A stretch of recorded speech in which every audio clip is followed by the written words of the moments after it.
because I am muted. Good morning, good morning, good morning, good morning. You just missed the best one-liner ever. Let's just do that again. Good morning, good morning, good morning. Oh, we are live. Forgot to unmute. Oh my God. Oh, there's something on the morning. Morning all, morning all. James is our Virgin member since hitting the 500 club.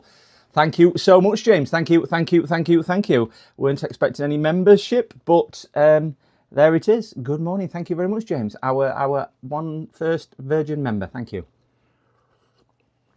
Been at it since about 6:30 this morning. Got a few bits and bobs on. There's a couple of things I needed to do off stream. I had 2 data recovery jobs in, just difficult to do on stream for obvious reasons there. So we did that. Up, you can say hello. So we've got dog in this morning. She had a bit of an haircut on her face. Woo, look at her face. Her face had been cut, but her body hasn't. So she looks a bit like a lion at the moment. And she said, "Why are you talking to yourself?" Well, we all know I'm talking to myself.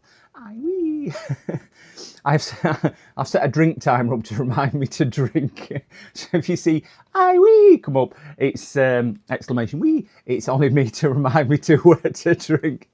Oh dear. Right, come on, get down. Go on. Right, let me just catch up on chat here because I'm not reading chat. Yeah, I've been at it since 6:30, so a little bit. I'm just going to have a quick skim on chat and say some good mornings and some hellos. Morning, Sans. That was yesterday, 9 hours to go. Yeah, good morning, Sans. He was there. I did see him when I logged on this morning. Morning, cows. Morning, morning, morning, morning, EDM Guru. Hope it is good and bright in South Yorkshire. Where you are today. Morning, Enrich. Good morning. Joseph, good morning, good morning. Yes, there are a couple, 3, well, maybe 2, possibly 3, even 4 desktops today, which I'll run through in a second. I'll give you an all thing. Morning, all. Morning, James. Morning, James. Morning, James. Woohoo. We've said good morning to James and thanked him for my very first membership. Morning, cows. Morning, EDM. Morning. Where am I down now? I'm just trying to, I'm light for catching up. Joseph, welcome. Oh, whoa. Joseph, thank you so much. He subscribed to give Maddie a biscuit. Thank you, Joseph. Very, very much appreciated. Thank you so much. Thank you very, very much. There are 3-tier subscriptions. Guys, I'm not expecting you to do it. YouTube just basically holds your hand and takes you through it. Again, it's going to be the same as any donations. It's going to get invested right back into tools, equipment, or even projects and things like that. So when we've got some, I'll share with you what we're going to do and things like that. So thank you so much for my very first 2, and he's got his little badge as well. Thank you, Joseph. Thank you very much for that. It probably won't come through on my chat, so I better turn that down just in case anything does come through. Because we are running a little bit. We are at a grand total of 521 subscribers as well. So amazing. I hit the 500. I can't remember what day it was last week. I don't think I've streamed for a few days because I've been still trying to get me accounts up to date. So I've been doing all that for the last few days, and it's been a little bit quieter on work, which it generally is towards the end of the month, beginning of Feb. So nothing out of ordinary there, but just been trying to get things out of the way. So there we go. Right, so thank you very much, James, and thank you very much, Joseph, for your very, very, very kind support on that one. So I will run through what we have got today. We have got, see if we can see it on the shelf. We'll start from, that's a data recovery. Can you remember the drive we did last week where we rebuilt the drive? Basically, I managed to get 735 gigabytes of data off that drive. Watch that, dog. Oh, go lay down. Go and lay down. So that was the drive that we repaired the circuit board on for the customer, and managed to get 735 gigabytes of data. Unfortunately, most of it's in Mac format, and I run PC. I have got a converter, but it is on there anyway. So he is dropping in this morning with the drive. I've explained to him that I'll be streaming on YouTube, so he's okay. He's going to be in the office just whilst he drops off. He's dropping me a drive so we can get that one copied. So good result on that one.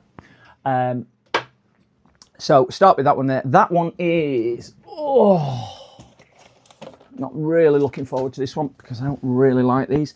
This is a little Microsoft laptop. This one's in for a battery, and if anybody is familiar with these, I think this is the one where you take the back off and the battery is actually stuck to the back. And he's ordered just the battery. He doesn't know whether he's ordered the right one. I don't know until he's done that. So we're going to have to disassemble that and carefully peel the battery off if it is the one which is stuck on there, which I believe it is, without killing ourselves and getting the battery to explode. So a nice adventure on that one for us. We have another one sat there, which is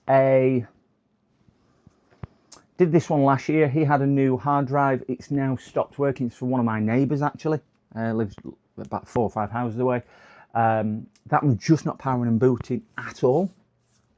Morning, Andy. Good morning, good morning, good morning, Andy. Good morning. Yes, he's dropped that one in.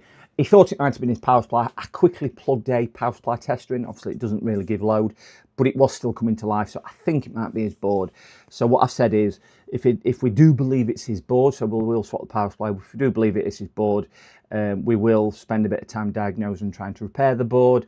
But it is an older motherboard what's in there, so he is making the noise to say he'll probably do a full upgrade on that one, which is another one I'll come on to in a second.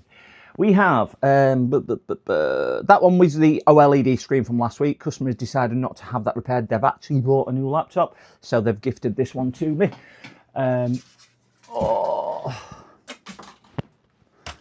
So we have if you remember this one, just make sure there's no customer details. This one, it was the OLED screen, which was an absolute fortune, was the OLED screen. Nothing at all wrong with this laptop, apart from it needing a screen and a cover. So that might be one where we think of something to do with it. It's a nice laptop, this one, in fairness. It is, I can't remember what spec it was. It was something like it's an i5. Nice laptop. So it's just a shame. It's a shame screens are so expensive. So I might see if we can hunt down a better screen for that one. I can see your hoodie. That's good. I'm breathing in. Talking to me. talking to me. Another one which we have got. Oh, you might remember this from the customer a couple of weeks back. George did come on stream. This one is the one where it needed the ickle tiny chip ordering. So that's arrived from our friends in a galaxy far, far away. Ooh, we've got 5 of them. That arrived Saturday, I think it was. No, what day are we on today? Wednesday. No, it didn't arrive Saturday. It arrived yesterday. Thinking it's Monday. Arrived yesterday. So we've got that one to do as well today. So that's going to need hot air and stuff like that. So we are ticking through these. Put his name back on there so we don't lose. Nearly at the end. I'll tell you where we are. I'm going to turn my heating off. A bit warm today. And then go back to that one so we can see. So then there is another desktop just sat up here. You probably can't see from where the angle is. Let me just see if I can move the angle for you a little. Okay, you can just see it sat on the shelf. That's another desktop just there, HP. That has got completely dead, they tell me. She's desperate if we can't repair it. I've said we'll do diagnostic and board repair if needed, or we'll attempt. If we can't do that, she's desperate for a data back, because it's got 10 years worth of family photos and everything else and stuff you can't go out and buy. So we're going to have a look at that one. And then second to last, we've got another all-in-one sat here, which I quickly diagnosed the other day. That needs a BIOS battery, so not a massive job on that one. Nothing too technical. It's just a full strip down because screens have got to come out, and it's an all-in-one. They're just a bit of a pain. You run the risk of doing that. So I'm hoping it is just the BIOS battery and not the BIOS chip. So that might be one what we have a look at anyway, and we might do that one first actually, so it's out of the way because it's just taking a bit of desk space up. And then in the other room we've got a Dell system that I've diagnosed. Did this last week, and he decided to invest about £1,500 in new components, which some arrived yesterday, just waiting for the case today. If the case turns up at a decent time, we will be building that one on stream as well. That's brand new system, all the bits, so that'll be a full build. So we will see how that is. So we've got a MOSFET, a battery, a diagnosed power supply, diagnose a power issue, a BIOS, and a build, and maybe anything or everything else. And there we go. Just give me 1 second. I will just have a look because I am getting... I just need to respond to a couple of customers.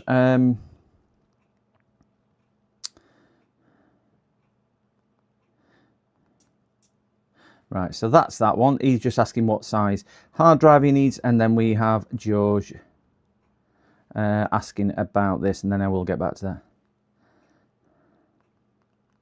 Right, yesterday should be worked on today. Right, so they're the two customers, and I have got another one which I need to contact later on, which was a full builder. I did yesterday. Sorry, not a full build. A motherboard and CPU and cooler. PCDD, you little shit. To get that sorted. So we'll do that. So we'll get back to chat now. Sorry, that's kind of highlight where we are today. PCDD, you little shit. Hello, Simon. Good morning, Simon. Morning, I've said good morning, EDM. Yeah, learned back the data up. They need to. Oldham, good morning, Phil. First in again. We like to see that, Phil. We like to see that. Morning, Andy. I said I can see your hoodie. Didn't realise it was showing this morning. I have a hoodie. I have a hoodie. I ordered another one. This, believe it or not, is supposed to be a large. I'm a medium to large, and it is tight as hell. So I've ordered a double XL, which arrived yesterday, thinking brilliant. Put double XL on, it's tighter than this. Tighter than this. I think they've just got one size, and they just keep changing labels on it. And then they just say, we're not having a refund because it's personalised goods. I just think it's a bit of a scam and a bit of a con. And it's come from AliExpress. So I'm breathing in wearing this one. Breathing in wearing this one. But yeah, oh God, it is a bit warm in here now. Oh, I need to change to live chat as well. Live chat, that one there. Woohoo! Where are we? I need to stop shouting down to. Wait a second, up in the morning. Oh wait, let me. This other customer. So that's where we are today. So we're going to start with. I hope everyone's all right. Actually, I don't think I've streamed since last week. So I hope everyone had a good weekend. I think it was end of last week, maybe Friday I streamed, and had a good weekend. I hope everyone's enjoying it. It's absolutely teeming down with rain, absolutely pouring it down with rain in the UK if you're not UK based, and it's heavy rain again today. So we'll all be swimming around tomorrow. Still a hosepipe ban on because they still can't fill the reservoirs up, even though we've got all this water kicking about the place, and it's foggy as well. I looked out this morning, it was rain and fog outside. Not good at all. Not good. So anyway, guys, we'll start with our first job. I have set a few more bits up on here. If and when they do work as well, no idea whether they're going to work, but we'll give it a try. What do you mean you can see it properly? Andy sporting new style now. I see. Oh, complete opposite. I don't know what you mean. I don't know what Andy's on about, sorry. Which doesn't surprise me, in fairness. I watch his streams and I don't know what he's on about because his technical ability far outweighs mine. When he starts going on about inductors and capacitors and resistance and everything like this, it loses me. I watched a brilliant video from Electronic Repair School from Richard over there, and if you've not checked it out about resistors, I found it really educational. Check that out. But Tony Symbol Tech has done one as well. Check his out as well, his response one to it. Very, very good. I'll see if you can see it. No, sorry. You can. That's the hoodie.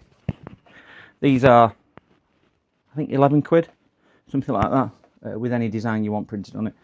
So yeah, it's not amazing quality. But yes, so thank you very much. I have ordered. I did order another one, say from AliExpress. This one's off eBay, which I got last year, and it was too small. As you can see, I ordered another one off AliExpress, which has just turned up, which is 3 sizes bigger, and it's smaller than this one. So I won't go there. Anyway, Yeah, got coffee, a tea. little. I've definitely a small. Well, I don't know if I've got a small one or this is a small one. I'm a big one. Not sure which. Anyway, guys, we will make a start on this. We all know I love taking all-in-ones to pieces because they just fill me full of joy. More like a regret. As soon as you press the screen. Oh no! No, it didn't take long at all, cows. Oh, what was that?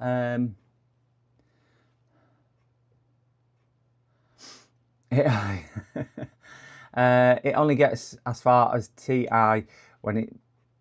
Oh, does it? Which one's that? When it plays to us. Oh no. I have massive issues with OBS and sound effects and everything. They're actually all set up. I double checked them because I did a video call with Russ at the weekend, or the day, I can't remember what it was. Monday, I think it was, because he was trying to multi-stream. So we jumped on a WhatsApp call, me and Russ, and I was trying to help him out, and he helped me with a few bits as well. He was showing me how to do some bits, but I did then go and check all my OBS and Streambot and Streamlabs settings. They're actually all configured correctly. So I really don't know. I've got to upgrade this PC. So when I upgrade this PC, it'll be a fresh install and everything will then get a pop. But we are where we are. So I can only say we're going to have to do it. Acetone Dragon, hello. Good morning. First time chat, I'm not too sure. Archinoid of the universe. Does the back not come off the 880? No, unfortunately, it is one of these where you're coming from the front on the HPs. You take the, not a great deal of room on this desk, as James Jfix will testify. You take this bracket off, some things under here, and then you get this cover off here. I've took these pieces a few times. Take this cover off here. I think there's about 4 or 5 screws under here, and then it is just a case of barbarously prizing the sides off. The older they are, the worse they are, because they stick like you wouldn't believe. So it is just a bit of a barbaric thing to do. So I will try and catch the most on camera, but you will hear me grimace and go when I start doing it. Yeah, I've done it. I've had this. I put my hard drive in about 3 years ago. He moved to SSD. Plus, I've got a company with, crikey, about 40 of these, who I used to do a lot of support for. But I will say, it's probably about 2 years since I've done one. So it is a while since I've actually been in one of these. So I kind of vaguely remember on how to do it. But like us all, we do forget over time. So I think you take this off and then you pop the panel off. I think I take this off just for ease of moving around rather than necessity to get anything off. It just makes it a little bit easier to, yeah, there's usually a couple of screws in here which you can see are missing, because I think that one there, which is missing, holds this fascia plate on, which is what we need to get off to get to the other bits and bobs underneath. See where we are on that one. We will do this. So yeah, busy day today. A few more interesting, exciting things today to do. Looking forward to the laptop with the we've got to change the MOSFETs, or the, I don't think it is MOSFET. I think it's a,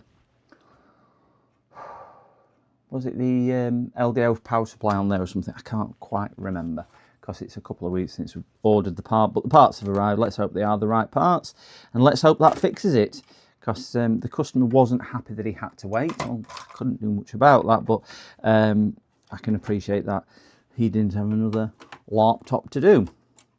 But I couldn't get them anywhere else. I did check it a lot of different places, and no other supply. JFix actually helped me find the part.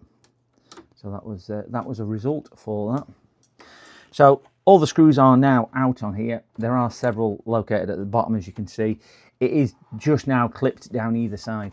These are scary. There is a bracket underneath the frame, but it's just a bit scary to try and do it without breaking the screen, and it sounds horrendous. They are better when they've been out, as this one is, but not amazing. So we'll stick that under there just to prise it, and we'll see if we can do the same at this side.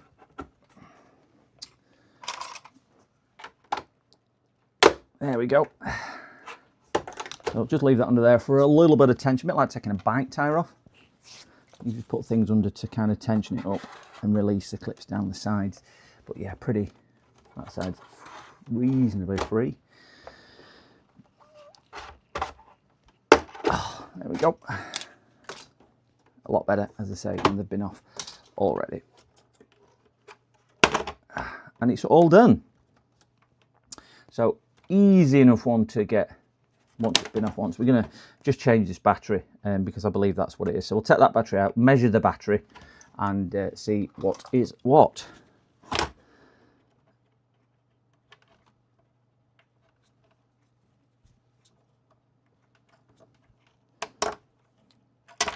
There we go. Check the battery, voltage DC. Our Circuit Fix, I caught a video from Circuit Fix, I don't know if he's in chat. He's a streamer, check him out guys. He's written a piece of software for the multimeter that I use and a lot of people use to improve the latency on the reading to the display. And I've downloaded it this morning. I haven't installed it yet, but I have downloaded it. As we can see, if we go on to voltage DC, we have nothing at all in there. Why don't we have anything in there? I've been talking with my nephews and I might start my own YouTube channel this summer. Oh wow, excellent. I may be joining the Cruise and Cruise of Repair Techs Online. Acetone Dragon, crack on and get it done. Crack on and get it done. No matter what your ability is, I don't know what you do or what you don't know or what you don't know. There's nobody worse than me. But to everybody who adds to the community is brilliant. It's really good. So I think this battery is completely dead, as we can see. Nothing at all on the reading on there. Not even reading 1 volt. So let me just grab a thing. Morning, Aussie. Morning, Aussie. Just grab a battery. We've got several in my little turd. I keep taking them out of the pack and to try, and then forget to put them back in. So I just end up with a load of loose batteries. I'm just going to try these, see which one is good and which one isn't as good as it should be. So we'll lay a couple out and we'll just test them. These were all new batteries when I take them out of the pack. I just could never be bothered to put them back in pack. So we've got 3.2 there. Right, that can go in bin because that's under 3 volts. Even though it's a 3 volt battery, once it's gone through resistor and everything else at BIOS, it won't show. That's okay. 3.2, borderline. That's definitely gone. Recycling. They're borderline. That was the best though. Check that one again. Yeah, that one's completely dead. So we've got one there, which is okay. Put them back in there for thing. I tell you what I found yesterday. Oh wow, did I? I was so excited. I was looking through my thing. I found this yesterday. And in fairness, I thought if I found this, I might book an holiday. Look what I found yesterday. Wow. In my spares box. 16 gigabytes of DDR5 RAM. Wow. Could not believe it. And I found 2 8 gigabyte sticks as well. I thought, crikey, I'll have a week off. I'll book a holiday to Bahamas once I've sold that. Oh, guys. I don't know if I can show you this. Let me just... I was looking through for some DDR4 RAM yesterday. And I've just got to show you this. Just got to show you this. It's absolutely lunacy. Absolute lunacy. And I'm going to show you the actual stuff. You'll go, what? You will go, what the bejeebers is they on about? So we've got a DDR4 RAM, 16 gigabyte DDR4, and it's the Dominator brand. Dominator DDR4. Let me find it here. Here we go. I have this. I have this, which was gifted by a customer about 8-9 months ago. Okay, Dominator, RGB, and I think they're 8GB sticks, 4x8. So I've got a pair of them. I've got two of them. Got two of the 6 RGB. Any idea, just as a bit of fun, how much they are selling on Amazon today for? So 2 sticks of Dominator RAM. I will show you the... Yeah, I can show you on there. I'll show you this. So that's it on there. Any idea? And all I'll do, I'll show you the price in a second, what Amazon is selling those for. I mean, this is crazy. Bearing in mind, I have got 2 sticks. Electric World, just subscribe. Thank you very much, Electric World. And that's come through. Thank you very much, Electric World, for your very kind subscription. Thank you, thank you, thank you. £25 each as DDR4 Aussie, yeah. £250, £200. Guys, you are not going to believe this. And I'm going to show you on camera just why you're doing this. So I'm not going to...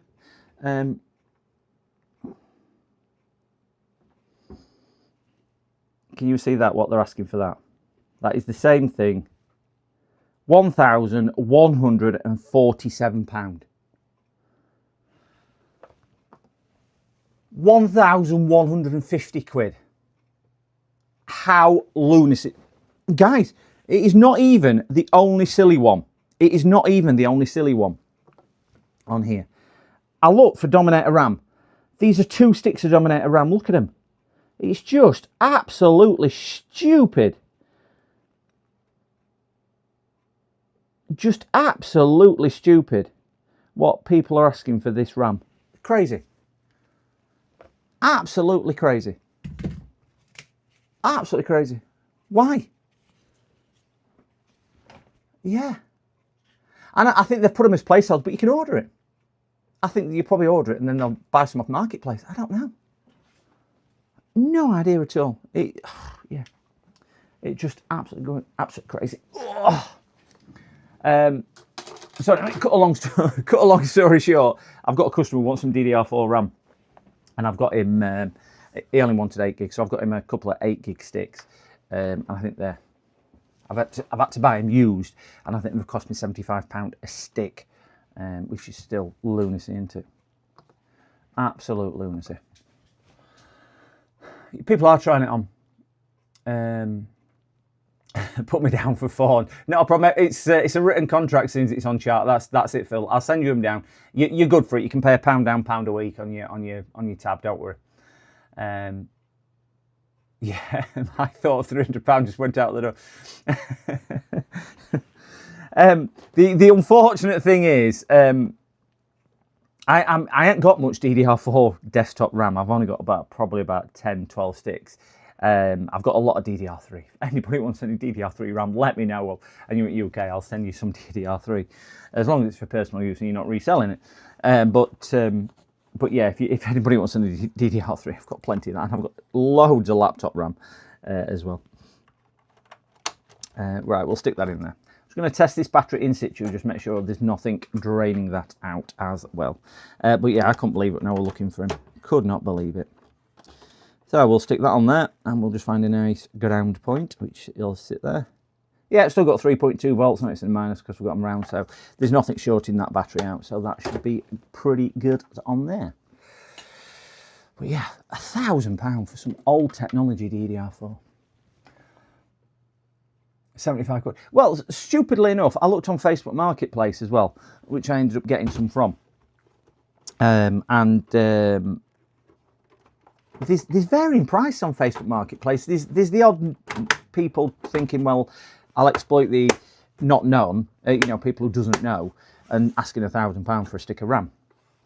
But this is going to be quite noisy, this guy, sorry, because the only way you can do it is by pushing it down and clicking it in, which is pretty scary when you do this, because you don't want to crack it. But you just start thinking to yourself, wow, I think how much I have given away over the years, RAM wise, because what I'll often do if I do a hard drive replacement and I've got RAM and they've only got one stick in, I'll often stick another stick of RAM in at no cost, mainly because I end up with that much, and I don't like things going to landfill. Plus I think it's always nice just to be nice, really. It's no particular use to me, so that's what I've always done. But yeah, crikey. There we go. That side's gone in. Still not quite in up there. I just don't want to put too much force on this screen up here. It worries the heck out of me when you do this. See if we can get this in just to prise it open a little. I just need to get down to the tab just to.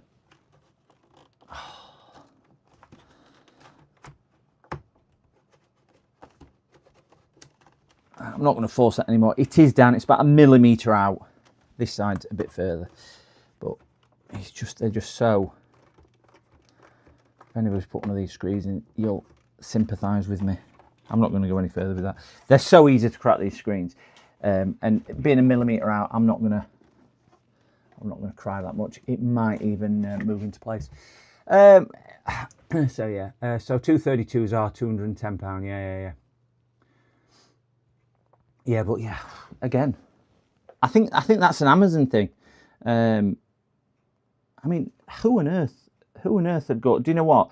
I'm desperate for some DDR4. I'll buy it, but they're all at that sort of price. For Corsair RAM, I don't know who's, and it says installment options. wait there. Gets better. That's actually sold by Corsair themselves. Can you see? It's actually sold by Corsair. So it's not a cheap, it's not a fly by night merchant thinking I'm going to exploit it. It is Corsair themselves. Now there's big business and there's big business. I thought there were only Apple and Microsoft and Google and people like that who exploited customers so much. Before long, people will be charging you to use Facebook. I'm still working on a lot of things I fixed. I'm still working on a lot of things I fixed. Morning fishing frustrations. Good morning. I wonder how much RAM. Yeah. RAM in landfill. It's crazy. There must be absolutely so much. I stepped up to DD5 last year, thankfully before it shot up. Yeah.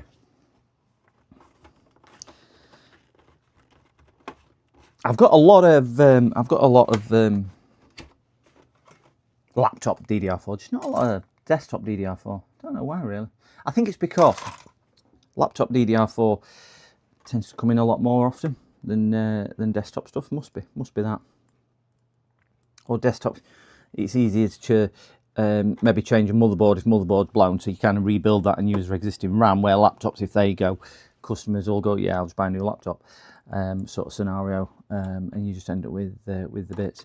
But I think it'll become even scarcer over next sort of certainly next decade, because a lot of laptops are getting soldered on RAM, so they're non-upgradable, which means you're not going to have it as spares anyway. But I suppose on the flip side of that, you're not going to need the spares because it's fixed on anyway. So. But I think we'll all reserve a little judgment. That screw there does not want to go in. Is that because it's stripped? Oh no, it's because I put the wrong one in because I'm a bit of a nugget. That one's got to come out, and that one's going to go over there.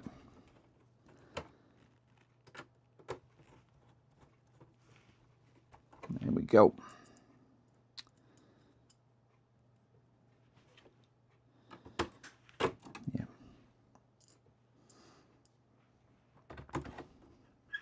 And we didn't have this problem with retro gaming consoles and things like that, did we? That just don't want to go in there. That screw all stripped, so I can't put that one in. Don't know why that's stripped. Let's put this one down there. There is a hole down here for one, which didn't have a screw in. I think somebody else has been in this since me, because I certainly wouldn't have missed all these screws out. Give them a twist down. Get our fascia plate back on.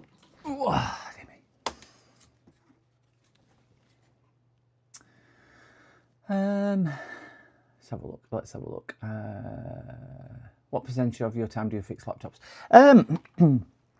It varies. It varies, Electro World. I might end up spending.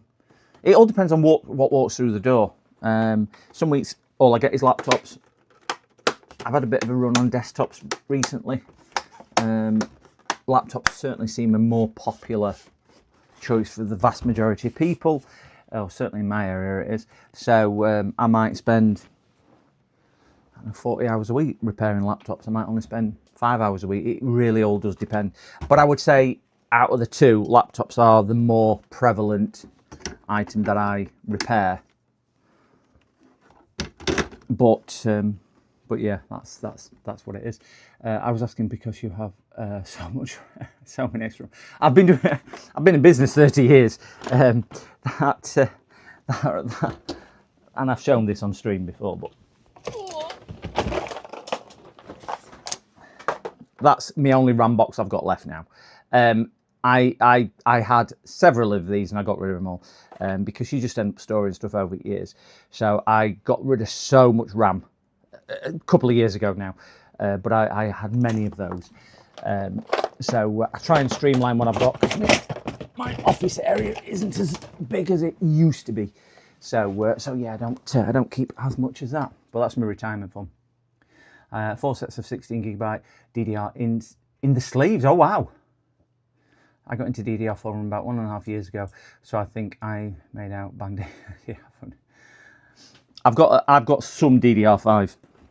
I've got 128 gigs in my gaming PC upstairs, which is nice of DDR5. So not that I ever use that. I don't even think it's been turned on since. Crikey. When was the last time I actually played on my gaming PC upstairs? Can't remember. Probably May last year, if that. It's sat up there and don't really do it with it. It's that while ago, it's still on Windows XP. I'm only joking. Right, let's get these clips in. And then we'll give this a quick boot into the BIOS and make sure it's retaining the information. I can't show this on OBS because it doesn't have, I don't think it's got a decent enough HDMI. No, it has got an HDMI out, but we'll just boot it anyway. We'll just see if we can get into the BIOS. Oh, not that screen. That one there. Press run button. Yeah, I've got some Vengeance, DDR4 Vengeance RAM as well. Ooh, dropping that. The power supply in, and let's grab Keeley. Come on, Keeley keyboard. Oh no, it's not Keeley. We have Adele this morning. Not got Keeley, we've got Adele. Come on. You comfort humour, I know you do.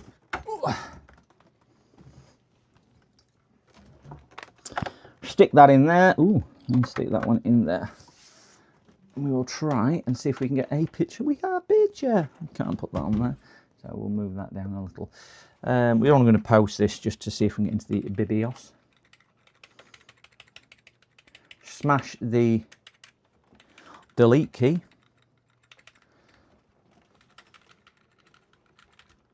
Yeah, we've got power light. You can't really see it on camera, but there is a power light just sat here. Just see the faint glow. There we go. For more information, let's restart the computer. We don't want to do that. So this was just a BIOS battery change, and I'm hoping, just let me move that there just in case customer details come up. What a beautiful view of a laptop. Yeah, it is. It's customer details. The screen is fitted all the way along the top. Don't like these where you've got to give it so much pressure just to get it to fit. And if we look down here, you can just see it's just popping out a little. It's not going to be any detriment to him in the slightest. Come on, CD-ROM stick, stay.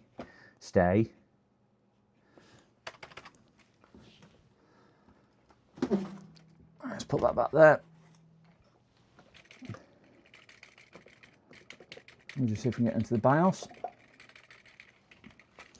And we should be able to call this one fixed. Escape key for start menu. BIOS setup, which is F10. Turn big lights off so we can see. Morning, Joseph. Good morning, good morning, good morning. It's a very long time. It is a very dependable Dell. It's a very long time. Dependable Dell. They always work. I've got a Dell and an HP and a Microsoft, and they just work really, really well, these old keyboards. Did you test your Bema PC after internet provider switch? Fitters may have have nabbed the gamer PC. I have booted it mainly because Mookie. If anybody weren't here, they made a right mess of my. They put the router or the fibre box right behind my PC. Made a right mess of it. I think I showed it on camera at the time. And I've got a massive OLED curved ultra wide monitor. So it had a huge head print where it obviously rested his head against it, greasy head print all over it. So I tried to clear the grease off. I don't like anything touching my screens at all, but I tried to clear the grease off the best I could off his head print and handprints and all sorts. But I did boot it just for that. And it said it needed to do about 900 Windows updates, which were going to take 14 years and 76 hours. So I said, I'll leave that until Windows 13 comes out. So yeah, we gave that a miss. We gave that a miss. But yes, I did try that just to see it was okay. So let's set the date and time on here, which is, I presume, the plus. It is in the United Kingdom, 9:43 AM. So that one there. Oh, that one there. Tab, is it? Yep.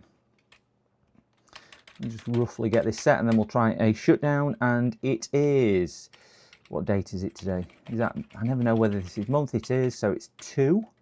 And is it 10th today? 11th. Wow.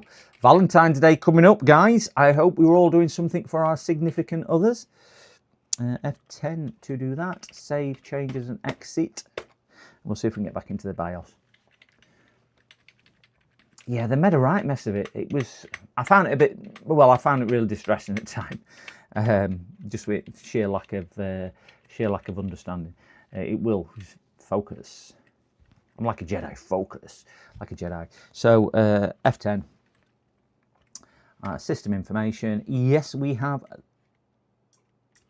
date and time still set. We're just gonna, yeah, that's still set on there. So let's just do that. I'm just gonna flick it off at the wall. Let's just power down, reset, and then we should have this back up and running. I'm single, thank God.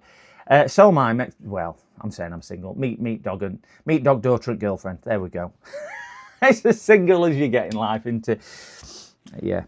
Well, I'm saying meet dog, daughter and girlfriend. When she arrives through post, I've got her inflator, obviously. I don't know if that class is a girlfriend, does it?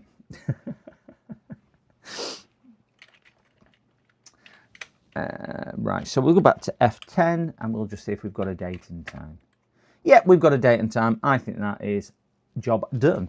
So that was a nice, quick, and I'm saying quick and easy. There's obviously quite a bit of risk involved there if you do it wrong. So we'll stick that over there.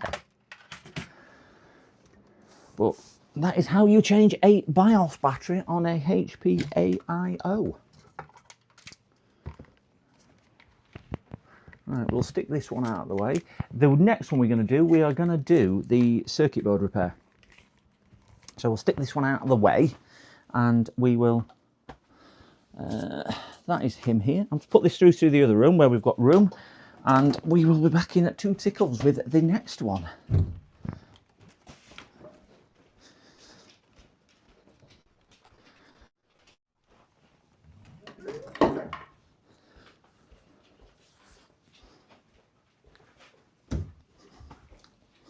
You'll all be happy to know the dining table, which if you're a long-time viewer, you'll be aware of. That's where I keep all my desktop computers, because I don't have room in my office. And that is got about 4 or 5 desktop computers on at the moment. So we're going to be doing this one next. This one is going to need microscope and hot air and stuff like this. So we'll put Adele back rather than Keely. I'll take a swig of my tea. Oh, dear me. Where was your info? Oh, Mookie. It was, see if I can show you. You can just you just see the bottom of the case here. It was hanging there. It was hanging there, Mookie. Right behind, this is my microscope, obviously, here. And you see it a bit better now. It was hanging right behind there. I've got a little desk fan sort of thing hanging from under, because this is my desk. This is my shelf, sorry, where the thing is. So the infrared was hanging just there. So I could not see for looking. Could not see. Look, we found it. Yeah, if you need an inflatable sheep 2PCD track. I've gone off a bit sheep. I've gone off them. I've lost my Velcro gloves, so my dating life's gone downhill since that. since that. But yeah, inflatable sheep. Milky Way. Whilst I forget. Oh, let me just grab something. Pooch, stay.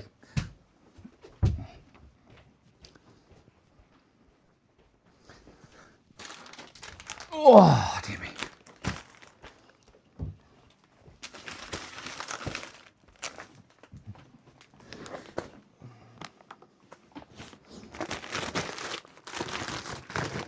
There we go. Mookie, without saying anything, am I okay to explain what this is? I'll leave it up to you whether you want me to. I can explain what it is. If it's not, it's not. It's fine. We'll just leave it at that. But that's something I'll run through in a second for everyone if Mookie is good with that. I have. Oh, let's have a look at this. I have an ASUS netbook. I did a firmware update via Windows 10, and after that, it won't turn on. I've removed the battery to drain out any current, but still won't power and no light when I push on. Wouldn't probably killed your BIOS. Joseph, there are. Oh, we're there. D4TR, thank you very much for subscribing on Twitch. Thank you very much, and welcome to the stream. Thank you very much for subscribing. I didn't want to presume, but I will explain that in a second. Yeah, Joseph, sorry. It might. Do you know what? It's probably not. Can you do a what make did you say it was? ASUS. Do they have a recovery key combination? Have a look on ASUS website, because some of them have a recovery key. I think, is it HP or something like that? You can hold Control and I think it's, where's my keyboard? Control and V, I think is, or something like that. Control and B, or something like that. Control Alt and B or something. And it'll automatically, if you put a USB in there, it'll automatically read the new BIOS file on from there and do like a manual one. But worst case scenario, there's many people on here, such as myself, who's got BIOS chip reprogrammers. So we can always rewrite the correct BIOS as long as we can get one to the chip.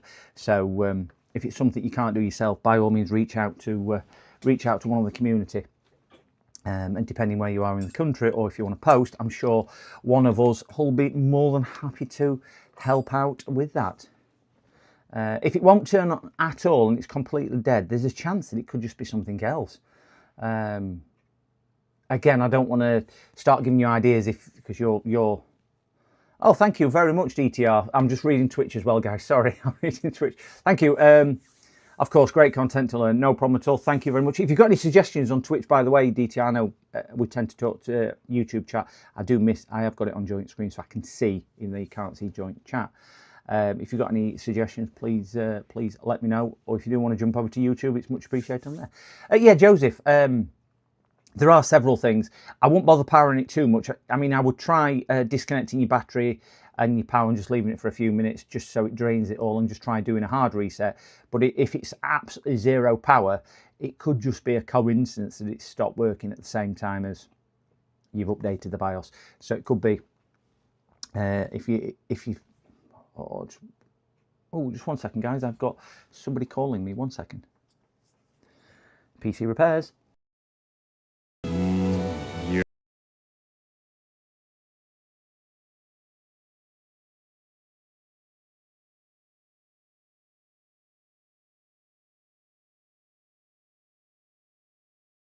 PCDD, you little shit.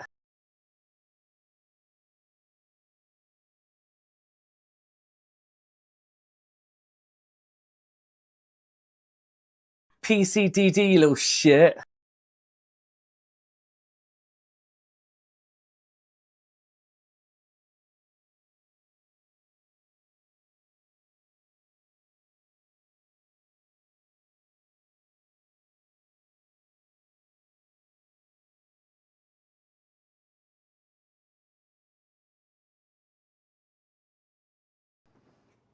Sorry guys, that was just that was a hospital wanting to book my X-rays for my knee. Again, if you follow that. Sorry, yeah, Joseph. After the firmware, it went into the BIOS but frozen. So push power off after that, it went dead, no power at all.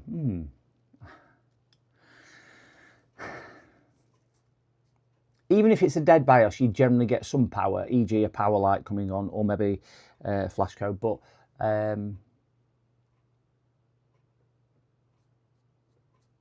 there are some extremely knowledgeable people in chat, a lot more so than I am on there. But by all means, you can reach out to myself if you want, and we will do that. Oh, Zola, thank you so much for your membership. Thank you very much, Zola, for your membership. Thank you very much for that. Become a member. Why didn't that make a noise for me? I don't know why that didn't make a noise, but thank you, Zola, for that. Becoming a member of the channel. You're number 3 on there. Thank you. Yeah, Joseph, by all means, reach out. My contact details are in description. There's an email address there. We can always jump on a Discord call or something similar to that if you need assistance. I'll be more than happy to help out like I am with anybody. And there's a lot of people in chat as well. But yeah, there could be quite a few things which it might be. So it all depends on if you've got any equipment or your technical knowledge and things like that. So I don't want to presume that you have or you haven't, because I don't know, but I'm sure we can get to the bottom of it between us. Anyway, guys, yes, thank you very much for that. So I ship. Didn't catch me on that one. I remembered to press mute. That was that was hospital wanting to book me in for my X-rays. If anyone doesn't know, I'm waiting for an operation on my knee because I've got a hole in my meniscus. But I did do a 10k run on Monday. Just don't tell me physio. Oh, my screen's gone off. Oh, let's come back on. Yeah. Did you take the BIOS battery out and short the pins? Okay, you did. Yeah. I removed the battery and drain out any power for a few minutes. Plug the power supply in, won't turn on. Yeah, Joseph. I think it might be coincidental rather than that,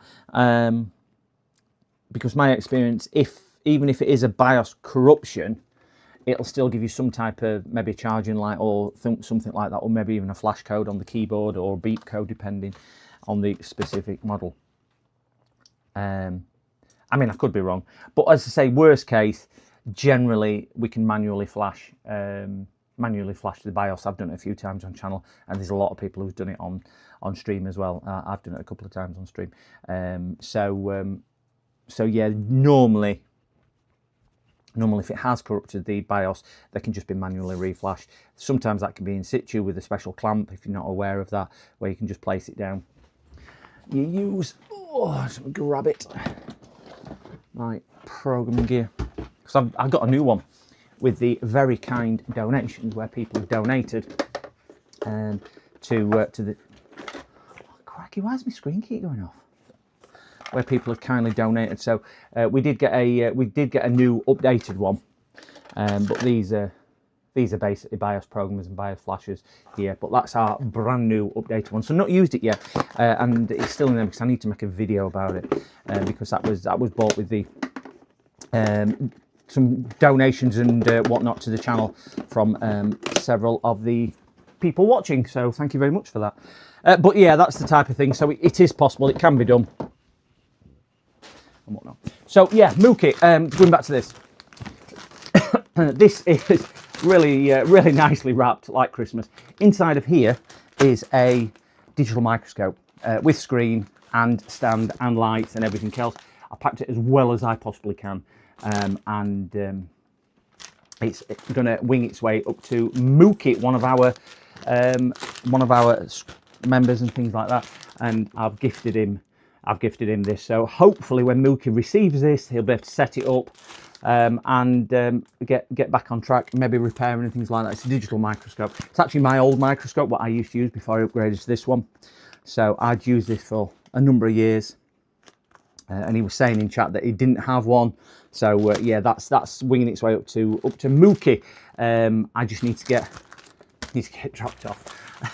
So I did have it ready last week when I sent a motherboard up to chill and relax for his new PC, because he was short on that as well.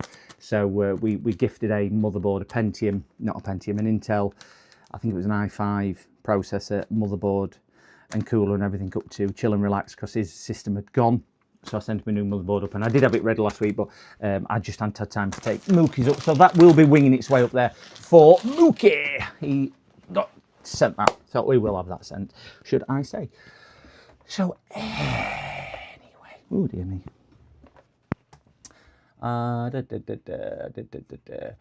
What's with Discord asking for age verification? I reckon that's only in the US now. It's asking for age verification. Discord in the UK and Australia did it last year. Cool gift. Yeah, he didn't have one, Zola. He asked. Well, he was on about he didn't have one, and I just had one surplus. Bit like I give a PC away to. Worms. I ain't seen Worms in a while actually. Last year, so quite often, if it's surplus to my requirements and people want it and I don't need it, I don't mind donating the things across either. Like I've said about the RAM, it's good with help each other in the community. It is, yeah. It's nice being nice, isn't it? There's no point me having it and just leaving it sat there and it gathering dust. So yeah, I gave somebody a 3070 Ti, I think it was last week or week before. Gave James, as we all know, a 13900 KF. I sent some RAM to another one of the community the other day. I sent laptops away to different people. So if it's surplus to my requirements, somebody else can make use of it, as long as they're not reselling it and they're exploiting me, because that really riles me, because I have had that in the past where people get it and then just re-advertise it to make a quick buck. That really does push me buttons. We won't go into that, but let's put it like that. That person won't be getting anything else off me, because I did give them quite a bit, because they said they needed it, and all I found out was they were reselling it. Really didn't go down well, and they sold it for a lot of money as well, because it was an expensive stuff, sort of £600. So I didn't have any problem giving it. Don't have any problem giving it. If you're giving it and they're just selling it, I don't think that's opportunity. I think that's taking it. So that's why they won't be getting any more. But I digress on that one. I digress. Yeah. So we are going to do this one now, gents. This is George's. If you remember George, who came on stream a couple of weeks ago, this was one which we... Have I put his telephone? I have. I just don't want to be showing any customer information and details. This was one where we tracked the fault down to a little IC sat right up here. Let's go on to that one. And we will get microscope up, but it's a little tiny one here, and we have some new ones here. So we'll get the microscope on, we'll have a look where it's going to go, and we'll see roughly where it's going to sit. I can't remember where. Oh, there we go. It burnt the board as well, if you recall, when it went. Gates and Disfano. Good morning, 9014. I don't know how to pronounce your last name, but good morning, welcome to chat. Good morning. I think it's first time chatter. Good morning, thank you very, very much for joining us. If there is anybody sat in chat who's not hit that subscribe button, it is much appreciated. I am chasing the grand total of 550 subscribers now, because I'm on the heels of MK Fix, the great, the one, the only MK Fix. He's now firmly in my sights. So we're going to see if we can get up to his escalating level. So that's where we're going to be repairing that today and seeing where we go. Call me sentimental, but if I get anything from someone as a gift, I will not get rid of it. I will always check back with the person just to say, look, I don't need this anymore. What do you want me to do with it? If they want it back, fair dues. If they don't want it and say get rid of it, fair dues. If it's worth anything, I'll say to them, look, it's worth £10, $20, whatever it is. What do you want me to do with it? And it is, but I tend to give rather than get back. I'm never comfortable taking, if I'm being honest. So we're gonna just change I calibrated my soldering iron at the weekend.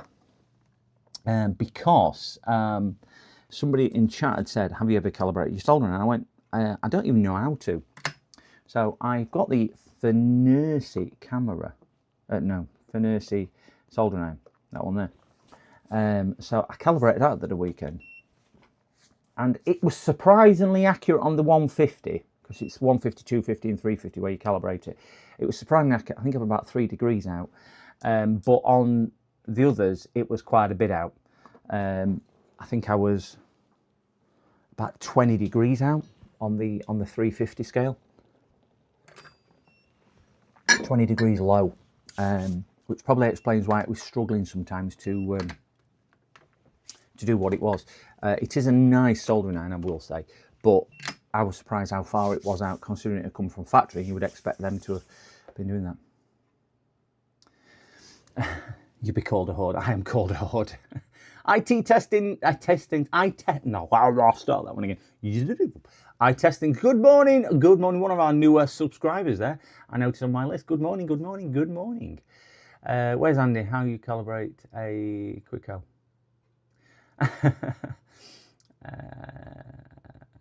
I would check with the giver on the, yeah. Again, Nick, I've been ITT. There we go. I'll call them ITT. It's easier to pronounce. I would also check with them as well. It's certainly if I was going to gift it or give it away or something like that. But it's a rarity. I tend to have more stuff than I need, so I tend to be the one giving it away. But yeah, as I say, recently, I mean, I've had it on occasion before, but recently, I did have. It was somebody recently from my streaming that I'd sent some stuff to, and I just happened to be looking for something for a customer, in fairness, because we needed a used part, and I looked on eBay, and it happened to come under the search criteria, and I found it on eBay, and I just thought, So I checked the location and the username, and it was the person, let's say, who had done it. So I just followed it, and yeah, I think it was 580 quid it sold for, something like that. And I messaged them, and I just said, do you know that thing that I've given you? Can you just confirm this? And they still kind of lied to me, pretending they still had it, and I knew it had been sold.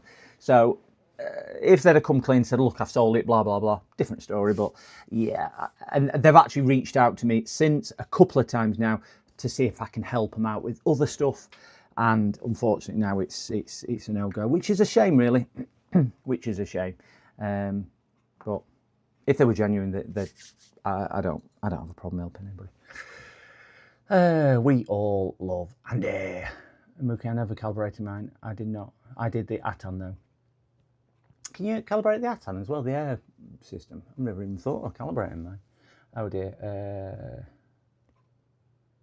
You send in stuff, don't you charge box and empty soon? I do. I've started charging for postage because I've sent quite a bit of stuff out, Sam. But I don't know how to calibrate. The soldering iron is relatively straightforward how to calibrate. You just need something to test the temp on.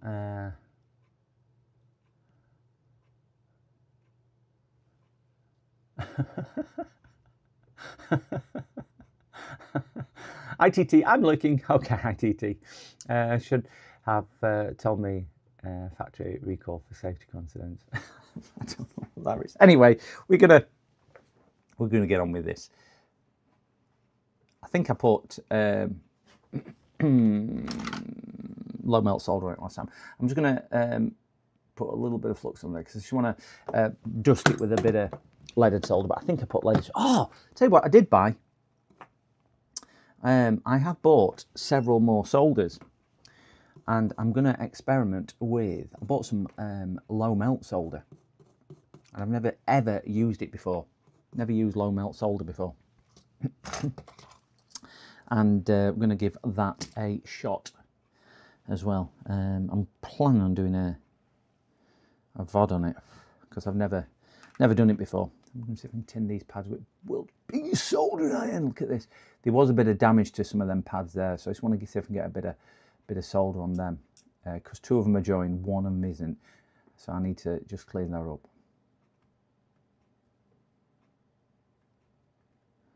There we go. That one there, which is, let's see if we can just clear that one up a bit. Yeah, now it's calibrated, this iron, and I can see what temperature I'm working to. It's a lot better. Get a bit more fluxation on there just to clean that up a little.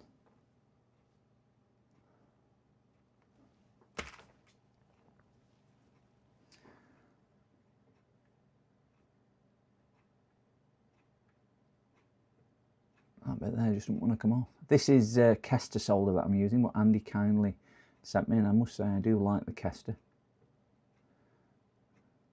This board is really cold, it's sucking air, it's ground plane that. What temp does low melt? I'll show you, Mookie. I've got it here, I'll show you actually. I'll show you on camera. Because I was just experimenting at the weekend, see if it was everything it was trapped up. It's not ultra low melt, but it will give us an idea.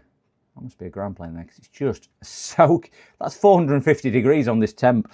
Just don't want to do it, but it is a cold board. I've not put any heat into this board at all. So let me just get a bit of that solder wick, and we'll just suck a little bit of that up. I can probably put it down, it'll do. How hot are cows, by the way? Cows are really hot.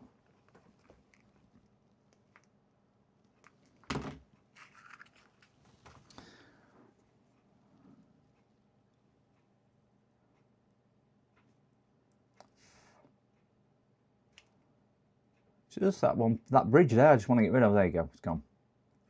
I know it looks a bit of a mess, but board is knackered at that side anyway. I'm going to use the toothbrush that James gave us and just give it a quick clean up.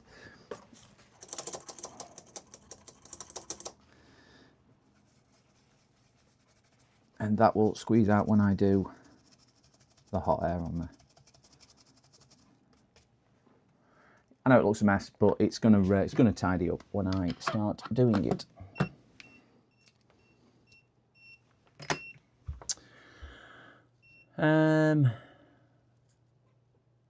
What flux are you using in there? I am using the M53 ammo clean flux. I've got to be honest, it's probably the better one I've used recently, but I'm going to go back to the I can't remember the name of it, Amtech flux, because I've got probably about 10 tubes of that, so I need to use it. So I will be swapping back to my Amtech flux very soon.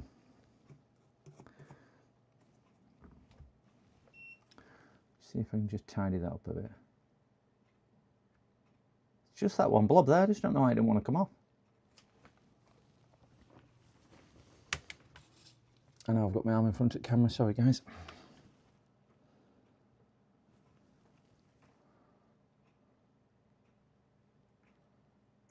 There you go, just clean it up with that.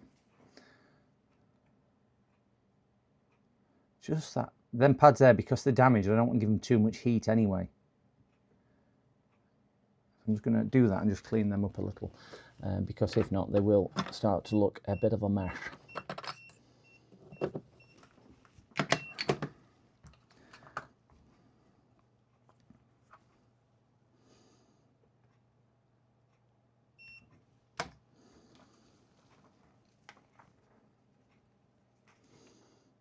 And obviously the more work you do on the pads, the greater the issue will become.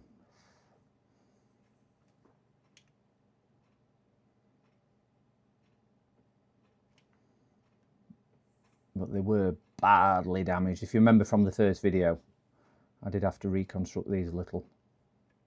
It's just that one pad there, which I don't think should be touching.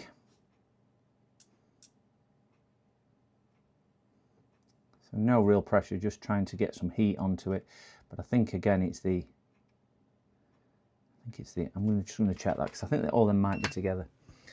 Oh wait there, Kingo cheap and cheerful. Kimbo, yeah. I like the 9 hour ago. It was like, thank you. Yeah, Yeah, don't forget, if you would like to, oh yeah, that's me. What temp does he, right, I'll show you, yeah, I will get onto that one, Mookie. I'm reading back through chat, sorry. I thought he was streaming at 9 PM last night. I didn't notice that. Didn't notice that. Yeah, just coming back to this, guys. This, I will just show you, because I have got a couple of, I've got several different solders. I'm just going to drop the temperature of my soldering iron down to something reasonable. And we will, I'll show you what I mean about the temperature difference on low melt. We have, let me zoom out here.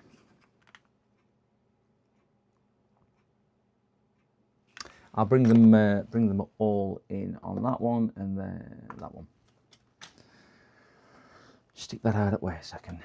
Let's see if we can do this on stream. So I'm going to set my iron to 150 degrees C. So iron is set to 150. So we've got mechanic solder here, which is a 6337. And we will see from here, nothing at all. Nowhere near close. Nowhere near close. We've got some of my very good old favourite, and that is just started to melt at 150. Love this stuff. Love this stuff. That's about 30-year-old, that stuff there. We've got Kester, which is sat on this side, which Andy kindly sent to me. It's on the same reel. Again, not really doing a great deal. It doesn't do it. But we've got low melt. This should melt at about 130 degrees. So if we just get this on camera, I know it's going to be blurred, but you'll see it's just instant. Just instant. As soon as it touches, it just goes. So this is 130 degrees solder. And this is not the leaded one as well. This is, I want to say bitumen, but I can't remember what it's called. And it wasn't as expensive as the chip quicks and things like that. I got a 2 metre, that's 2 metres, believe it or not, thing of it. I think it was something like £2.40, something like that off eBay. So it wasn't even mega expensive, but you don't need a great deal just to start softening joints up. So it's not true low melt, but it's lower than the other ones on there. Just to give you a bit. Right, I'm just going to have a look at that joint there, because I think that that may be okay. So we'll see if we can zoom in down here. I'm going to microscope. It's probably a good time to get out of bed. Get out of bed! Wide Awake Club. That JCB style iron tip.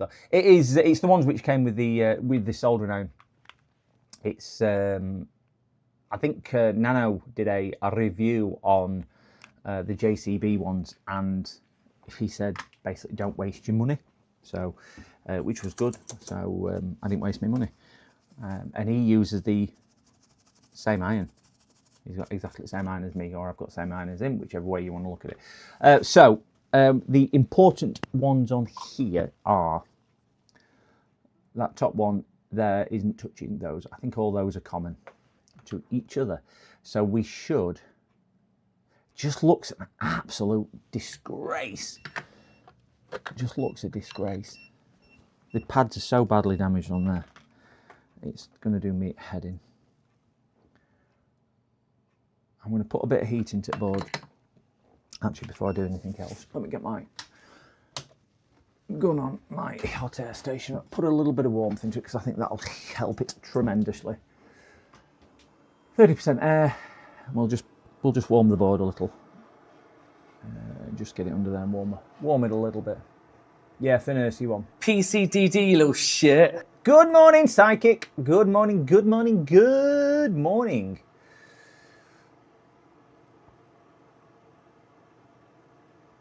Woke up at 5 AM. Oh, crikey mookie. Well, I started work this morning at 6:30 because I was awake. I tend to work odd hours. So yeah. Just putting a little bit of warmth into this. As we can see from the thermal camera, I don't want to out $2 It's only just because it's going to help it a little bit when I start putting the wick on, just to... I just want to see if I can clear that side up a little bit more. I'm still not 100% happy with that, how it's looking.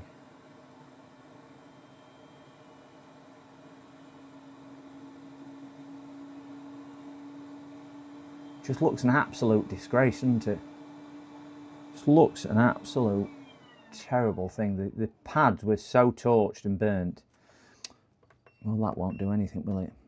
I'd set it to 150, hadn't I? Let's get this wax back up to right temperature, because that certainly won't do anything. Won't even melt the blinking flux on that.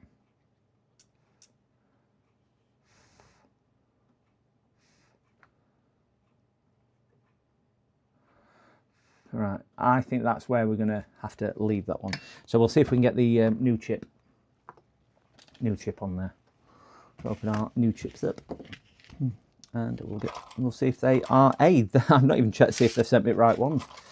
You know what AliExpress are like, sending us the incorrect ones. We don't need that anymore. Let's see if we get this put on. Yeah, iron's not hot too. I'd left it at 150 where I was testing the low melt solder temperature. Yeah. Didn't want to bug you, but thought I'd ask. I have an alien. Oh, this is just on Twitch, guys. Sorry, I know YouTube people can't see it. With an i7-9750H, very nice laptop. That is locked and would cap at 100 degrees C. I can't adjust much in throttle, but when I disable turbo, my temps are awesome. Now, any other routes you'd suggest I go? Just been teaching myself how to replace puffy battery and upgrade an old tower. Just kind of learn the basics, been having fun with it. D4TR on Twitch. I would say if your temps are that high, it's not uncommon for, certainly Alienware, it's not uncommon for them to get hot anyway, because laptops do stuff with that, and the older ones tend to get warmer as well. Just make sure everything is clean. If you are putting thermal paste on, put a decent quality thermal paste. If you are replacing thermal pads, they must be exactly the right thickness. So you must measure them and put them on. If you're using thermal putty, don't put too much on. Again, with thermal paste, please don't put too much thermal paste on as well. And just be very careful when you're removing the heat sink itself, not to damage the heat pipes. You get any kinks in those heat pipes and it can seriously detract away from the heat dissipation for the gases and the fluids to do in there as well. So just be really careful with that. But unfortunately, it's going to come down to the fact that it's a laptop. They pull shed loads of current. They do get hot. So just try and give it as much ventilation and let it breathe. But good on you for giving it a go. And puffy batteries, please be careful if you are changing them as well, because they can be exceptionally dangerous when they do start puffing up. But yeah, there's loads of videos. If you have YouTube, have a look on there. There's loads of videos on YouTube with that. I think I've worked on a couple of Alienwares which might be on here. But if you are looking anything on a Dell Alienware, look at Nathan, Dell Parts People. He's on YouTube and he's on Twitch as well. He is the GOAT on all things Dell. Nathan, Parts People, brilliant, really nice guy. Does some absolutely awesome and amazing things. NanoFlux is amazing. Yeah, I've got some NanoFlux as well. I used that before I went onto this one. I bought several to try them, and I do like the NanoFlux. I did try one which was the M52, which is the whiter flux, and it was just too sticky for me.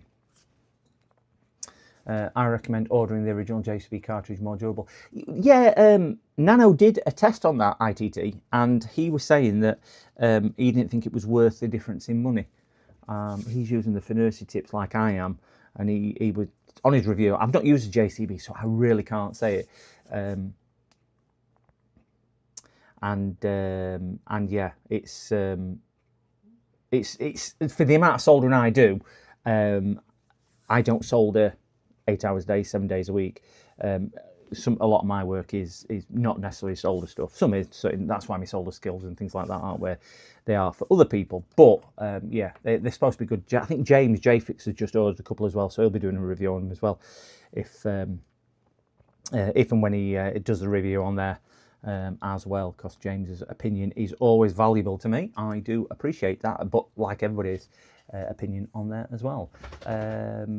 And no liquid, oh yeah, definitely no liquid metal. Yeah, DTR4, don't go anywhere near liquid metal. Please don't put liquid metal on your computer. Please don't do that. Please, please, please. I hate that stuff, Crazy stuff. Nanoflux and Mason reviews on YouTube. Yeah. I wonder what the Black Horse flux is like. Yeah, Black Horse, a few of them use that. Tony uses it from Northwest Repairs as well, doesn't he? GPUs.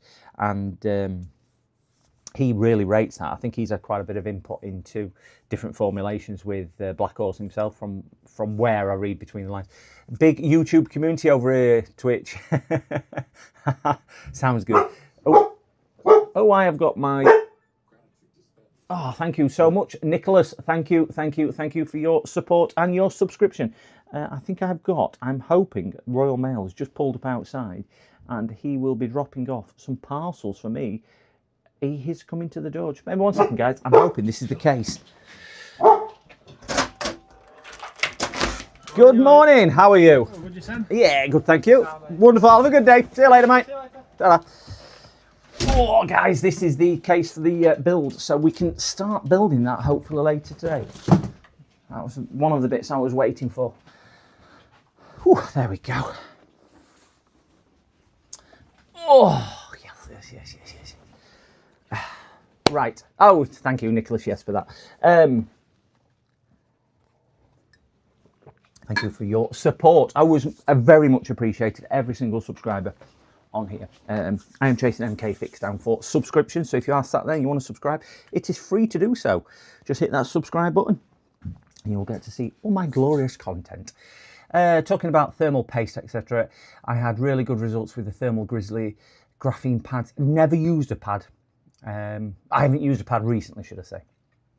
They don't dry out. Only use them on desktops, but they are expensive for what they are. Yeah, I've done quite a few different reviews, and I think even between a mediocre paste and an exceptionally good paste, let's take liquid metal out there because it does do a little bit better job. There's only a couple of degrees difference. You can lose a couple of degrees on bad airflow or not tightening your cooler down. But unless we're talking you've got an exceptionally good cooler, you're going to gain more from a better cooler than you are better thermal paste, in my view alone, or better airflow through the unit, or better position fans, or tuning your fan curve. There's a lot more, and I think a lot of it is marketing. There's a lot more than just thinking I need to put better thermal paste. I know that's the first step in the conducting the heat, but there's a lot more links in chain which could have equally as much impact on there. So I think from people get too hung up about I've got to spend a lot of money on thermal paste. I use this, what Tony on Northwest Repair says is cheap Chinese crap, and it is. I use that, and I've done my own testing between that and MX4 and MX6, which is regarded as decent stuff, and it is more or less the same. And I'm saying you take a few variables in there, there's 1 or 2 degrees difference when I've done the testing on that. So when you consider what this costs and you consider what MX4 or all the other stuff costs and the amount I go through, it's a lot more beneficial to do that. If you're servicing your computer every 12 months, 18 months, which again I would recommend doing, I would say use that because it's going to give you similar performance and you're not really going to lose anything. But I'm sure people have a different opinion there, but please let me know if you do. No, I'm not building it for myself. This is for a customer, this one. He's decided to go down a new build route. I had one in yesterday, and I've got another one in today for that. Rare sight, real mare around here. More chance of seeing a unicorn. Well, it was funny, he came riding on a unicorn.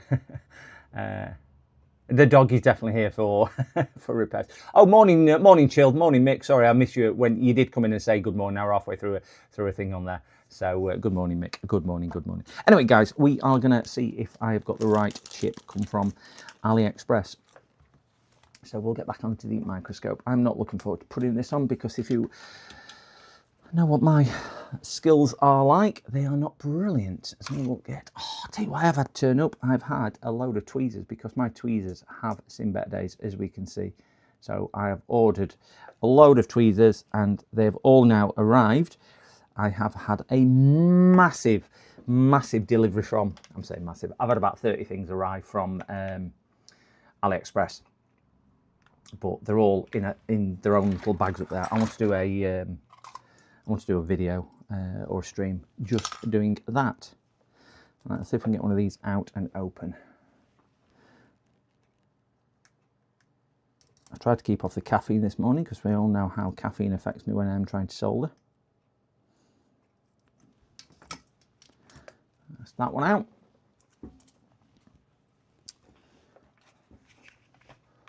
You can do it. I'm hoping I can do it.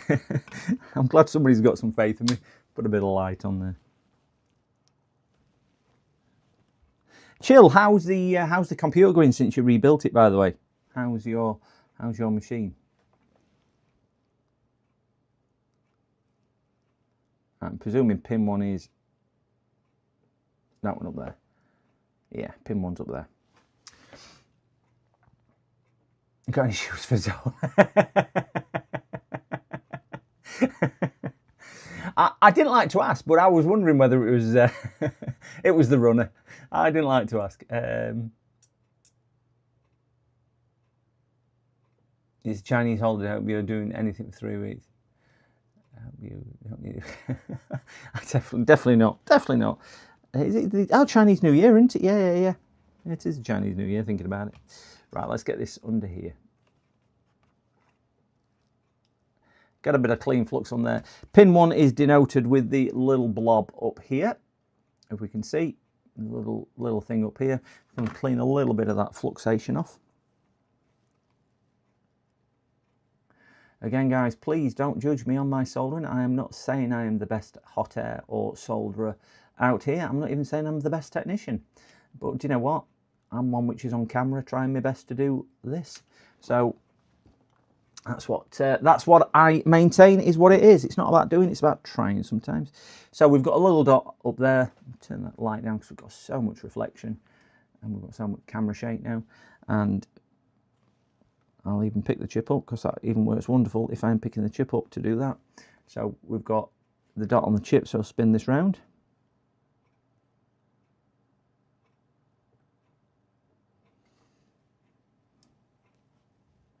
So we've got dot to dot.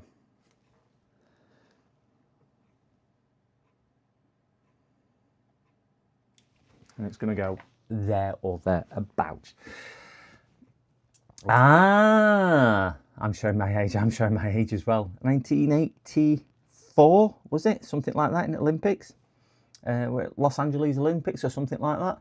Am I just imagining that, psychic? I'm not too sure whether I am. Good morning or morning next donator. Good morning to a very, very soggy Wednesday, yes. So even going to get soggier and soggier. I am out at a play tomorrow. Going to see a play. Going to see The Bodyguard tomorrow. You know the Kevin Costner, Whitney Houston thing.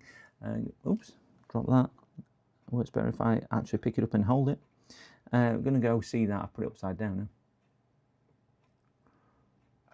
now. Oh, look at this. Trained professional.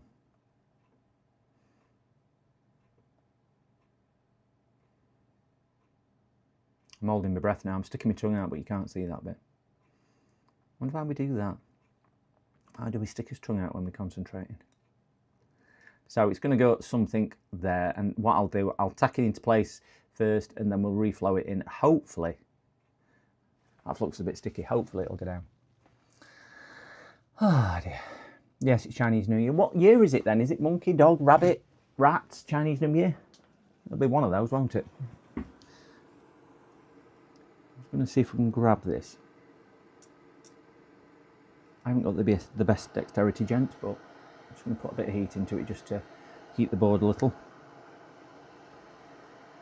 Get that somewhere close, burning my fingers with hot air. I think I did this last time.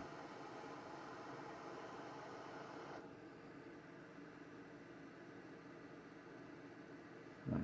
Got it tacked into place. All I'm going to do is put some hot air onto there, push it down a little, and then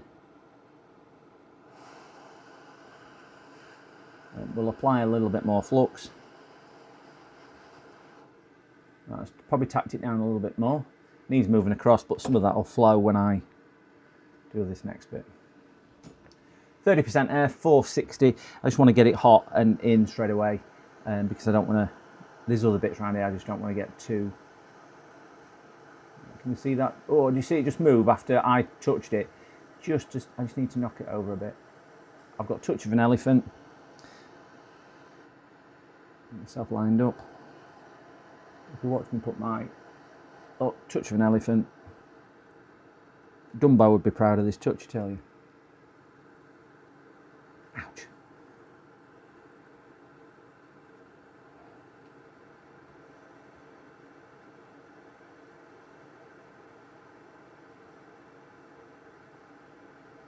If you're wondering why I'm so terrible at this, is that most of this finer stuff like this is relatively new to me. I've only been doing this kind of stuff like this for a couple of months. I've not been doing this for years. Rest of the stuff I've been doing for a lot of years. This stuff I've not. So a lot of this I've learnt over the last couple of months, and you will see from my journey with varying degrees of success. That looks good to me. We will clean and inspect. And there. The holiday starts on 17th, but a lot of work stops working before that. Ah, all right. I would have cleaned the pads up first. I did, in fairness, EDM, I did try and clean them, but the pads along, the pads along here are really, really badly damaged. This is where the old chip went bang and exploded. We did test after it to make sure we'd got no short, so we did that on the last video. But these three pads here were severely burnt underneath, and they just didn't like to even clean, let alone take fresh solder or anything like that. So what I'm hoping for is it's okay. I've just noticed the pad here in this bottom corner is not there, so we'll have a look. We'll have a look. It's new to me, still messing up big time. Yeah, it's. It is, because I don't practice. That's what it's about. It's about practice, isn't it? I think everything in life, I'm a firm believer in. I could try anything, or I could do anything in life, but it's just a case of practice and training. James from JFix gave me this brush, and I think Nando's had it in his AliExpress review the other day. And when James came to see me the other week, he brought me this brush as well, and I must say I do like this brush compared to a toothbrush. It is a lot softer, and it just seems to get into places a lot better than a toothbrush does.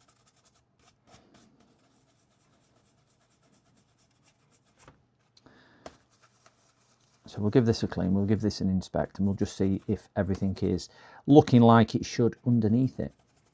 Don't know whether it will be, whether it won't be, but we'll. I can see that bottom pad is completely missing, and it looks like that bottom pad, this is where it's destroyed. That bottom pad should go to there. Can you see where that's completely missing? So we may, I'm hoping I don't have to do a track repair, because we can all imagine how well that's going to go. Yeah, there's no track there at all.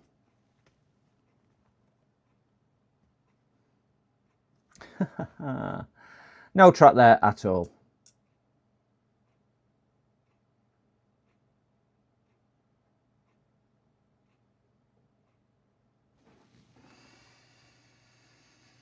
Yeah, good brushes for teeth if you have sensitive gums. Yeah, learning curve is huge in this game. Zola, you are absolutely right on that. Learning curve is absolutely huge.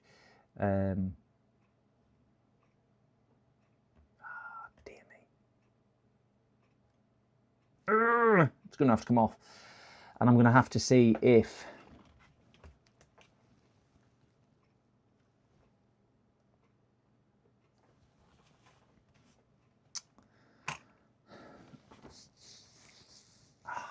I've got some stick-on pads. I'm going to have to see if I can put a stick-on pad down. So I'm going to have to set that off, see if I put a stick-on pad on, you know, a track pad, and try and get it, remove chip and repair track. I know exactly what I need to do in EDM. I'm just not looking forward to doing it. Not with my skill set being as it is this morning. So we'll get that taken off. We will remove the chip.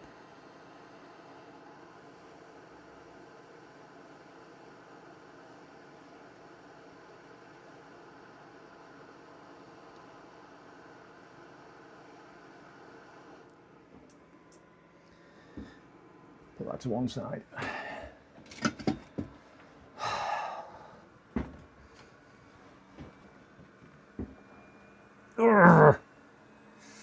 We can see how bad those that track actually was.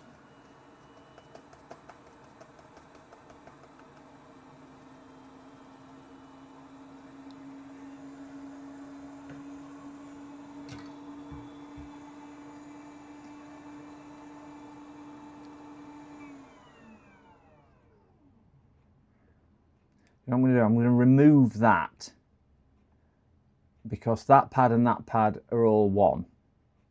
I don't know, I'm not going to remove that. Yeah.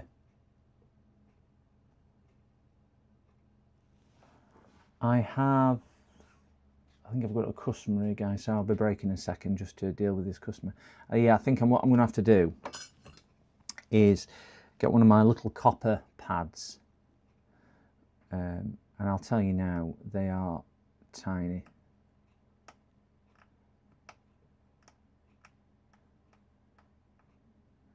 Is that a track? I don't even think that's a track.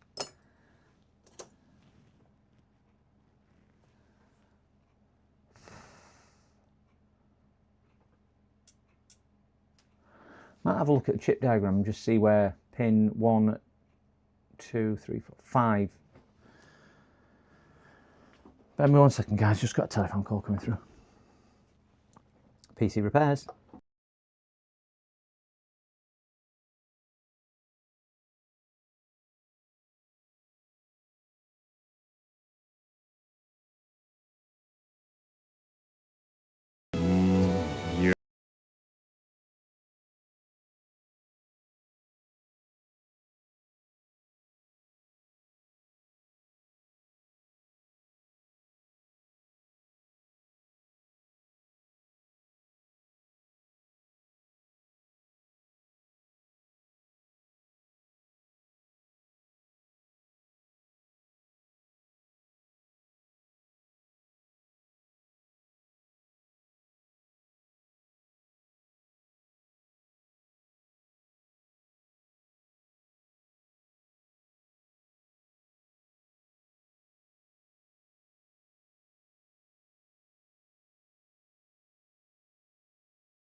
All right, sorry guys.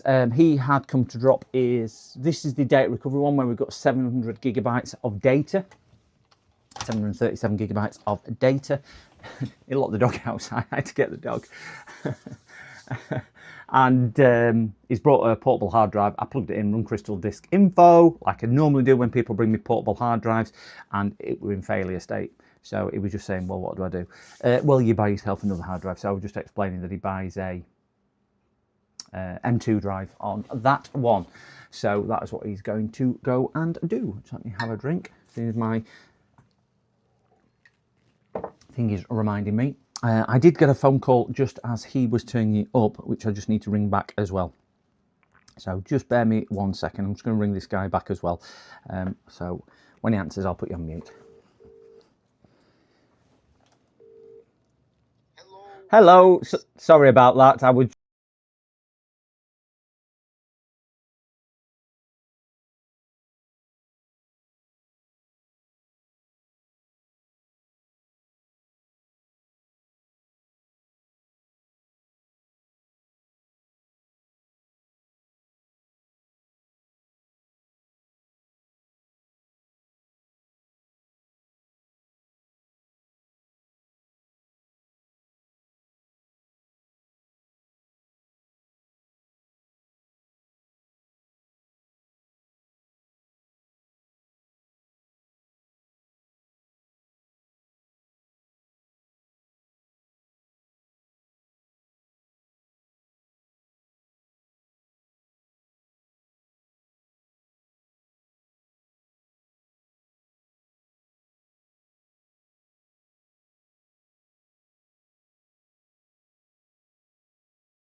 Sorry, but gents, just a customer who doesn't speak English as his first language is Portuguese, and I couldn't hear him when the dog was barking earlier. So he's bringing a laptop which has died, and he's bringing that on Friday. So yes, right. So we are going to try a track repair on it. What? Let me just have a look. Pins do. Yeah, we need to have a look at this, don't we? Let's have a look. Just bring this back under microscope. This is not filling me full of joy at all. Let me pull that over there. PCDD, you little shit. Let me just have a look and let me pull that there. It's horrible, this. Sorry.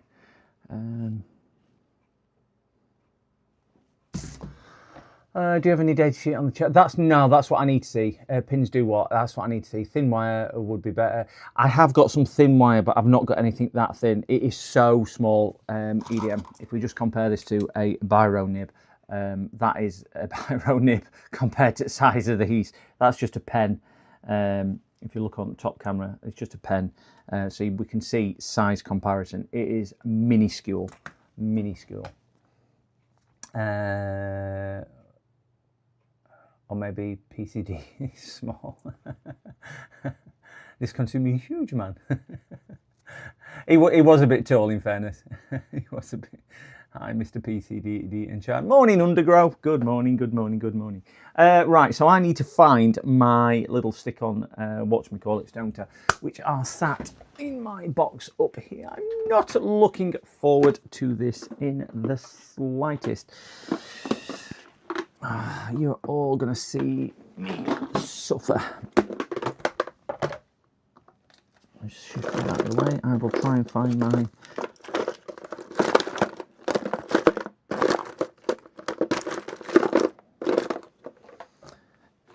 That's all my tubs of... You know, I said I had a few tubs of flux. yeah, I need to sort it out. That's my tubs of flux. Oh, this is the box here. So we will be attempting to do it with those. Put those there. I'm going to leave that down because I will definitely need things out of there. Oh, dear me. So what we will be attempting to use are these things. I'm not too sure whether these are going to be sufficient or not, but I'm not going to have much thing with that. Oh, dear me. Right, gents, I'm going to attempt to get this on. Never used one of these sticky pads before. It is a new set. I don't know where that's going to go. We're going to look at the chip pin layout actually first. And look at the chip layout to make sure it's a pad that I need to replace rather than just a spare pad. So I'm going to put that there and see if I can zoom down. And I should actually, let's put that on there. I've got the order.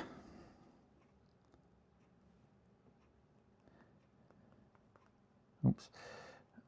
Text before coming Friday. Right, he's coming Friday for that.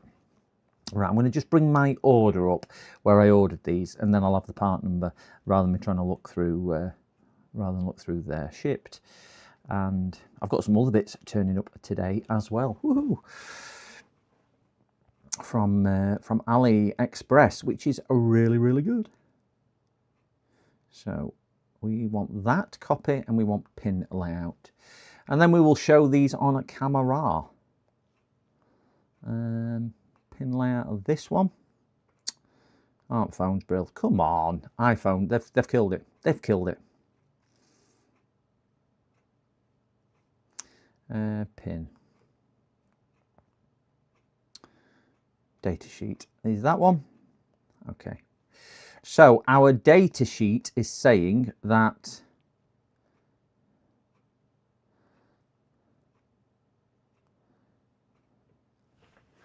that bottom left pin is LX. Can anyone shed a light on what LX is? Because I ain't got a clue.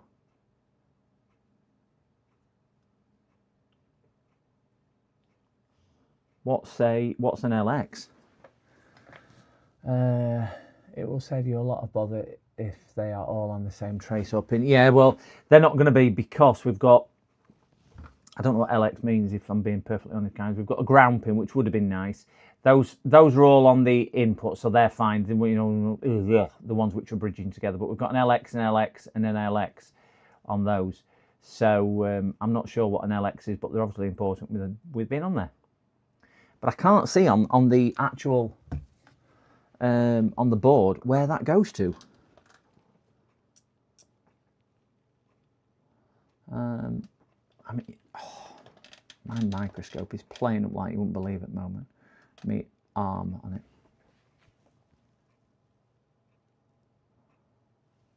Because the trace there,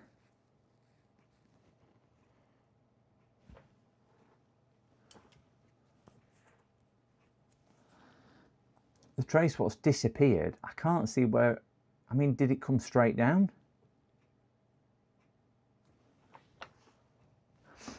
Do you know what I'm going to do? I'm going to see if I can rewind and look back on the VOD.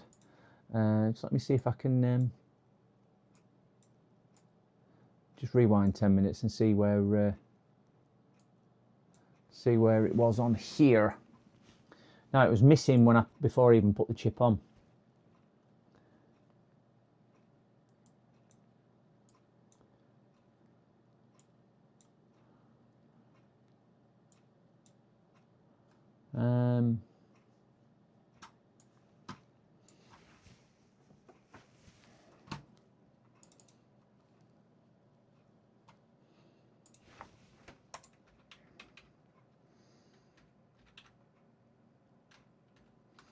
Just get back to the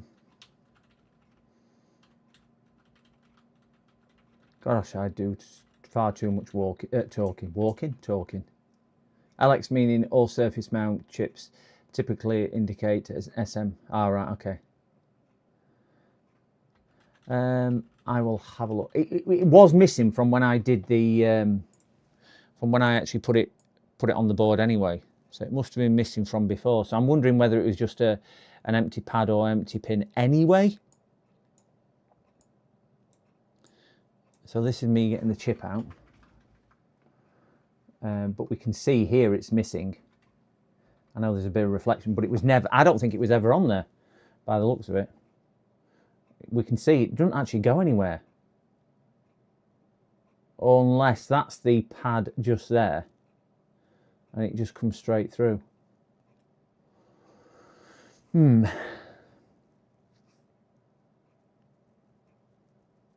Looks like it's the same pad as the pad on the left. It does look a bit like that. It definitely looks a little bit like that. I mean, there's an LX pad coming from there, and I'm wondering whether that, because obviously that just suddenly stops, and I'm wondering whether with this being broke here, the input, whether it's kind of destroyed that pad a little bit, and that should have come all the way down to join straight through,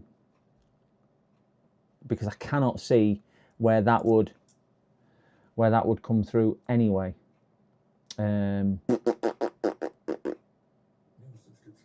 Oh, I've got a subscription. Thank you very much, whoever subscribed. I can't see because I'm not on live. Oh, where? Jack 92. Thank you very much for your support. Yeah,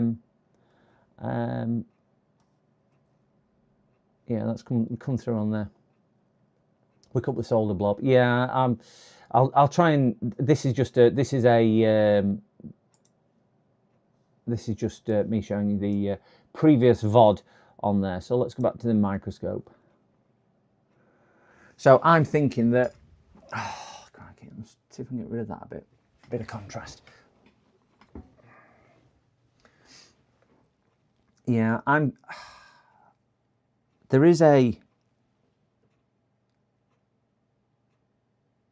there was clearly a pad here, but there's not a trace there at all. So that isn't a trace there. That's circuit board. That pad, strangely enough, just stops. So I'm not sure why that suddenly stops.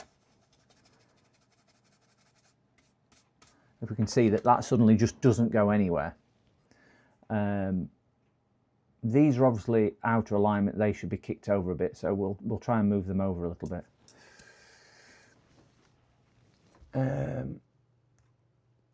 Go to the picture of the chip, visit the link in the schematic, show the LX typical use in diagram. Okay, I'll tell you what we'll do. We'll pull it up on big screen and we can have a look together. That might be a better solution. So let me just pull it up on here. So we are SY8386RHC. We'll just bring the schematics up.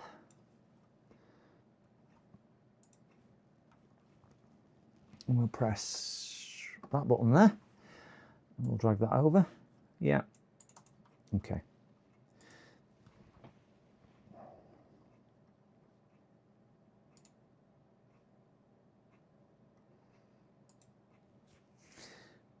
Image for reference only. Tell you what, James had this on his database. James had this, that's how we found it. Let's go to James's database. That's how we found it. We're on James's database, and James will have the correct thing, 8386.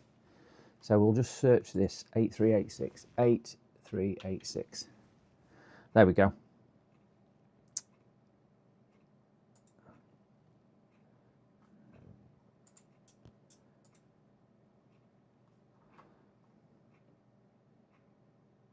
That means absolutely zippity-doo-dah to me.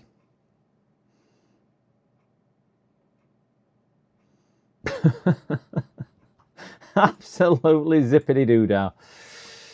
Go on the right picture. That's the one. Yeah, that means absolutely.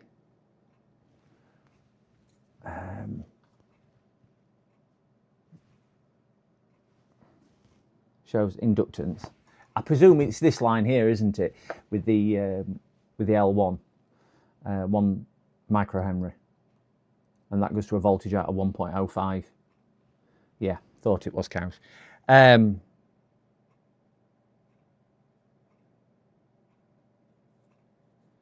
So I wonder where it goes in, because on the board, if we look again on the board, there's just no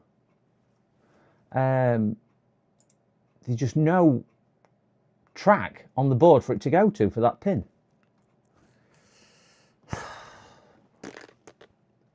LX is an inductor, so it needs to be on.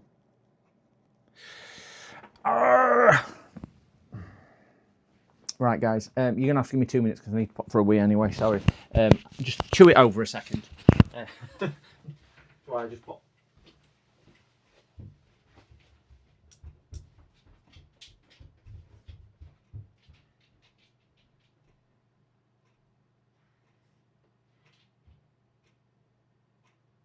Oi, you!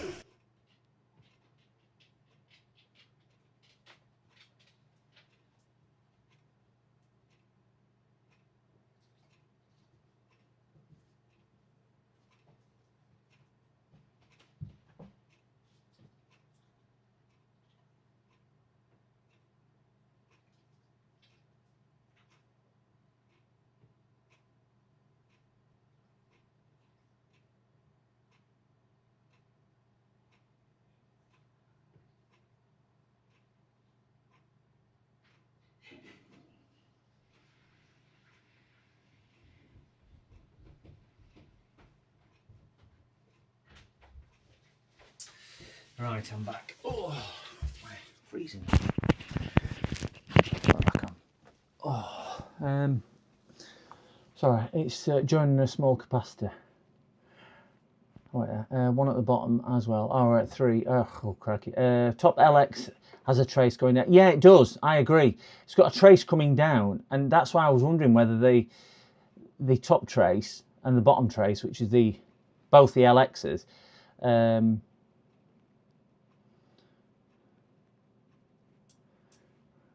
it's joining that small capacitor.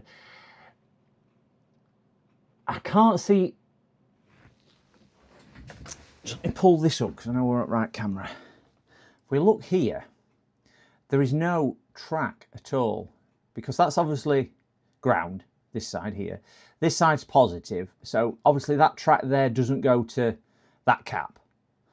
That track there kind of sits under there, which is the old pads. This is where it had all disintegrated before. I don't have a board here for it, unfortunately, not for this one. This is where it all disintegrated. I think, do you know what, guys? I think that pad there comes straight from down there. We can see a bit clearer now, can't we? Because that's the termination of the pad just there. So I think that and that are as one. Yeah. Pin 5 is connected to pin 16. That's it. Yeah. Oh, thank you, Pernov. Is the missing pad still soldered to the 3 points?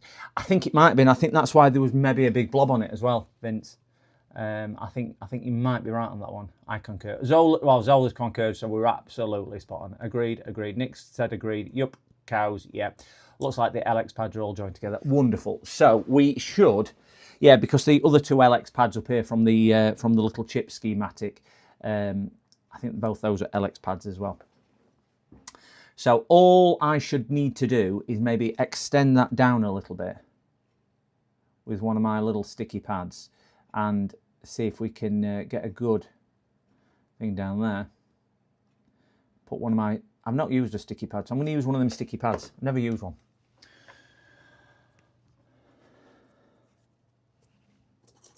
We'll give that a bit of a tickle and a bit of a IPA wipe. If I really struggle with this sticky pad, I'm going to give up. You might not see a successful sticky pad get applied. but we'll give it a shot. Try to find my grinding pen. Let's see if I can just take the surface off that little pad just there.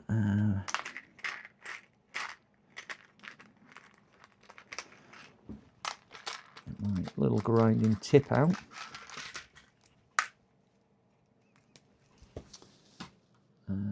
Close James's database down, close that down because I don't need that. So I can see what I am doing now. I'm just rearranging my screens so I can see again where I am. Done that. We will just grind a little bit of that track away.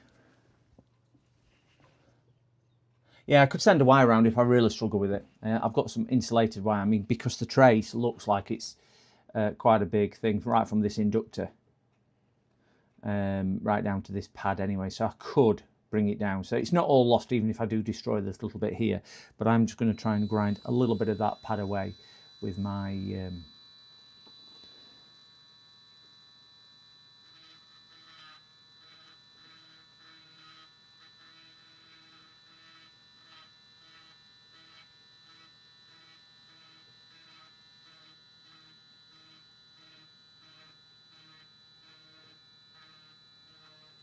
holding my breath again there, guys. Whew. There we go. And we'll see how well my solder does not stick. I would use rosin to put the chip back on for insulating properties. Yeah, I might just do that, but I might be wrong. Look like it with the soldering blob gone wrong. Yeah, what it was. When the chip exploded, it actually burnt. It burnt quite a deep charcoal a bit here. The corner of the chip had completely gone. It completely disintegrated the chip. So yeah, but we will have a go. Let me see what I've got. Let's bang a bit of flux down, and we'll get some solder and see if we can tack that wire, clean it, and put one of my watchmen. Yeah, we'll put a bit of. I'll try and tin that. Not looking forward to this at all. Let's get a bit of solder on my soldering iron. Because we saw how well this board took solder earlier. Not.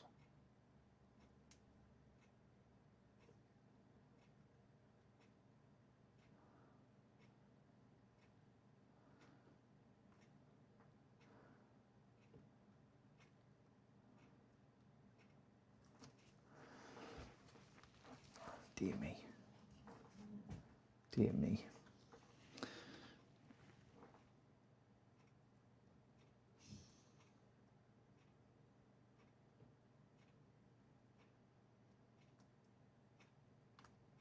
We've got some on there. Tip is cooked. It's dirty, I think, rather than cooked. If we look now, it was dirty. It's just a bit oxidized, or it was a bit oxidized. It's looking a little bit better now.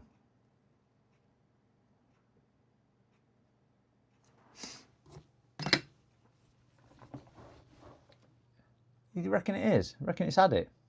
I ain't got a spare tip for that either, so I can't really do anything for that one, unfortunately. Not much better. No. Let me see if I can just. Why can't I find my flux? I'll just put it down. There.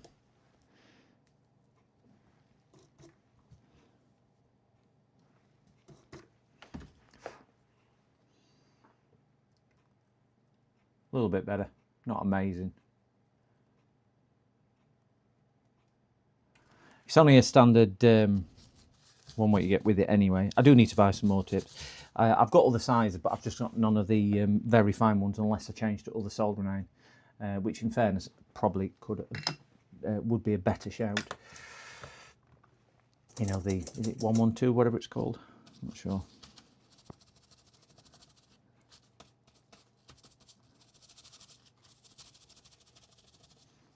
Right.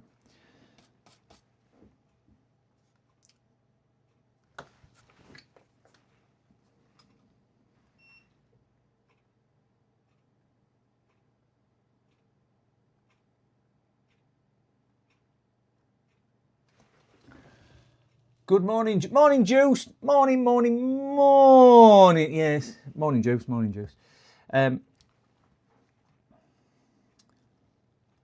PCDD, you little shit. Morning Juice. So,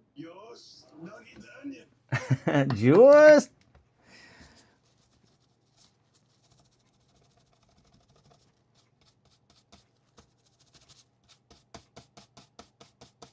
Right, so we are going to attempt to get one of these off.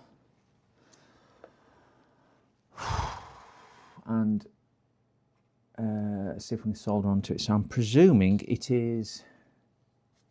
Never used these before. So I think these are probably going to be the right ones.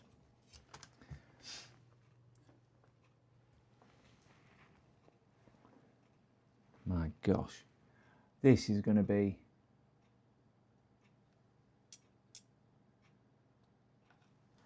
This is going to be, I wouldn't say interesting, but this is going to be stressful. Look at that, that's how stressful it's going to be. I ain't got the dexterity for this. I'm going to get a pair of new tweezers. And I said I was going to open them. I'm going to get a pair of new tweezers. So, I have a pair of Mechanic AA 14s, which I was going to open on stream. I bought several other tweezers, so I'll use my new pair because I think I'll probably need a decent pair of tweezers for this, with it being so small.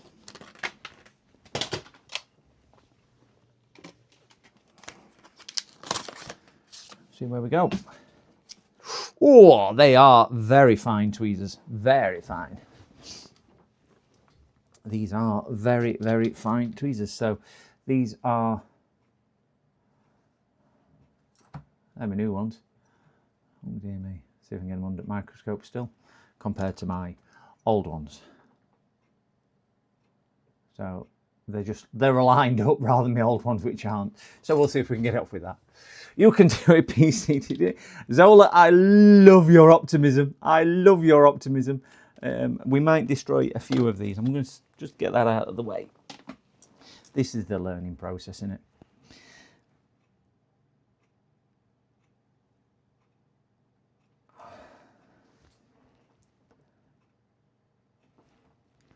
Just remember, guys, I ain't got the dexterity. 62-year-old here. I'm not a spring chicken. Get that out of the way. I want to see if I can lift the... It's there what I want.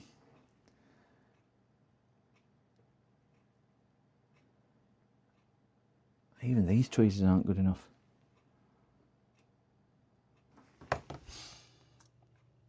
Just found your stream watching Australia. Oh, Alan, thank you. Welcome to the stream from Australia.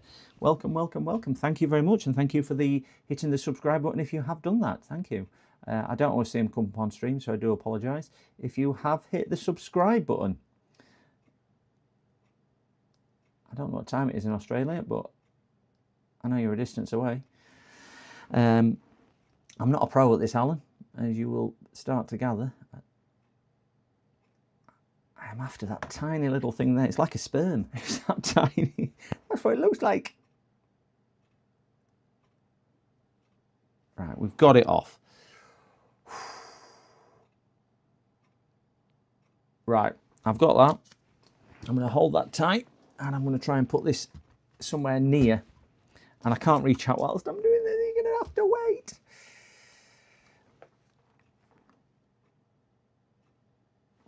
And I'm going to try and use put a bit of light on it.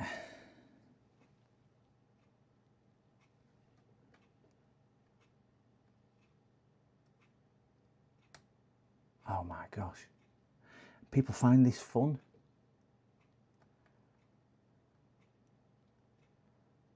Where is it? There it is. Oh gosh, those things are fiddly. Yeah, only got 3 years on me. I feel a lot more than that, cow. Feel a lot more. They are so fiddly. 10:10. Oh well, good evening. Oh yeah, Ozzy's over there as well, aren't you? 10. Well, good evening, Ozzy, because you'll be 10 o'clock Wednesday night, won't you? Over there.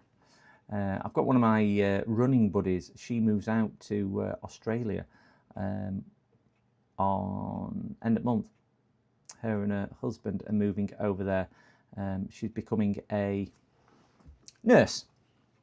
Well, not becoming a nurse. She is a nurse, but she's moving out there to do that. I have no idea how I'm going to stick this down, because you watch these people on YouTube and they just go, oh, you stick it down like this. These are thinnest needle nose tweezers I have got. I'm going to use wire. I'm going to use wire. I'm never going to be able to stick that down in a billion years.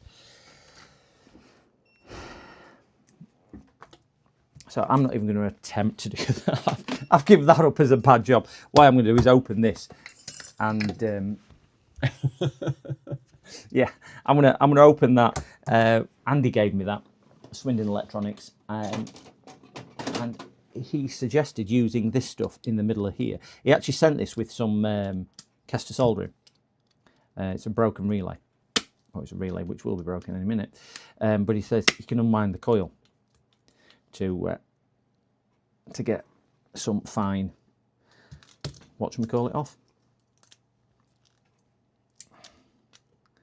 Yeah, it is blown. It's got a great big, oh gosh, got a great big black mark in it, because this is probably finer wire than I've got.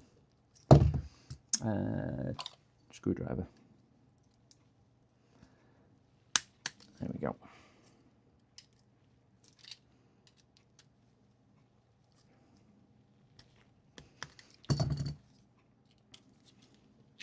There we go. We're getting into it now. Ouch. Sacrificing my hand for the common cause.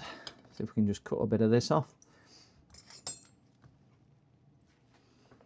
Now I'm doing this very, very roughly, but all I want is a couple of strands, so we'll put them on there. We'll get this under the microscope now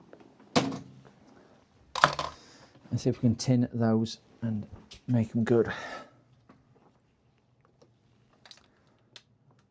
Oh God, that was so small. And it looks so big now.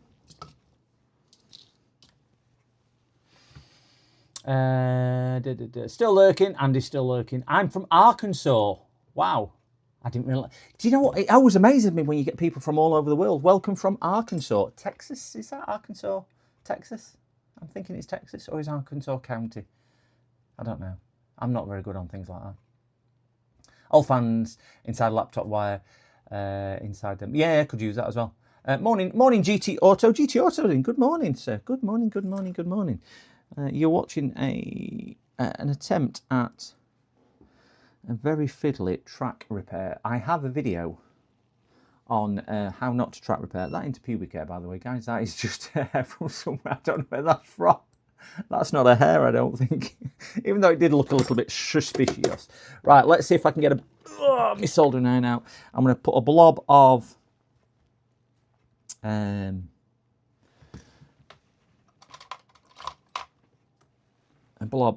flux on here. I'm going to get the wire on here, and then we're going to stick that in the flux, and then I'm going to move this under camera. If you bear with one tick, and we'll get this under so we can see what I am attempting to do. This wire is so small. Canada, Canada, welcome Canada, crack it, all over the world, international. That wire is like rope. I wish it was like rope. It might make it a lot easier for me to do what I need to do. So I need to burn the enamel off. I've just put it in a puddle of that.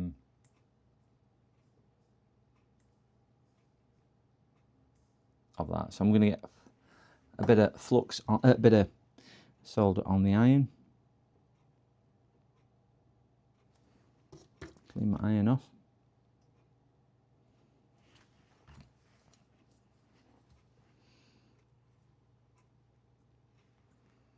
We'll just see if we can tin the end. In fairness, I'm not bothered what I tin, as long as I tin some of it, because I can always cut it down.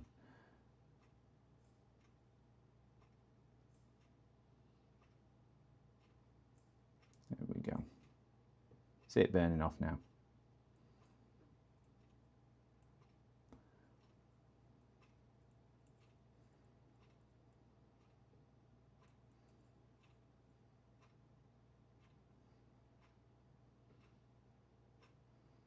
I know it looks like I'm doing 15 mile of it, but I'm zoomed into my maximum.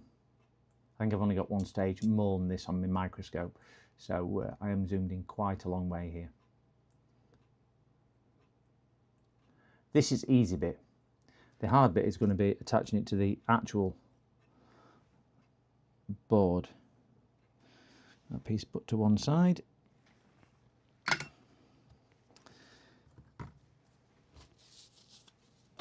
Get the board out. Move some of this wire. Can't pick it up.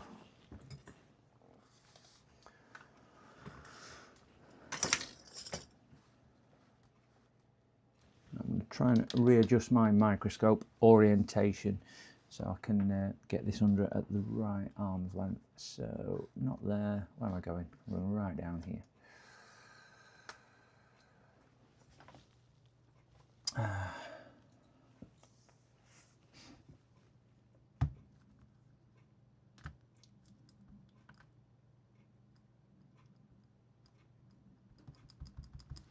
So let's get this thing in place.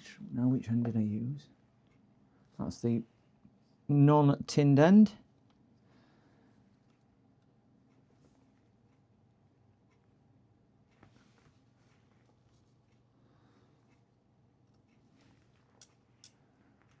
That's the tinned end. Right. If you're of a nervous disposition, I would look away now. Because I'll tell you now, I am not amazing at this.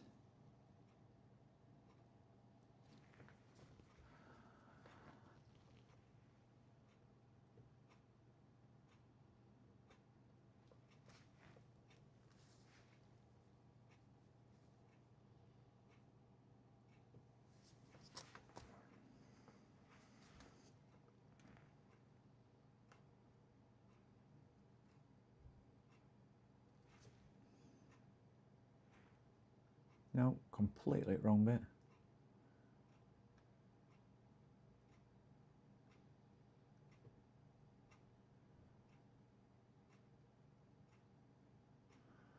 Thought that were on. And I know what you're screaming. You need some flux, you donkey. You're right, I do.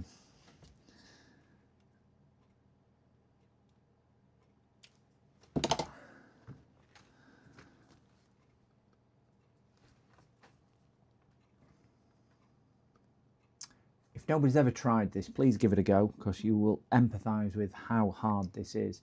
And everyone who has tried this will understand how hard this is.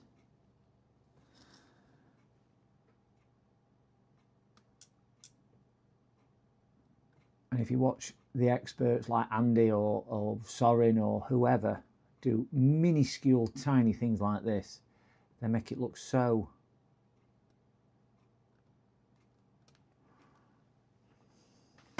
easy. Or Joey or people like that, they just make it look so easy to do, and it clearly isn't. I'm going to use my fingers rather than tweezers. I might get better control than on my tweezers.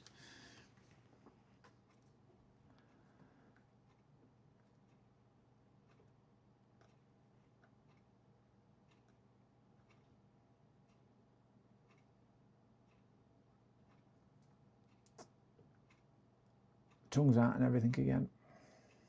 Come on, go on. I'll cut that off if I can get it soldered into where I want it to go. I'll trim rest. Right. I know it looks a mess, but I'll tidy that up in a second. I'm exhausted just watching.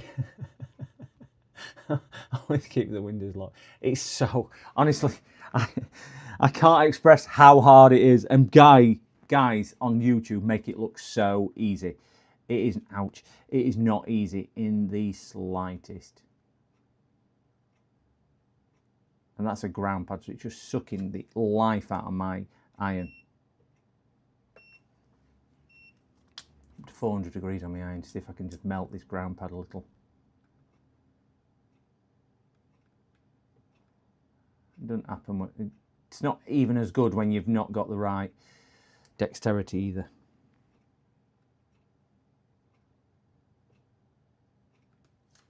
Yeah, I'm gonna have to clean that off.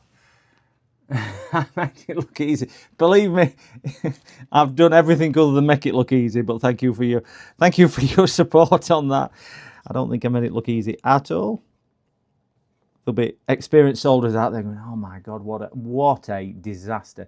I'm gonna have to see if I can get rid of that blob on the ground pad.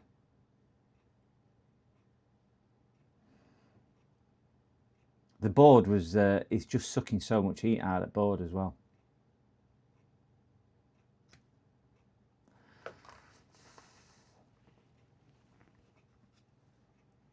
And I know we're connected to earth in ground live here as well.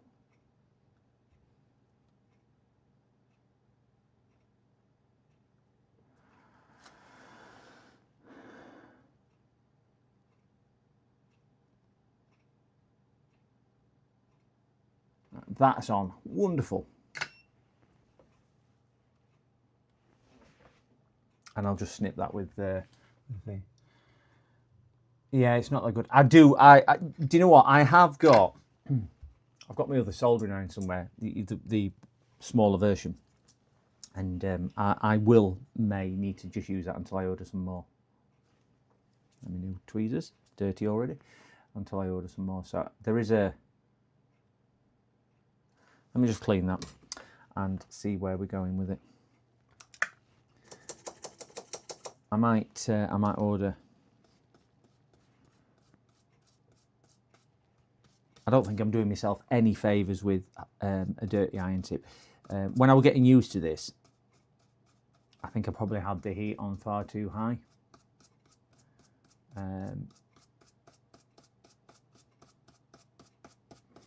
So I think that probably didn't help. But again, whilst I've been repairing computers for a lot of years, I've not been repairing circuit boards for a lot of years. So yeah.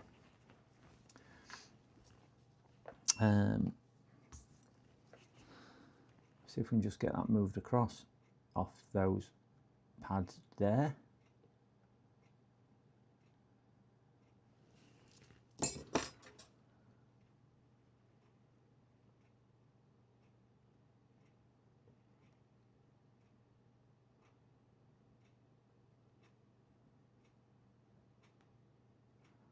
Come on, yeah, blinking thing. Oh.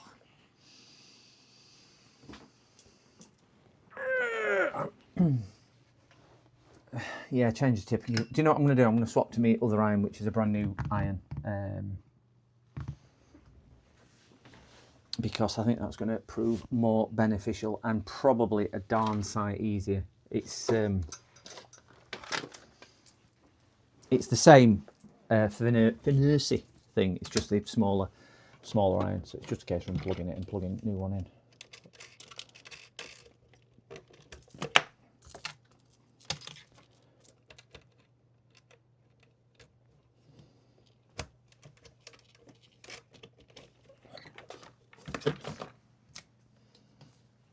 Right, that's the new one in.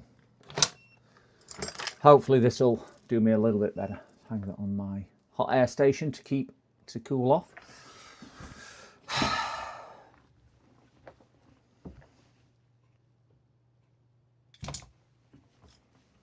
Yeah, I could have done. I could have just put it on the chip itself, couldn't I? I just thought this way would be more fun. I'm a glutton. I'm a glutton for having fun, clearly. It just doesn't seem to want to play. Put a bit of it.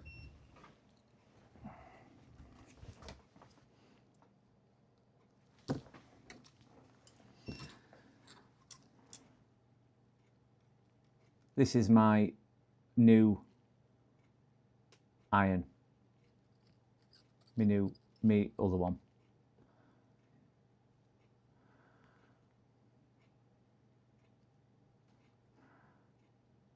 certainly better. Certainly better, not amazing still. I do need to buy, I think it's showing me that I need to buy some more tips.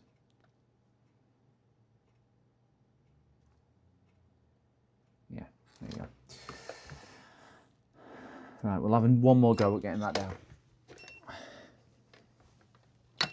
I think the other thing as well is when you watch some of these pros on YouTube, it might be on an edited video as well. I got an idea for your content that connect the wire to the leg of the IC and then solder the IC back and the solder the other side of the wire after the pad. The legs are that tiny on the IC. I think I would struggle even more electro wool. I will give that a shot if I cannot get this wire down. I spent weeks watching vids on soldering just to get basic skill set, still learning. I see Twitch viewers are still doing well. Oh, Twitch. Oh, yeah, they are. They're still up there, Andy. still up there. We're still in single figures on Twitch. That's just much better. Just remember keep. Yeah, I do tend to clean it each time. I do tend to keep it clean and clean it each time. But yeah. Right. So let me get another. There it is. I'm just trying to find the wire that I've just prepped. Is that one there?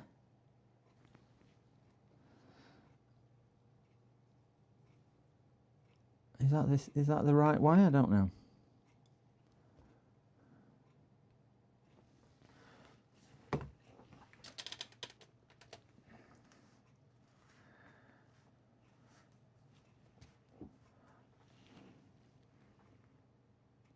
Bit thicker wire this one, but I'm not bothered. It might just make it a bit easier for me to get where I'm going.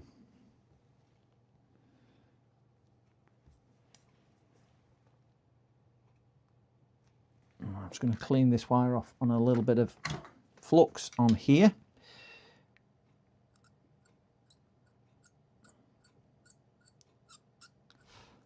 I think it's going to be one of these that when it goes,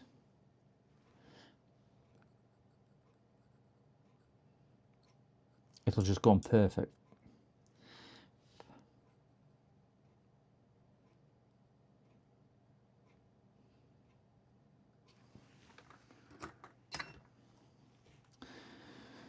Right, let's see if I can get right orientation.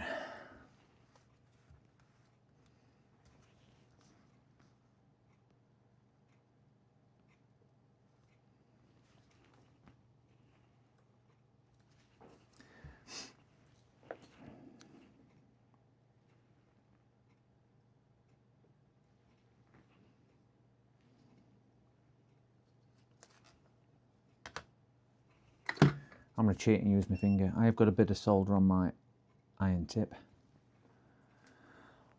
Breathe in, wish me luck, guys. I'm going in.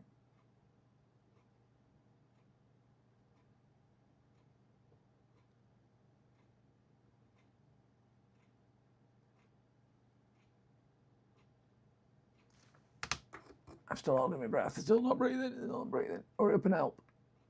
Get off. Come on, you tart. Jamie, tut, tut, tut, tut, tut, tut.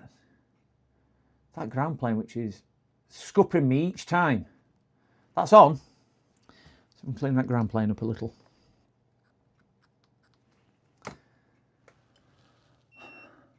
Yeah, just keep cleaning. I'm cleaning. I'm cleaning. I'm cleaning. I'm cleaning. I see.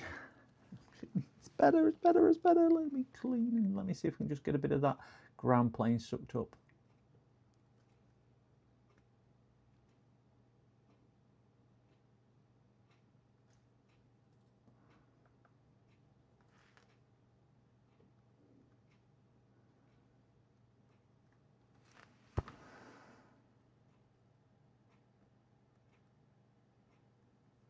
We've got it, finally. Wow, how hard was that? How hard was that? And I think, what iron station is that? It's the Finalizing. It's the Finalizing, Andy. a good station. I don't think it's the station which is at fault. I think you'll find it's me which is at fault, rather than the station. I think it's that.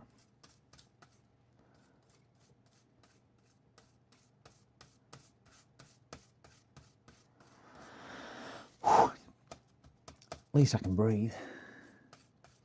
Least I can breathe. And again, all you people sat there going, it's dead easy. It's not easy at all.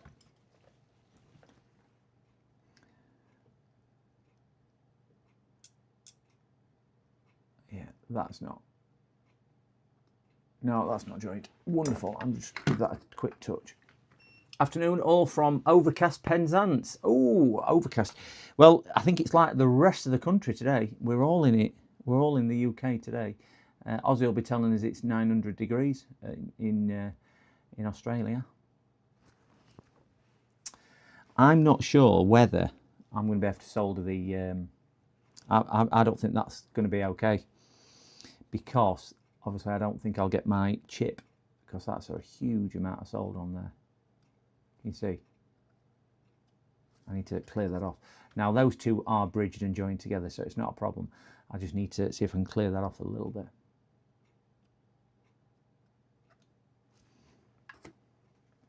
I think that's better. Right, let's see if I can snip that wire. I'm not going to snip it too.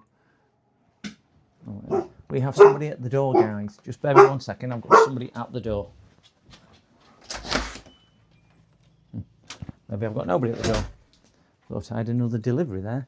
Come on in. And my CCTV has decided to turn off. Let me just put my CCTV back on. Don't know why that had gone off. There we go. I can see now. Focus. Let's see if I can cut this. 31 degrees. Oh my blinking heck, that is a little bit toasty. My best friend lives over in Greece, and every time I ring him, I try and ring him at least once a week, or he rings me once a week. I also go, how warm is it, or how cold is it? Or I usually say how cold it is, and I'll go, it's 8 degrees in the UK. He says, oh, it's been chilly today at like 22 degrees, and it's middle of winter. So yeah, it always makes me a little bit sick.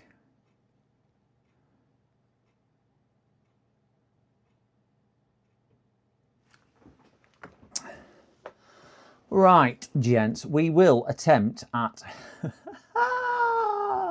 I think that ground pad there's still got too much solder on, because if I put a chip on there and squash it down, it's going to squash it all over there. Ugh. So I think what I'm going to have to do, how about some funny insurance claims? A truck backed through a windscreen into my wife's face. No, don't think so. Don't think so. That one, that's just a bit of dirt. That's all ground anyway, so it's all ground.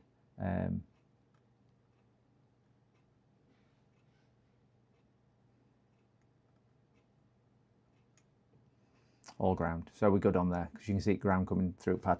But I'm going to try and clear that centre pad a little bit more, because I think that might just cause me an issue if I don't clear that.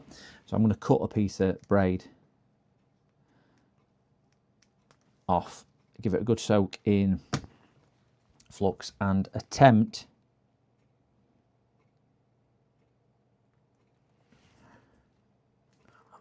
these nozzles are appalling on these things.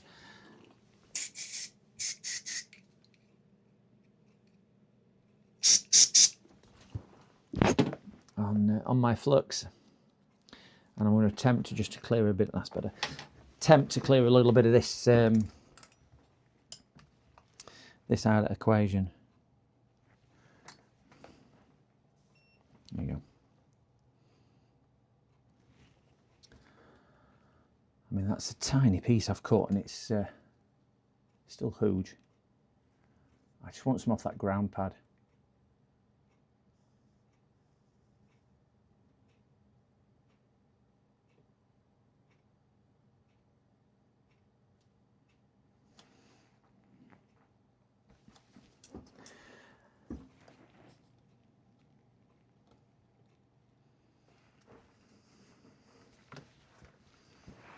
For this, I couldn't get a wire to stick at all. Now I've got loads of wires sticking. It's gone on Mohican.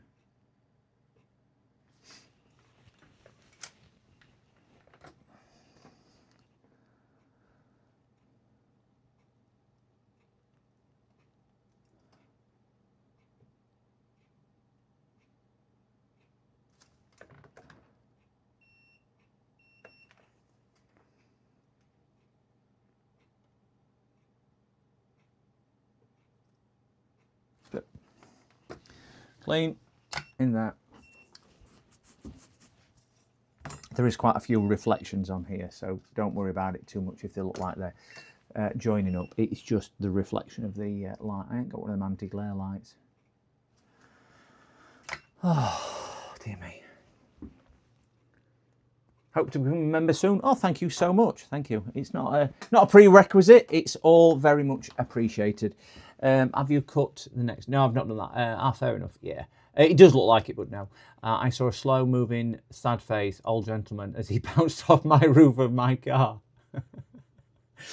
There's another one where somebody put in one of them insurance claims. I had to reverse into them 3 times to make sure I'd hit them, or something like that. Or I swerved several times before I managed to hit them, or something similar to that, wasn't it? I can't remember what they actually put in the end. Right, I can't find the chip that I was soldering before, so we'll get a new chip out. Fortunately, I ordered 5, which is good because I can't find the one I was just soldering. So we have a chip. We'll get my new tweezers.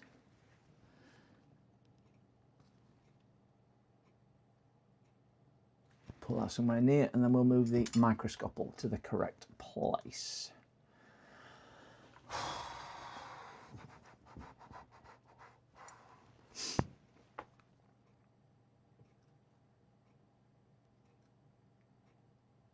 I don't know if you guys are finding this as stressful as I am.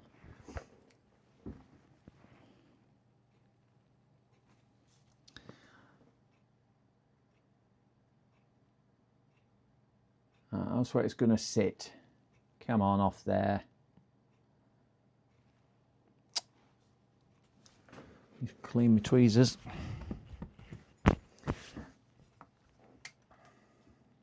So pin 1 to pin 1, and then we will try and get it somewhere close. Move my old solder around because that's sat on my hot air gun, keeping cool. Stick them on the floor. Turn that off. And we'll turn the air down on this because I don't want to blow it away.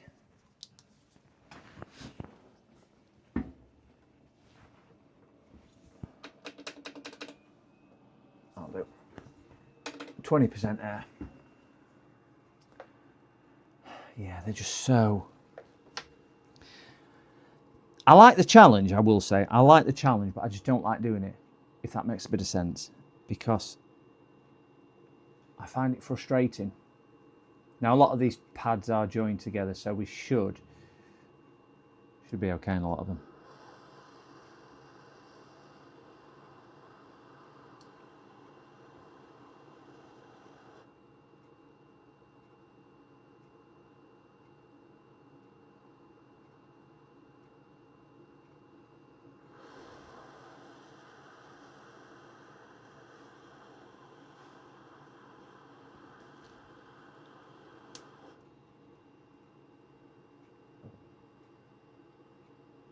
Come on, just tack into place.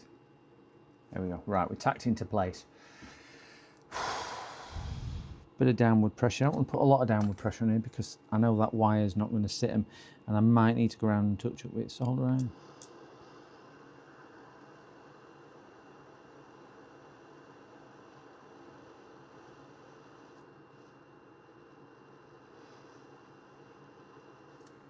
That's quite a bit off the alignment, so we do need to move it across. Rid of the debris off those tweezers. He's somewhere in situ, so I can just knock it across a little bit.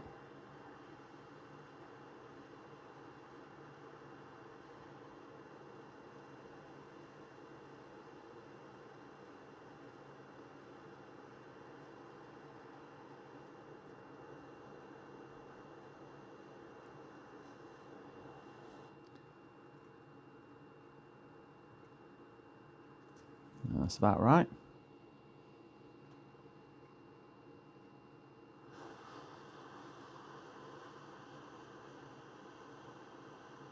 Oh, it's because that wire's underneath. Urgh!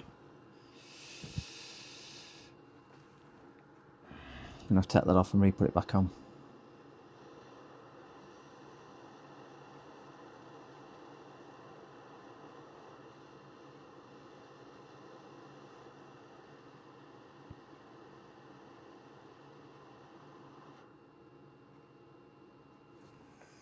More flux. I was just thinking the same EDM.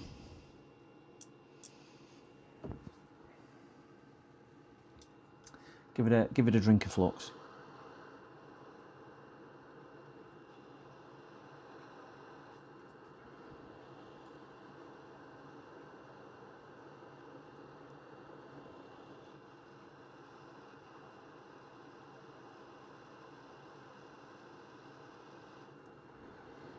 The screen's gone off on me.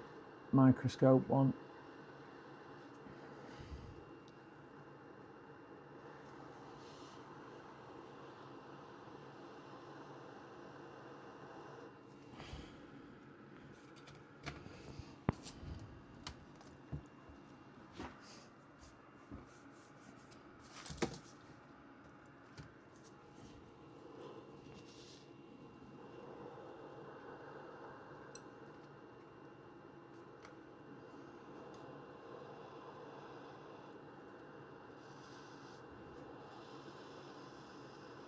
Come on, flow, you darn thing. I've got airspeed quite low.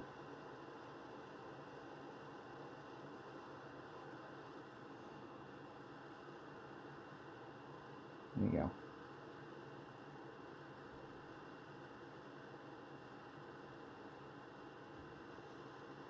There we go. Touch like a donkey again. Just need to knock it back all the way. I can see that there's chat coming in. I just can't see it because my microscope's in way of chat, so I can see it in my peripheral vision. So I think that's something like. So I'm just going to let that cool, and we will inspect.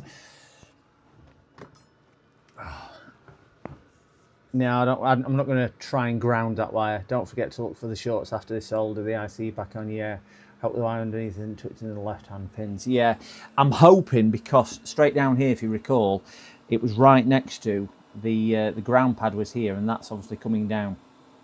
So I will check to make sure that, because I've left a little bit sticking out there. So we can check against here, and we can check against ground, which is this pad or this pad here. So as long as we've got no continuity between there and there and there and there, or there and there, should I say, as well, we should we should be okay.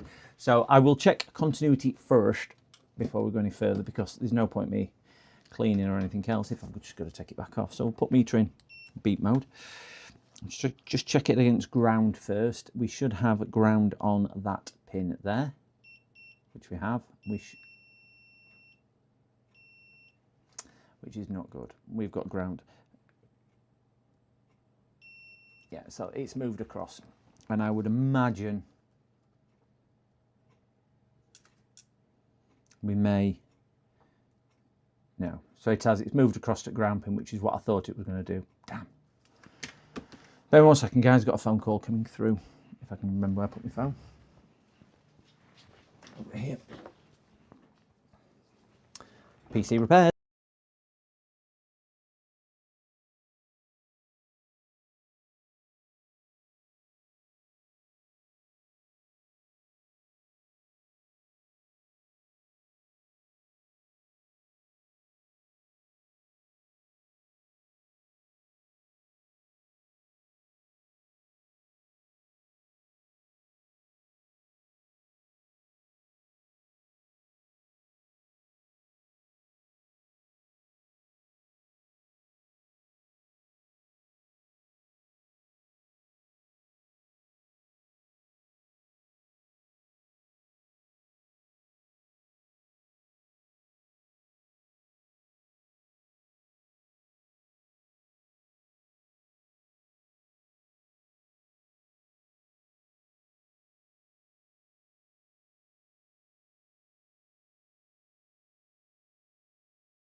Right, sorry guys.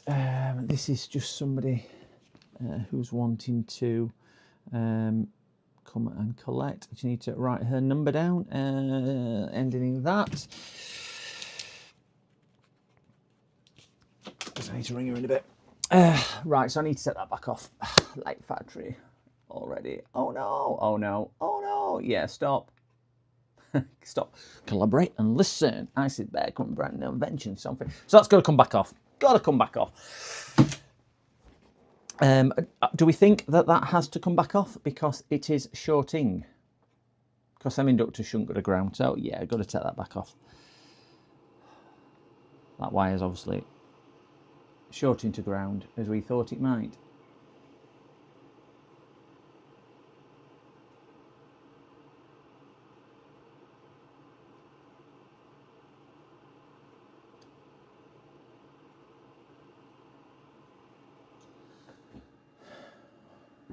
I don't know how that was shorting to ground because it's miles away.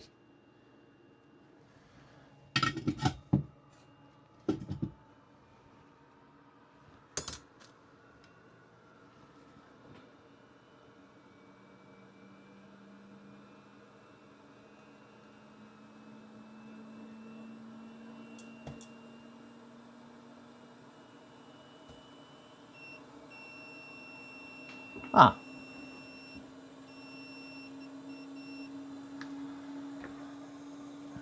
Oh. We checked this the other day.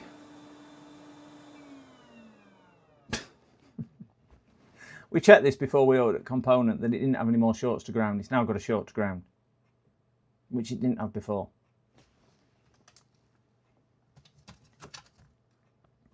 So I wonder whether I've just blown that capacitor there with getting it so hot.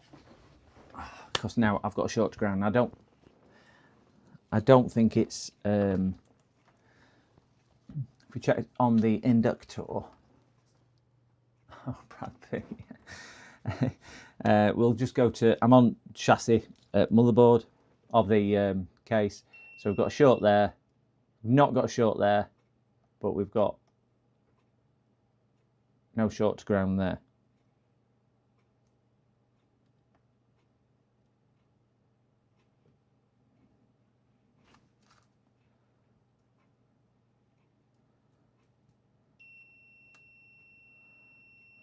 Why? Why do we have a short to short there? And I've got a short to ground. I'm going to take that cap off, them two caps below it, where I've just put that line, because that's had quite a bit of heat. And I'm just wondering whether one of them has got damaged whilst they were doing that. And they're relatively easy to get on and off. So I'm going to pop them off, check for ground. If the short has gone, it's one of them two. Because there's definitely nothing shorter than any of them pins or pads. Oh, dear me.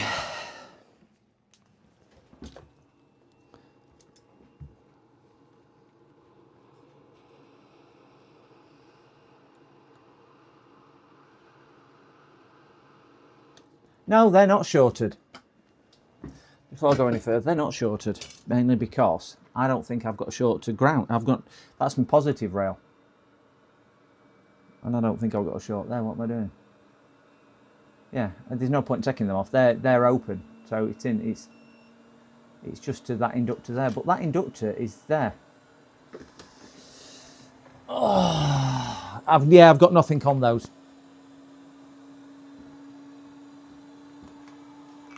Sorry, my head were getting away from me. This is why I don't like doing these, because I find it stressful.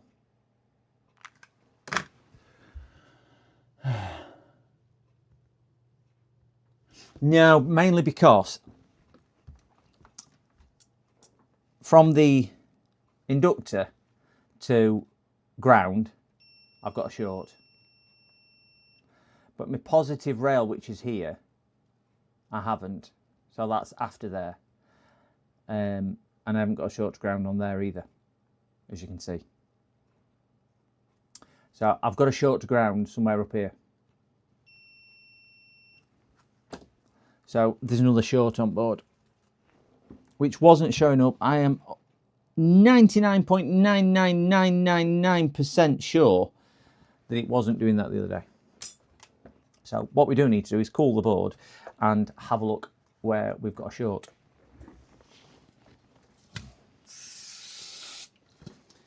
Spray a bit of that to cool the board. Yeah, I think, if I'm being honest, yeah,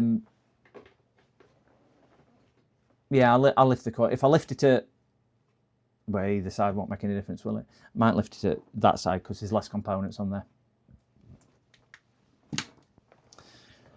Oh, dear me.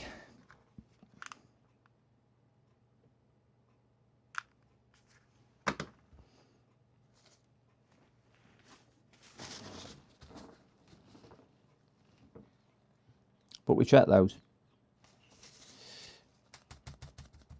We had checked those. Oh,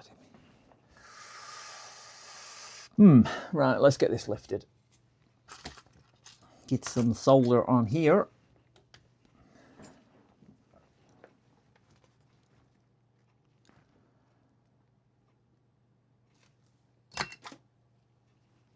Let that warm up.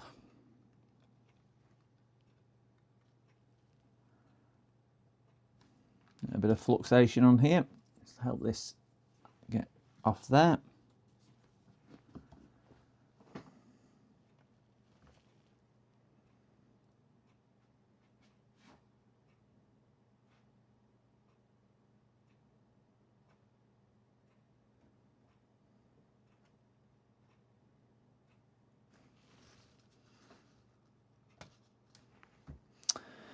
Get some under there to lift it.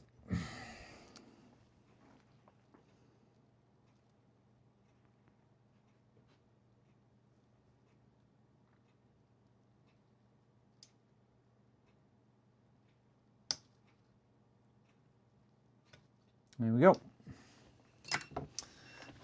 Yeah, it could be burnt layers. There is a. We did check it when we took the IC off before we ordered IC, and it short had gone. So whether it is maybe the layers were that badly damaged under here that they've re-shorted or something like that.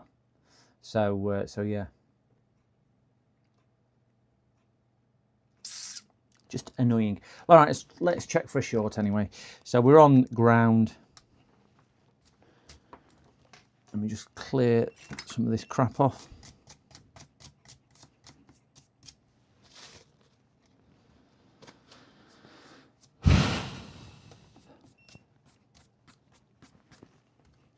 Clean the workbench down a little bit.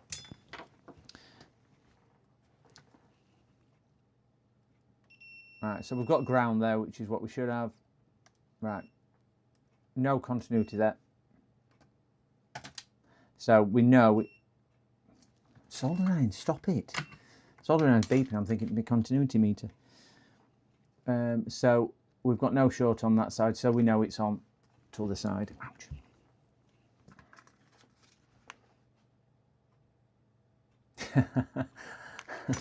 Not enough, I will say. I will say for this. Not anywhere near enough. Right, so we've still got a short there.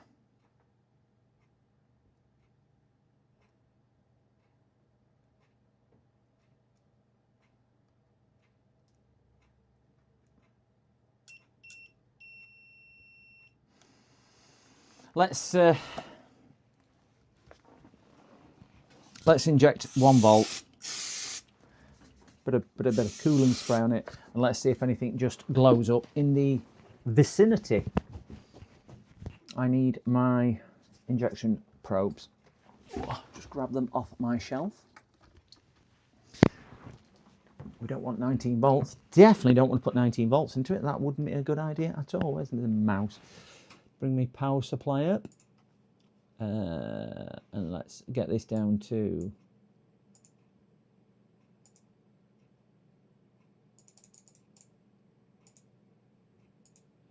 1 volt. And we don't want 7 amps.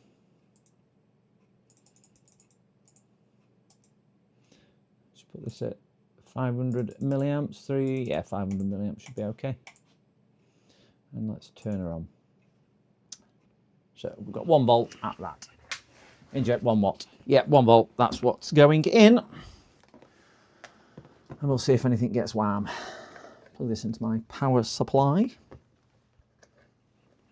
We should be drawing, 1 amp, half an amp. I've set it, if you look top right hand corner, we've got 1 volt at half an amp on there.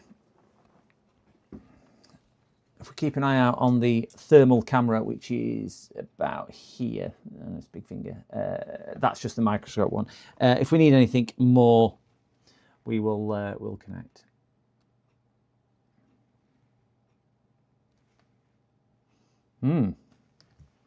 Nothing showing up on there.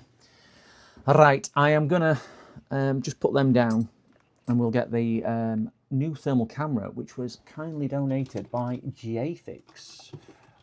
What I thought I'd lost last week. Let me grab that off my shelf. Which is the Infray camera. Let me plug this in. Just need to connect this up, which will take 2 ticks. We will swap 1 camera for the next camera, so I'll disconnect that one.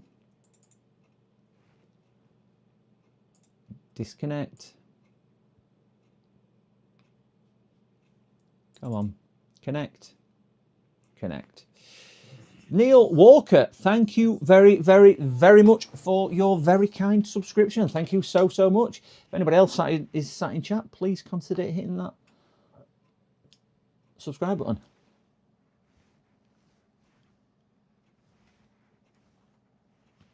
There we go. Right, gentlemen and gentlemen, I'm taking the macro lens off because I don't need macro lens on at this moment in time. So we have a board. I'm going to stick 1 volt. Just find somewhere nice to stick my negative probe. I could suggest several places. So we're going to stick 1 volt on here. We are pulling half an amp, or 0.23 of an amp.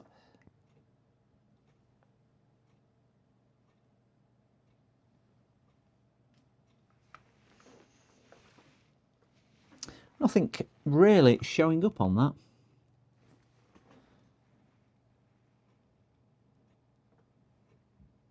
I'm still getting used to this this thermal camera that James has given me.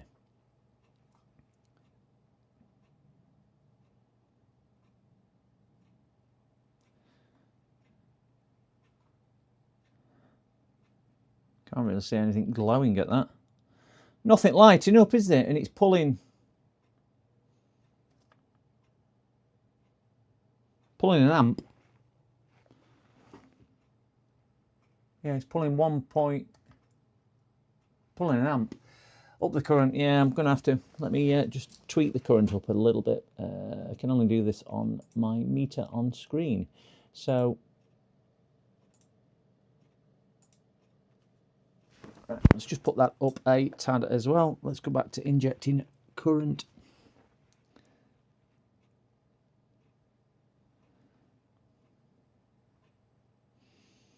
Definitely nothing on there. That's where we were working.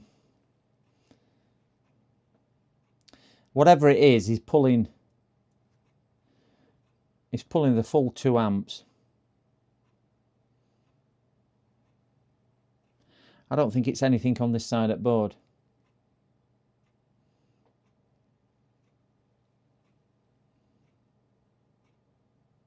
You can see where I'm injecting. That's where it's getting a little bit warm and toasty there. But there's nothing. That's exactly where I'm injecting. It's not one of them capacitors right next to there, is it? Go 3 amps. Yeah, well, just let me just check them caps right next to it, because there are some caps right next to those where I'm injecting. I just want to make sure it's not. No. No, it is the probe which is getting hot. Not. That's where we've been working. Just here. That's his pad. Here where we were working, just here. So it's not the trace, because that trace would be showing up. if that was that. So let's just knock this up a little bit more.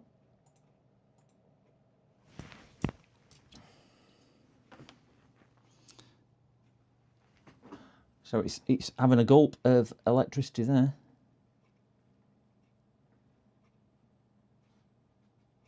Now, if a capacitor was pulling 3 amps, it would be going, I'm hot! It'd be hotter than Aussie, I tell you. Wouldn't need its coat on at 31 degrees. It's going to be something a bit warm. Now, the only heat signature I can get is under the heatsink. I'm hoping it's not.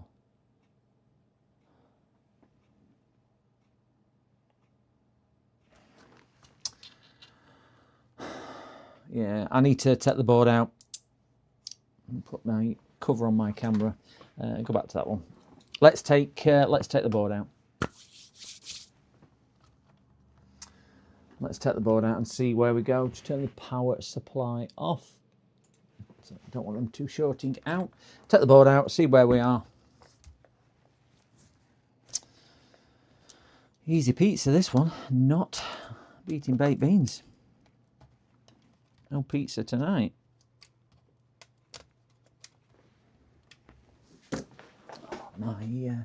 For some reason my CCTV is playing up. Don't know why. I keep switching on to wrong format, and I keep losing people. Oh, it will get as hot as I do strands in Sahara Desert. It would. He lifted the inductor to see which side the board was short. Yeah, sorry. Yeah, it was only because I'd been working literally there, so I lifted the inductor to see if it was this side where I was working, or the other side. So so that's why we lifted the inductor, just to try and narrow it down a little bit. Try and get everything out of it now. Take the Wi-Fi card out.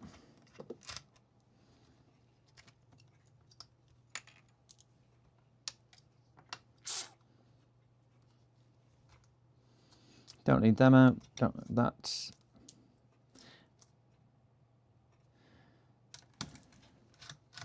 fan needs to unscrew.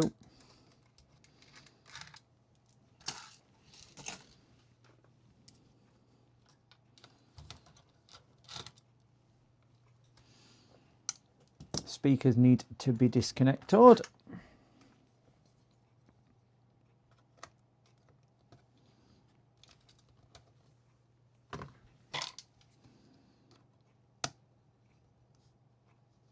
Come on, you blinking thing. There we go. Easy to get out then.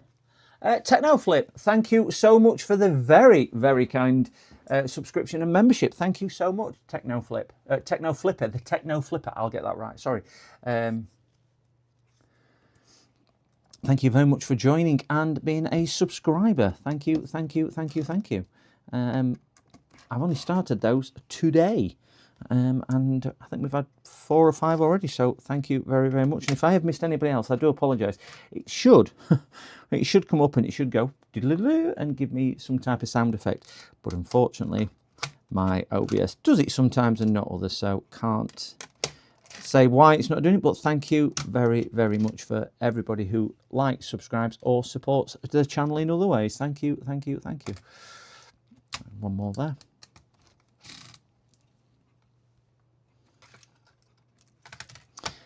Take the fan out.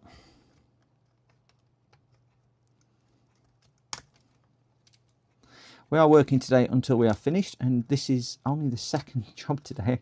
I was hoping I'd be on the 3rd or 4th job at this point. Well, we're clearly not. We're clearly not going to be on the 3rd or 4th job at this rate. So we'll pop that out of the way. This might be a long stream. We did an 11-hour stream the other day, just to give an indication of where we were. I'm just going to pop that all the way up. I don't know what's on the board, but something's causing the board to go white. Don't know what that is. But anyway, so we're going to be injecting voltage here, and we will be just seeing if anything else is coming off. I'm going to tack a small wire on there so I can I can clip onto it rather than that, because if I'm flipping the board over, I may struggle, because again, we know I'm not the best. So we'll just get a suitable wire, which will take a little bit of current, and which will be that one there will do. Cut that off. Snip, snip, snip to remove, snip to remove.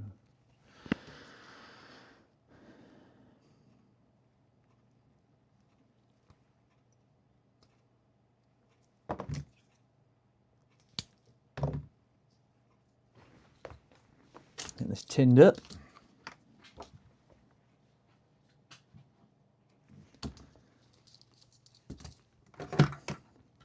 We'll get this just tacked onto the board where the inductor is,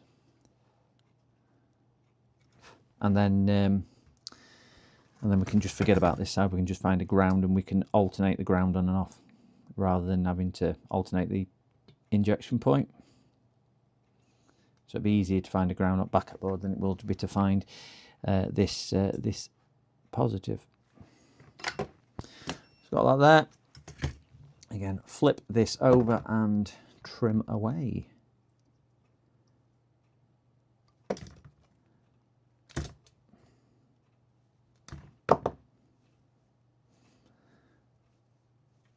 Just give that a quick tin.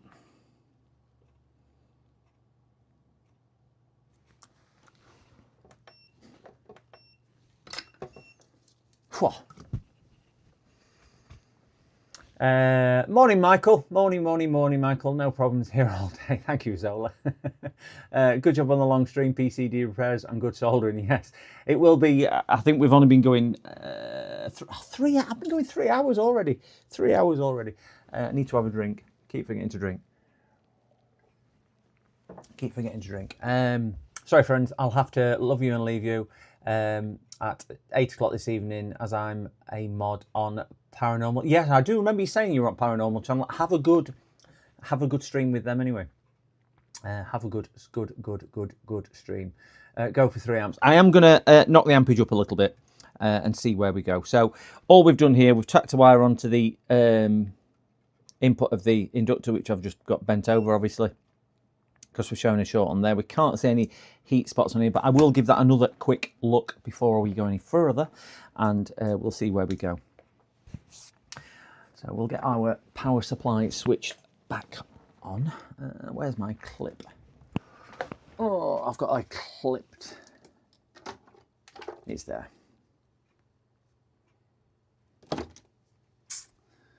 Don't know how to put it now. Bit of a pain in the bark side.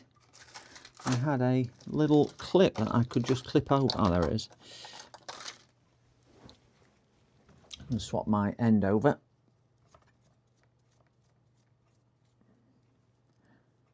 Oh, no, I'm not. The different sizes, completely different sizes. So we will cheat. We will put that onto there, and we will put that onto there as well.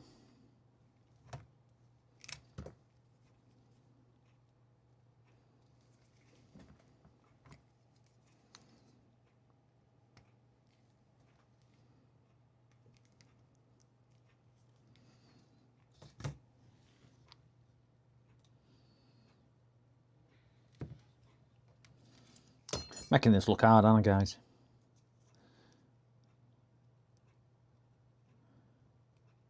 Oh my gosh, can't do things for trying today.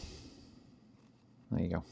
Right, so we've got a positive on there, and is our power supply on? Our power supply is not on, so we'll flip that on just to make sure we've got a connection. We do not.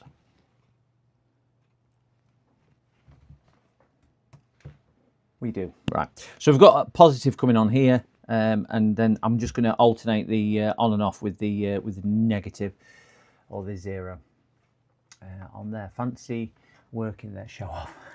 Connect the connector. Yes. Flip the board. I'm just going to check this side just to see if we have got anything else on here with this camera. and just to see if anything lights up. So I'll do it now.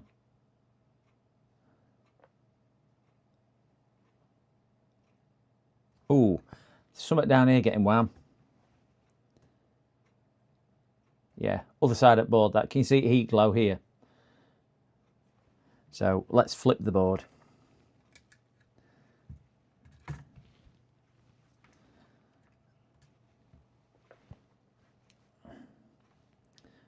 just going to cool that heat spot down on the mat.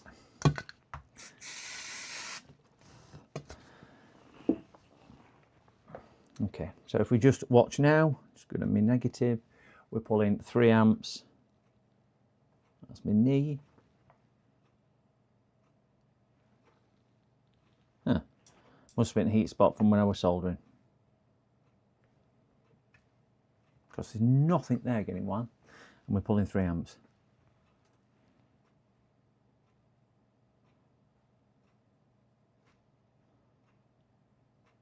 I can't see any heat spots on there at all.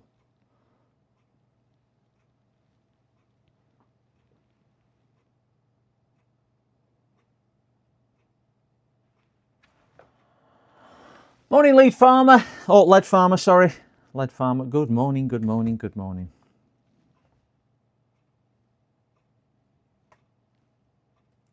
There's definitely something around here getting warm. Definitely something around there getting warm. Put macro lens on. Give it a cool. So delta is a little bit of a differential.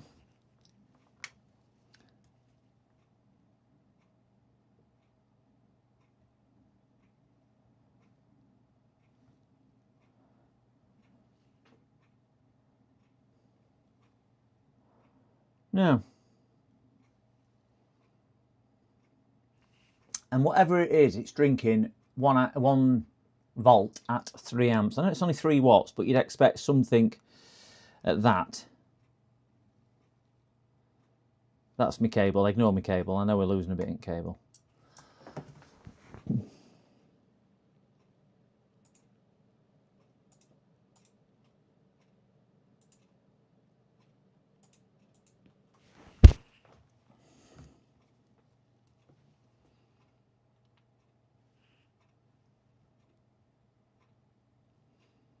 This is a big boy of a short, whatever's shorted.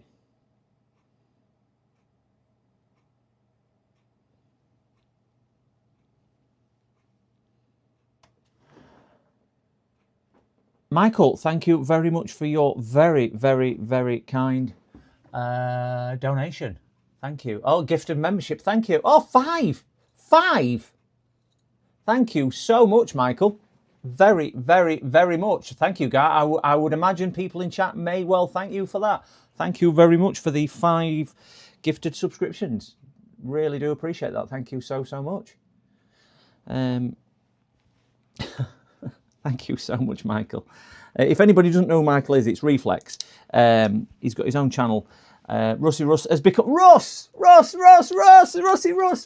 has become a member. If you don't know who Michael is, please consider subscribing to Michael. Reflex, R3PLEX, I think it is. Just some great content, nice chilled out streams. New streamer as well, so show him some love, guys. Check out his channel. Michael, by all means, post your link. And I saw Rusty Russ's name come up there as well, guys. If you don't know who Russ is, Rusty Russ Repairs, please help us get Russ to 500 subscribers.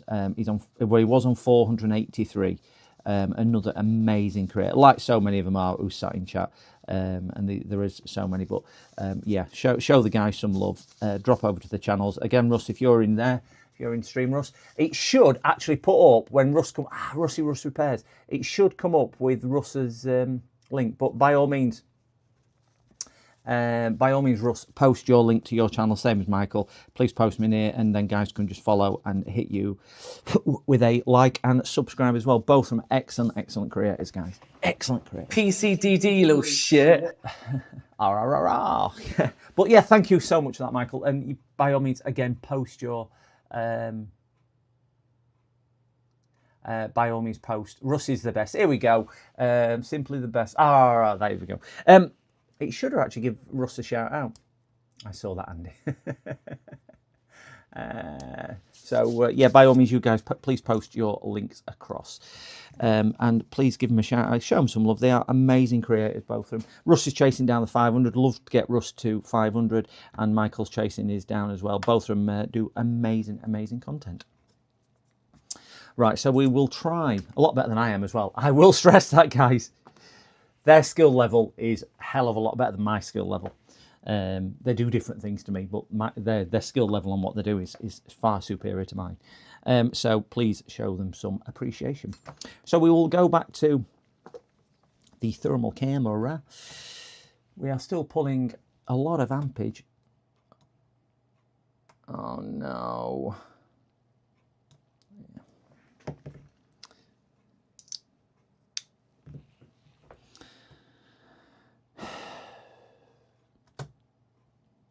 Seeing what I'm seeing, guys?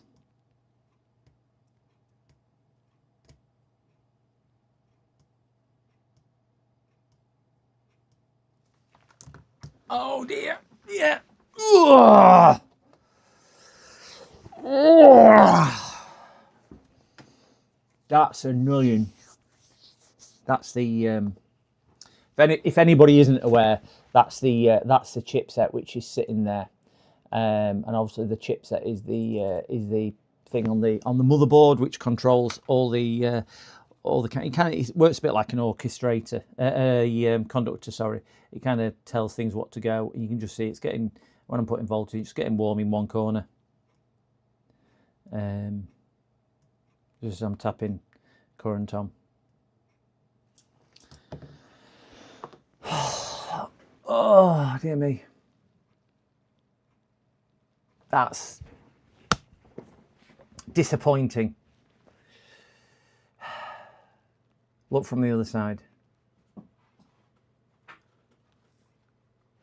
Yeah, let's have a look from the other side. But I would say that is that. Chipset would sit about here. So we'll just flick over and we'll just give it a little bit of a tickle. Can't really see from it. I've dropped the current right down, but yeah, there's definitely nothing on this side of the board. When it's pulling it.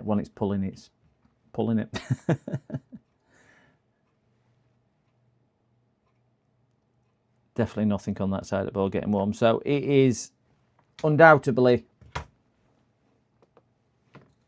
not well. Yeah, dead confirmed. Nope. Ah, what a shame. I'm going to have a conversation with the customer on that one. Oh, no. I'm a lead farmer. He's a lead farmer.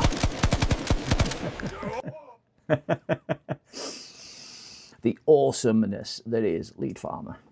Ah, that's really annoying. I'm really gutted about that one. Really gutted about that one. But hey, onwards and upwards.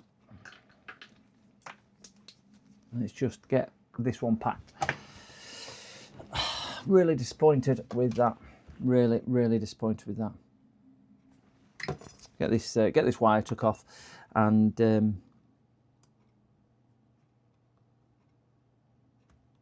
yeah, I'm gonna have a conversation with the customer on that and get the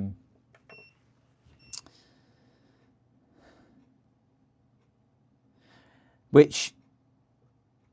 Unfortunately, it's one of those jobs which is only chargeable if it's repaired. This, so it's the diagnostic bench fee rather than anything else. So it's quite annoying that one is not that one is dead. So I'm just going to put this back together quickly because there's nothing else we can do on that one, and we will speak to the customer, reference this, and he has a friend who I'm a lead farmer.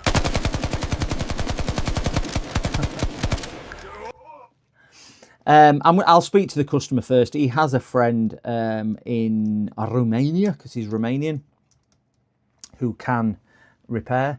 So he may send it to him. And I will even give him one of the little tiny chips.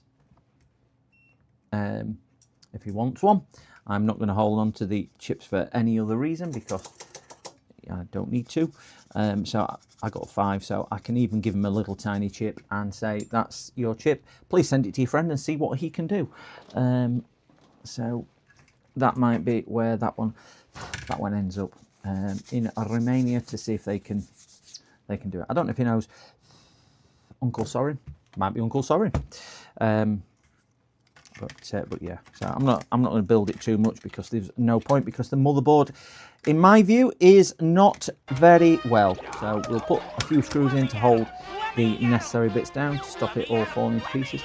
If you are wondering what the other commands are, if you do want to put any sound commands, if you put exclamation CMD, Charlie Mike Delta, CMD, you will get a full list of my sound commands on there. Good. I can't express how disappointed I am by that being non-working.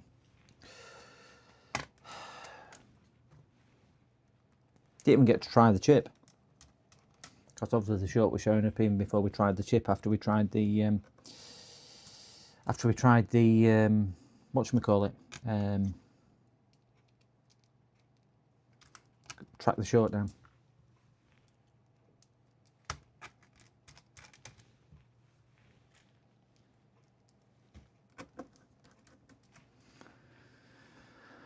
Onwards and upwards. Next one, which is what we are looking for now. We are going to do. Got a couple of desktops next. And when the doctor said I didn't have worms anymore, that was the happiest day of my life. Thank you, Ralph. Very grand. I thought worms were in. Then that's worms as a sound. I'm a bit down now. That one's not worked for him. I think disappointed is probably the wrong word to say, but I'm just a little bit dejected because I really wanted to get that one working for him.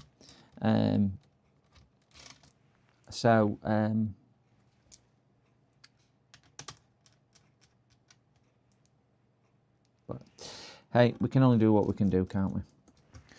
Right, let's balance that on there. That's going to be a conversation later today, and that is as well going to be a conversation for today. Get this out of the way, and we will put this with, where's his telephone number and whatnot. Telephone number is there, so we don't want to disclose that. We'll put that back on the shelf. I mean, he has got a stick of DDR. Yeah, got a little. I got a little towel. I'll just move these two through here because these are these.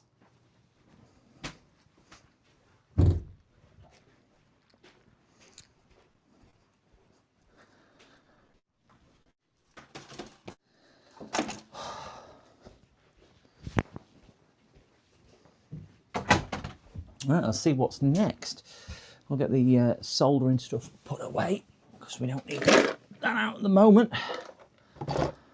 That's his. So let me go through with that as well. Let me not lose that.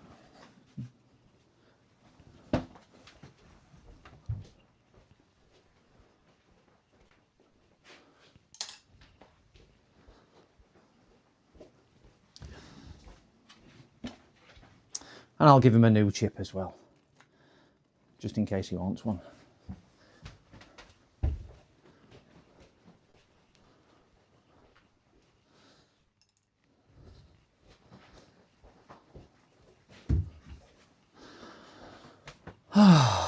Yeah, devastated. His soldering iron turned off.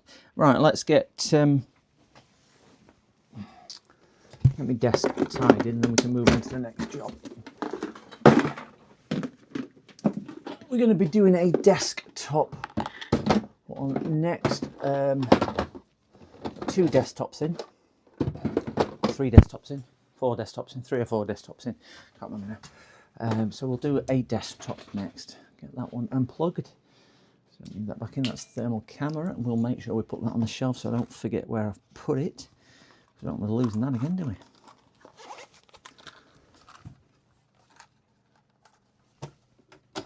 Clip that on there. Dog wants to go out. Yeah, she does want to go out. She wants to go for a walk. She came for my 10k run the other day with me, and I was limping like hell yesterday. Really limping like hell yesterday. It wasn't a pleasurable thing even walking yesterday for me. Really painful. So I did take her for a walk yesterday. Did about a 4k walk with her yesterday, so not far. But she did love it. Who's that?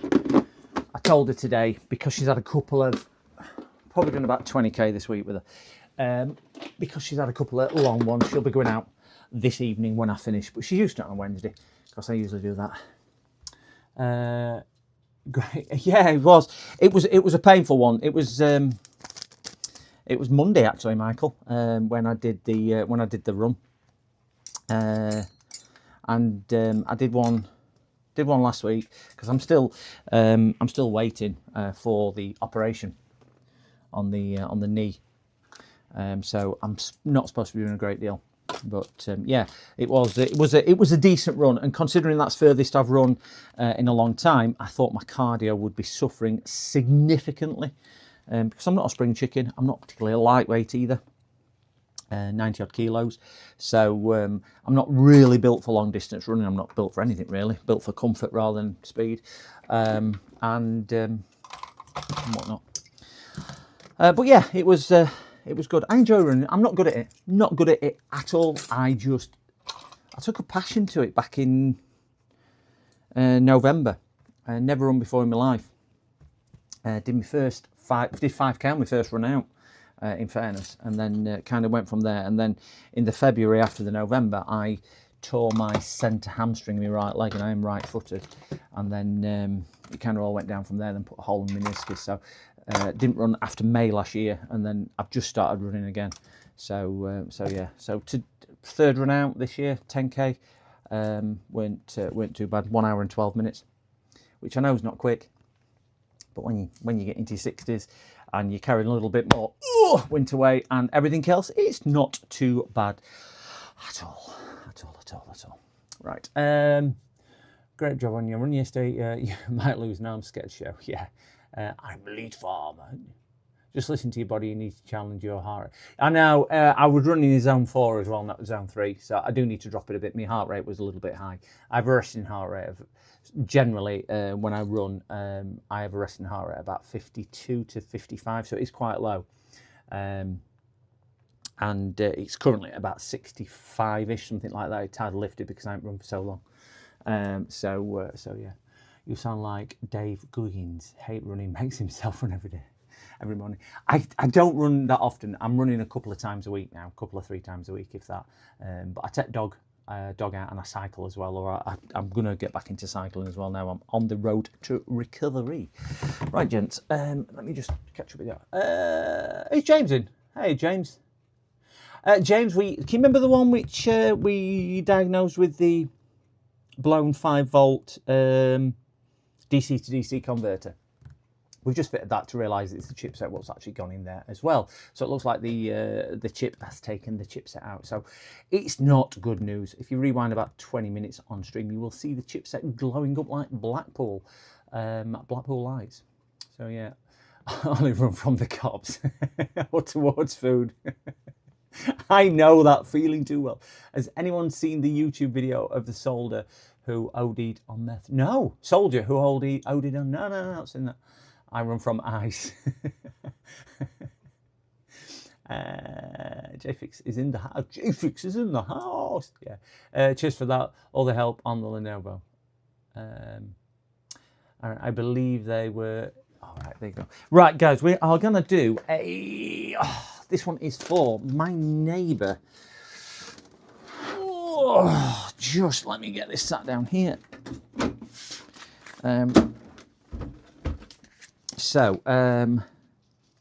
Oh no, sorry, this isn't for the neighbour. This is a different one. We're going to do the neighbour's one first, because that's the one which was in first. So we just need to keep these in the right. We'll put that back up there. God, that's a bit heavier than it looks. This is the neighbour's. So we will do that. Just before we do that, I need to take his phone number out and put his phone number up here, and we'll see where it is. So this one has, I believe, I believe. Why does my screen keep going off? Oh, I've got my deliveries from Amazon coming today. Hopefully. I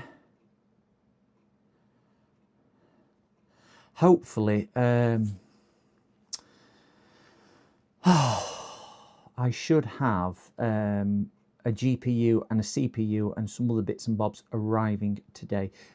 So we might be able to get them on screen on stream because I've got a GPU. I've got an NVIDIA 3060 Ti, I think it is. It's having a Ryzen 7, 16 gig of RAM, 4 terabyte hard drive, 512 NVMe, and cases turned up, motherboards turned up, NVMe's turned up as well, and CPU's turned up. I've got quite a few bits. Power supply should be turning up today as well. Same power supply should be turning up. Where's power supply on there? Where's my power supply? Have I forgot to order the power supply? I don't think I have. No, power supply's turned up today as well. Wonderful. Right, so we are going to be doing this one. This is no power. It's a Dell laptop. But just before I get dug in here, guys, I just need to pop to the loo because I am drinking lots. But it doesn't need to come out the other end. So just before we get stuck into this one, I have got this. I've got the other Dell up there, and we've got that laptop, which is going to be next after this one. That laptop's going to be, do this one, then we'll do a laptop, then we'll do that, and then if other bits are here. So I'm just going to let the pooch out because she probably needs to pop to the loo as well. I'll be as quick as I possibly can. Just need to let the dog out. Maddie, she's here. We'll let her out. We'll get on with this, do the laptop, do that one, and then jobs of fish. We'll be cooking. Right, one tip, guys. Entertain yourselves. Be as quick as I possibly can. Come on, Joe. Come on.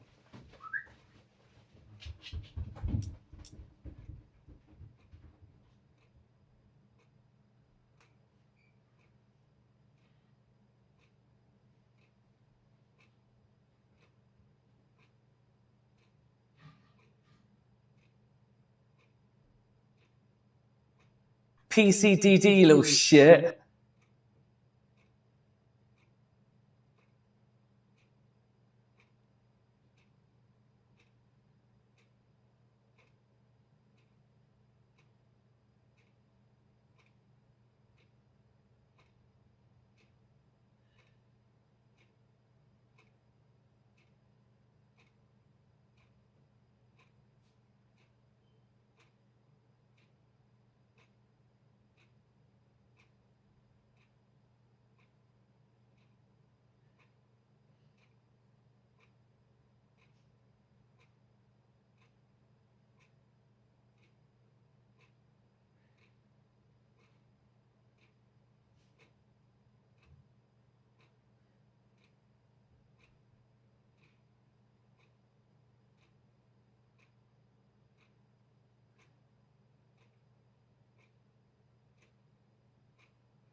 Hi, he's back in.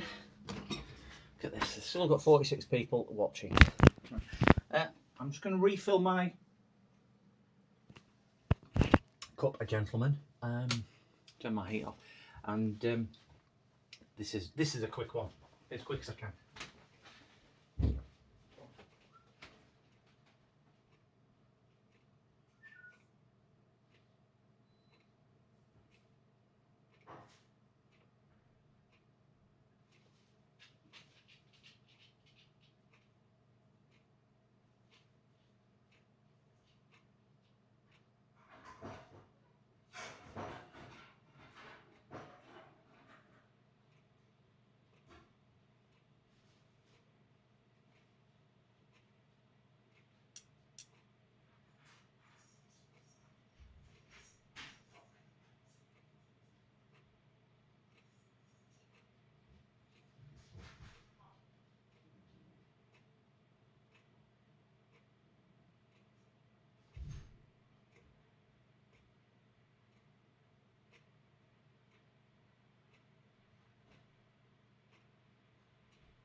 Right.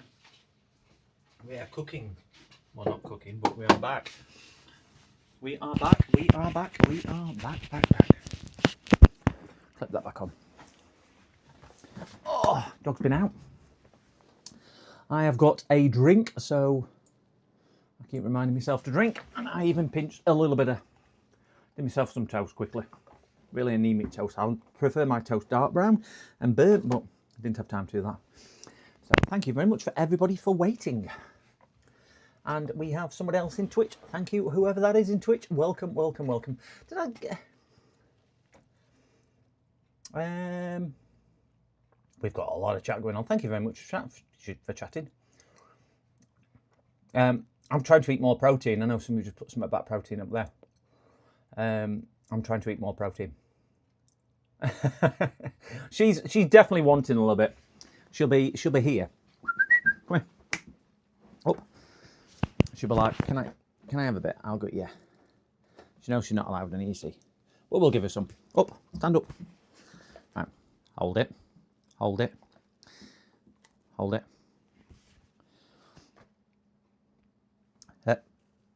Now you've dropped it now. Stand up. Right. See if you can balance it, you know, like a seal. We know we can do this one. Leave it.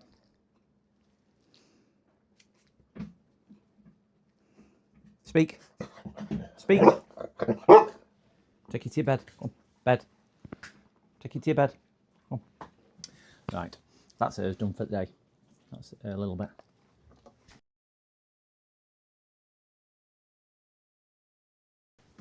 So, right, gents. We have, voila. This is one of my neighbours. Lives, I'm going to try and eat on mute. Lives just around the corner from me. He had a SSD put in last year. He uses it, and I think we put him a 2 terabyte mechanical drive in as well. And I think at the time we upgraded him to, I put him on Windows 11 at the same time. Just give me the food. We did test the power supply with my tester, which I'll do again when he popped in the other day, just to see what it is. And the computer has no life at all, or it tells me it's got no life. So I quickly plugged his power supply in. I know this doesn't provide load, but it does provide me with a indication that there is power. If I can find my little meter.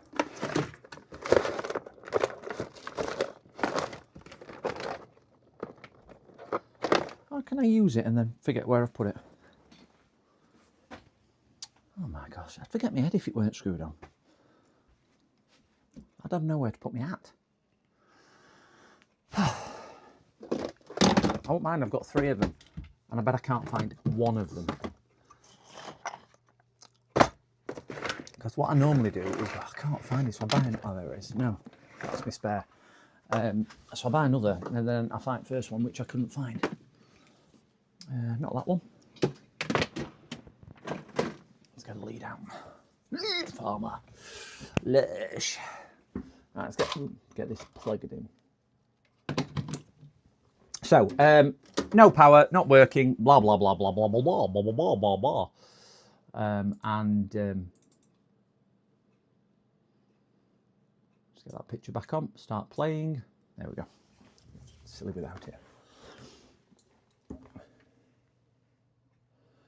Yeah, I can never be organised enough. If you, I think I've shown this before, but if you look at my office, apart from my toast, there's cables and everything all over the place.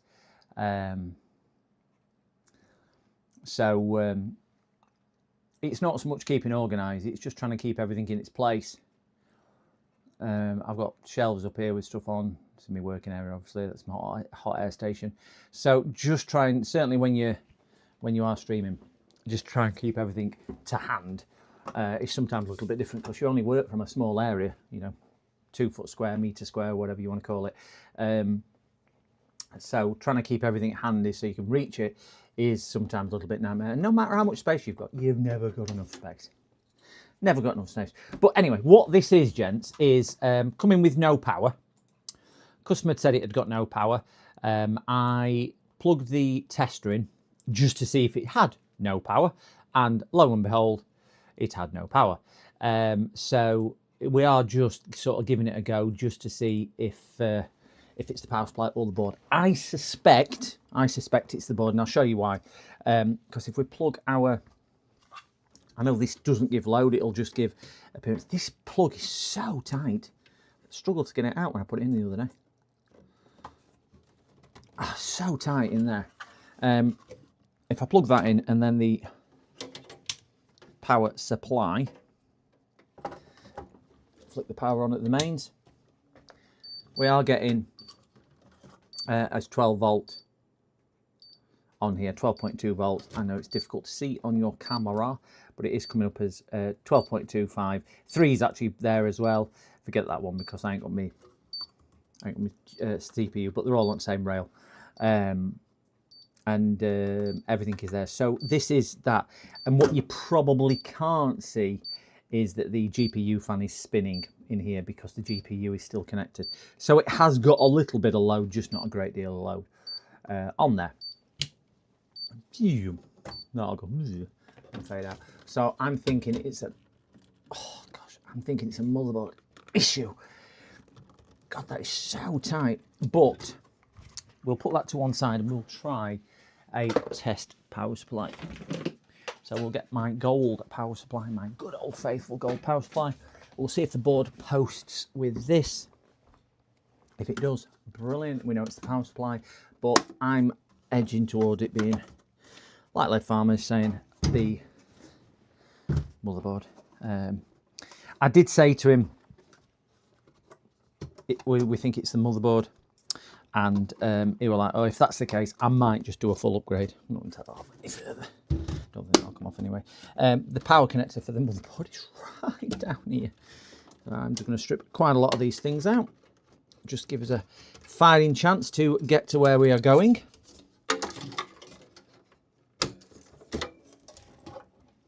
And this will just make it a little bit easier for us to see.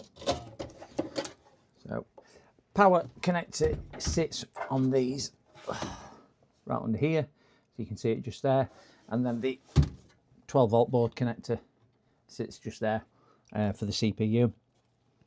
All I'm going to do is plug that in, and see if it posts, or see if it beeps to post. If it does, we'll then go with GPU, and then we'll take it from there. I am thinking, oh, thank you, whoever that is on Twitch. See if I can see. Emily 004. Thank you. Oh, right. Thank you. Oofed. The CPU fan. Yes, sorry. Welcome back. Thank you. Oh, oofed. Yes, you was on last week. Thank you. Yeah, the CPU fan. You was on last week. Yeah, welcome back. I don't get a lot of viewers on Twitch. It's normally on YouTube. So, welcome. Thank you, Emily 004. Hello. Welcome. So yeah, it is an older board. This, I think it's an Intel of some description, but we'll see if we can try and get things plugged in. It's going to be a nightmare to get down there without slicing my hands to pieces and dropping things all over. So we'll get this one in first. See where the clip is. Clip's on the front side, so I'm going to get it slightly orientated. It's going to be one of these which just isn't long enough. At least it's a standard fitment, not like probably the Dell, which I've still got. That Dell, which I've got well, not next, because we're going to do it laptop next, and then we're going to do it Dell. Is going to be a little bit more tricky, because if that is the power supply, that's going to be fun. So, if you're not aware, guys, you get 2 types of 8-pin connector inside a computer. You get 2 4s to make 8, which is CPU, and you get a 6 and a 2, which is GPU. Please don't get them mixed up. I know we're all different skill levels. So, CPU board connector is 2 4s to make an 8. GPU and peripherals like that are 6 and a 2. Please don't get them mixed up, because if we look at the orientation, put them the same way. So that is the orientation they go. As you will notice, the CPU has a positive towards the little clip, where the GPU has the positives away from the little clip. So if you force them in the holes, you will make things go pop, and it's never good. So we'll stick the one in there. They shouldn't go in the hole, but I have had customers force them in, and they manage to get them in somehow, then think it doesn't work. So we'll get that shoved in there. We will sling some power in here. It's off at the wall, it's off at the back of the switch. Power supply on, and I will find the on button on the computer, which is probably... Why can't every manufacturer put them in the same place? It would be so much easier. Is it on the top? Can't feel it. Is it on the side? Probably on the side. Not on the side. My desk is not big enough. That's the bottom. This is the top. There we go. Right, so power button it. Oh, we will see if we get any fan spin. 3, 2, 1. No. So what does that say to me? It says to me, Sloth. Hello, Sloth. Sloth, sloth, sloth. That's saying to me it is the motherboard. There's no signs of life at all. No signs of life. It is completely and utterly dead. So I think it's motherboard. No GPU. Yeah, I've not plugged GPU power in because it would still give me a beep code up. Fan would make an attempt at spinning on that. I would say. So we'll get that unplugged and we will test some of these coils. So the good news for the customer is his power supply is not blown. The bad news for us, we've got to take a motherboard out of this HP desktop.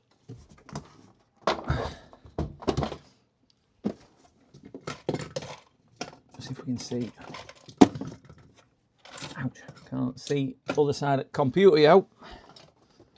I'm going to have that facing towards me. I'll try and get zoomed down as best as I possibly can so we can all see what I'm doing. I'm going to try and just test a few coils before I do anything else. Now, the customer did say he thought it was the BIOS battery. I don't think the BIOS battery will do that issue, but he said he thought it was the BIOS battery, so he changed the BIOS battery. Let me see, but he said, I'm not too sure if it was a good BIOS battery or not. Let's just check. Yeah, he put a good BIOS battery in it, so it wasn't the BIOS battery. It is... Oh, crikey. The board revision. It might even be better off on microscope on here.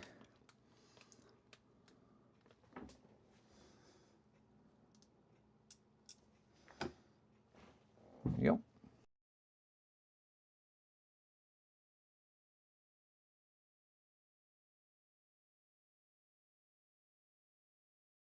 I'm presuming that is the board number. Yeah, I got a good one with battery.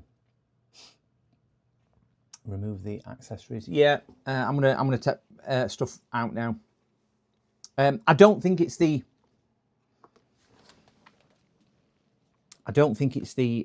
graphics card, and I'll tell you why I don't think it's graphics card. It's because I leave the power plug in the graphics card and turn the computer on. The fan spin on the graphics card. Sorry, when I leave the power into the graphics card and use my tester, which turns the power supply on, the fan spin on the graphics card. If there was a short graphics card, it wouldn't spin, because obviously it gets the fan power from the 12 volt here. So if that was shorted, it wouldn't do that. It might have a short somewhere on the PCI lanes, but then that would probably affect the. That's more likely to be the motherboard than that. Oh, that was my train of thought. It may be completely wrong, which we all know it probably is. So I'm going to take it out anyway, just to be safe.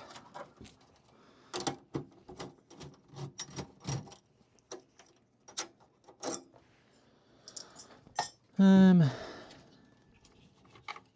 on. Oh, did I? Did the new PC, what I've got all the parts tuned up for today. It's a do Dell Alienware make desktops? I think they do. Anyway, it's Is it a Dell Alienware? I can't remember now. It's a, I'm sure it's a Dell desktop anyway, gaming desktop. And I couldn't even figure out how to get the hard drive out of it. I'm looking, I'm thinking, it's clearly screwed down. Could I find screws? No.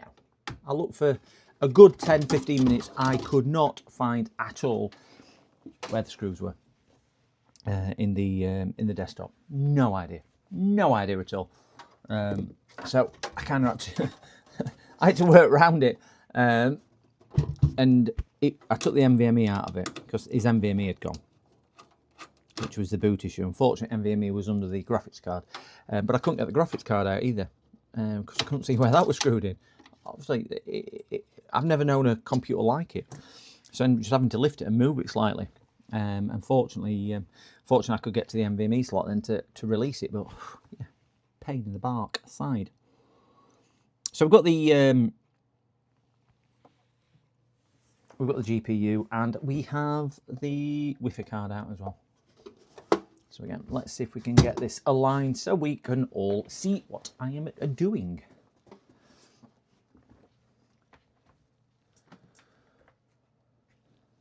Yeah, it's just no power at all though. We'll give it a shot, but we'll take the RAM out. Guard that with our lives. It is, wow, bit price. I don't know if anybody were here at start at stream. DDR4 RAM. I was showing chat at the beginning of the stream. I was looking for some DDR4 RAM for a customer yesterday, and I happened to look for DDR4 Dominator RAM because I've got 2 sticks of it. Look at what this is selling for, and this is directly from Corsair, by the way. It's not anybody else. It's Corsair's website on Amazon. They're wanting £1,000 for it. They've got several different ones, but they're wanting £1,100 for 2 sticks, or 4 sticks, sorry, of DDR4 RAM. 4 sticks of DDR4 RAM direct from Corsair. Absolutely crazy. Yeah. Mookie, believe me, they had some strange things in there. I've worked on a few more interesting form factors, let's say, but yeah, this was bamboozling me. Wow, 8-bit Chris, well done on that. Such a good feeling. Such a good feeling, I can imagine. Does it come with a loan app? Do you know what? Just going back to this.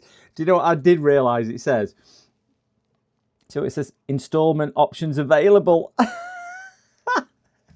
Installment options available. You'd still be paying RAM off by the time bubbles burst and it's come down in price.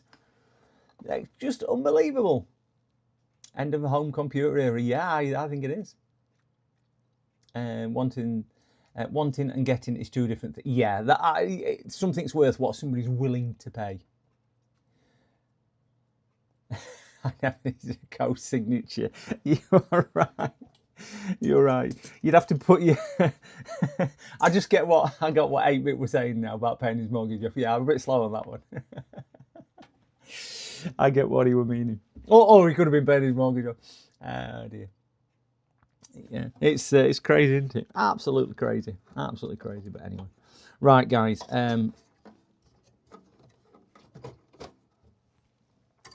Let's just test a few shorts now. Let's get this on continuity mode and see if we've got any direct shorts on the board. Sort these out. We'll get to the machine that goes beep beep beep beep beep beep beep beep beep beep beep beep beep. Yeah, so we'll just stick that in the case, just there. We've got a ground. Yeah, we've got a nice ground. So we're just going to test the anything that I can find.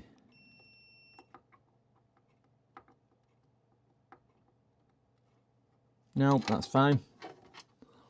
I can't really see a lot of these places. That MOSFET's fine. That's the input one, I would have thought. Have we got the current sensor resistor kicking around anywhere on there? I don't really work a lot on desktop motherboards, so it's not like I know my way around them too much. I know the premise. So let's just try those. Oh, that's not good. That's not good at all. That's not good. Oh, it's 9 ohms, so that's better. Oh, you! What am I doing? Was it pre-Christmas? Still waiting from DDR5 from Amazon, 3 months and counting. Milky, if you're still waiting, I would say cancel it, because I don't think they've got any intention of doing it. I had, I can't get, I can't get near, I can't get to the bottom of the coils without yeah, they're all right. 2 point something, 2.5. There'll be CPU coils on there. Let's shift that out of the way. So it is coming up on screen, isn't it? Yeah, 2.5.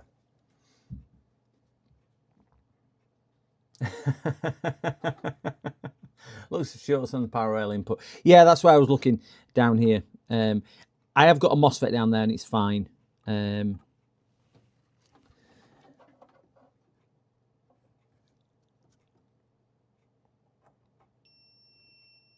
Loads of ohms on that one. I'm trying to find, because the they're through component whatchamacallits, inductors. CPU side is fine. Other side will be ground. There'll be those.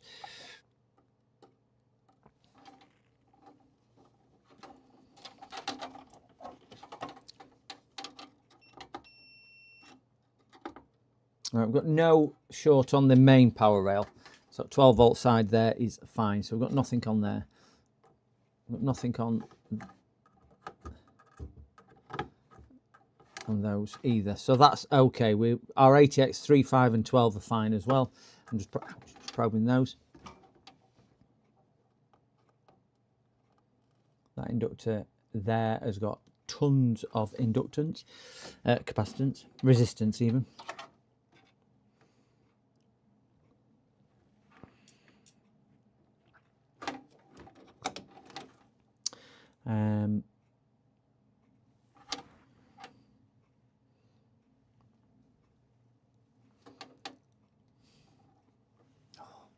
Just 1 second, guys. My telephone was ringing.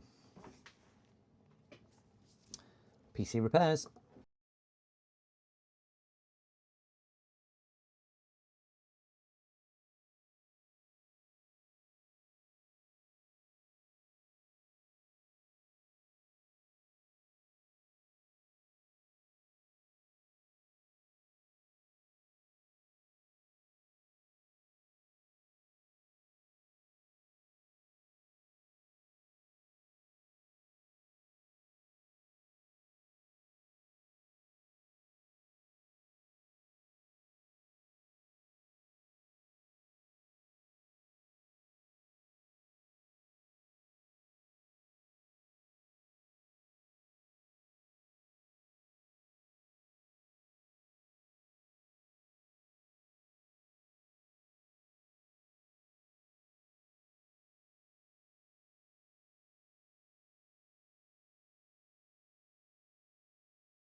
Sorry guys, that was just somebody else who wants a full build and he's dropping all his parts off tonight.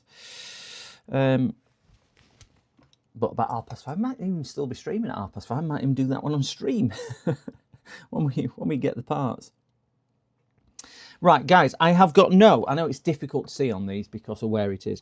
I've got no shorts down here. What was those reading down there? Let's try the gate. Nothing on the gate. That is ground anyway. Yeah, so ground's where it is. I've got nothing shorted on those.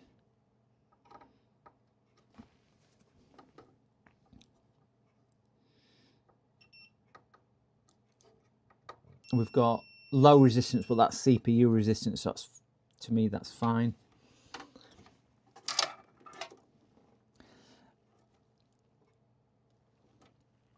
Is there anything else you can suggest that I check? Because obviously with this one, with the customer saying it's probably going to go for a new build, I just don't want to be spending 3 hours. We've got 23 ohms on that inductor there.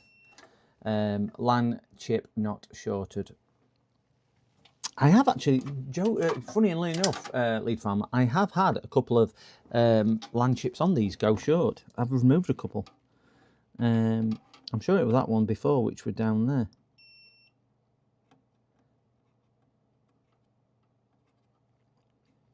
And I just normally remove them. Now there's no shorts on any caps around the whatchamacallit, that chip. And let me just get a microscope and see what that one is. See if we can turn some lights up.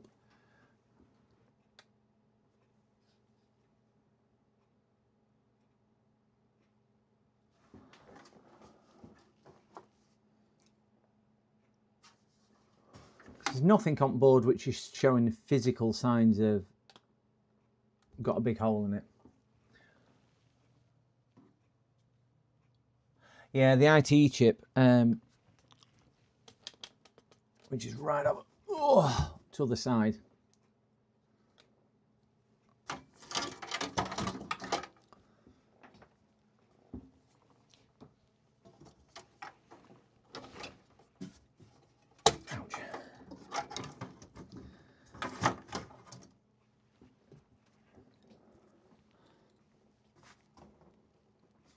I'm going to have to do this blind anyway because I can't actually get my head in.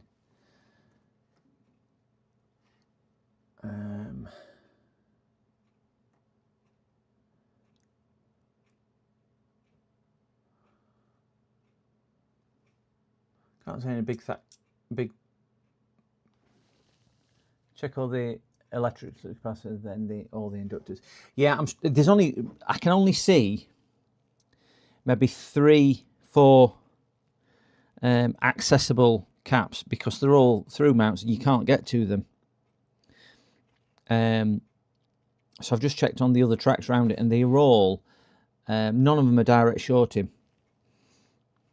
None of them look. Should we just take board out? Should we just take board out? Why don't we just take board out? It'd be so much easier if we just took board out, wouldn't it? Good idea. Take board out. Yes, a cracking idea. Let's take board out. Take board out. There we go. Oh, my gosh. Let's super glue these in or something.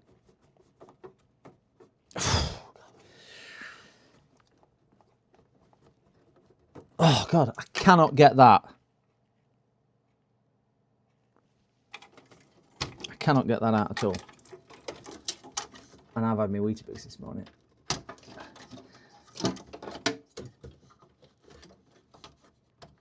I'm just going to take board out and have a look.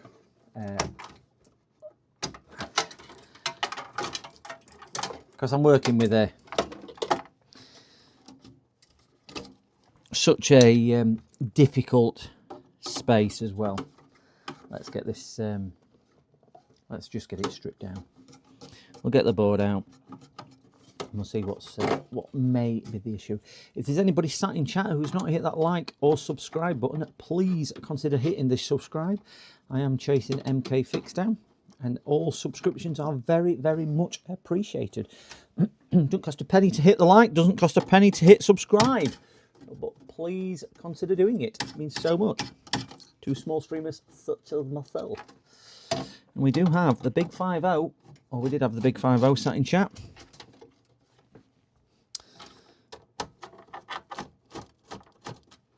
So we'll get that screw out there. They're going to be interesting to get to.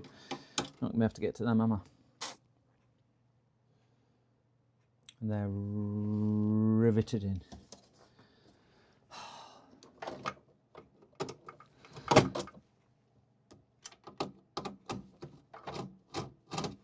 I hate manufactured PCs. They just make it so difficult to work on.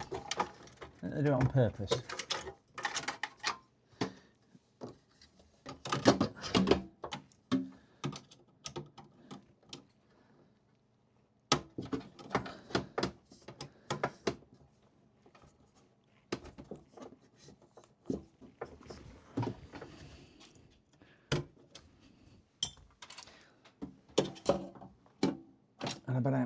I bet I ain't got a screwdriver long enough to go straight through it all. Let me get my other tools out.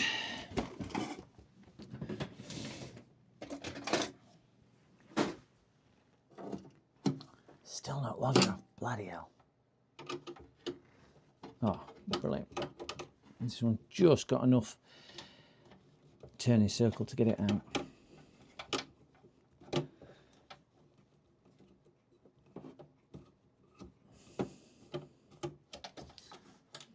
Right, one more screw to come. Yeah, I've got that one out as well. So board will be out after this last screw. Then we're not working with a big bulky case. Well, at least we can get it under camera a little bit better.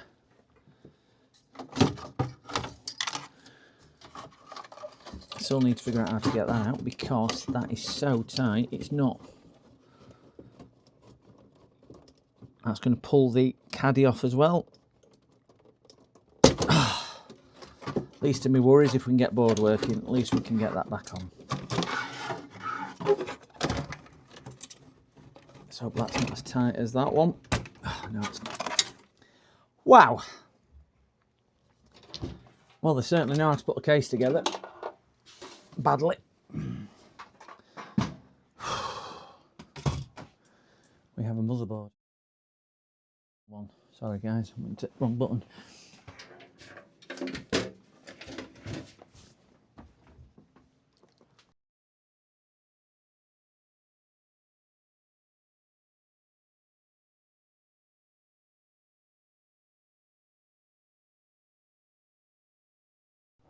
All right.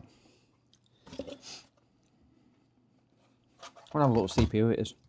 You know, whilst we've got me, once we get it out, because if we do get it working, we're going to have to re-thermal paste it anyway.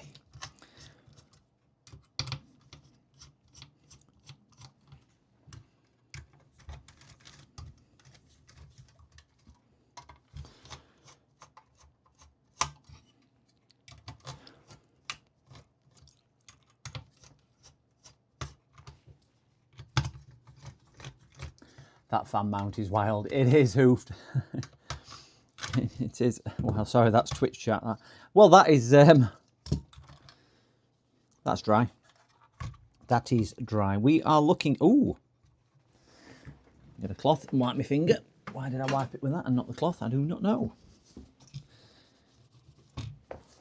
Not mega old. I have worked on a damn sight older.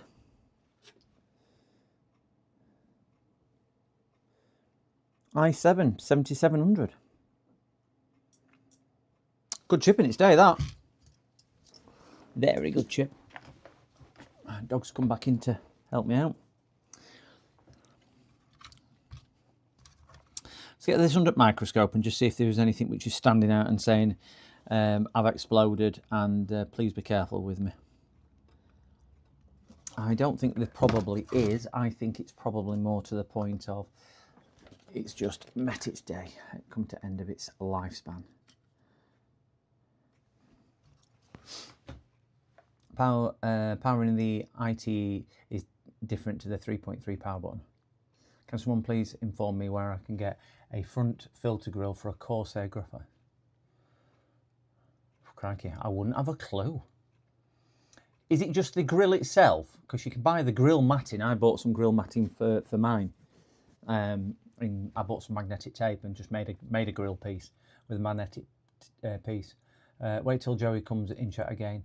We'll get him out of his chair. It's Joey! It's Joey! 50 watching, wow, it used to be like 5 or 10 a while back, I remember. Sans, I know. I think I said to somebody the other day, it's surprising that your expectations are a lot more. I mean, 50 to me is outstanding. 50 to me is absolutely outstanding. But you do watch others. I think I was watching Nano yesterday and he had like 160 in chat. One of James's videos, 22,000 views it's had. I think that was on his OnlyFans page as well for members only. But his tech videos, it's got one at 22,000. And you just start thinking when you're a small creator, wow, that must be amazing. But I suppose there's nothing taken away from the fact that if you've only got 10 viewers and you get 50 views on your video, it's an achievement when you've got 50 views and you get 500 things. I do really well and I'll tell you what I do really well, guys. I've only just ticked to 500 supporters, but my videos get somewhere between 500 and 800 views per live stream, which when you start working that back, you look at some of the other creators who's got 5 or even 10 times the viewership I've got, and they're only getting the similar sort of views on different genres and whatnot of tech and other things. So I do really well for mine. So I'm just grateful for everybody who finds it half interesting. But anyway, out of stock. Oh no, is that the part number? There we go. He's getting used to the fame. I was in. I'm sure James won't mind me telling you. I've met James a few times now, and we do speak and whatnot. He had come down last Monday or something like that. I can't remember what it was. And we spent the day and we did quite a few repairs. So anyway, cut a long story short, I decided to go to a shopping centre quite a large shopping centre. It's probably an hour's journey for me, and knowing where James lives, it's probably close to maybe 2 hours or 2 a bit hours for James. Anyway, I get to this massive shopping centre, and I was with daughter, and I said, "Oh, we'll go straight downstairs." That is correct. I get downstairs. I look across the crowded shopping mall, and I sees this face I kind of familiar recognise with the beard and what. I'm like, that looks like James. That, nah, never. Too far away from home. Never. You know, it's 4:45 on a Saturday afternoon. I've just got there thinking I'll be, miss all rush and everything else, and place is packed. So as I'm walking away, I says to daughter, I says, "I'm sure that's James behind me." She went, "Where?" So I'm pointing, and she went, "No, it's not. No, it's not." I said, "Fine." So I WhatsApped him, and I said, "I've just seen your double in such and such." He went, "Yeah, it's me. I'm here." And I'm like, "How bizarre is that?" We don't even live close to each other, and we certainly don't even live close to this shopping centre, and we just happened to go to the shopping centre at the same time. I did turn around to go look for him. I couldn't find him. But I did turn around. I said I'll come and say hi. But I think he'd gone to a different shop at that stage. But bizarre, isn't it? How you bump into people. But I've got the world's worst memory for faces. I get customers turned up at the door all the time, and I'll go, "Are you here to drop off or pick up?" And they'll go, I'm here to pick up." I'll go, "Which one?" Because I won't remember. We only dropped it off 2 hours ago. "Oh, right, okay. Which one?" Because I don't remember you.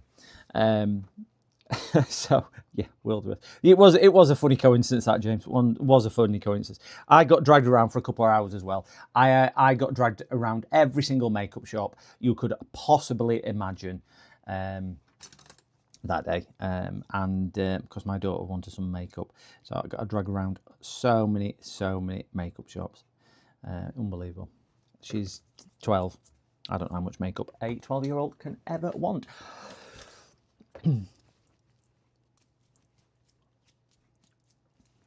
Not going to shout. Not going to shout. Not going to shout. Welcome Twitch. Yes, 4 hour. No, I wasn't saying 4 hour live views. 4, 5. Look, bottom left hand corner. Bottom left. No, other left down here. That's what I was saying. Are we on a 4 hour video? 4 hours 20 minutes. Yes, video. Right, guys, we're going to have a look around here. I'm not going to shout that out. We'll have a look. So we're just going to do a quick visual inspection, see if anything's gone pop. Now, if we do it like Northridge Fix, yeah, the visual inspection is done. It's got a short. It's put goggles on. It's dead. Let's use post it out same days, nearly always in stock, all that stuff. Or let's just have a look at my pace, which is considerably slower. So I've got the IT chip there. We will check that in a tick. Can't see anything else around here which has got any big signs of burning or going pop. He didn't hear a noise, but then again, he probably wasn't listening for one. Spin the board. Because he won't fit under the camera.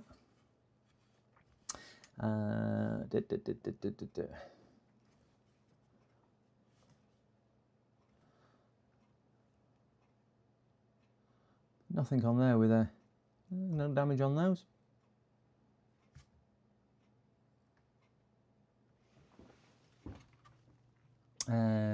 She could have bought you some powder for your head, reduce the shine on camera. I don't think there's much chance for that. I cut my hair as well on Saturday to hope it make me run faster. Never did. Never did at all. Mentioning into video editing. Some like it might be worth it. Do you know what, Sans? If you get into video editing, I'm deadly serious. If you get into video editing, you'll certainly have my work. I despise video editing. That's why I do a live stream. Don't like it at all. Don't like it at all.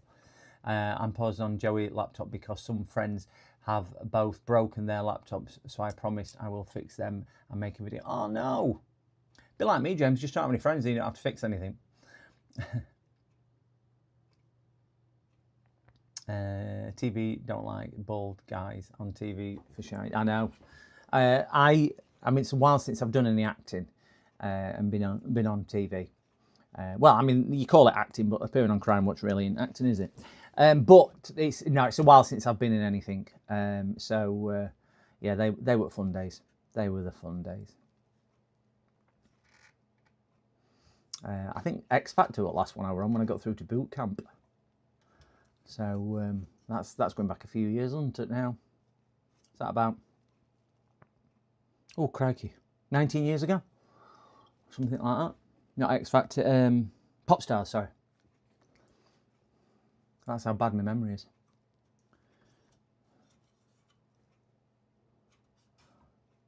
Ooh, that looks a bit grungy around there.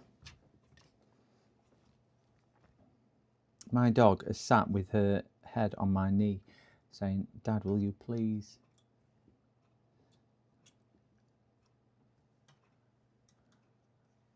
Can't get a little tool in.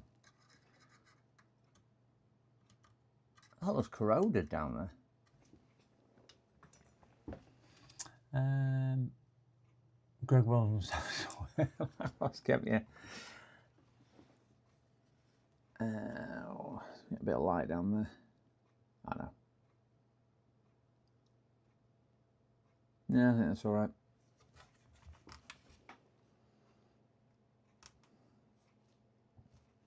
I think, is this the, that's the Ethernet chip, isn't it? Around here. Couldn't see any shorts on it when I tested it. I have moved a couple of those, not on this model, but on other models. So we will test some of these. Right, I can't see anything that's gone pop. Oh no, that's the Ethernet chip into the Realtek one there.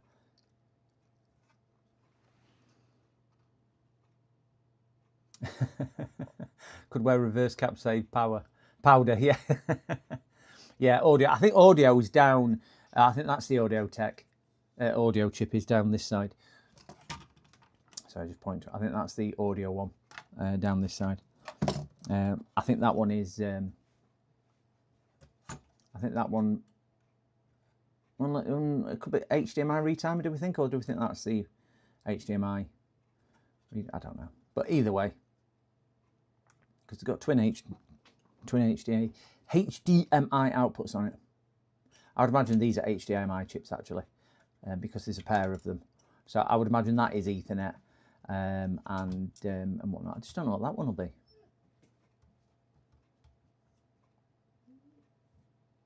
Some type of brain though, isn't it? Because there's that much stuff going into it.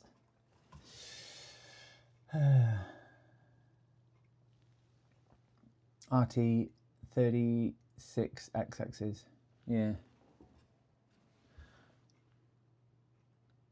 All about the same. Right, so I can't see anything which has gone pop on that side. So we'll have and visually on here, there's nothing on the other side of the board. So let's just check some of these capacitance, the resistance, sorry, on here. We'll see if we've got anything down. We'll get back onto this.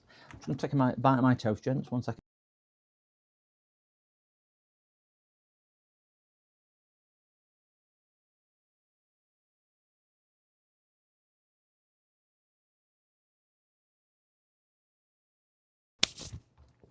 Right, grabbing my dinner whilst we work. Get this zoomed out to a decent enough level so we can see.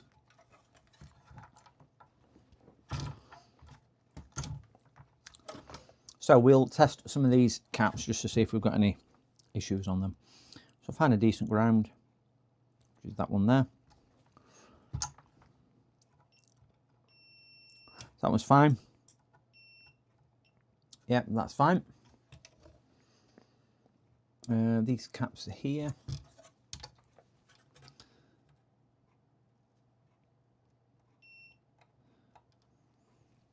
Fine.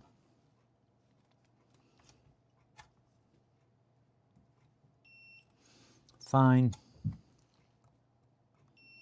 Fine.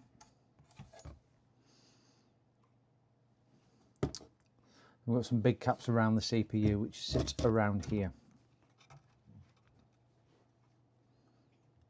Fine.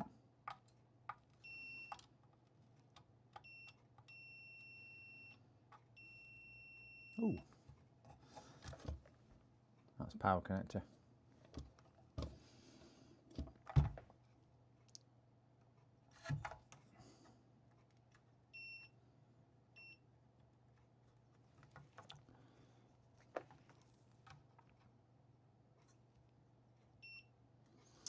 Yeah.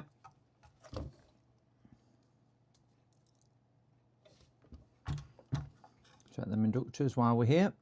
Fine. Fine. Fine. The power inductors for the... And see if these are okay as well. 2.4, because these are CPU, so they look about okay for a CPU to me. We can confirm because we'll just pop those out, and this should change if we pop the CPU out. Close that back down.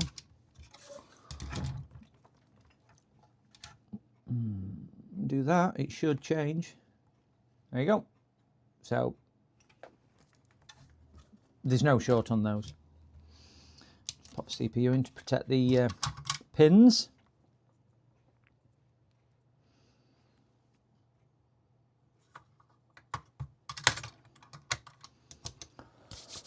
Oh, wait. It's all about making some change. It's all about you're not going to make a ripper that you didn't before.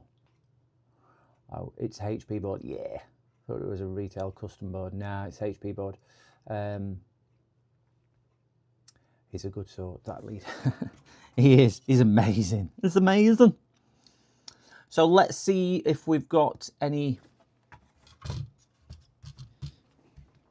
I'm going to plug my power supply back in and just see if we've got any voltage around the board or any hot spots with a thermal camera. I very much doubt it. Dog, go away. There we go. Just put her in there.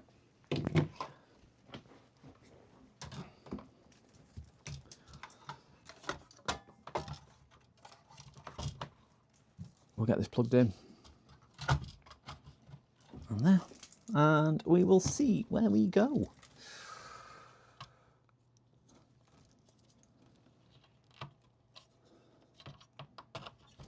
Plug both those in.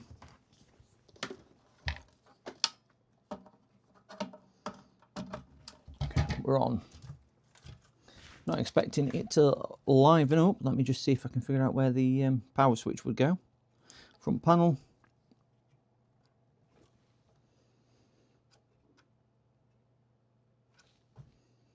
Yeah, there's definitely no heat in CPU.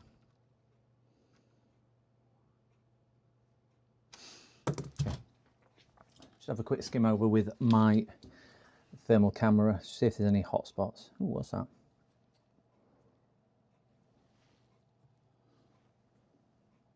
Is that a hot spot when I just look at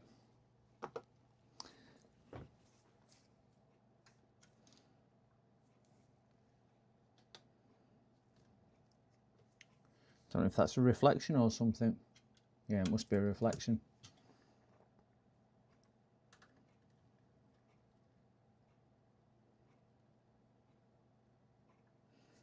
Absolutely zip, getting wham.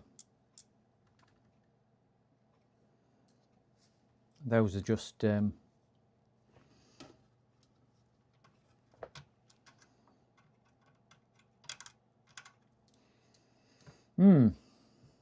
So there's nothing with any heat signatures on there. So let's see if we've got any voltages. Yeah, I've got a spare CPU. 7700. Ouch. i7 7th gen CPU. I would suspect it not being that. Not that I'm going to question Lead Farmer, because we all know my knowledge and Lead Farmer's knowledge is vastly different, e.g. the fact that he knows a hell of a lot more than I do. But if we take the CPU out, we do have a beep on here, and sometimes that will still give us an indication. But we've got nothing, no fan spin on this. So power supply is not even coming on, but we will give it a shot. 7th gen CPU.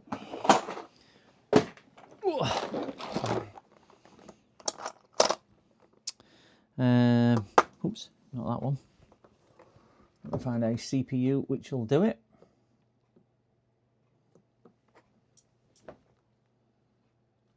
Yeah, I've got a little tool now. Nearly got that out, didn't I? I've got a little. I bought it on.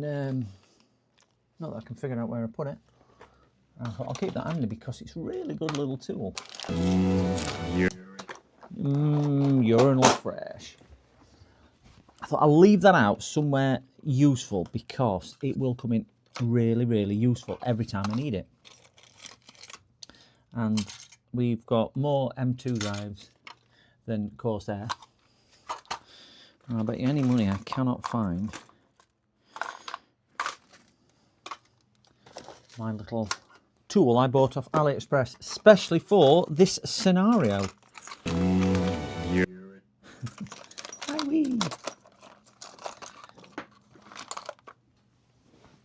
I bought it specifically to do. Yeah, got a little. I've got a tiny. I got a little tiny one. I do have a little tiny one. We've got more M2 drives. I've got M2 drives coming out of my ears. Anyone wants any M2 drive? I've got millions of them. And this is just one box. One box of M2 drives. One box. Are M2 drives expensive as well? Am I sitting on a small fortune of M2 drives as well?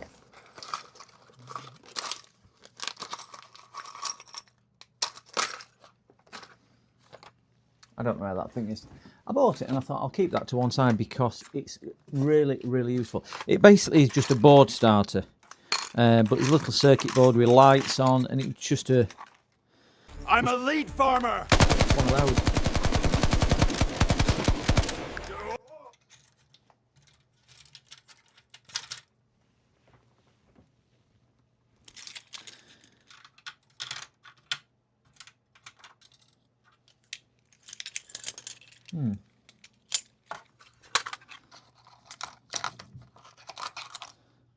Really, oh, there it is. That's what I bought. Camera. Yeah, one of them. So it's just basically sits over the top of your pins, like so, and you can just basically turn your computer on and off with it, rather than having to bridge connectors out. It's just an easy way of doing it. So anyway, that's what I was looking for. So we can see from that, absolutely nothing, completely dead as a donut. So we're looking for 7th series Intel, aren't we? So we'll have a look through our box, see what Intels we have. i7s, 4th gen, 4th. Now, I say every time I do these, I need to put them in order. If I need to put them in order, I've done that one already. I think I gave a 7th gen away last week. That could be the one I was thinking of. 4th gen. Will an 8th gen work? Put that to one side just in case it will. 4.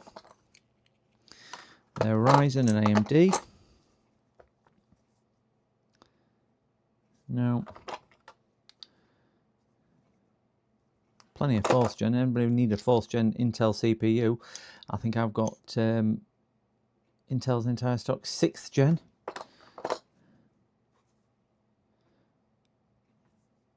4th gen.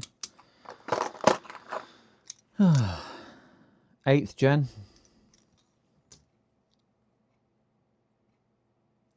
2nd. 8th. Oh, another 8th gen. 4. Can't see it. And that one there. Right. So I have 8 and 6, but I don't get any 7s. So which is likely to fit, 8 or a 6? I don't know. So let's have a look. Being a HP, unless you put an identical one in.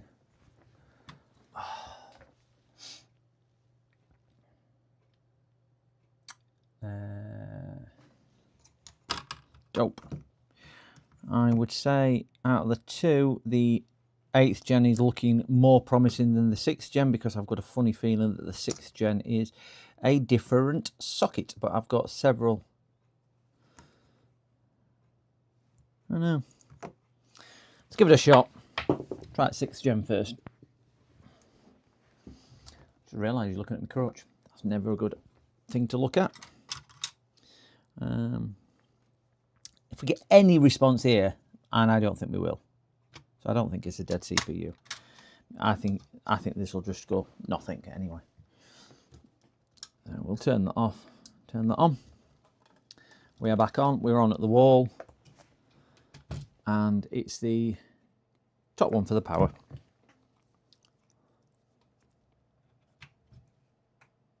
No, completely dead. Completely dead. Yeah, 6 and 7. 8th gen looks same socket as well, if I'm being honest. If we look at the chips, the 8th gen look at same socket as well, or certainly the pins line up. So yeah, beat speaker, no sound. Yeah, there is a beat speaker. There's just nothing. The power supply isn't even activating. It's nothing at all. So it is a donut on this one. The customer has said that he'll probably look at a full upgrade anyway, because it's such an old thing. I mean, 7th gen CPU, we could probably put him in something like a Ryzen AM5 7700X with a new board, some RAM, and a decent cooler for, probably what we're looking at there, probably about £550, something like that. So it could be what that is. Let's just try the voltage though, yeah, because we said we were going to try that, didn't we? Let's get back onto voltage. Saying that he's going to need a new case and everything. Thinking about it, we'd been HP, but I can always have a chat with him.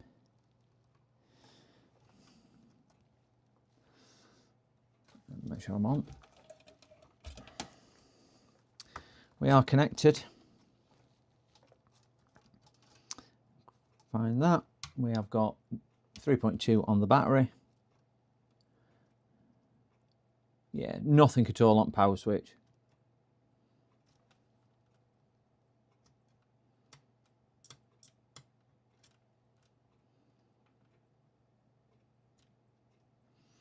Yeah, nothing at all on. Yeah, there's no power on power switch, so it's not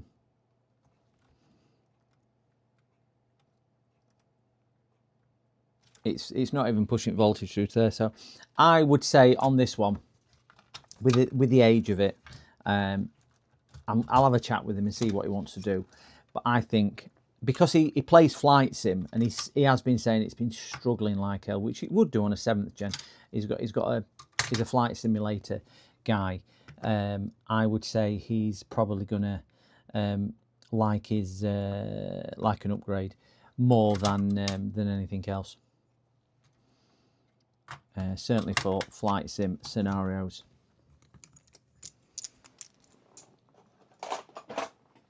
So what I will do with that, I'm just going to put it to one side, and we're going to do the we'll do the laptop, because the laptop we can do. Might come back to that, but I doubt it, because I don't think it's going to be cost effective to do too much with that board. because I'm not charging him any diagnostic time. So what I don't want to do is invest 4 or 5 hours in it and then just realise it's chipset or something silly, I don't know. And then whilst I've got other paying jobs, he is aware of this. He is a neighbour, so he is aware of that. So I'm just going to shift that through into the other room and make some room, and we'll get back.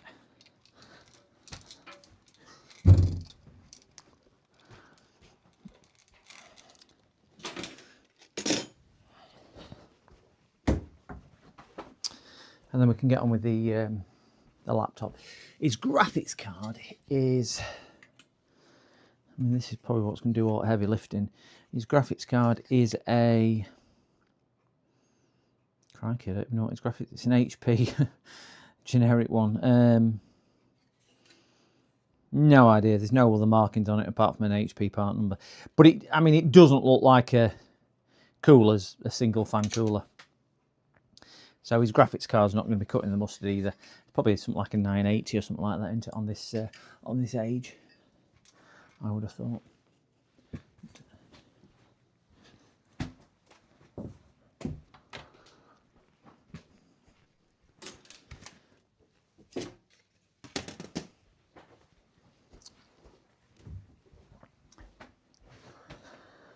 Whew, right.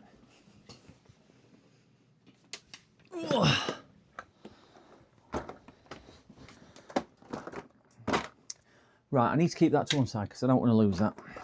I know what I'll do. I'll put it down, I'll hang it somewhere and I'll lose it. I'll put that there. Put my CPU's back up here.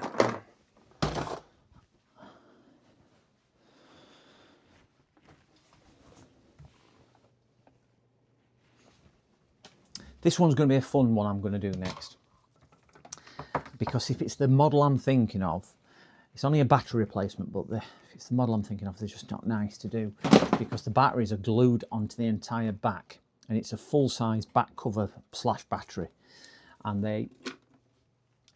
they always bend, and you always run the risk of damaging them and exploding. So I do not like doing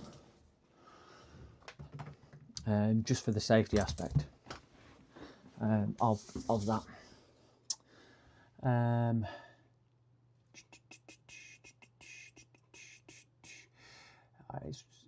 That's rubbish to me. Don't tell Mum the babysitter is dead. I remember that film.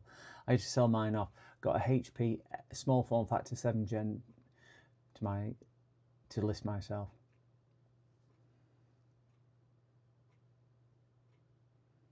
Yeah, if you've WhatsApped that, James, it is. I've got to ring the customer on that one. He's not going to be pleased, because I know when we were ringing him, and he said to me that he had a friend who would replace the chip. So I think I quoted him, man, £60 for the repair to supply and fit the chip, and repair the board a little bit on there, he wanted to send it off to his friend, and I said, well, you can just come and pick it up. And then he was like, well, I want you to guarantee that this is going to solve it. I said, I can't guarantee it's going to solve it because until I replace it, I can't guarantee it's going to work, because there could be something else wrong with it, but we tested it at that moment and there didn't seem to be anything else. So I'm a little disappointed that it is the chipset what's gone, but it's what it is, isn't it? Such is life sometimes. That's why some customers feel like I'm being a little bit rude with them when I went, I won't guarantee it, because I can't guarantee it because I don't know. But I have learned that even if you hint at it's going to be all right, the only thing they ever hear is it was going to be fixed. Well, until it's fixed, it's not fixed, sort of scenario. And I always make it extremely crystal clear, as some of you guys might have heard when I've been on the phone, that it ain't fixed until it is fixed on there. Right, let's get this off it anyway. We're not going to dwell. I'm more disappointed in myself on that one for the customer. I don't think I've done this model before. Fat people at a small hole in their car and wanting a price when they hole is that going not the cause. Yeah, it is. I think it's such a difficult thing with a lot of things. I get a lot of emails of people saying, can you tell me how much it's going to cost to repair my computer? It doesn't work or it doesn't switch on.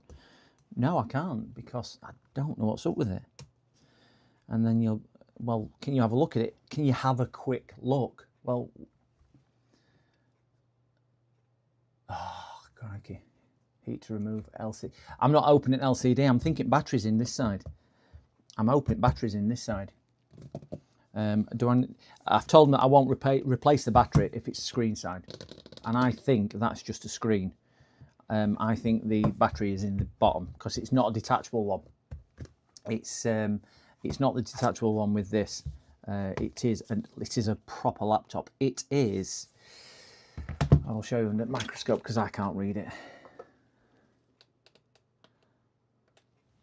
That is the model. I'm just going to piece my toast while we look.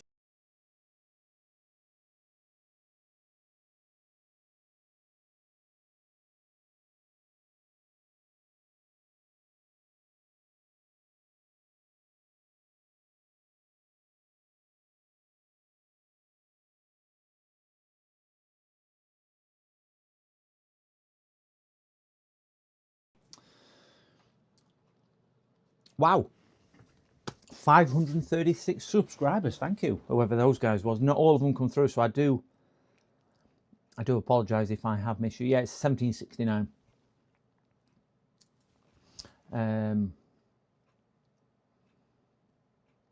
Is it a glue? Right, I mean,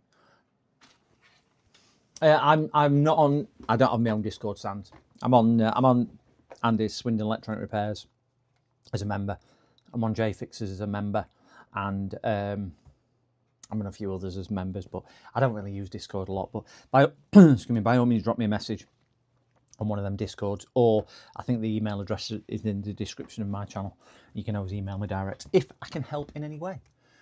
It's a pretty computer. Hello, Royce.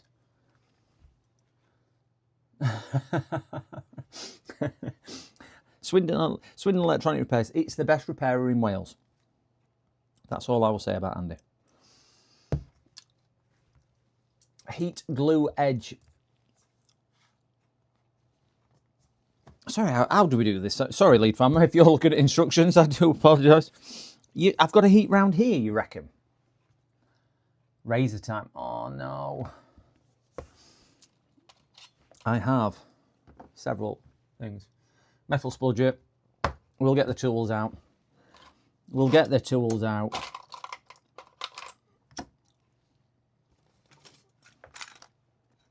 I have several things which may come in useful.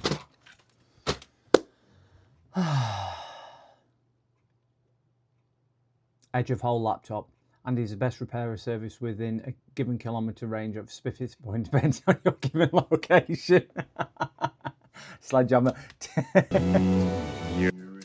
Yeah, sledgehammer time. It might just be that. So I'm presuming I'm going around the edge then. I'm going to try and work my way. Can't see the blinking edge. Where's edge? Is this side going to be easier, do you reckon? Not going to be fun.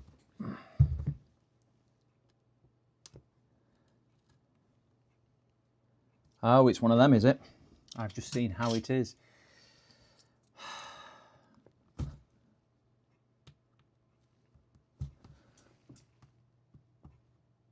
Oh, this explains why the customer rang me and went, I bought a battery. Can you fit it for me? Because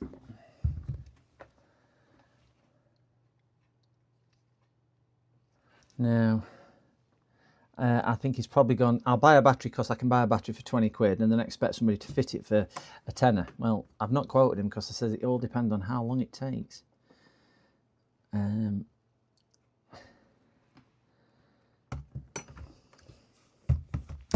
you know what I'm going to do, guys? Just before I dig into this, I am going to cheat and have a quick look at a quick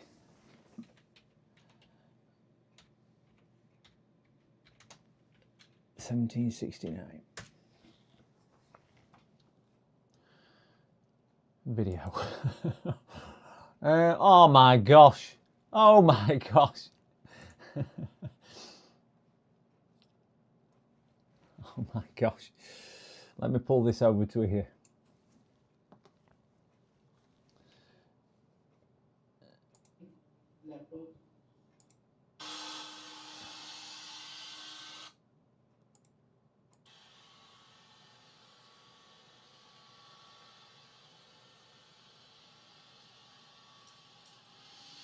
Yeah, this doesn't look pleasant at all, does it?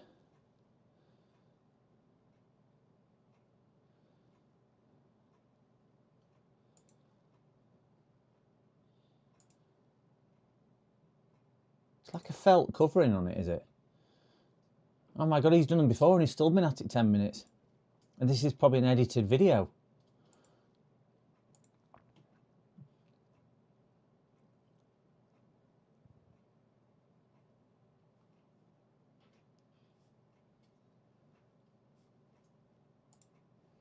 Oh my dear.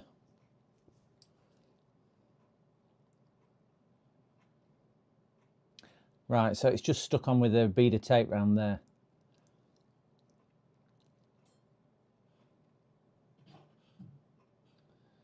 Yeah, not looking forward to this at all. Come on, get to money shot.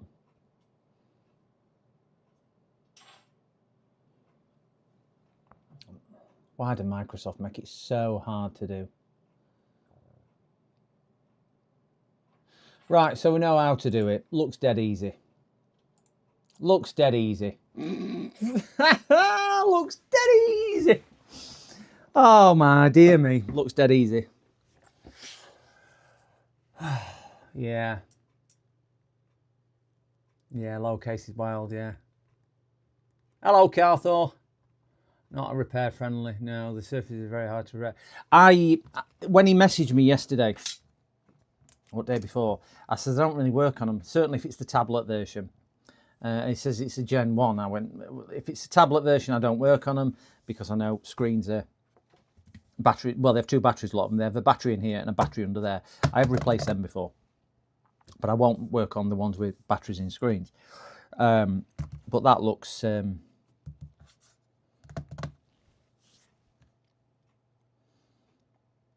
Yeah, that don't look fun. So what I am going to do, just before we go any further, I know we're going to look at me, because I'm just going to see if it powers at all, because he should have brought me a charger.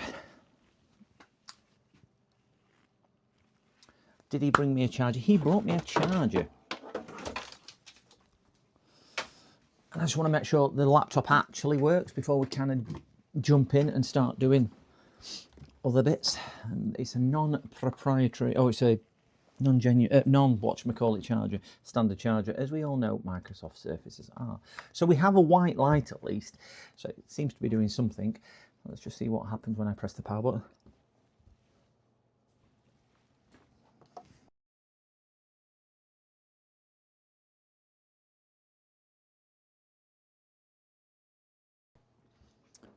So we have a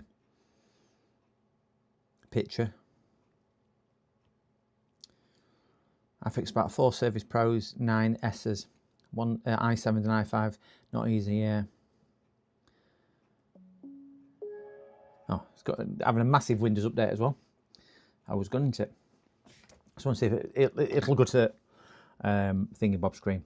He did say it's working on charger and not on battery. That's why he's bought a new one. But I'll guarantee that that's what's happened. He's bought a battery because he's maybe quoted somewhere else. I don't know, and they've probably told him it's going to cost him thin air money at £100.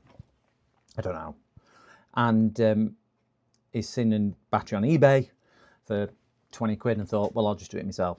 Then he's watched a video and realised no. So that could be why it is. But we will have a look and see. I can't do anything now until it lets me shut it down. So that's what I'm just waiting for. Screen's gone off. Oh, updates are underway still. Gets me out. How can it have an update underway if customer's been using it? I'll do it update, not you. Yeah, £100. Yeah, I've told them it'll be by the hour rather than anything else. I'm just going to shut this down.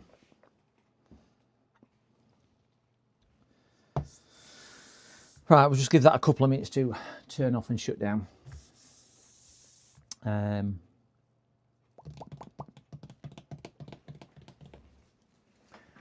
I have I'm going to go grab something which I think will be useful for this if I'm going to be doing what I'm going to be doing. So just give me 1 second, I'm just going to grab something, guys.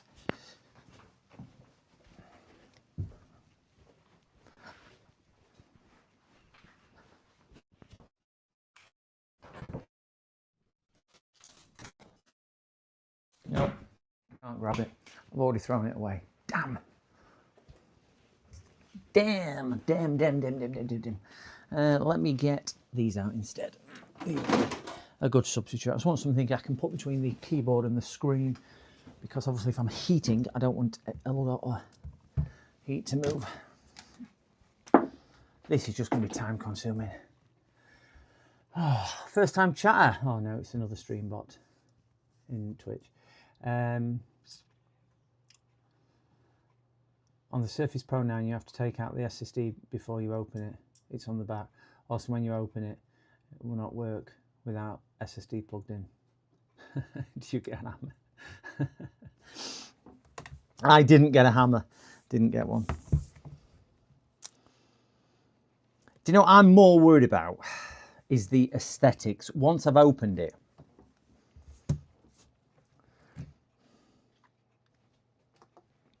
once you've opened it, is trying to get the aesthetics to look right, because by the looks of it, this is like a felt pad. It's like a carpet felt. If this is glued down like we know it is now, trying to make it look anything nice and pretty once I've got it open is going to be difficult, because it's going to deform it. I mean, it's just started to deform that corner. It's like an Alcantara, if you know what that is. It's going to deform it, and I would say the customer might object to it not being as pretty as it could be. I mean, I'm only lifted one corner slightly there. It's one of these jobs, you know, where you think, should I, shouldn't I? Don't really want to. And then you get into it for a penny. Because as soon as you start moving it, it's now deforming the actual material. It's like a carpet stuck on it. Give it back to him. I wouldn't touch it. Dreams, do you know what?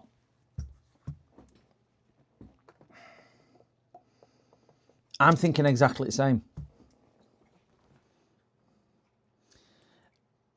And it's only I'm shying away from it because I think it's one of those that it's never going to look immaculate afterwards. I don't think it's a job I can't do, because clearly you can. It's just how effective I can make it look when I finish with it. So Dreams, I think you've hit nail on the head. I wouldn't touch it. Give it back to him. Yeah. Aussie. Yeah. It's not metal mookie. This whatever this stuff on top is. It's like a soft leather effect. Like felt isn't the right word, but if you can imagine like a suede. So it's probably a thick piece of suede. But the problem is, I don't think there's any substrate. I think you can see where I've got this. As soon as you start prying it off, even if I get some heat on it, I can't use IPA because it's going to maybe damage this. So I've got to go around the edge and do that. So it's not a problem. It's time consuming, but it's going to deform this. So A, it's not going to go down well, and B, it's just going to look like this all the way around. It's just not going to be pretty. Just not going to be pretty at all. And I'm not going to draw any conclusion of why they bought their own battery, but there's usually reasons why. Certainly on a battery, people buy them because they're going to attempt it themselves, rather than an expensive route of a repair shop. So yeah, I would concur. Do you know what? I'm gonna. I was going to say I'll put a poll up saying should we try it or not, but I think most people go, I'll just try it anyway.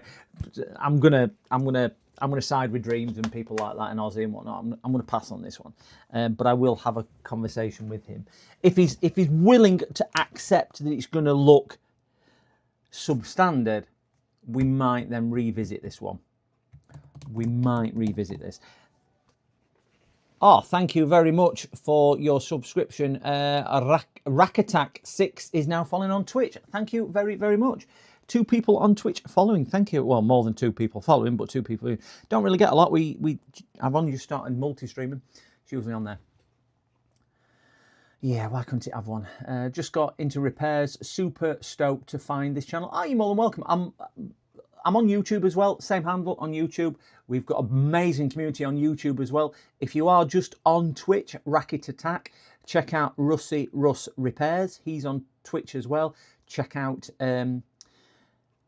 Nathan, which is Parts People Dell. He's on there, amazing. Joey, JDT Repairs, again another awesome channel, and also Reflex, R3PLEX. He's on Twitch as well. Those are the ones I can remember off the top of my head, but please check them out on there. But pop over to YouTube and you will see us live on there as well. Same handle.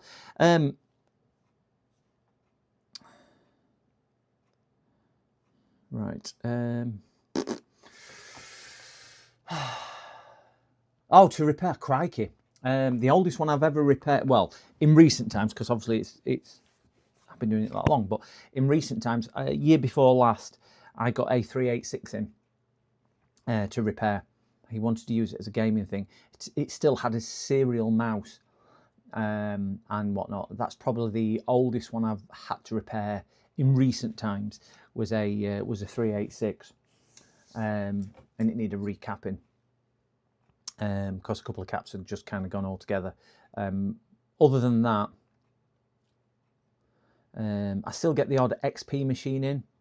I had 3 or 4 last month, which were old XP machines. If you look back on some of the streams, so they're desktop wise. We had a very, very old Sony XP laptop just before Christmas coming as well.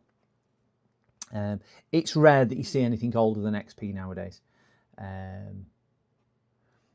IBM XTs, yeah. Restrix IBM ATS, yeah. I had a serial mouse. Well, fortunately, I had one because I didn't have a serial mouse. I got rid of my old stuff a long time ago. I've got a couple of PS2 mice and PS2 keyboards, but nothing like that. Right, I'm just going to get this guy's number, and I am just going to see if I can contact him and see what he says, because he might say do it, but I'm just gonna drop him a text message and see what he says. So I'm just gonna drop him a text message now. I do dictate my text messages.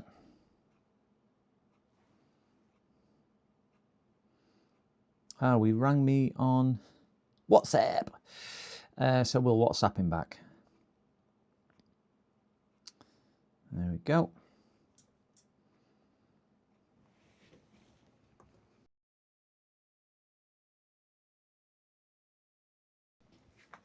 I have your laptop in front of me, but before I start work, is it possible you can please give me a call, reference the installation, comma. I was looking at the installation method online. As I mentioned yesterday, I've not worked on this specific model before, comma. It does appear that it will cause cosmetic imperfections to the end result, comma. This would mean that the top surface near the keyboard could be uneven or even have some type of visible and physical damage to it. Full stop. If you could please confirm via message you are happy in the knowledge that this may be present, or if you would like to give me a call to discuss.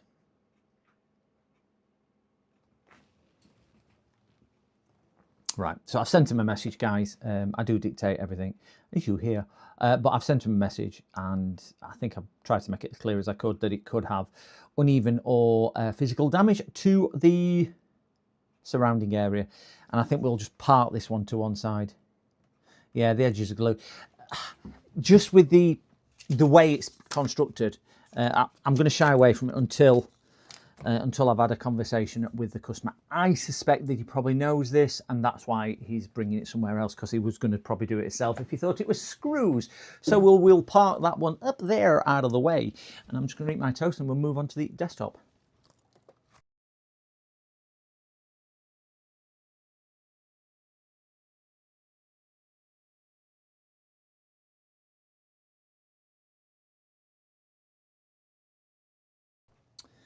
That's my dinner done. Yeah, on that one, I wouldn't shy away from doing it. I'm only concerned that it's the end result which might not live up to expectation. Because as much as you could watch an online video and see how it's done, still doing it, you're gonna expose yourself to maybe just getting a few bits and bobs wrong. Oh gosh, this is heavy. Wow, 3 people in thing. So Rack Attack. Sorry, this is on Twitch. I don't know if you're moving over to YouTube, but Rack Attack. What sort of thing? It's just joined us on Twitch for YouTube followers who can see. He's just joined us on there. But I was just going to say, he's putting his message.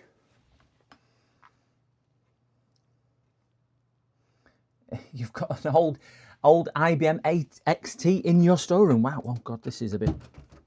God, guys, I'll show you this. I'm here. I was going to say, it's put on Twitch. It's still in chat on Twitch.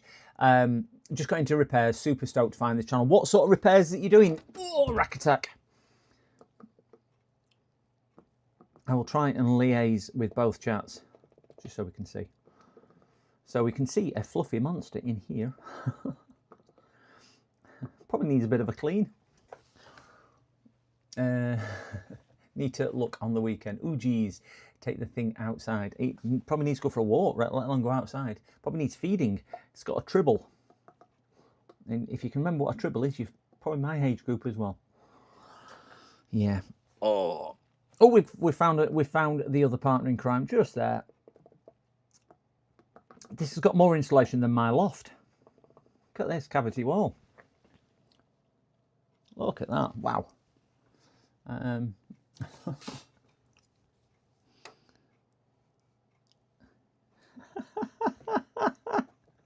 Oh, dear me.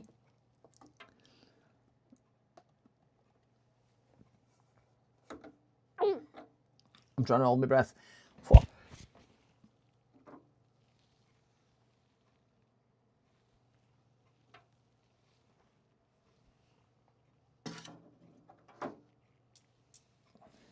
There we go. And they're just big bits I can pick up.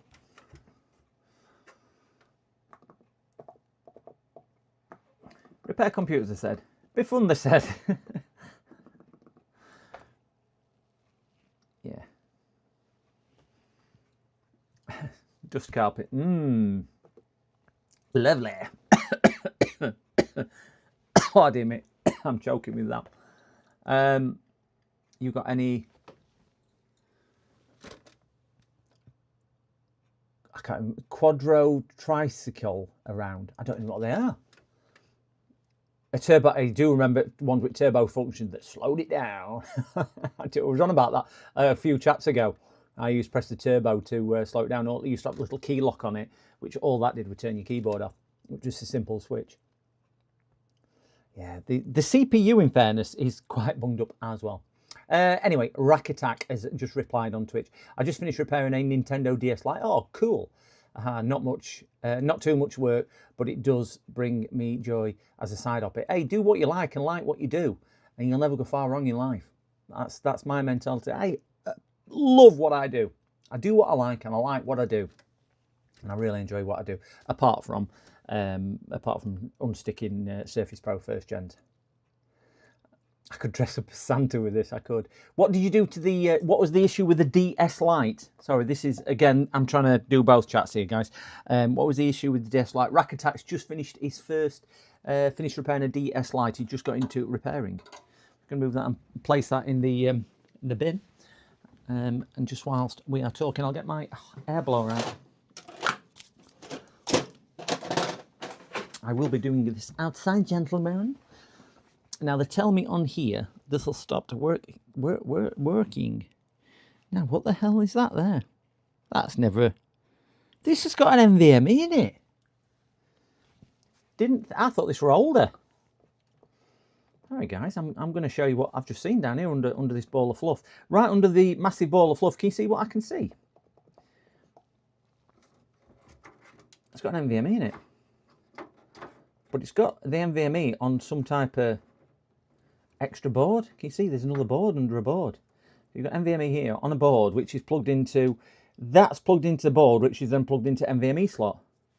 Why haven't they just plugged that straight into NVMe slot? I'm sure there's a reason behind that. Need a new charging port and a bit of a clean. Oh, that's good. I stay away from charging ports if I'm being honest. Rack Attack. Oh, it is. You spotted that. I haven't spotted that just yet. Whoever got that right? Lead Farmer. Yeah, I did. Lead Farmer. It is. It's a SATA drive into an NVMe slot. But why not just put an NVMe in it? So top one, that's a SATA drive because we can see with 2 pins on it. But the actual socket on the board is NVMe. Or M2, should I say. So you've got SATA, M2, and you've got NVMe key. So they've put an adapter board for that. Why not just put an NVMe drive in it? Why not just do that? Would that be damn sight easier? I'm sure there's a reason why they've done it, because there's extra cost doing that, but I don't know why. It is, but when you think they've got to pay for extra board as well and assembly. The actual drive is a B key and the board is an M key. Well, the drive is a BM key, should I say, and the board is an M key. But you'd think the extra assembly and 2 boards and the faff, they should have just paid a little bit extra or comparable amount. Right, before I even want to turn this on in my office, because if I turn this on in my office, we're just going to you're not going to be able to see me through camera. I'm going to leave my microphone in here, take it out of the front door, and just give it a quick blow off with my amazing air blower. If you ever want an air blower, guys, please ask me about this. These are awesome. They're as good as a canister of air nearly, and these just work brilliantly. I've got 2 of them, work brilliantly. I used to use a big compressor. I don't even bother with compressor now. It's not been plugged in since I moved. I just use this all the time. Brilliant now. Not cheap, but brilliant. Right, I'm just going to pop outside and give this a blow, because you can appreciate I'm not going to even turn this on in here. Yeah, it was my first soldering project and I got lucky. Rack Attack, just keep practicing. If it's your first soldering project, if you rewind on Twitch, you will see my not first time soldering attempt, and I'm still terrible. So you can never have enough practice. Even with the extra cost, the adapter and cheap SATA drive is cheaper than the upfront cost for the NVMe of the same size. I don't even know what size it is, in fairness. Didn't even look. There's a mechanical drive in here as well, so I would imagine it's probably... Can't see what size it says. No, do you know what that is? That's an Optane drive. That. They were using it as an Optane drive, or equivalent. It's 32 gig. So that's probably why, because an Optane drive would be quite expensive. But the performance of a true Optane drive would far outweigh what that is anyway, because Optanes work super quick. And going through that, you're only going to work as quick as the slowest interface, which is the B key. So it's only going to work as slow as that, which is, what's that, 500 megabytes? So it's not particularly going to be quick. It's certainly going to be quicker. Or is it 750 on one of them? Can't remember. It's certainly going to be quicker than one of them. Well, this is what it is. Right, I'm just going to take this outside and blow it off, gents. I'm not going to do it in here, and then I'll be as quick as I can. It shouldn't take too many minutes because, as I say, these things are wonderful. But I'll leave the microphone here so I don't deafen you. One tick.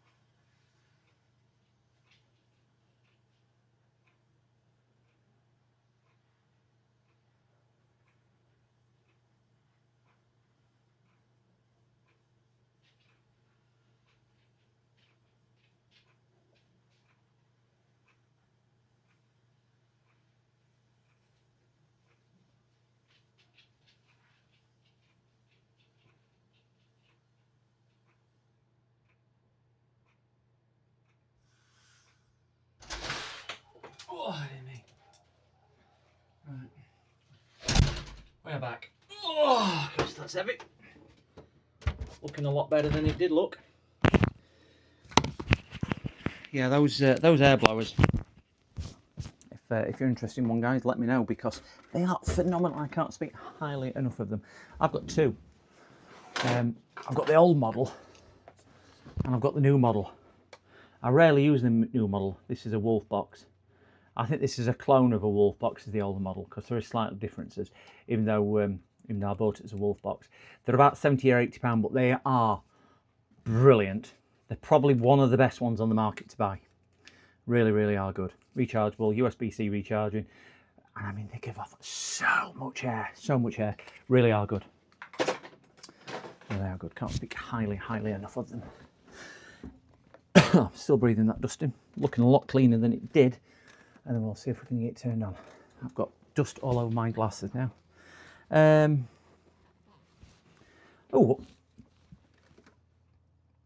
often go on sale. Yeah, they do. If you're on about the air blower. Sorry, this is a Twitch message from Hoofed. They do. I bought that one off Amazon. I think I bought them both off Amazon. I've had that. I think I bought that before lockdown, so 2019, something like that. And I still use it now. And it just works brilliantly. The only downside of this I found, these ends are magnetic, so that's why it's got tape round. It's not broke, it just used to fall off. Where the new model, they twist on and off, so they lock on and off better. But that one probably gives out about 30% less air than the older one. Don't know why they changed it, but obviously changed something. But I think the motor spin at about 160,000 times a minute. It's so quick, so quick.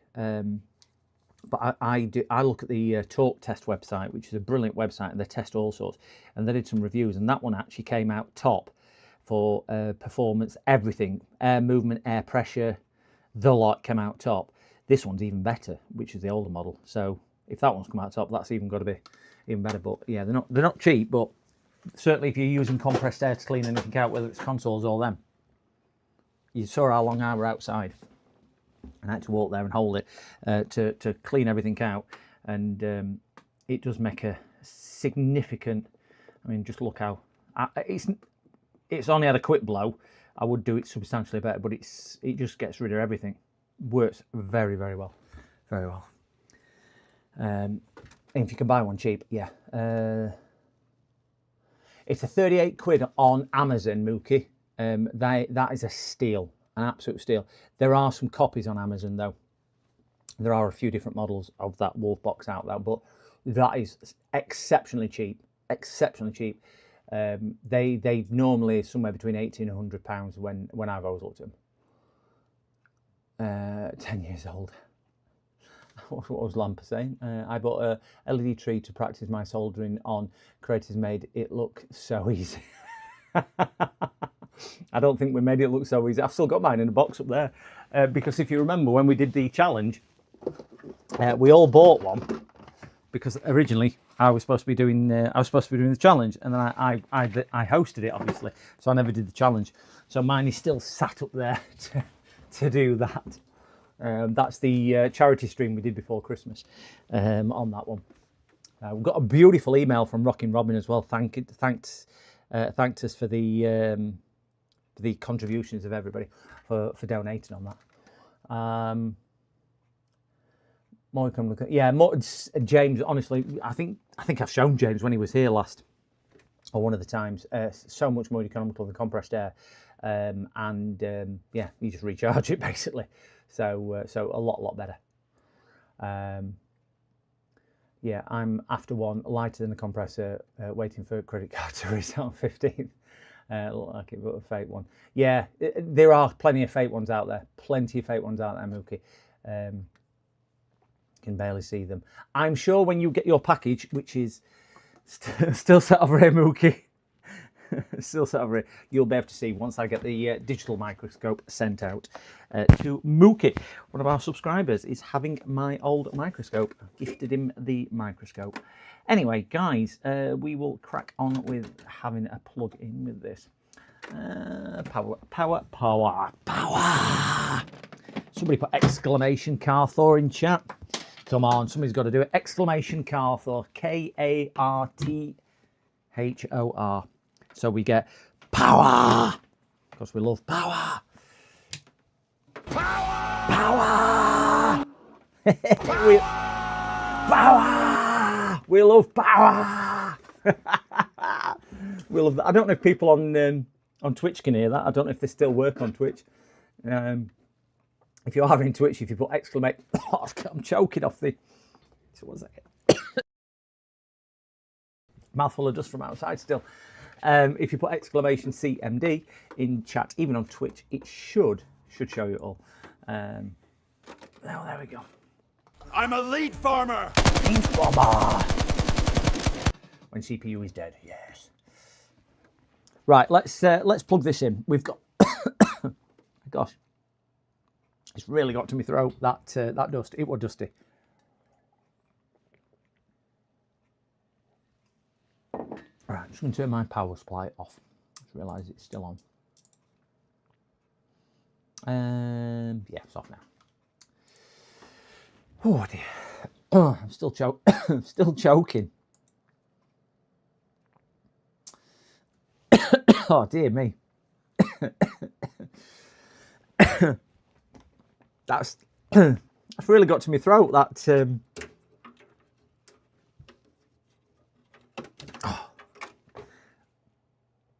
oh yeah, it really got to my throat.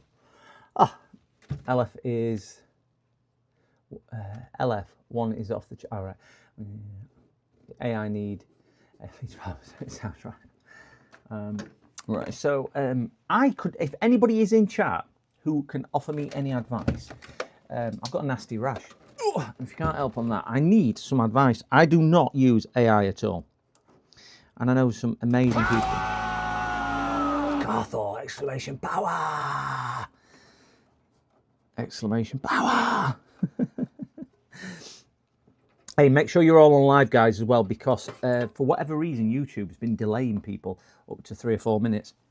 It's like you're in a different time zone sometimes. I know it's not on my, because I watch my live stream back. It's on another screen, so I can see it's still transmitting. And I've noticed after a while of watching, it's a couple of minutes behind. So it's just worth clicking that live button. Yeah, so on AI, I'm wanting to get a intro screen done for my VODs. If anybody can offer any advice on how I can do that, I don't want anything too spectacular. I tried to make one myself, but I'm just not creative. I'm thinking I can put it into AI, but I need a free AI tool. I don't need a paid one. I'm not paying for an AI tool if I'm only going to ever use it once.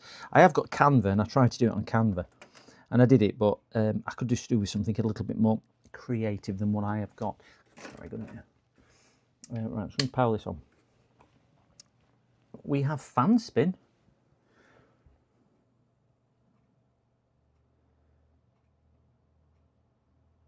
Well, that would promise him. We have fan spin. I have took the drive out. I've disconnected the main drive, disconnected that. So the only thing what's really in is the RAM, CPU, and GPU. There's no power going to anything else. So not that I was expecting it to have an issue. It just, she said it didn't work. So we'll just try that. Well, free ones. I don't mind doing that because I can just make up my personal information. I don't put my personal information online anywhere. So I use a pseudonym. And I do IT training for customers who have been compromised. And one of them I tell them to do is never to use a real name on any social media platforms or anything like that. So I have numerous email addresses, and in the numerous email addresses are, that looks promising, different persons, people, should I say. Mainly because you get an email through, and if it comes addressed to Trevor, for example, which is one of my fake names, I know instantly it's not addressed to me, regardless if it tells me I've won the lottery or I've got a speeding fine or my TV licence is due or it's HMRC or whatever it is. If it's addressed to Trevor, it's just spam. It looks, at this moment in time, it looks like it's coming on. Yeah, so let's get an HDMI and I will see if I can output this to OBS. Ah, wonderful. Wonderful. Wonderful, wonderful, wonderful, wonderful, wonderful. It is got, let's see if I can lift this up and show you. We've got 2 DVIs and we've got HDMI mini by the looks of it. Oh, not micro, mini. Let me get my box of adapters out.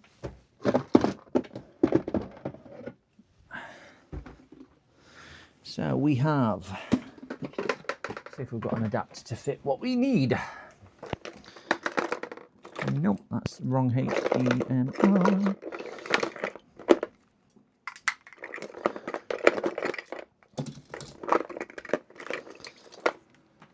Display port. Something I've got to mend. Wrong.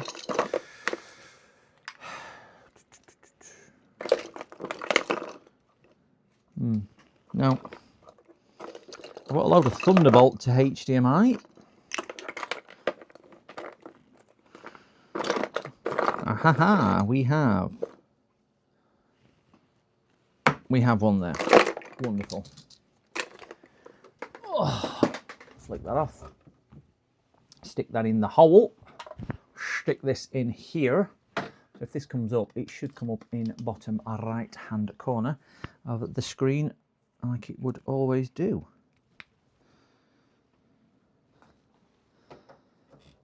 Right, so, oh, that were interesting. Not paying £500 for a fake passport to account back. So it's locked. I wonder what motherboard that PC uses. It uses a, don't know yet. We will have a look. We will have a look. Anyway, we're going to turn this on. If it comes on, it'll be in the bottom right hand corner. That's why this is posted. I'm just going to pop for a tinkle, guys. Just one tick. That coffee's worked its way through.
Right, we don't. Oh, we have picture! We've got a picture in bottom right hand corner, gents. We've got a picture. There we go. We have a picture. That's good news.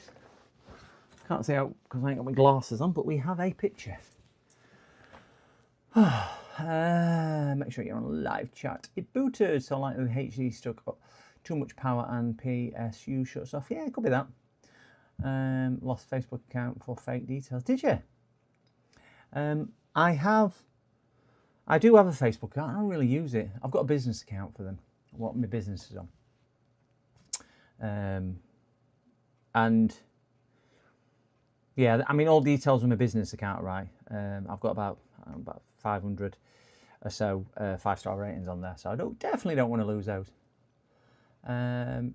Did you go to the virtual court? Never even heard of that one. Stupid Facebook, all cost pandemic and fake accounts. Is that what it is? Yeah. Right, so guys, no hard drive detector. So we're going to flick over to that picture there, and we will pop the power out, and we will put their... pressed a few wrong buttons there, I'm still on. There we go. So we're going to put this back in. So this is what we were pointing to earlier. So we've got... take the screw out and I'll show you what we've got for people who are not aware or can not see quite well on the camera. So there's actually, this is the drive. So you can see it's a beat key drive. So it's got 2 slots. This is a SATA interfaced into the M2 slot. Okay, so it's got 2. So it's slower than an NVMe drive. So that's what basically that is.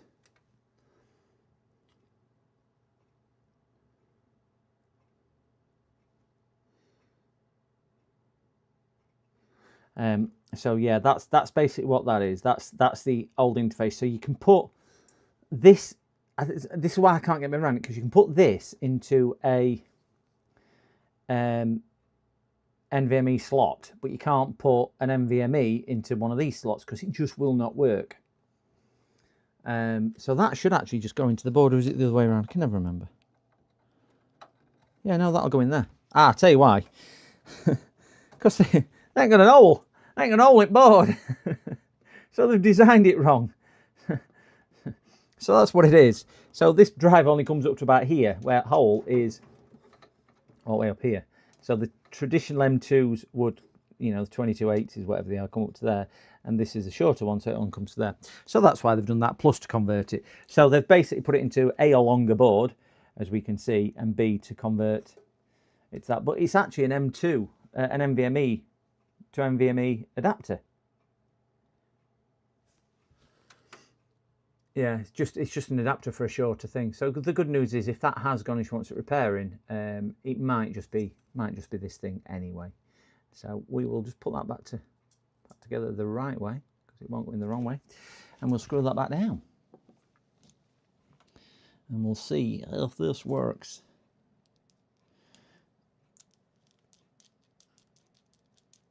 Right, I just need to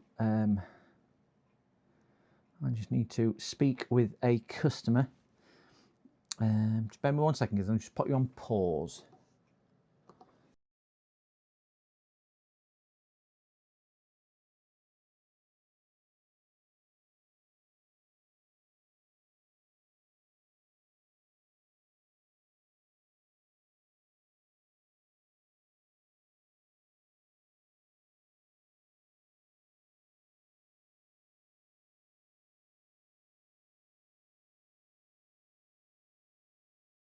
So I was just waiting for. Oh, wait there. Just 1 second, guys.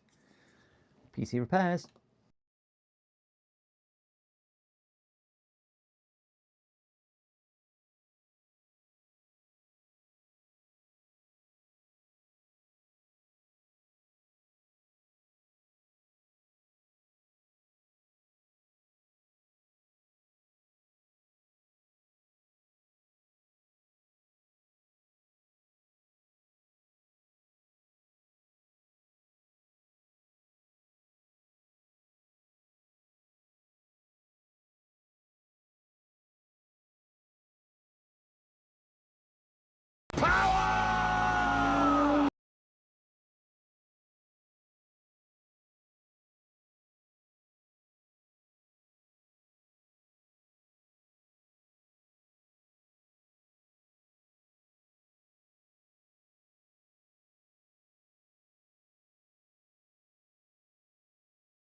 obviously to hand over and let you use it, you'd need a stick of RAM in there. So I do have some, but you'd obviously need some. I spoke to your husband yesterday, reference it, and I said, you know, we'd cross that bridge when we come to it if we needed it, and you would need it. It is DDR4. Okay, so if you can do it, how much extra is that going to be? You're going to be looking for that about £70. Okay, so about 170 altogether. If you wanted to go with that, or you can source your own and put that in. It's not a problem at all. But DDR4 RAM today is astronomical. I did look on Amazon. There's some 2 pieces on there, and I was just discussing it this morning with something for just over £1,000, which is crazy amounts of money. So it's just going up by the day. It's crazy amounts. I've got no new, so it is used RAM, but you just can't buy it new anyway for most places anyway now. So it is just kind of a case of beg, borrow, and steal to get your hands on some really more than anything else, because the demand is so great. Yeah, I think it doesn't sound like we've got much choice if that's what's needed. So I would just say go ahead. Okay. And then could you send me over your bank details? Yeah. Rather than me getting cash out, and I'll get RAM transfer it for you. Yeah, not a problem at all. I would say if you can come after 4 PM, it just gives me a chance just to get it, you know, finalised and rebuilt, and stick around in it, and so on, and we'll get that sorted and all done. But I'll drop you a text now with the details on. No worries. All right, see you later. Bye bye. All right, guys, sorry about that. That was the customer reference of RAM. Just need to text her the details. There we go. So they're going to go with a stick of RAM on there and sort it. Right, so we'll put the drive back in, like I was just saying. I'll get that sat down there. A little bit tight to do.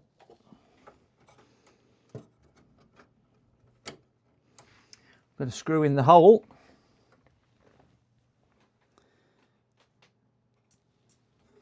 And we'll just give this a post and see if we get a picture again.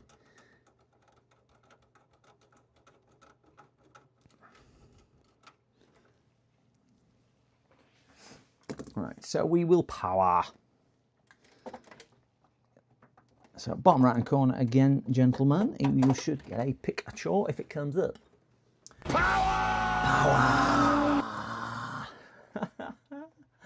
Oh dear. You mean gold, which is gold edged. It is gold edged. Start making your heart could do with it.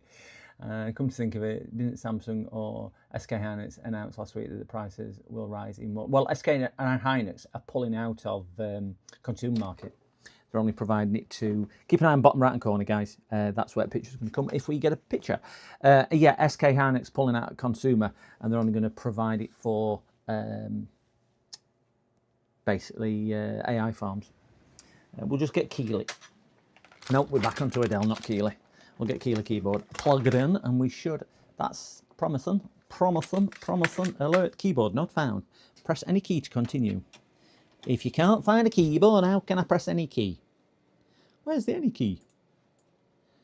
That's a Homer Simpson joke, that. There we go. We'll put that in the middle just in case any personnel details comes up, and we will just get Mickey out as well. Hey Mickey, you're so fine, you are my mouse. Hey Mickey. Come on, Mickey. Right, so that it clearly is not a boot drive. It must, like we thought it would be a Optane drive. So we do need the mechanical drive in also. Oh, my telephone out has just beeped. I think this might be the customer saying,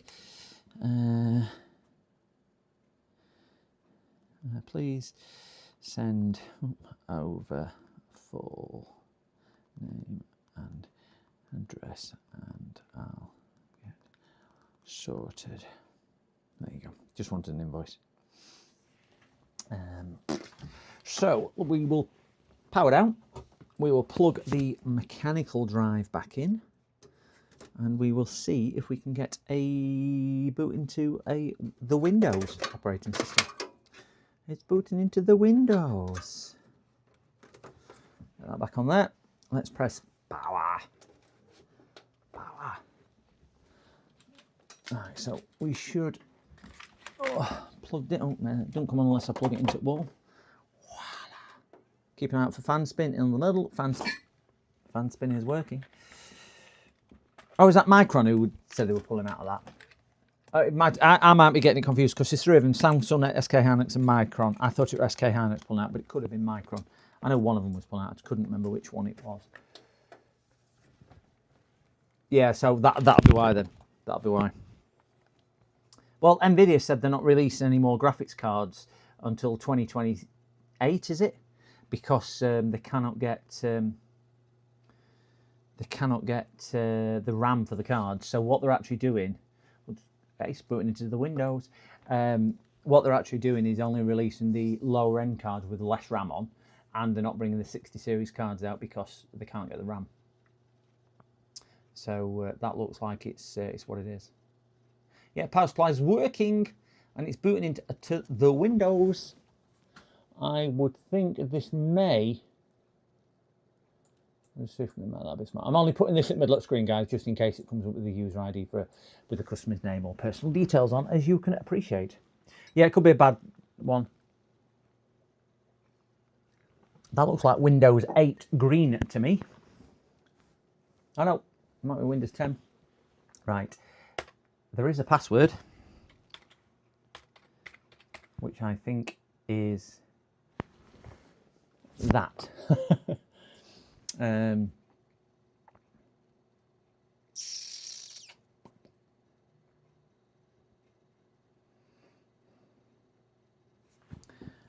just going to take you off that screen there.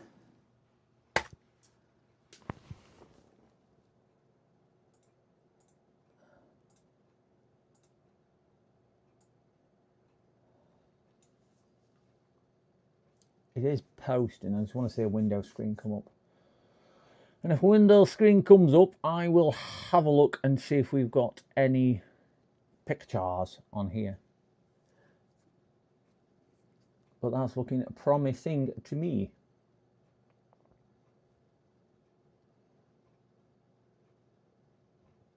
We've got a beautiful picture.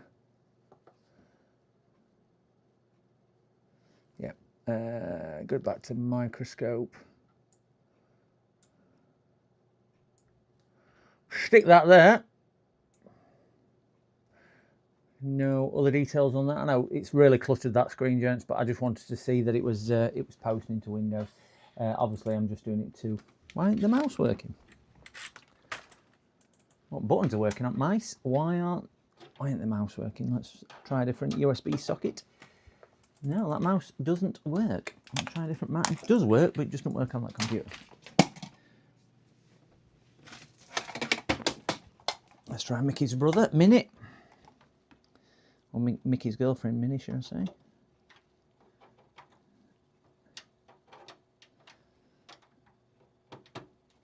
There we go.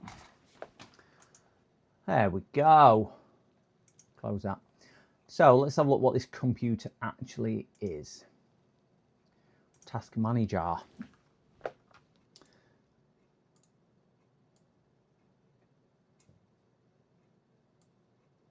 Sting that to one side. Again, I know it looks horrible, guys, but as you could appreciate, I just want to. Oh, it's a 66th gen CPU. 24 gigs of RAM. Wow. There's a few bits and bobs in there, isn't there? Yeah, it is running from the hard drive. You can see the NVMe, which looks like an Optane drive, or configured as an Optane drive, is that. So that's what I think it's doing as well. I think it's just sat running on there, and doing it like so.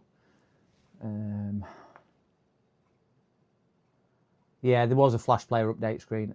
I'm just going to stick a memory stick in, and yeah, 24 actually. Do you know what, Caleb? I think you've hit nail on. My mind's blown. 24 gig of RAM on a 6th gen CPU. That were a chunk of RAM back then. I mean, people still don't have it now. 16 gigabytes is probably more the norm. So 24 gig back when we're 6th gen out 15 years ago. That were a big, big, big, big chunk of RAM back then. 2133, did that make it DDR4? I mean, it might be unpaired.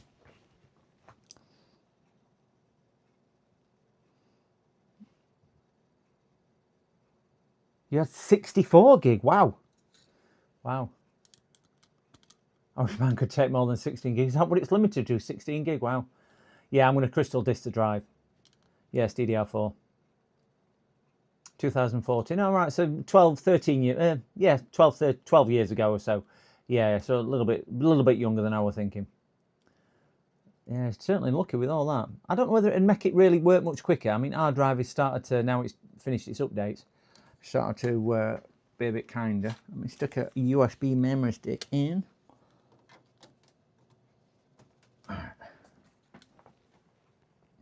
Let me see if I can get my thing on here. Come on, you darn thing.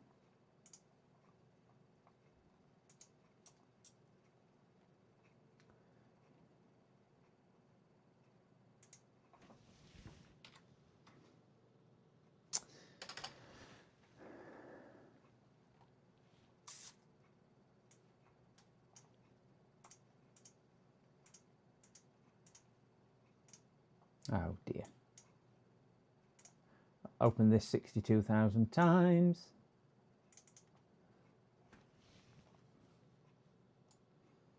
Trying to juggle doing several things at once. So PC diagnostic software is there, diagnostic software is that, and crystal disk info portable. Let's have a look what the drives are looking like. Yes, we want to do that.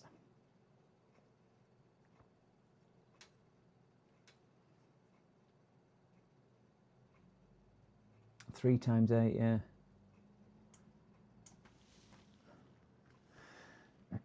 Ignore D drive because that is mine, and the 2 terabyte is in caution state. So we'll take a photograph just so I can let her know that that is in that one. Oh, there. So by the looks of it, it probably just needs a drive, and it will be as good as, if we put an SSD in there, it'll probably be better than new. I think we'd all agree that that's probably a better way forward than going with anything else.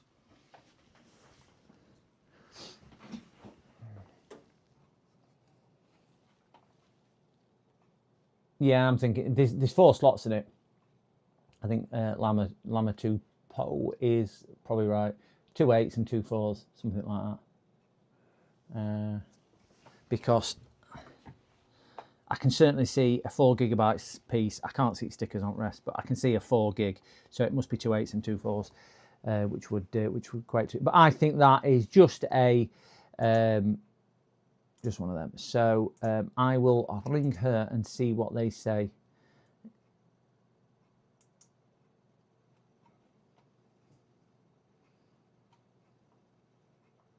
So let's get that back off there. Again, there's very little else I can do with that one. So we're going to bring this other one in and just do some rebuild and testing on the RAM on that other one. Let this shut down fully. Still waiting for it to go to sleep. I need a screw for the NVMe drive, which we will pop in once it shuts down. We'll do that. We'll drain the current. Just by holding power button in when I find power button. That's why it's important. Fan just, I don't know if you saw it when I pressed the power button, even though power lead isn't in, it just span back up. So that's why it's really important just to make sure before you start working it, it's to drain the current.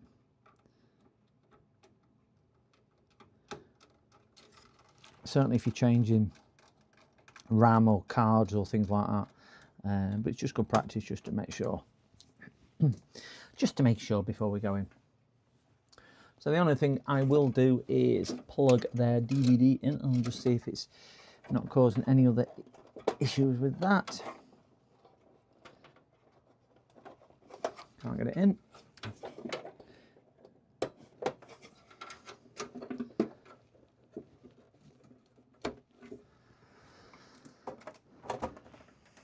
Right, the screen's gone off. Wonderful.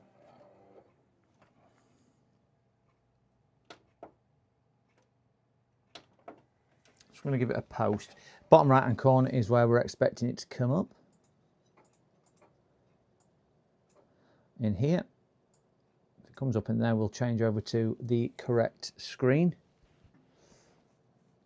Yeah, so we know it's not the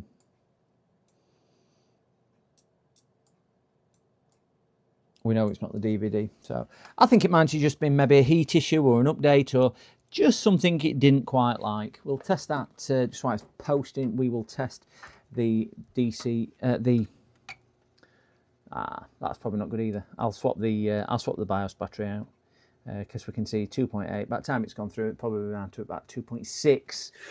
That's not enough for it to retain the RTC, which means it'll probably just get a little bit confused every time it tries to do something. So we'll get this shut down. Are we sure? Yeah, of course we're sure. We're big people. We're grown-ups. Of course I'm sure I want to turn off. I want to click turn off if I didn't want to turn off. Yeah, I'll see my battery. BIOS reset, a loose pin and movement, make pin connect. Yeah.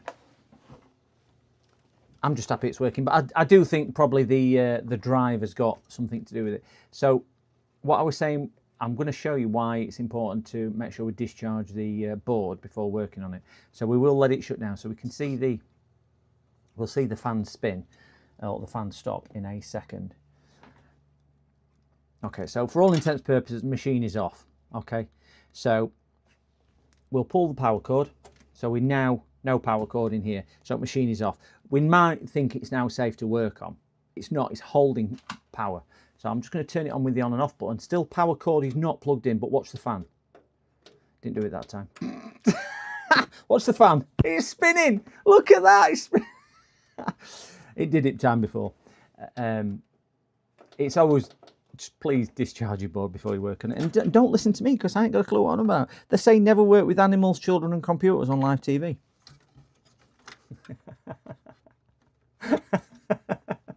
You did see it first time. Thanks, Llama. He did see it the first time. But yeah, if you are going to be doing it, guys, just make sure you discharge. It's to be better to be safe than sorry. Better to be safe than sorry. Right, that one's flat. I think that's the one which came out of the other computer anyway. So we'll just put both those into recycling, and we will get one of ours which we checked earlier.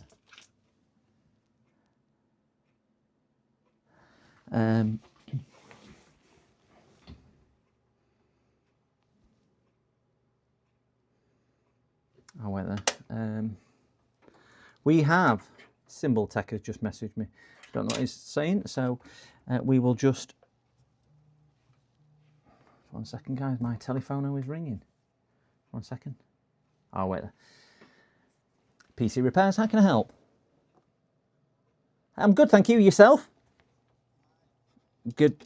About your laptop, your Surface Pro. Okay.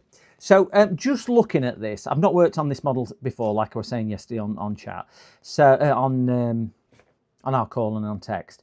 So looking at it, the suede, Alcantara, leatherette top kind of peels away, but it is obviously a soft material. It's not a rigid material. So the problem is, you've got to heat it up from the back to loosen all the adhesive, which is then stuck around all the sides.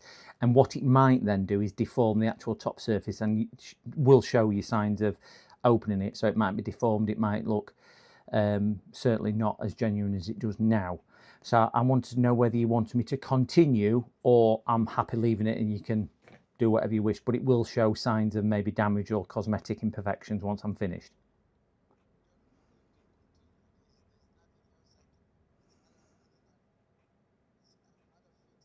Mm-hmm. Yeah, I think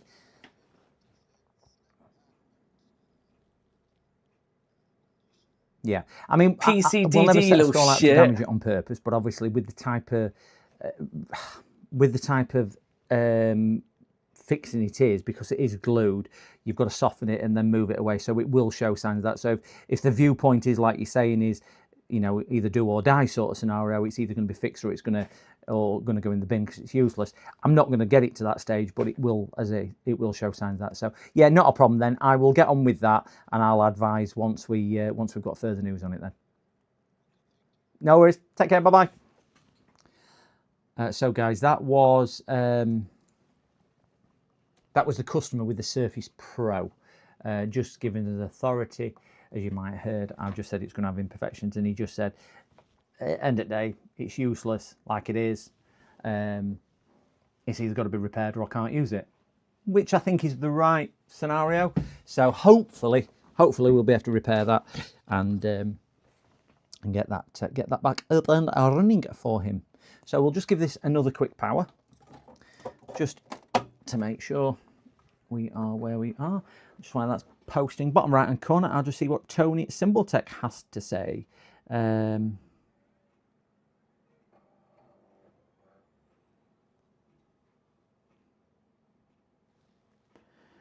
Right. Just keep an eye on bottom right hand corner, and we'll see if that comes up. Let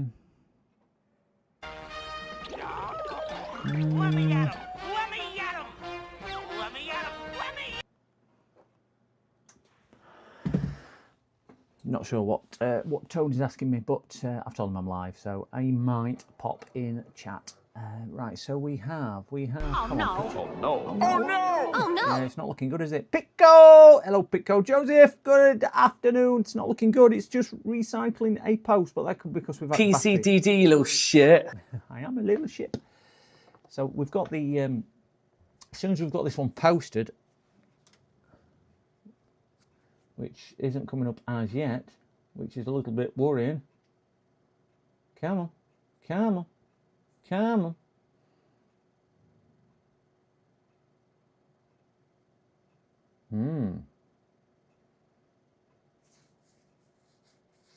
Where's my keyboard? Just gone off. I think it's still in post cycle. I think it's in RAM training. Yeah. There's no light on. Ah, see light come on keyboard. Right, so that's good. Number lock. Yeah, so it's not frozen because it's responding to your keyboard. Yeah. Now we've got a Dell logo. I think it would just go, yeah, you go, time and date not set. So let's set this time of date. Just bear in mind I did take the battery out to put a new battery in, so it could just be that.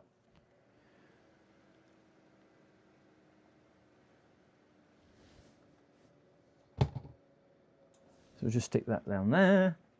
Going to BIOS setup. Come on, you blinking thing. Can't see that. So which one says time and date? Time and date, that one there. Here we go. Month is 2. Day is it 11th today? It is 11, isn't it? And year is 26. God, I remember Millennium. Show me. 1500. 00 will do because it's as close as. And we will. 03. Stupid thing. And we'll change that to PM. And we'll do PM. Spell it correctly this time. Shift me back out of the way and back up there.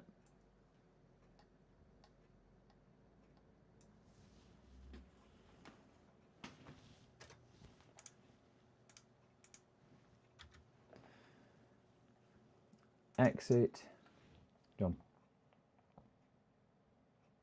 Make sure it posts. Did you change CMOS? Might need to.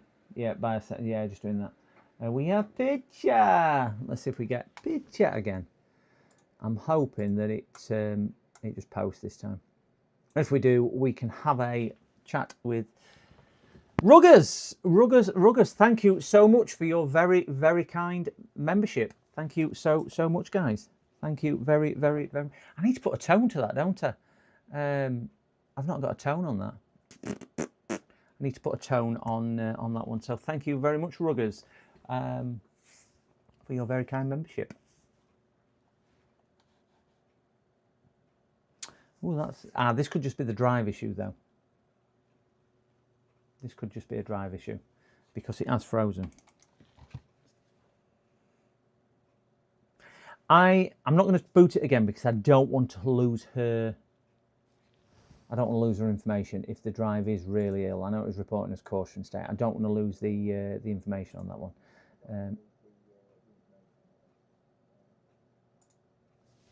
So I'm gonna shut it down and then speak to her. Worst case scenario, Andy smells. I think Ruggers is in the States, so if the stench is coming all that way from Wales, I'm assuming it's Andy Swindon. I don't know. It could be Andy's brother.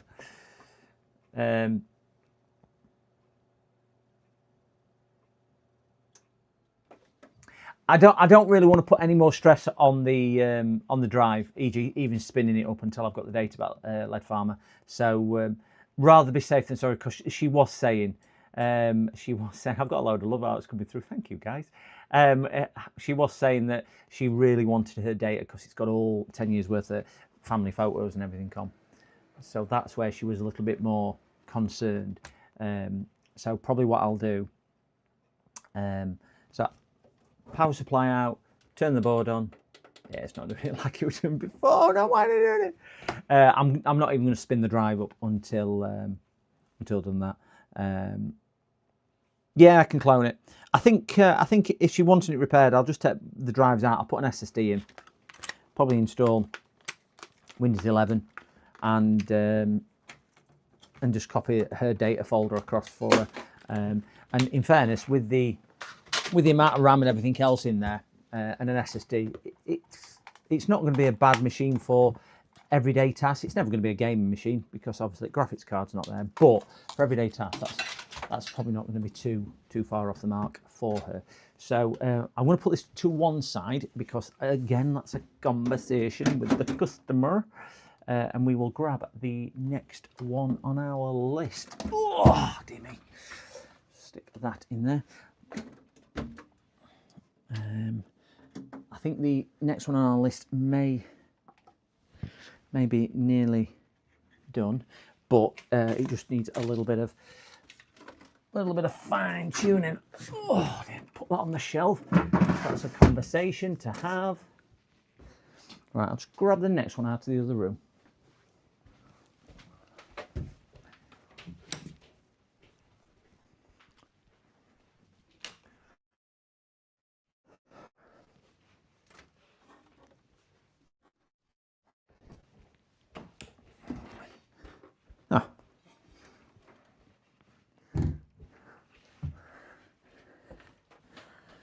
Oh.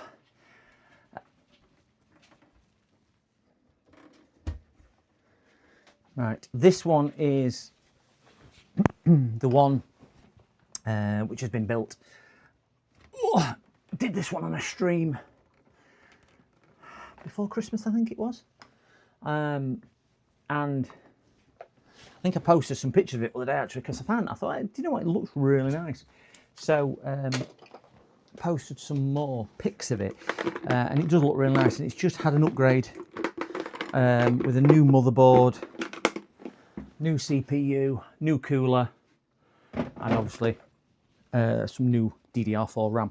It is the stock cooler, so it is thermal throttling, and I think it was dropping from 4.69 gigahertz to 3.69, so it's dropping a full gigahertz, and it's a 20-core CPU. So it is dropping quite a bit to do it. Yeah, that other one is a 2016. It is 10-year-old CPU, but put an SSD in there, Windows 11. If they don't want to invest a lot of money in a new computer, it might do them for what they need to do. So hopefully. But either way, I'll be able to get the data back, which is the main thing, because you can't go out to shops and buy all your family photos, can you? They don't sell them in Tesco or Walmart or whoever your shopping provider may be. Let's stick that in there. Let's get a power lead. Flick that off. Flick that off. Flick that back on. And you need Keeley back out because it will ask us for this, and it'll ask us for this. And see if I can remember what the password is for this. I think I can. So this one is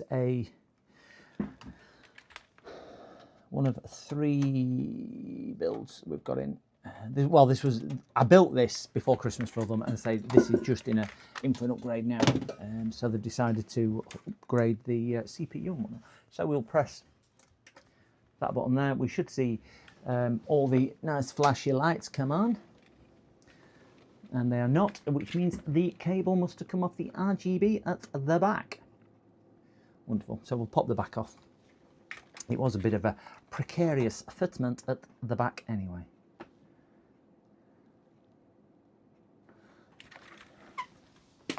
So we'll flip this over.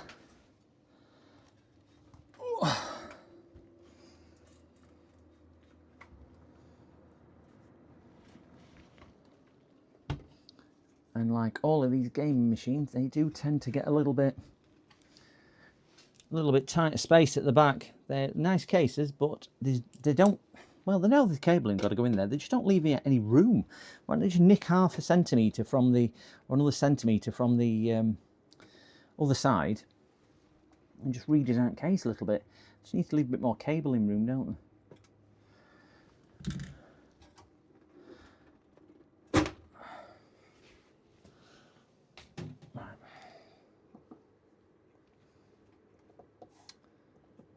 So I would imagine it's that cable just there. Yep, it is. It's just a little bit loose. So let's grab a zip tie, cable tie, whatever you want to call them, and just cable tie that up a little, just to see if we can hold that in situ. Cable tie it to those. Just take a little bit of strain relief off it. There you go. That should stop it pulling it out. Yep. So we can now see all the glorious, beautiful. Just don't want to locate it. I'm going to put a bit of hot snot on there, because I think that'll hold it in better, because it just don't want to know. Just a little bit of a dribble of hot glue down here. So if we look at that connector, this is the connector, which is a little bit loose and precarious, which is no wonder, because of where they all are. So we'll see if we can get some hot glue on that piece there, just to seal it over, and then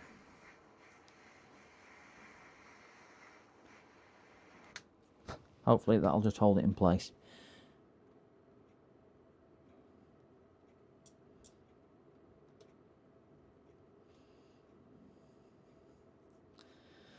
There we go. Bit of hot snot, especially for chill and relax. It likes his hot glue. We'll see if we can hold that in place.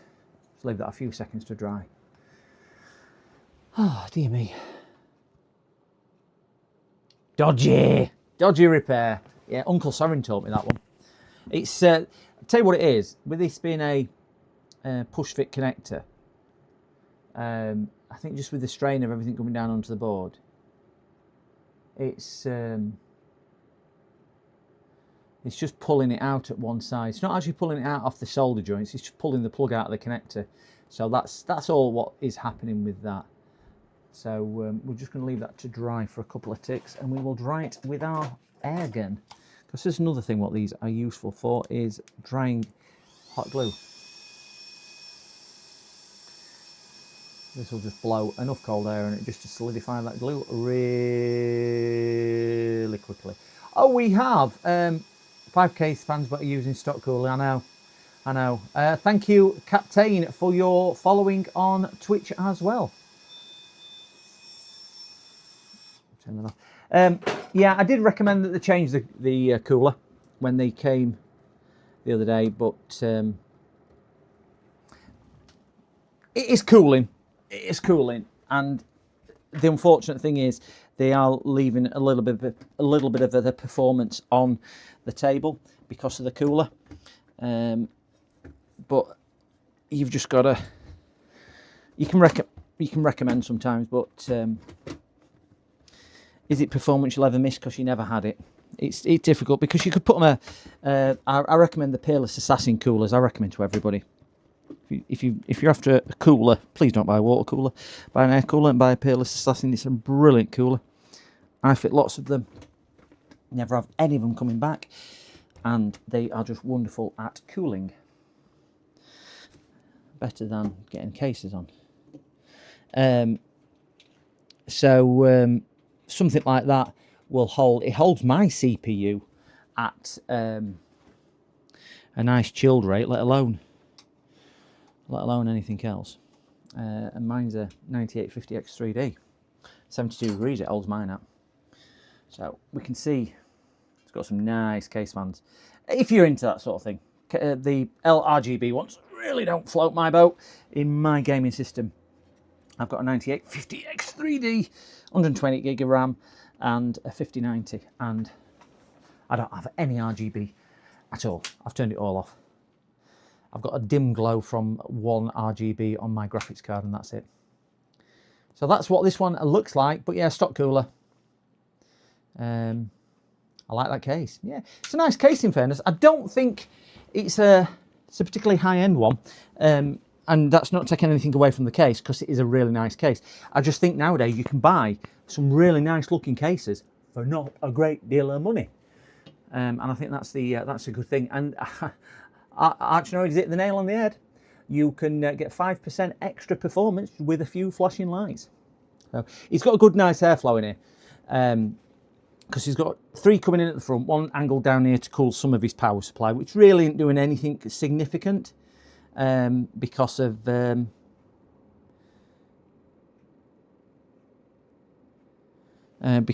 Sorry, I'm just looking at something. Which I'll get into a second. So you've got 3 airflow coming in at the front. So he's got 1 kind of cut in half here, which is sending some down here, but really don't cool anything down there, because there's nothing down there to cool, because your entry fan for your power supply is underneath, as we know, and it basically sucks it through there and out. So that fan's just kind of blowing into wilderness, and some of it coming through here. Rest of it, and that one there is putting cold air for the GPU, which is then exhausting.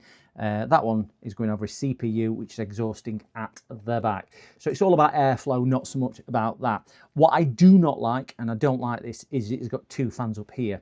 But you need it for balance of aesthetics, to make it look as pretty as you can, because unless you have them up there.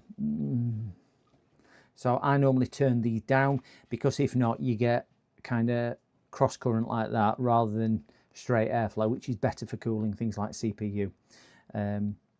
It can create a bit of turbulence and whatnot up here. But yeah, it's horses for courses. Right, I'm just going to try and give this another post, because what I've just realised is GPU isn't spinning up. And obviously, if your GPU's not, GPU does come to life, does spin once, but doesn't come on.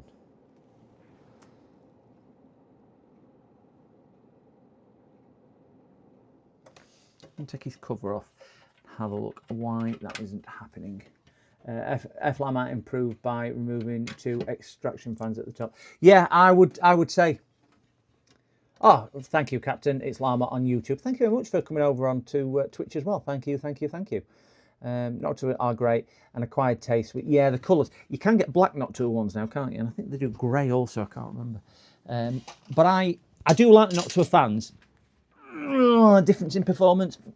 I mean, a lot of their high pressure fans are very, very good, I will stress. I do like their high pressure fans, but I am not keen on the aesthetics of the brown colour. It's not one for me.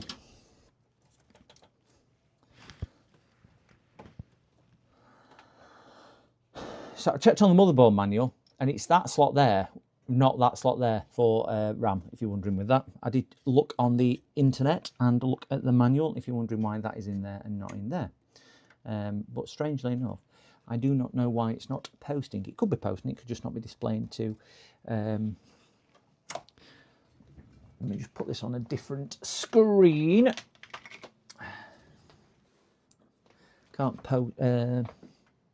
output this bit to... Oh yeah, I can. We can output it to... Oh yes, I've got just get my adapter out. Ignore the flashing. I'll just get my... There you go. Get that out. And then we can output it to OBS. So we'll plug that into there. Plug that into there. This is just a DP to HDMI adapter, and we'll give it a quick post.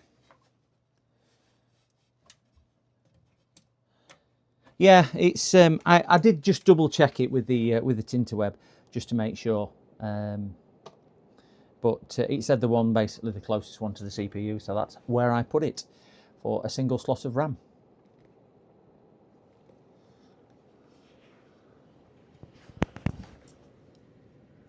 It is a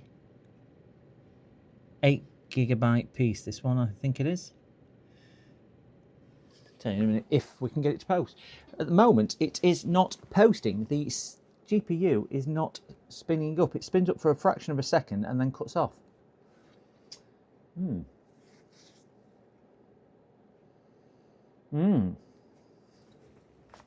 Very interesting indeed, Mr. Bond.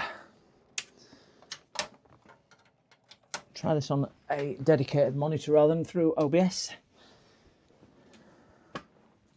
It's just going to go pear-shaped because I've turned one of my monitors off, so you won't lose me, but it just means I can't see some of the chat for a couple of ticks while this does this. Right, I'm just going to post it again.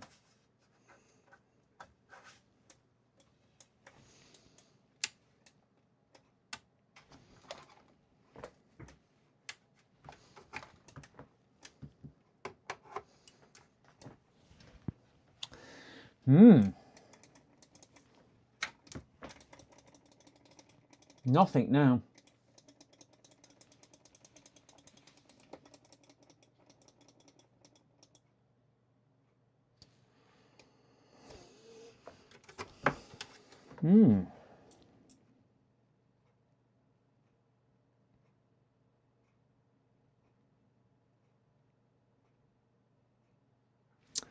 Very interesting. Plug that back in.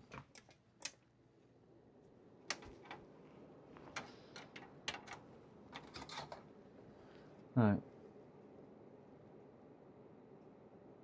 Oh, it's like Mookie, what you having? Cake-wise? The name Bond, Brooke Bond.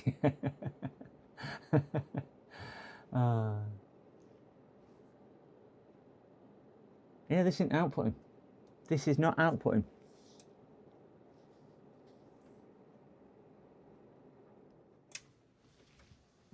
This is not output. Let me get a little speaker. Let's plug a speaker into the board and see if it's giving us any clues to why this isn't outputting.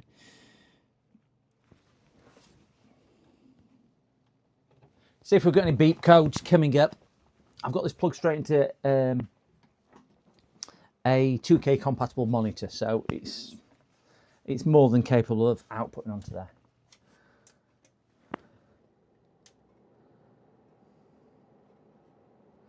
Do you think it's RAM training?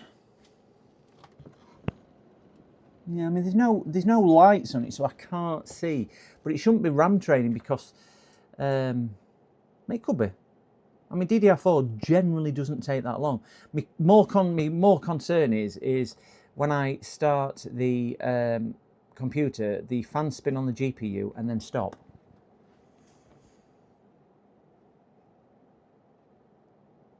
So I don't think that's RAM training.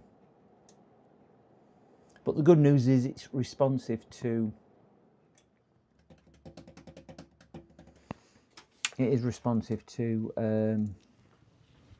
power button. Let's just pop the graphics card out and see if I can reset the BIOS battery, just to see.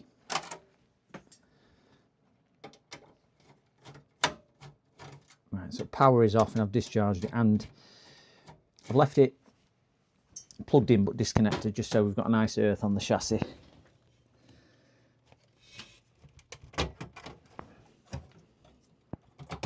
Okay, so we've got GPU out. I'm just going to reset the BIOS battery just to reset it. Power off, let it drain. Power button, power button, power button.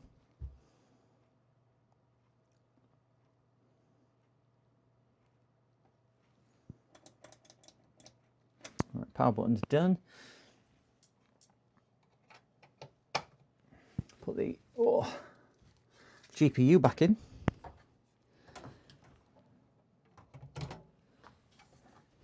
Sorry, my head under camera, but at least it's bold.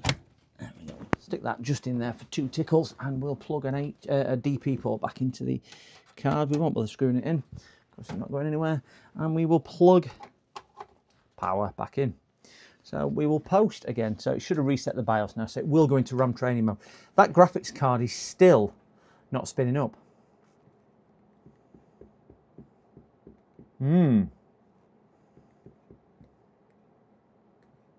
Yeah, maybe reset. We've now got a beep, which it weren't doing before. Now this is RAM training. There we go. That's now RAM training. You won't see a picture in bottom right because I've not got it connected to that monitor. I've got it connected to my monitor, but I'm just waiting for an output. I don't think that GPU's. Oh no, we have picture. We do have picture. Let me just boot this into Windows on my system, and then what I might do is just point the camera at it so you can see. Let me just go to live. Right, this is it over here. There's a delay. It's over there somewhere. It's over there. It's that blue screen over there. So let me shut this down. One press. Hopefully it's set up. Yeah, it is. And I'll see if I can get this on HDMI 4.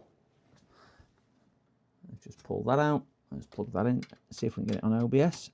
Plug that in. Turn it on. Yeah, just needed GPU reseating. Now, if we get a picture now, we should get a picture in bottom right.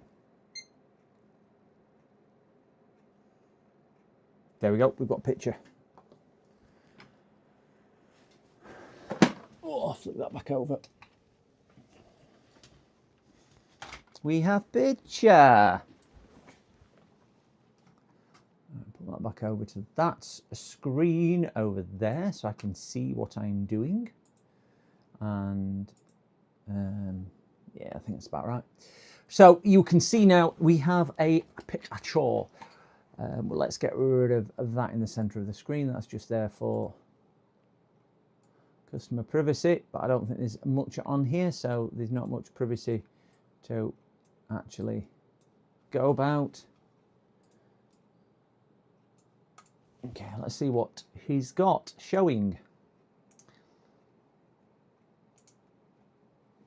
8 GB of DDR4. It's up to him whether he wants to put XMP on or not. I do not enable any type of overclocking, XMP included. And I will explain that to them when they pick up. So we've got an i7-12700F. Down here, you will see what the issue becomes. I heard someone say once that if you just select power shutdown, your computer doesn't actually shut down. That really shuts shift power shutdown. Not as far as I'm aware. I'm not aware of of that one. The shift power shutdown, the only thing I can think that does is the shift and power reset. It will give you the boot options for resetting, so you can go in safe mode and things like that, UEFI settings and whatnot. I'm not too sure what the shift and power button does. Never come across that one before. I need a microscope to see the monitor. Mookie, he's on. Mookie, your microscope is here. I just haven't had time to do it. I will organise it. I'll send it next day as well for you. Don't worry. I will send it next day.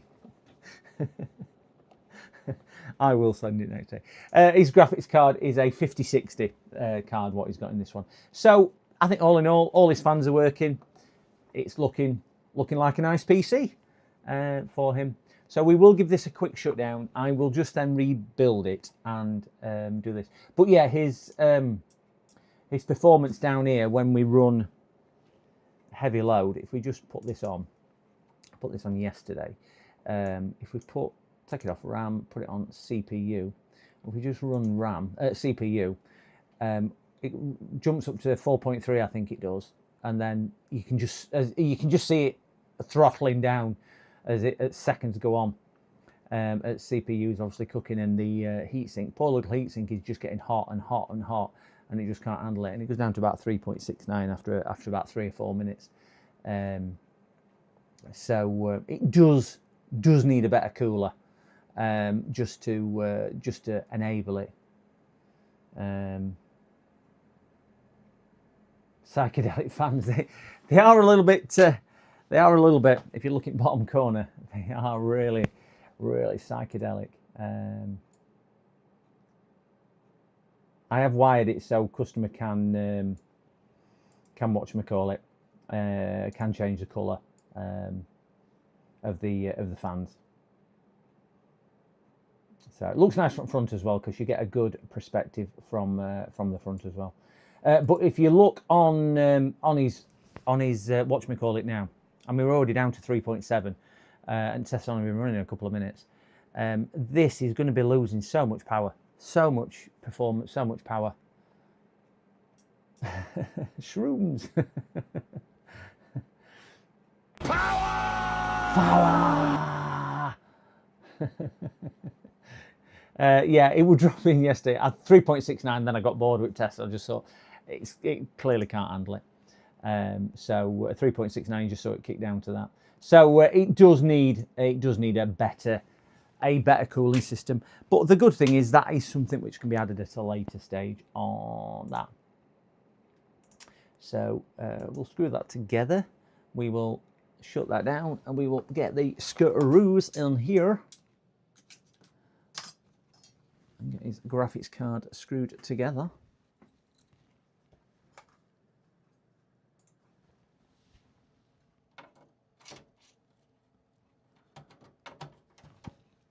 That's that. Just locate them down.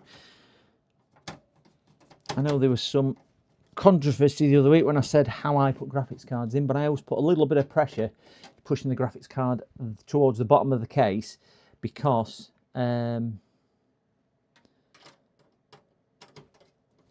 sometimes cases can foul the actual slots on the back.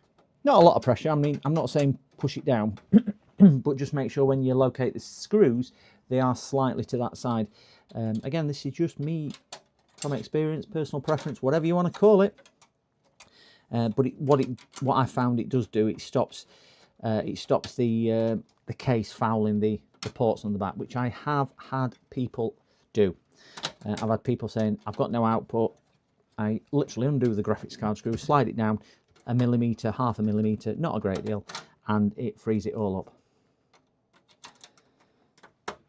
That cover just does not want to go on there. That's about best we're going to get that. Get a screw in it. Just because of the tolerance as how the case is made rather than anything on there. It's holding it, it's just not as flat as I'd like that for aesthetics, but yeah, it's because of the graphics card screws more than anything else. But you do put the card screws in first. So we'll take the beep speaker back out. We'll get the glass panel. we'll give it a quick wipe down with a little bit of IPA just to make it look pretty.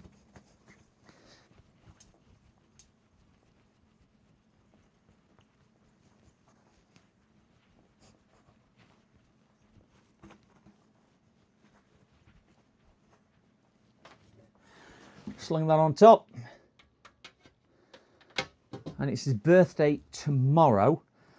Got dropped off late yesterday, so I needed to make sure I got it done today for them. So I didn't like to promise, but I did say I would try my best to make sure it's done. And it's always nice to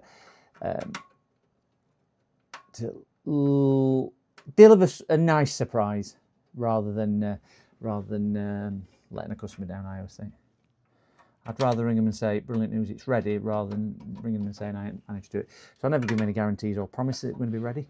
But as you can see, it is ready. That screw up there is fouling, and I've tried to try 2 screws in it, and just must be a bad thread inside. It's going in that time. It's out of the case. So we'll just give the exterior a quick wipe.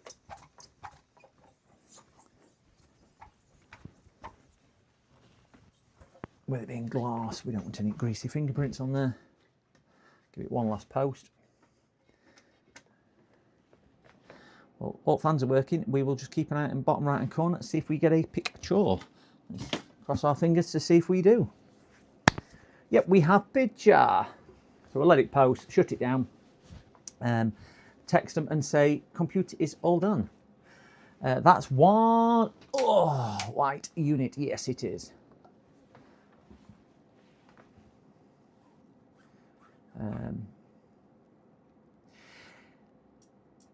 It would. I mean, the Dominator RAM that I've got, you know, the Dominator RAM, which we've already discussed, this is £1,000 on Amazon today. Have a look at Dominator RAM. The RGB Dominator RAM would look amazing in there. Imagine that flashing with that. Not my cup of tea because I'm not into RGB, but it would suit the aesthetic. White RAM with RGB would look good. But £1,000 they want for that on Amazon today. £1,000. Unbelievable. Right, so we have picture. It is all working, and we are working. It's only got one drive in it, so it must be recognising the drive. So we'll shut that back down. We'll get this one put to one side, and we'll call that one, as it's shutting now, call that one done as well. So we'll get this one out of the way. They are coming to collect, well, I'm saying shortly, they are coming to sell it, going on. Sell it, I could do with the amount of RAM I've got sat down there. Right, I'm just going to move this into the other room, and then we'll start on the next one.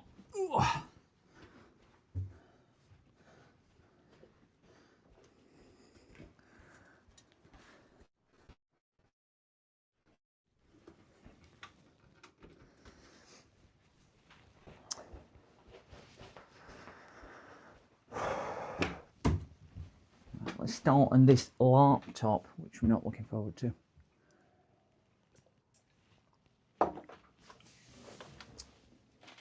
Right, so the next one is where we're going to have to heat it up, cut it open, and prise it open. Hopefully, get it off without too much damage. But as you heard with the conversation I had with the customer, I did try and make it as clear as I could, just to say there will be damage, which is okay on the understanding of that. I'm not going to damage it on purpose, but it's probably going to get certainly some cosmetic damage to it. So we'll get those out of the way. Let's crack on. We are just hitting the 6 hours 36 minute mark. Wonderful. If you've not hit the like button, very much appreciated if you would. It means so much to me, and it means so much to YouTube as well, because they know I'm viewable. And if you're not subscribed, please consider doing that, because that just means a lot to me, because it means I'm viewable. So there's a couple of reasons there. I don't know, it's self-publicising, but hey, we've got to do it. We've got to do it. Got to do it. And thank you to the people who have contributed and subscribed on membership as well. Very, very much appreciated as well for supporting the channel. Right, laptop. This one here. So we'll leave the customer's telephone number on one side. Put that there. Right. If you weren't on the channel earlier, we did have a look at this one for the customer. Customer's bought a new battery for it. The way you get into it is not through scrolls at the back, which would be really simple. I should start building your own. Makes it look more pretty, yeah. What's the price of a dummy RGB RAM with no actual memory in it? I believe people are using them to balance their single tooth. Yeah, there's actually, you can actually buy converters from from laptop memory to desktop memory, and I think they're about $25 for the adapters. And there is a channel which tried them out. But I mean, DDR RAM's gonna, laptop memory is going to be as scarce as desktop memory anyway, isn't it? So it's what it is. But yeah, DDR4. It's just the begrudgingness for having to buy it. On the Noctua NH-D15 Premium CPU cooler, you can, and I will change to this camera. Don't buy it. Please don't buy it. And I'm going to show you the one to buy. And just please take my word on it when I say, don't spell it like that. There we go. Buy this one instead.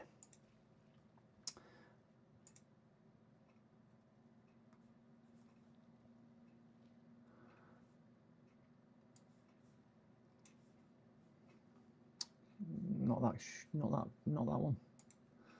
Not that one. Let's get rid of that. They do two flavors in this. They do, yes, I'm English. Right, they do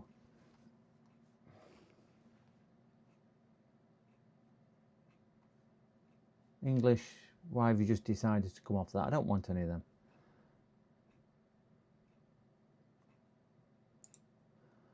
They're saying whether it fits Intel or that. So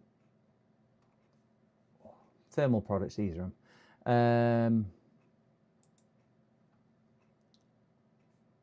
I think you should be able to see this. Go for a thermal right peerless assassin. They come in several different flavors on here. You can get them in the 140 or the 120. The 140, if you've got room, are better. I've got a 140 in mine. I've got one for this Ryzen 7 7700, and I am fitting him, because it's a solid case, you cannot see it. So he's not bothered about any of this stuff, and he's got the 120 in grey on his, which is exactly the same as those, but in grey. I'm just going to try and find a picture of it, but I can't find it. No, it's a twin fan one. Basically, they look like this. Without this screen on, they all look very similar. £25, just short of £25, and that will cool as well, if better than some water coolers, and it'll cool nearly as well as your Noctua, and your Noctua is 140 quid, 150 quid, something like that. I have fitted so many of these. I've fitted over 150 of these for people over the last couple of years or so, and they're brilliant. I've got the 140. I think I've got maybe that one in my system upstairs. It holds my CPU to 72 degrees. It rarely goes above that. Rarely goes above 70, early 70s, something like that. I think I might have the white one actually, because it's a white case. But it's the 140 I've got. I think it's 8 heat pipes on mine, or 7, I can't remember. But yeah, go for one of them. Please go for one of them. They are brilliant, brilliant coolers. I've just recommended one to James JFix. There you go. I said to him, and he's ordered one, and I think the 140 is about 37 quid, something like that. So a little bit dearer than the 120. But for less than £40, less than $40, you're going to get one of them. And James will tell you the quality on it is the really good quality. It's a smooth base plate as well. It's not one of these which is kind of press fitted into aluminium so you can see all tubes. There's a lot of good things about them, really is. The fans are really quiet and everything else. After all the ones I fitted, I've only ever had one issue, because they're easy to fit as well. I've only had one issue, and one of the fans were a little bit smelly, and I just run it for 5 minutes and smell went away. But that was the only issue, and I fitted a lot of them. That's how I've got so much thermal paste. I'm not a lover of the thermal paste, what you get with it, I will stress, but fitting's really easy. They'll fit virtually everyone. They're not into like Noctuas, which will do the curved and bowed ones, because I think Noctua do 3, don't they? They do a standard, then they do an Intel, they do an AMD for the curvature of the chip. So yeah, but I cannot recommend them highly enough. And I can't remember Aaron Welling. But yeah, James Hull, 140 my system. Yeah, it is. You honestly, you will not regret it. I mean, if you're going to overclock and everything else, you've got to go for a good quality water cooler. But please don't put water in your system unless you're going for a good quality one. Don't buy a cheap one. I think my last water cooler I fitted were about 160 quid. And I didn't really want to fit that because sometimes they're still not very good. But I don't like water coolers, and I've said this multiple times on channel. They do cool better if it's a good water cooler, but there's a lot of inherent problems with water coolers where you don't get that with air cooling either. I always go Noctua on my PC, but that's because I love the colour scheme. I don't even have a PC anymore. The brown, I'm not a lover on. In a close case, I do like Noctua, but I think the fans are very expensive for that. Overclocking, what CPU is it? What's your TDP on your CPU? Because that's the important thing to remember, is your TDP. Because if you're overclocking a 65 watt TDP CPU, it's not going to have the same impact as if you're overclocking a 110 TDP CPU. So you need to dissipate more heat. But your overclocked current will be significantly more anyway. So you need to see what wattage you need to dissipate. And it then comes down to how much chunk of a metal and everything else that is in your cooler as well. But I've never honestly had any issues with any of them coolers. They are brilliant coolers to do that. I've got two 5800X3Ds, a 57X3D, and three 5800 running Peerless Assassins. Yeah, I still have to undervolt all of them to get temps. What? You need to undervolt them to get your temps? Never had to do that. Never had to do that, Ruggers.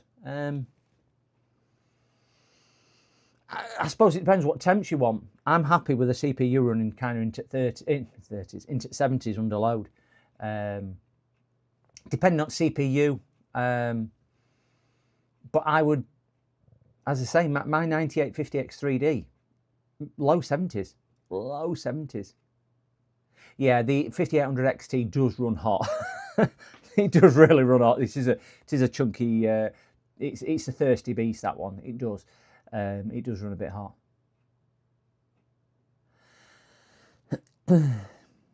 Yeah, I mean, there could be other contributing factors to it, but yeah, the 140s certainly cool better. Did you say you got 140s or 120s? The 140s certainly do cool better than the 120s. But unless the customer's putting a big CPU in, I stick with 120. Unless they do definitely want to go for something else. I don't get chasing in the last few FPS. I don't either, James. It is a lot more that look. So pointless unless you want.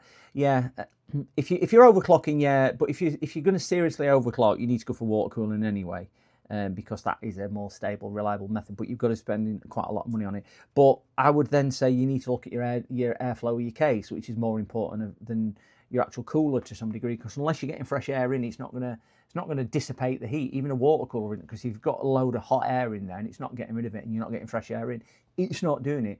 So there's a lot of contributing factors, not just putting a lot more fans in it, then not just putting a chunk of air in it, because unstable air swirling around isn't going to cool the components correctly.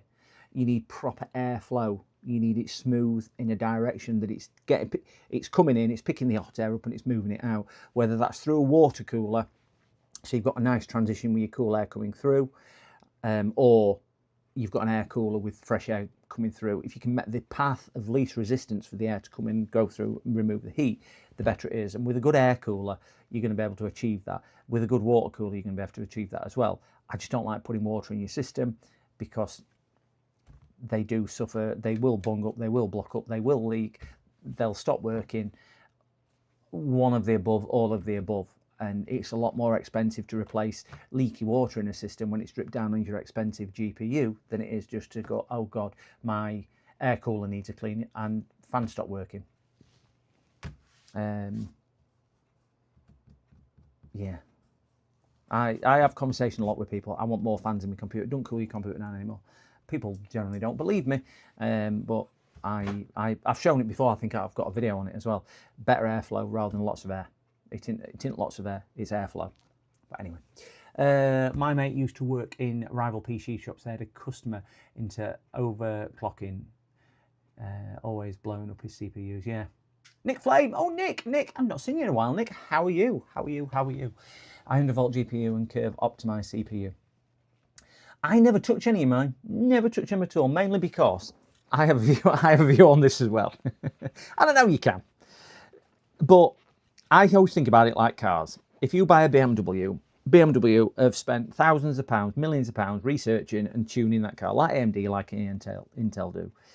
And I'm not an F1 engineer. I know bits, but I'm not an F1 engineer. There'll be people out there who are know a hell of a lot more than I do, and I don't know you for it. But I personally don't, because I don't think my skill set is adequate enough, my knowledge is enough to know what to tweak and where to do it to get a better performance without killing the CPU or GPU.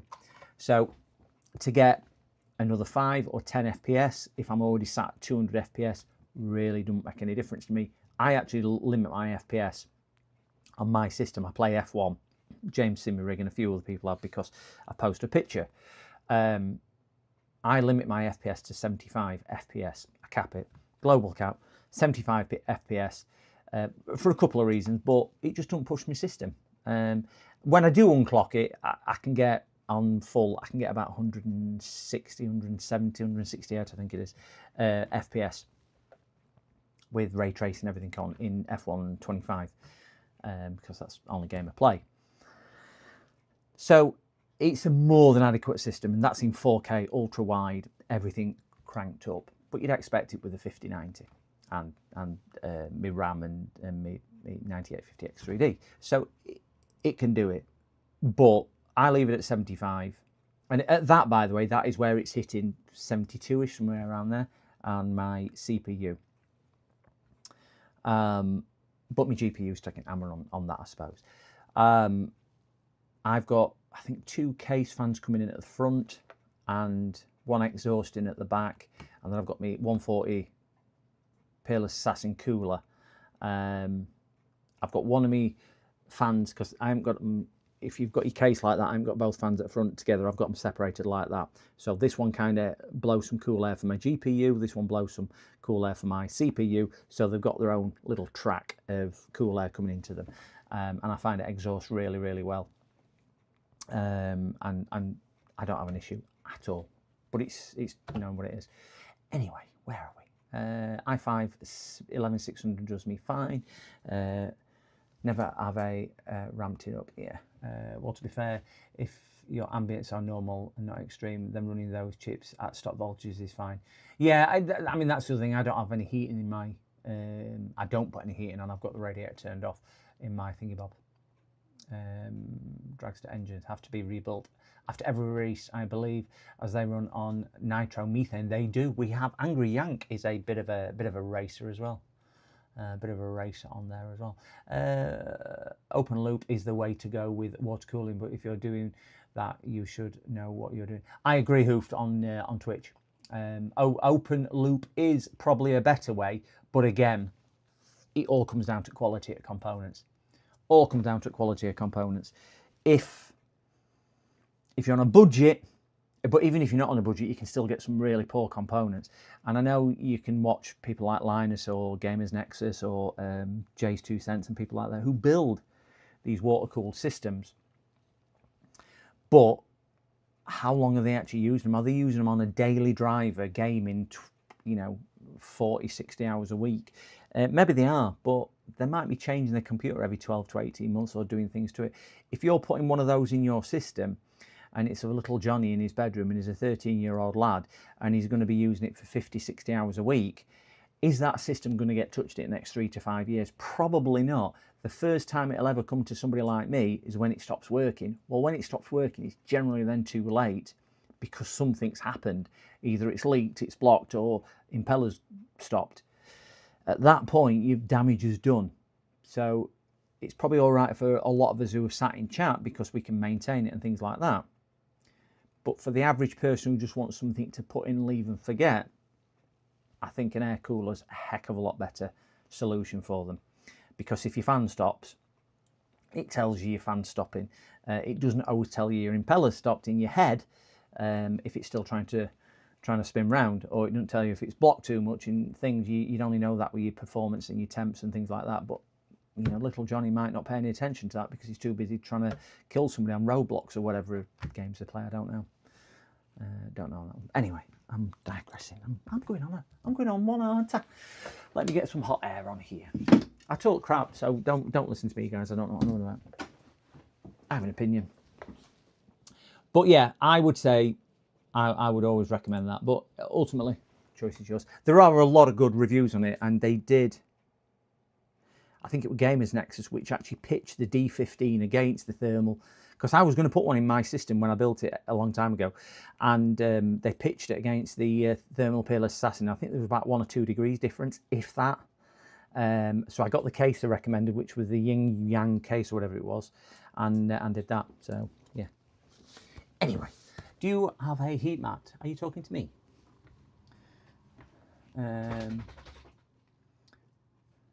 That was 30 minutes ago. All right, sorry, I missed this thing. Alarms. Got to the power. AutoCAD needs it. Ooh. Got a question. My old laptop fan is not working. So how can it be fixed? It depends what's gone on it, Nick. If it's not working, as in it's not spinning, and you can get into it, just make sure it does spin. If it's really, really stiff, take the screws out and clean it up. It might not be the fan. If the computer's telling you it's the fan, it could be something else. But you can normally either free them up with a good clean. If it hasn't damaged the bearings or offset itself, you can then usually replace it. For most laptops, you can generally get them. If it is a thin laptop, just make sure the case. I think I've got one to show you. Might be easier if I show you this.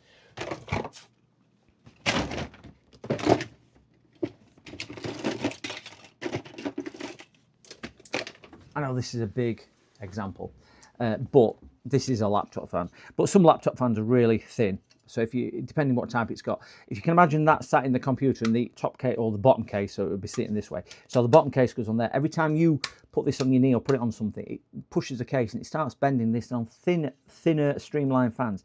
I have seen these numerous times where the actual metal body has actually hit the fan blades and stopped from spinning. So all you need to do is just lift that off. So that's another one which I have seen certainly on thinner laptops, which is the way everything's going nowadays.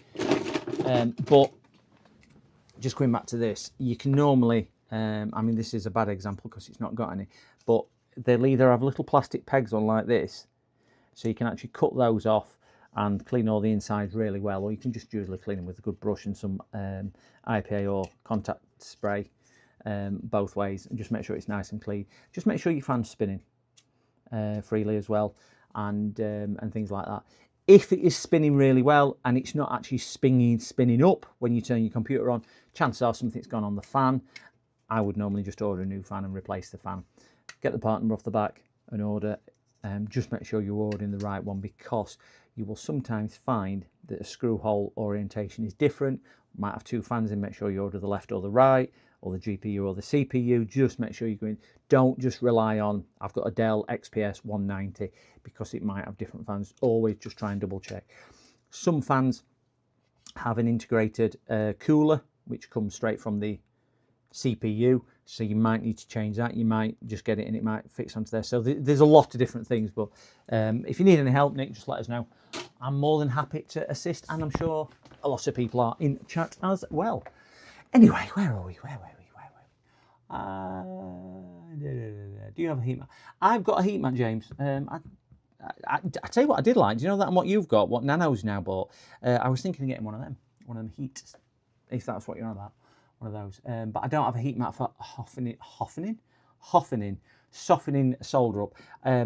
I've been looking at a heated plate, just to make it a little bit easier. I've got a H on my mind. Little bit easier when I'm doing different bits. But regarding this, I do not have a heat mat, and I can see where you're going with this now. I'm gonna have to heat it up around the edge. I'm not looking forward to this at all. I can see. I got need a back cave to keep it. I don't think JFix. I think JFix is AliExpress's UK warehouse. That's where it all comes from. James has got everything from AliExpress. I watched one of his videos, and when it comes on another AliExpress tool reveal, I just think, how much am I going to spend this time? Lazy My Mat for PCDD. What's a lazy? Is that one of them heater ones that you put in the microwave?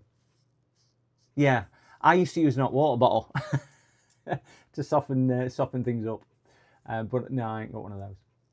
I ain't got one of those. But anyway, where are we going on here? I'm gonna, because this laptop won't open any more than that, I'm gonna try and stick it over the edge of my desk. So we won't have a very good shot here, but that's about as good as we are gonna get on here. And I'm just gonna apply, the battery is gonna sit here. I'm not looking forward to this at all. So I'm gonna heat the corner and the front edge up first to see if I can get some leverage, and if I can get leverage there, at least I know roughly how much heat I need to put into it and be doing that. Hydroformed rivet stand. Oh, I don't know about that one. Get some tools out in preparation. We'll get that knife blade out. We will get some other bits out here which I am likely to need. Can't use IPA because it'll make a mess. And we will get some other stuff out. Ouch! Them things are sharp. That might come in useful.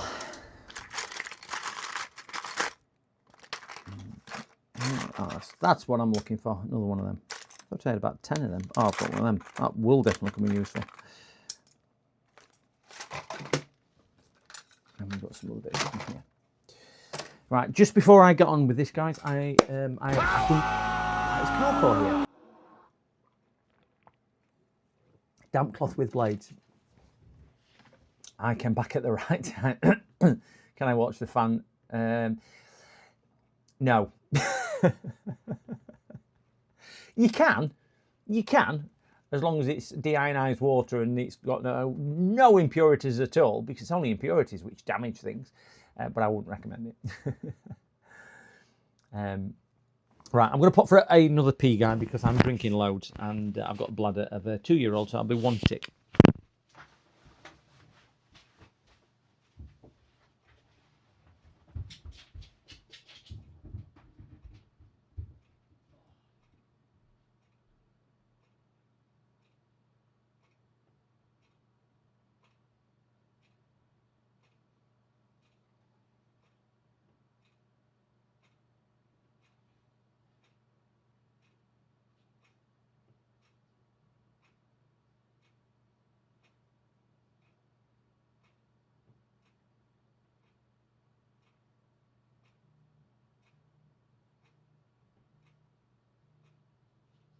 Yeah, got a little tiny one.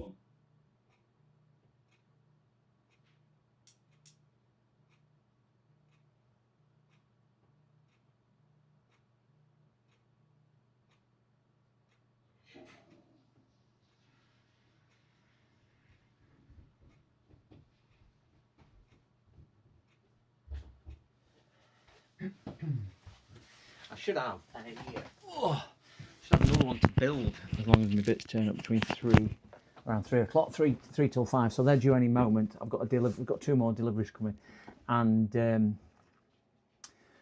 I've got somebody else dropping off as well, which we might build on stream tonight as well, depending how late I want to work. My 12-hour time limit is another 5 hours away, so I've got plenty of time to do this. Rusty Russ is the best the man can get. Skip to the loo, my darling. Right, so we are going to start heating this up. I am wondering, what temperature do we think? I'm not going to use a great deal of airflow, and I'm going to use my normal nozzle. I'm just a bit unsure what temperature. Do we think about 300, 280, 300? I don't know. Oh, I don't want that one. Oh, definitely don't want that one.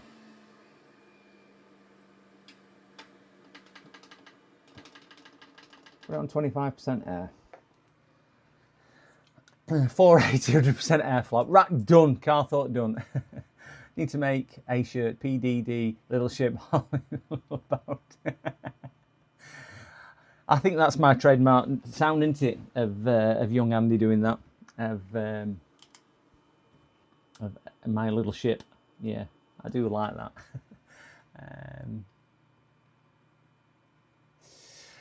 PCDD, little shit. Please wish me luck on this one, gents. I am not looking forward to this at all, at all, at all, at all.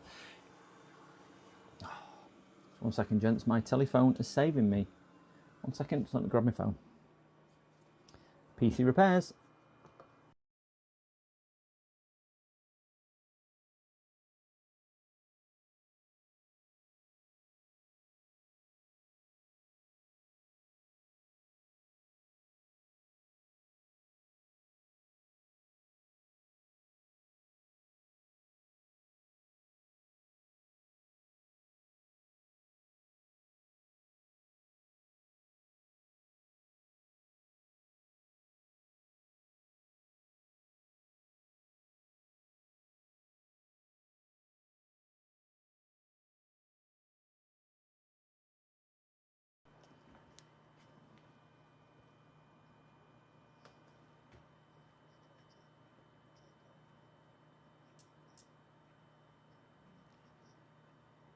They're trying to make you pay.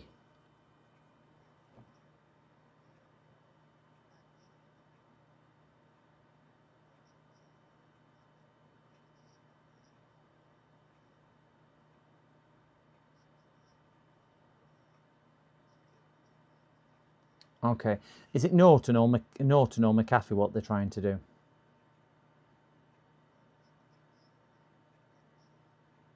Well, Windows Defender is free, if you're on about Windows Defender. Is it Microsoft Office?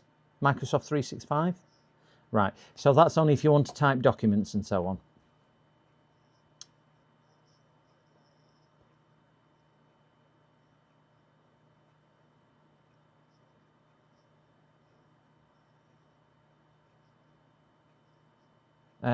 Well, depending when you say music and things, VLC player is the best one, I would say, for different formats like that. So yeah, we can install things like that for you, no problem at all. Just let us know when you want to pop it down.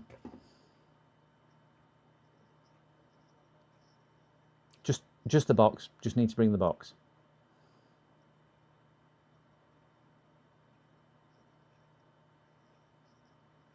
Yeah. I mean, I don't do house visits, so it would have to be brought to me.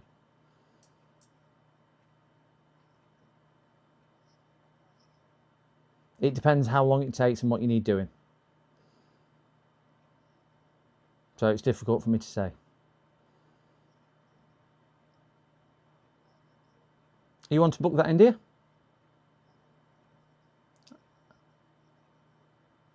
I've not been helpful. Ah, okay then, no problem. Cheers then, bye-bye now. At least you were honest. Would you like to put that in? No. Oh, why is that? Because you've not been helpful enough. Okay. Don't know what else I can do. I've told him 2 pieces of software to use, and I've offered to do it for him. I'm bewilders me sometimes. Don't know, guys. Anyway, let me warm this back up. I'm really confused with that one. But hey.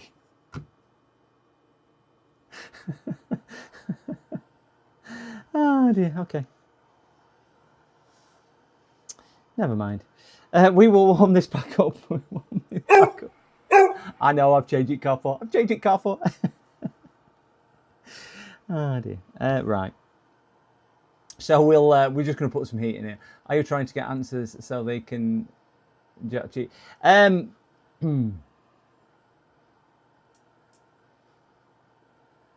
He wanted me to tell him how to do everything. And the reason why I weren't helpful is because it was quite clear he just wanted answers rather than to book it in. So I think he was very abrupt at the end when I went, do you want to book it in? Because I wouldn't normally ask that question, and I never ask that question, but I thought I'd just test the resolve of his actual purpose of the call. So I had a little bit of fun rather than anything else. Right, it's not really getting much temp into it, so I'm going to knock this up a bit. So we'll just heat that up a little bit more.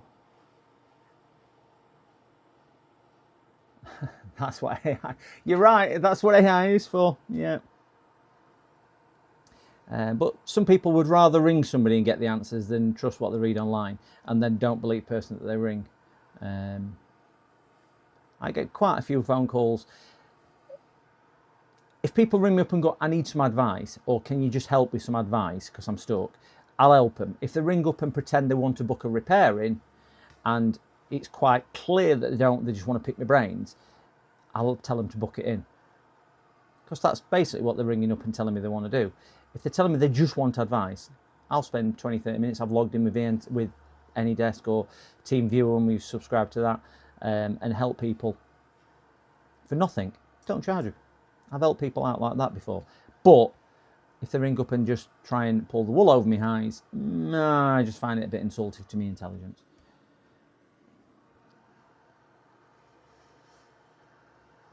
I'm going really slow here, guys, because what I don't want to do is put too much heat into the battery, which is literally on the back cover here. So I'm just going to bring this down. Never put this down here. And see if I can just open that up a little.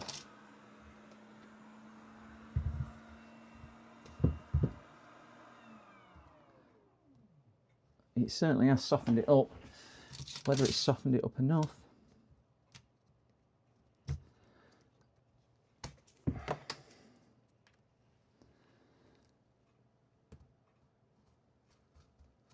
I am just trying not to go too deep because what I don't want to do is damage anything what's through there. It has softened that up tremendously, I will say. I don't know if I'm getting into the right places though. Still not looking forward to this.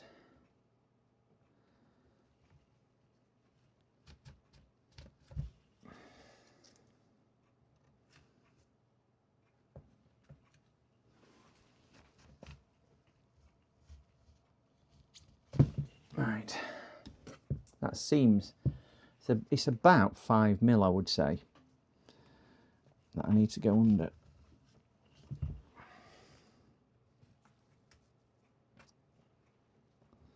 Bit of a bulge there.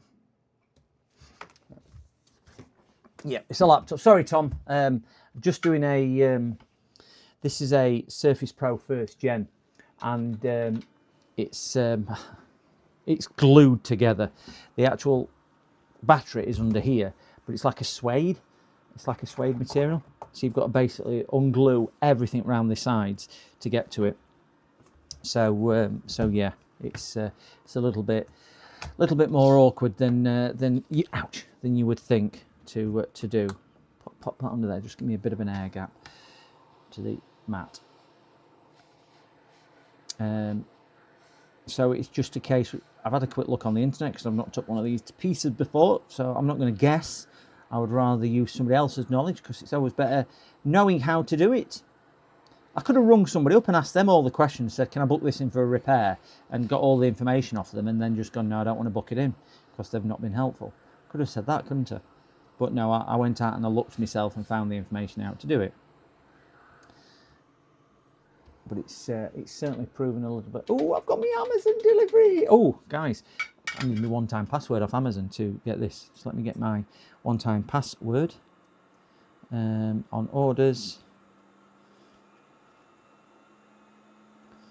Arriving today, arriving today, arriving today, arriving. I've got everything arriving today. Right, should have. Right, I have a one-time passcode on here, so I will have to put you on mute when I go to the door for this, but we'll continue to heat. I can see they've pulled up outside, but he's not out of his van yet. So we'll just continue to heat this until he gets out of his van. So this is the parts for...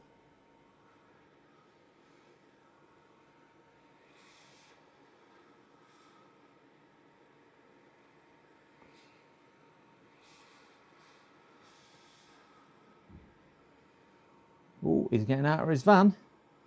Shouldn't be too many minutes away. Right, let me grab this. You can hear from there. The dog is barking, won't it?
It's going to be very interesting. I'm going to leave this on record. Let me get dog in. I'll tell you what's happened when he's finished, guys, but you won't be surprised. He's just come to the door with a cooler. Just a cooler. And he says, can I have your one-time password? I went, you can have it, but you're not having it for that. That doesn't need a one-time password. And yeah, it does. I went, no. I said, you're not having it for that. That's not on my list, because I can see what's on my list here. And there's 3 separate deliveries, but they're all coming at once. With one-time passwords. And I said, yeah, an Amazon driver won't steal my stuff, because you give me this, I give me one-time password. All right, I'll just cut it down and get your other parcels then. Yeah. So basically what he's trying to do is get me one-time password and keep me other parcels, so I can't get a refund. Remarkably, he's just got me other password and the other stuff now. Oh, hello, pal. Oh, there we go. Big wad of... Oh, cracky, they're heavy. So just 1 second. I just need to put those down. So we've got 1, 2, and that should be that one. Yep. Right. The one-time password is 601155. 1 second. See if I remember that. 601155. Thank you so much. No worries at all. Oh wait, sorry, that was wrong. That's sorry. No, that's the one which it is. I'll show you. PCDD, you little shit. Right, I don't. There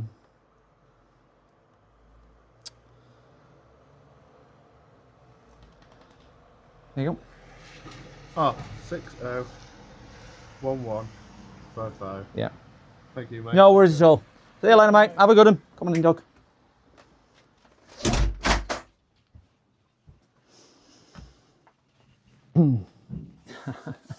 So, guys,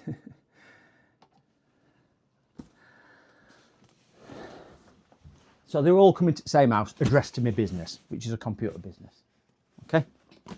He brings a Thermal Master box. Studs at door with 1 box. Bear in mind, this is all my additional stuff. And he says, I need your one-time passcode. So I can see on my Amazon app that my one-time passcode, which is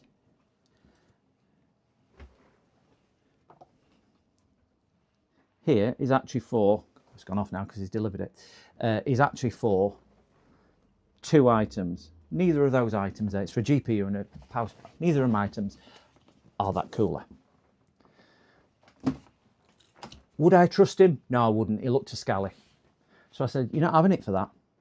I said, "It's not for that." "Yeah, it is." I went, "No, it's not. That's a cooler, doesn't need a one-time passcode. I can see on my app that it doesn't." I said, "Passcode is for other stuff." I didn't tell him what it was at the time. And I says, "I've fallen for this before with a delivery driver who asked for a one-time passcode, give me one box, and it should have been 3 separate boxes. I didn't realise, and then Amazon wouldn't give me a delivery because I'd handed the passcode over." And he started getting all backtracking. "I better go to the van and get the rest of your stuff then." Go straight to his van, opens his door, and it's sat there in front of the door, because I looked at him on CCTV. And brings all this, which is obviously motherboard, CPU, graphics card, power supply, and everything else.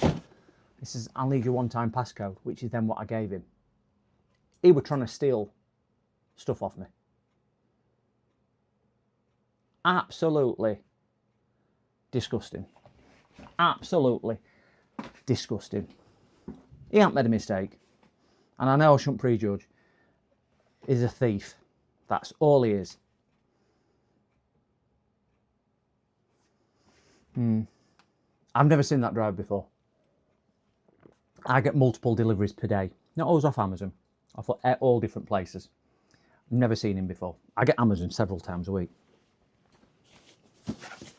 The look of worry on his face, and it was the look of worry, and I spotted it a mile off. Young kid, mid-20s. Yeah, move dog. And there's 1,200 quid's worth of stuff here. Yeah.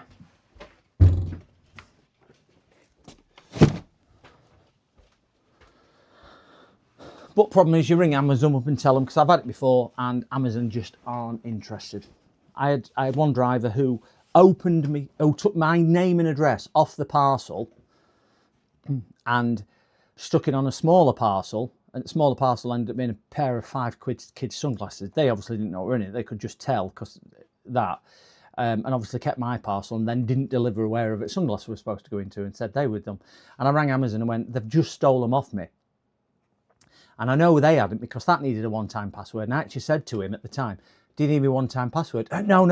Couldn't wait to get out of that place. So I opened it instantly whilst I was stood at the door. And I shouts, "Oi, this ain't mine." A bit more colourful language than that, because I could tell they were trying to scam me. And before he even got "this ain't" out of my mouth, "Yeah, it is yours. It's got your name and address on label." And I went, "It might have my name and address on, but it ain't mine." So I want my stuff. "This ain't mine." "Yeah, it is. It's got your name and address on label." And they delivered in the car. 2 kids, 2 lads. Never saw them again either. But I couldn't do it. Amazon gave me a refund on that because it was the wrong item delivered. Dog go to bed. But yeah, some scallies about. But hey, did you take the thermal camera? B3 camera is better.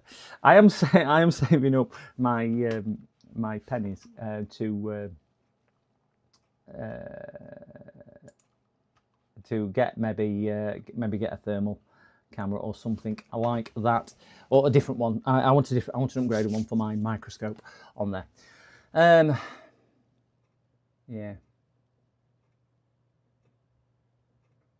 Yeah, been there, had that. Yeah. Do you know what? It infuriates me. It was because the look on his face, and he's half scraggly out there, uniform all over the place, and it was the way, as soon as I challenged him, he started to backtrack. And then when I watched him on CCTV, he literally opened his side door and it were all sat there waiting. He's realised exactly what he's going to do, which is he's found my parcels, 5 parcels. He's took the one off which he knows and can see what it is, realising others are heavy, because they are heavy, and left them all there. Yeah, bang out of order. Scumbags. That's all they are. No time of day for them. No time of day. But anyway, where are we going with this?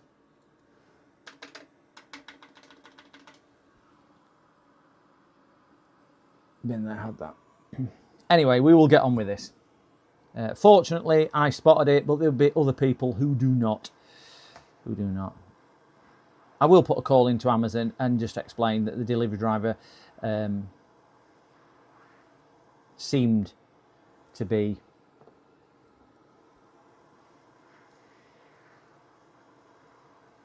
not delivering the right amount of parcels. Make it, yeah, could do. That's a good idea, actually. That's a good idea. I just don't know how well it'll affect my, because I've got the wrong type of channel for it.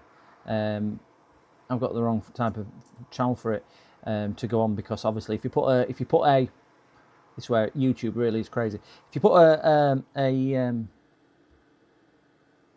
whatchamacallit on a short, and it attracts audiences which aren't your normal demographic, they then start putting your other shorts out to that, which are definitely not for them. So it then affects the rest of your channel's performance, just not that one short. It's crazy, absolutely crazy how it happens. But yeah, I might do a tech video on it or something like that. But certainly, I'm going to put it into Amazon. Put a call into Amazon, because I don't think they should be able to get away with it. Do you know what? We've all been on bones of red arse and we can't afford stuff, but you know, robbing off people ain't the way forward. Just don't agree with it at all.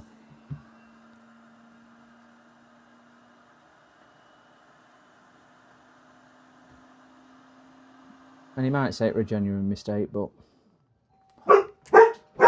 bear me 1 second, guys, somebody at the door.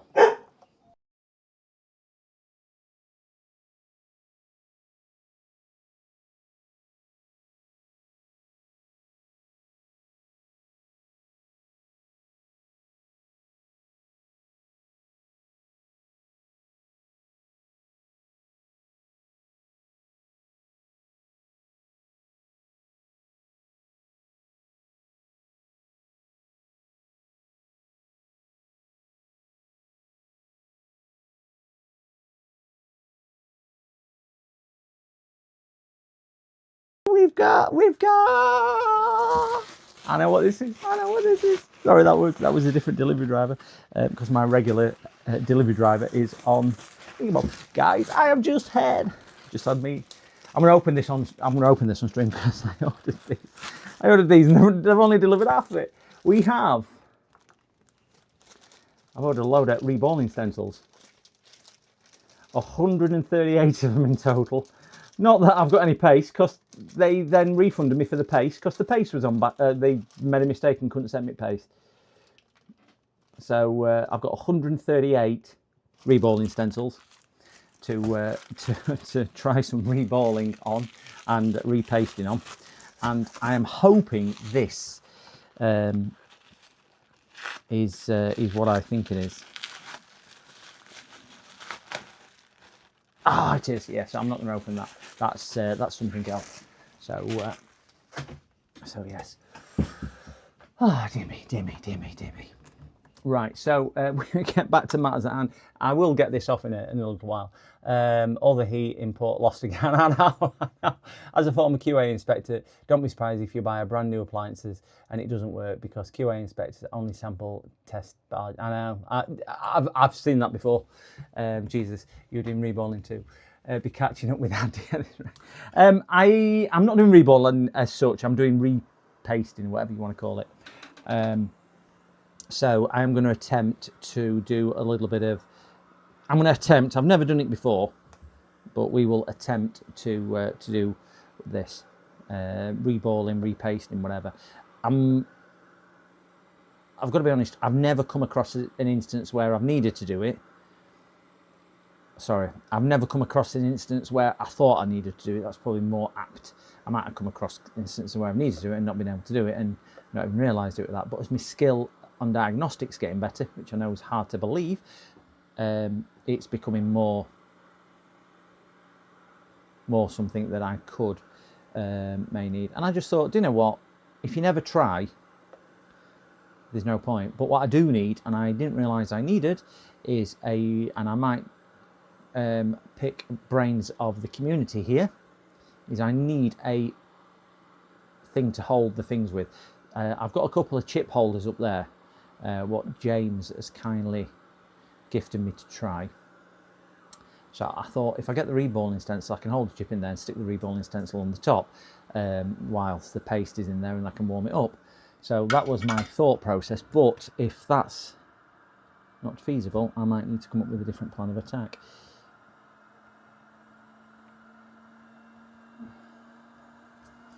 Gosh, trying to get this. Got you. Yes. Now.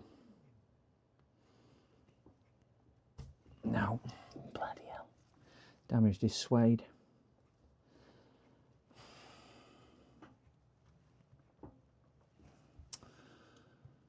And if it's easier to go along the top and then pull it off at the bottom or something. Amio. PDC. JFix is the man. No, I don't think anybody would want it. I was talking to my every driver yesterday, day before, and he's retiring. And I just said, it's not a job I would ever want to do again. I did it in my early 20s, a delivery driver job, and it's just a thankless task. You never thanked off anybody. Certainly nowadays with social media, the amount of posts I see on social media which says, you know, this delivery company's crap, this one's hiding stuff over walls, this one's just rubbish, because everyone so relies on it, but they don't realise that these guys have several hundred parcels a day to deliver. And you know what? They don't always get it right. They don't always get it right. Oh gosh, not enjoying this at all. Oh, that's better. Oh, I think I've sussed this now. That's better. Right. At least we've got a bit of plastic in.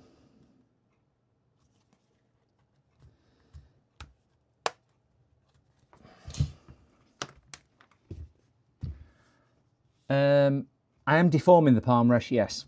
To answer your question, I am, but not a great deal. Because I've already loosened the tack around there. It's this corner which I'm not that keen on getting done. It just feels like the actual, stick that in that hole, the actual, this is terrible on shot for camera, I tell you. The actual thing feels like it's screwed down. It's not. Right, so we've got another. So as you can see, I'm in quite a bit on those. I'm not pushing them too far because I don't want to damage anything. But it is starting to deform the Alcantara a little bit.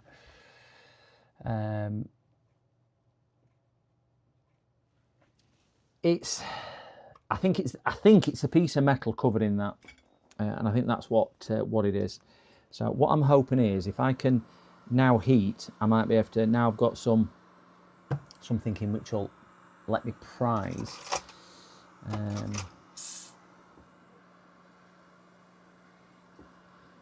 It might allow me to warm the glue up sufficiently to do it. It's the fish spudges, yeah.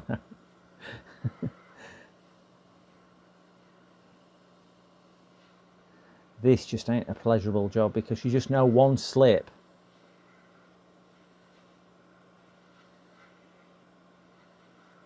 and you've gone in a bit too deep or a bit too far. Oh, battery suddenly explodes and I've got to run outside and throw it out onto the driveway. Help, I'm melting. I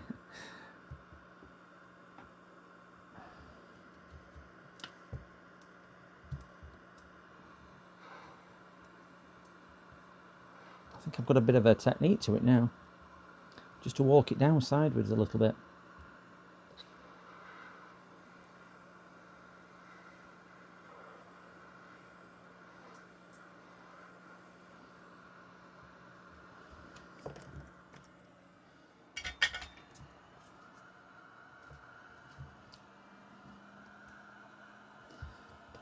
I mean, that YouTube video we watched, he used a knife. I don't think I'd like to go in here with a knife. I've got a 45-degree angled knife there, but I think that's probably the wrong type. Let me see if I can Go down with a scalpel.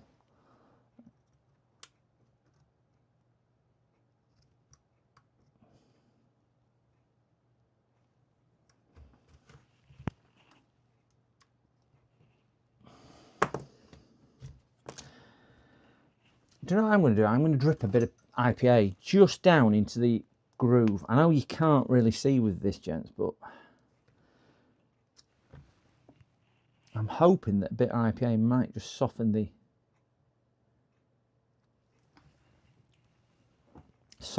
adhesive a little bit more than the heat, because the heat is just deforming it, and it's really taking a pounding is the actual cover. So I'm hoping a little bit of IPA might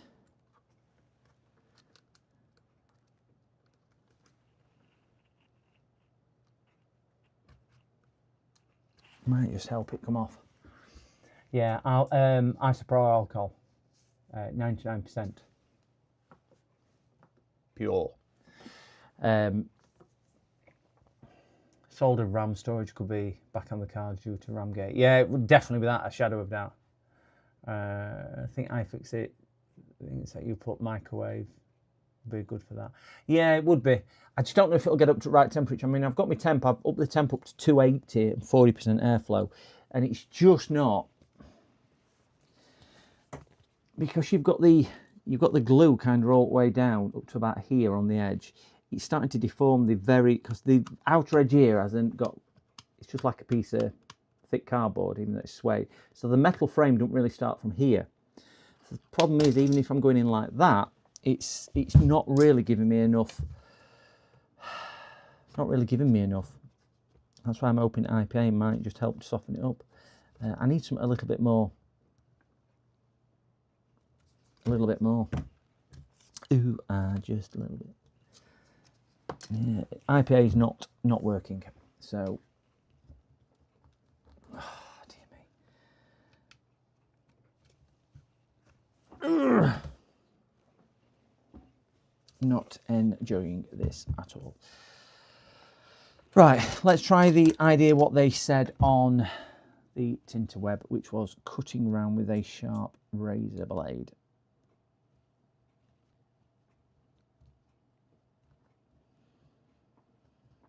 So where I'm attempting to do this now, this is not riveting viewing at all, but I'm going to try and get in between the two gaps here, if you can see.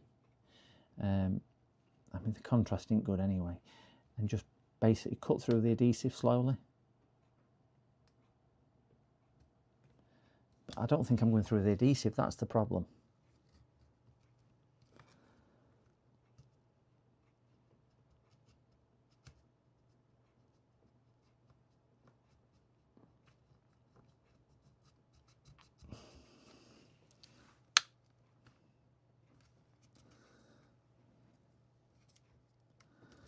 The mouse button pads are right next to that as well.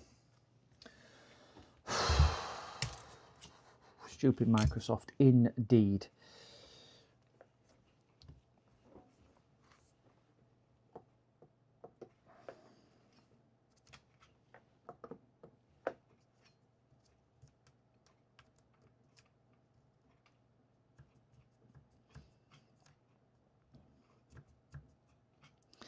This is one of those which is going to take you so long to do that you can't physically charge the customer for the hours and hours of labour, and it's just a lost lead of a job.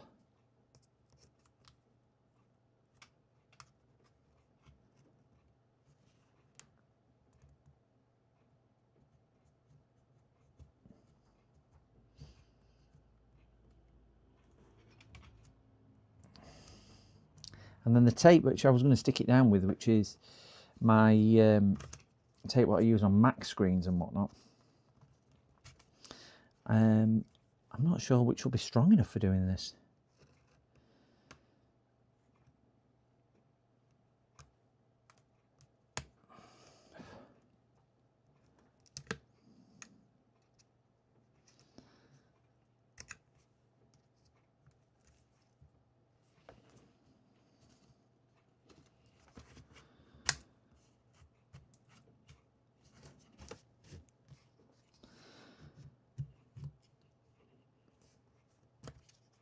Seems to make good headway that time.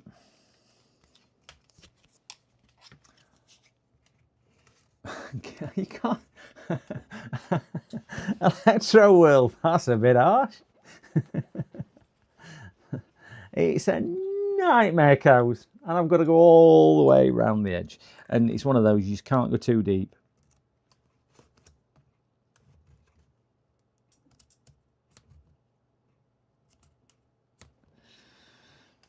And even when you think you've cut through it, there's still something holding it back.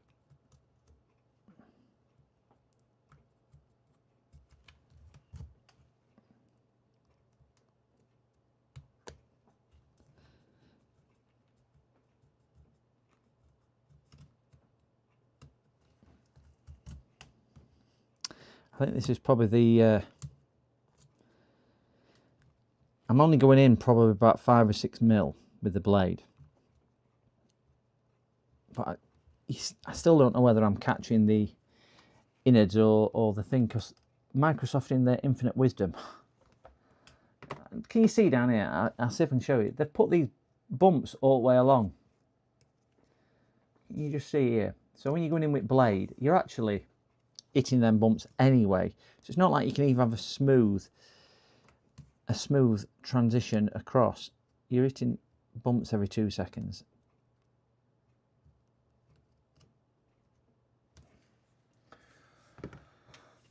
Now, I would, Dreams it nail on head earlier and says when, you know, send it in back, but customers were happy to say do or die sort of scenario. Now, the good thing is when we did look on the video, once it is open, it looks a relatively straightforward, as long as customers bought right battery, and I won't know that until we've took it to pieces. So that'll be next thing, won't it? We'll take all this piece and realise that customers give us the wrong battery. I think I've blunted that knife now, so let me just change it into a sharper blade.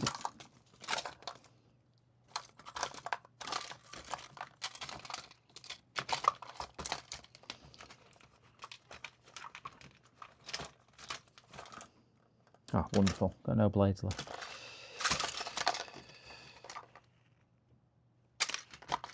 Got every type of blade than the blade that I need.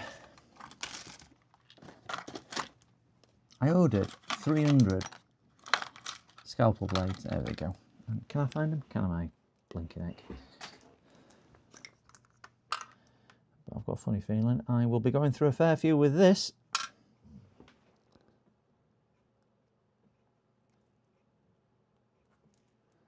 Ouch, that one's certainly sharp. Got a bit of my DNA on it now. Take your time. That's the only way. It is. It's the only way. I'd still be using the heat. It's all patience game with this garbage. Yeah, it is. My concern is the battery is adhered to the back aluminium cover. I'm just concerned that if I put too much heat into it, I'm going to damage the battery severely. But we'll give it a bit more heat, because the heat did seem to help.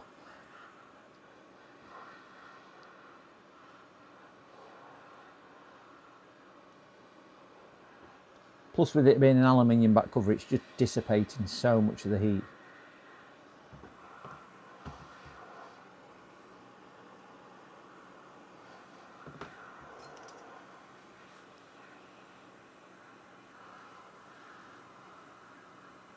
It is, but I don't want it to get damaged and swell and explode. I was more thinking on that, James, that I was going to die. Tell you what I will do is just let me swap my microphone over, because if I don't, I think this one will go flat very shortly. And if I'm not looking at chat, we won't be able to...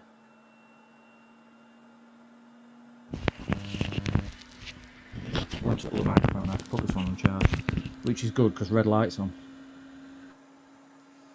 So, put that one back on charge. Right, we should have sound.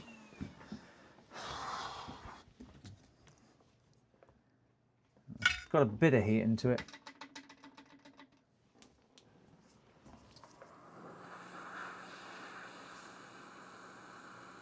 If it swells, it might pop the cover up. That might be way forward, actually, James. I think you've hit nail on head there. Yeah, I can see how they got a 0 score for that.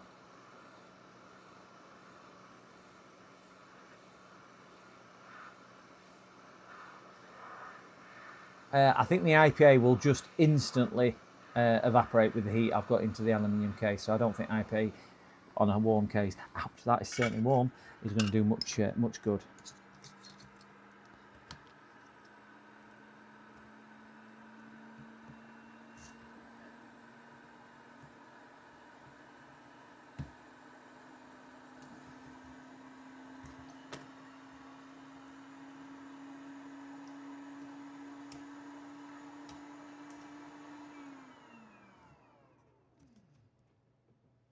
I think the sharp knife's helping tremendously as well as the heat.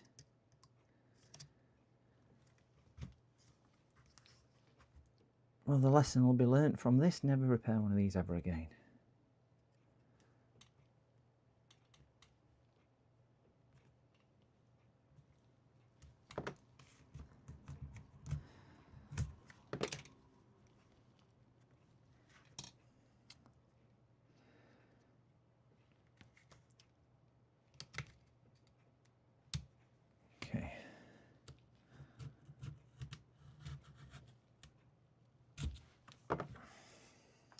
That seemed to go really well, that side piece just there, that corner.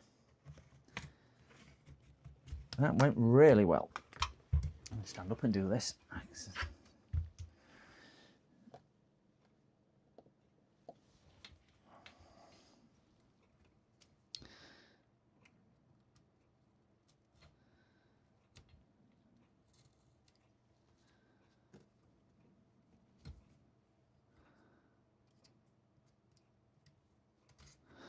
Oh, wait there.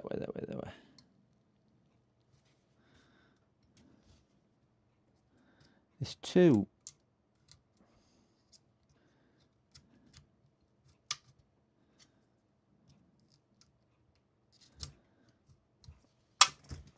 Two layers of stickiness there. There's that one.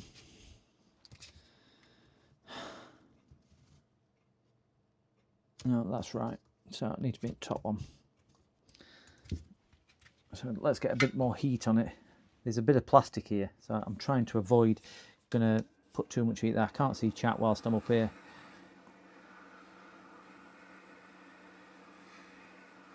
Hardest bit's going to be back at screen, but I'm hoping if I can get enough at sides up, because of the way that is stuck, it's stuck across rather than down,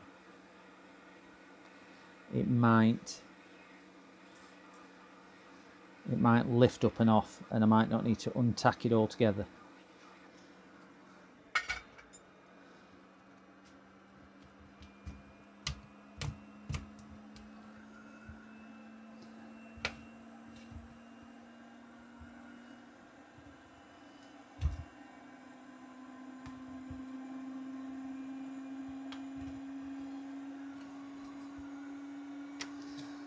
Let's see if I can just cut here a bit.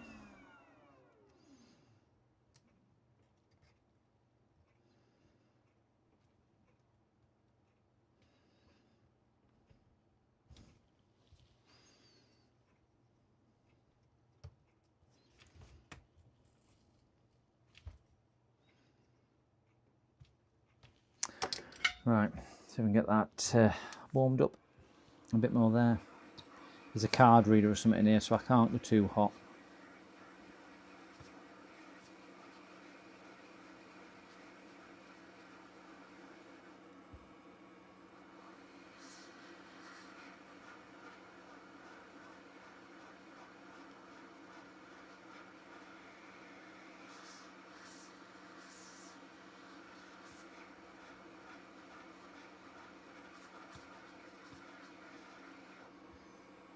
Yep, that's certainly burning my fingers.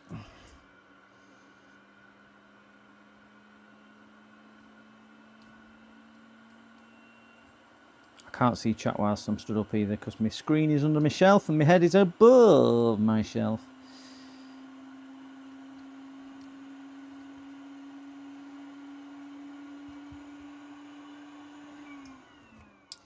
Right, that side seems to be... That roll was a good noise. That was a good noise, that.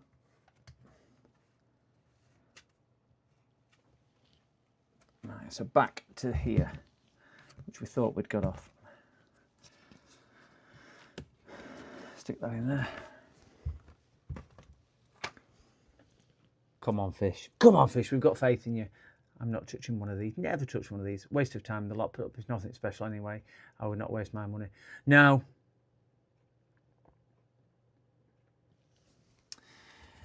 I think they're one of the most overrated laptops ever. The amount of them I see and I will not work on because I don't particularly work on Surface Pros because they're a tablet form and I do not like them. They're just horrible, and they also have the issue with the SSDs failing in them or the batteries like this one.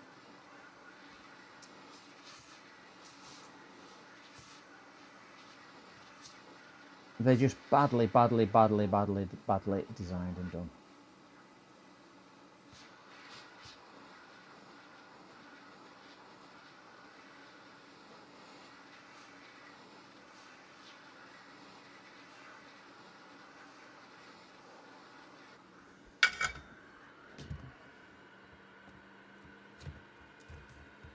Come on, Otway, you beauty.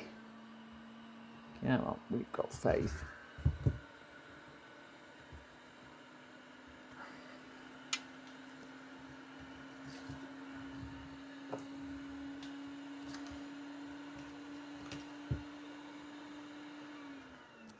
What the hell is holding that down?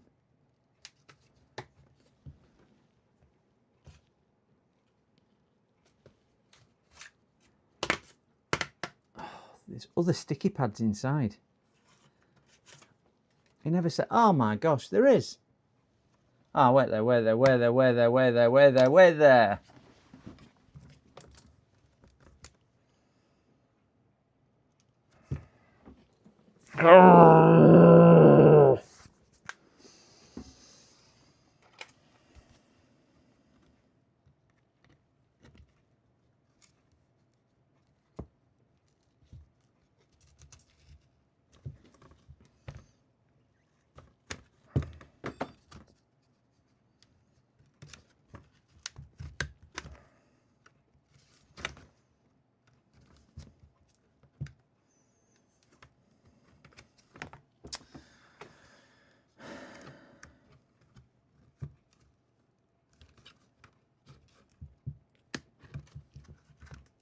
That's better.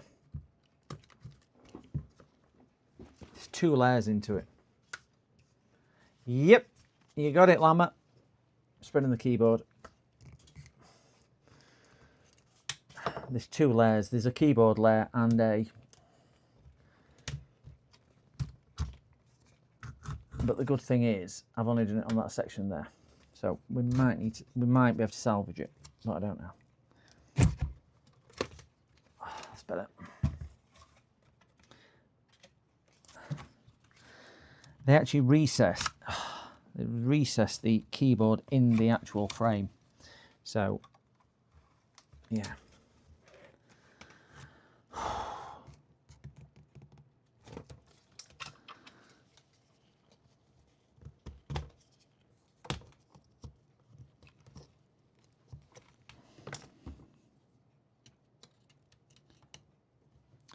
This is only half, but the other half's going to be getting it back together.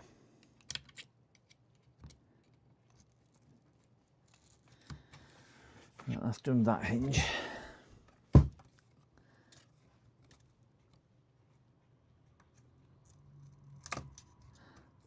That's done that one. Right, so we are getting somewhere now.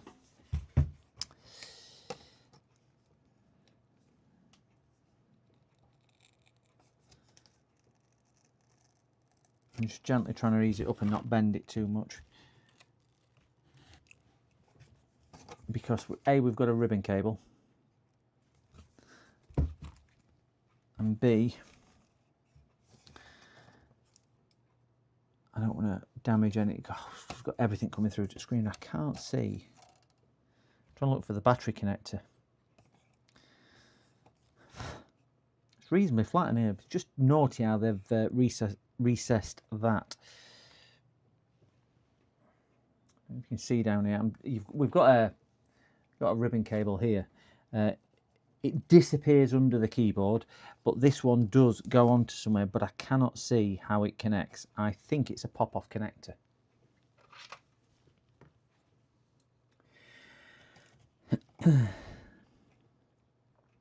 I was looking for the battery connector, but I cannot. See if I can zoom down a bit. I can't even see, because this is the speakers, I think. Because obviously, big thing here, it's battery. I can't even see where battery connector is.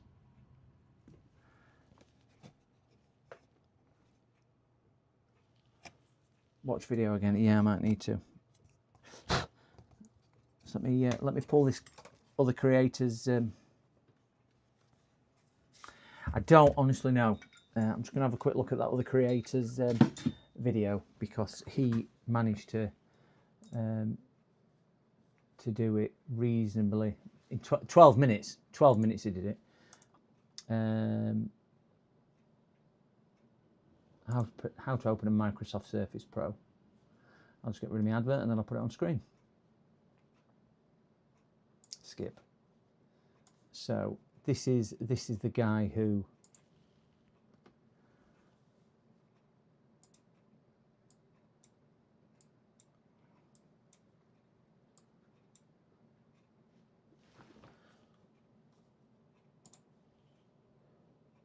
I mean, he's using a metal pry tool and he's struggling with it all open.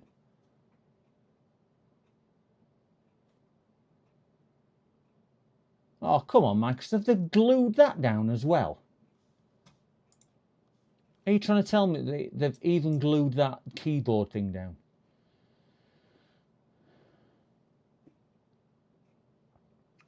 I think he's saying in the background what we can't hear. Don't bother repairing it, guys. Just throw it in the bin because they're a pile of poo.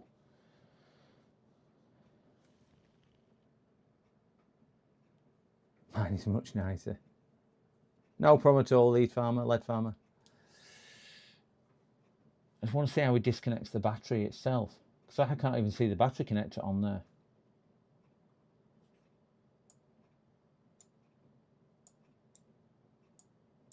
Yeah, show us where the battery is.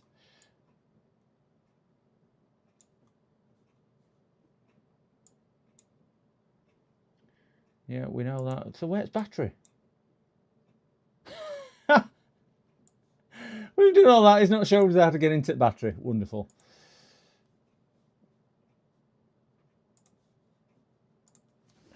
$17.96 battery. Surface $17.96 battery replacement. 25 years experience. Yeah, let's watch a quick advert.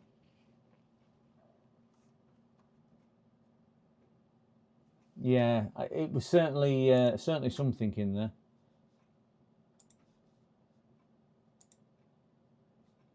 So that's just an advert. Watch. There we go.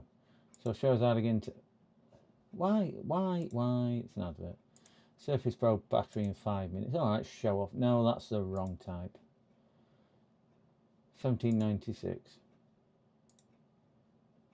So that's not a 1796, that's an 1796 battery.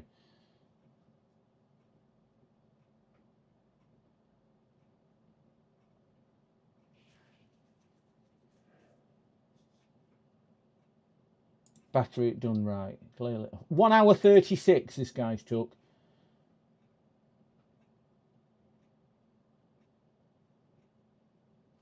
Is he doing it screen size? Oh my gosh. I mean, at least I didn't break it like that one. Oh, 1769, is that what it is?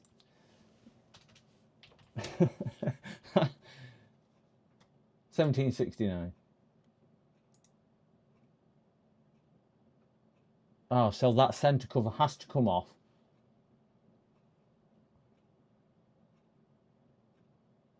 What?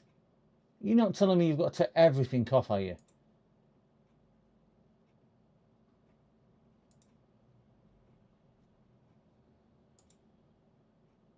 You're having a giraffe.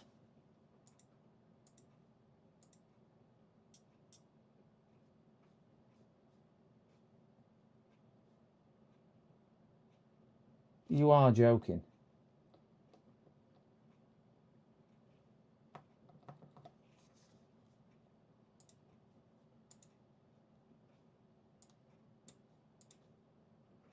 So, board's out.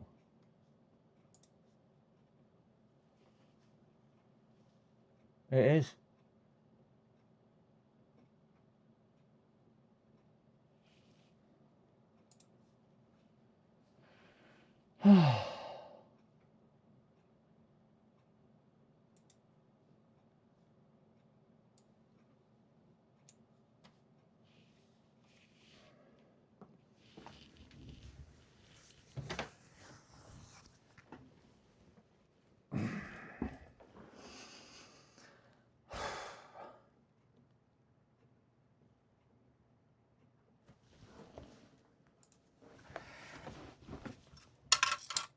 Sometimes there's just no words.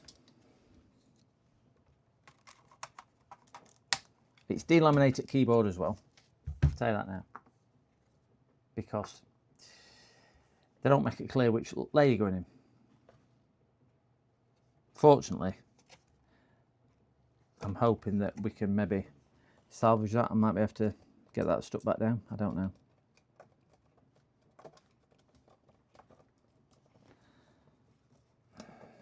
But no, all that's delaminated. I'll have to plastic weld this back down.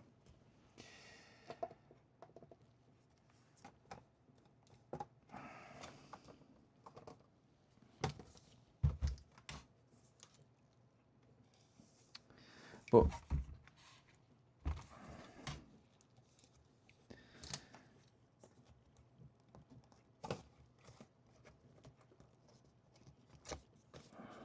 I'm just going to try and loosen there's ribbon cables down here as well, which makes it really nice and fun. Let's stick a sharp spudger. There we go. Let's stick a spudger somewhere you don't really want to stick a sharp spudger. So I've now got to prise the keyboard connector up. Well, in for a penny.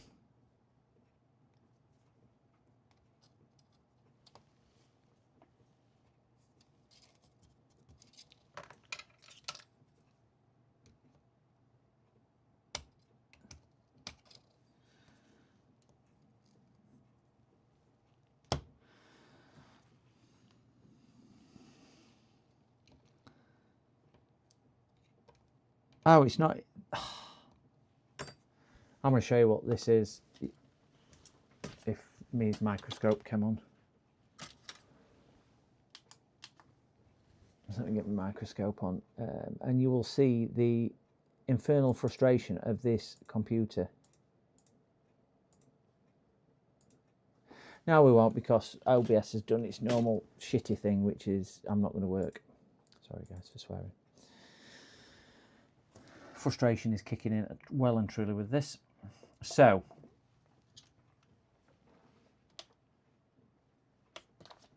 may as well turn that off, that didn't work for the time being. So down here, they're not only, it's not a cover, every single little black thing on there is crimped over. So that's why he struggled. That's why he struggled doing it on video, because it is crimped over. So I would say, even if I can get these off, it's going to destroy that cover.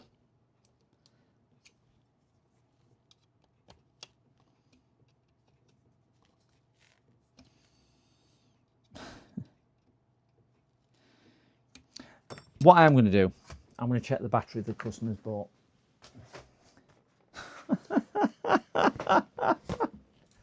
Oh no, it gets better.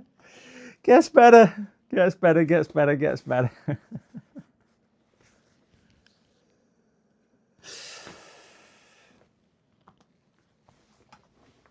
So on a cost-saving exercise, customer's gone and bought a used battery from Amazon.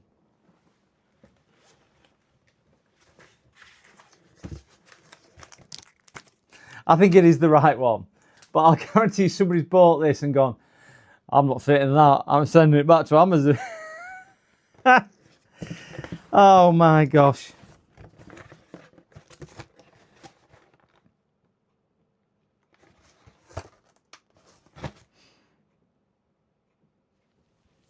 So it's used. It's not used, obviously. It's well, I'm saying it's brand new. It's never been out at pack, but somebody else has obviously bought it along lines and gone, yeah.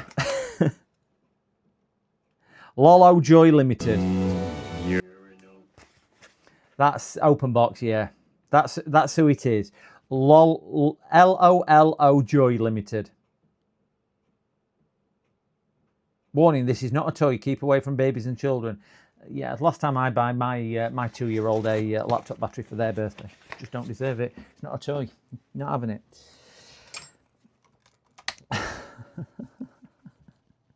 Oh, it gets better. Gets better. Gets better. Gets better. Gets better.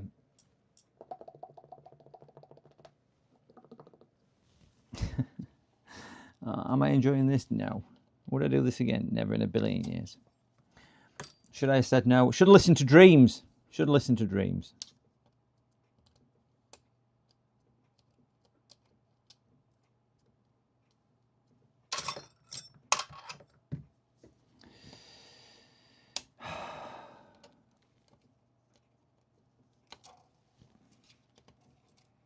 This is just getting to keyboard. Not even going to get into anything else. Where's my tweezers? Yeah, lots of joy to be had. This is just a good example of we don't want you to do it. So we're going to build it in such a way that it's going to make it incredibly difficult.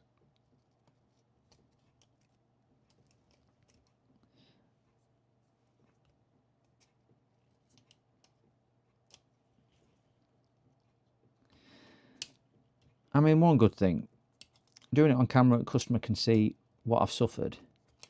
But the other thing, let's say, for example, I charge £40 an hour. Is the customer going to want to pay me 2 hours, 3 hours labour? Probably not. Do you know when I ring him and go, I spent 2 hours on it already. I've probably got another 2 hours left.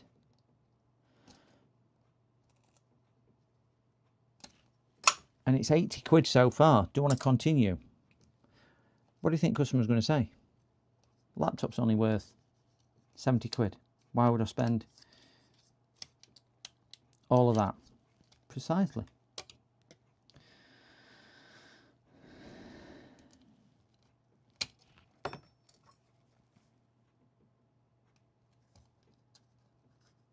I mean, stupid thing is, the bloody thing, it don't pop out. Don't pop out.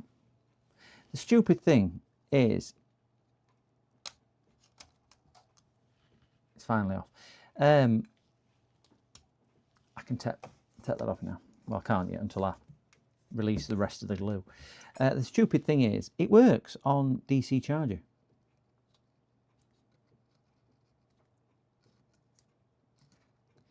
So it is just solely to use it on battery.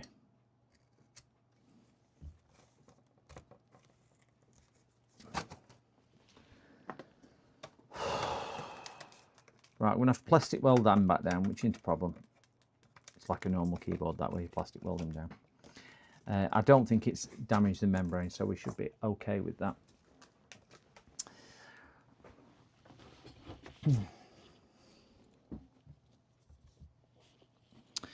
So we had to unpeel all that. I'm probably not going to get that unsuccessfully.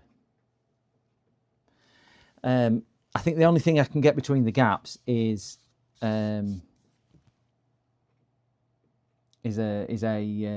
extremely sharp scalpel blade, which is what I've just used for that. It's just not playing ball otherwise. Let me see if I can get my microscope back on.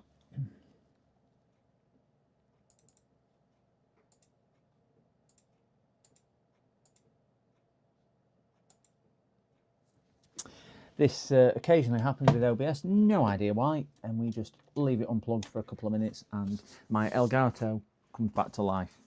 Don't know why it does it, cannot explain why it does it, it just does it. It's stupid.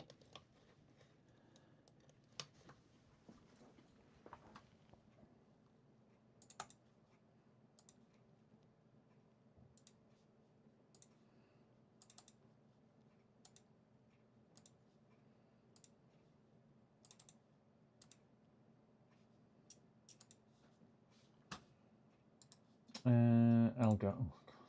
Oh, not with network connection. Device manager.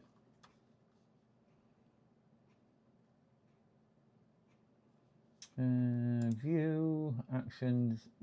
That. I've got to remove it and put it back in.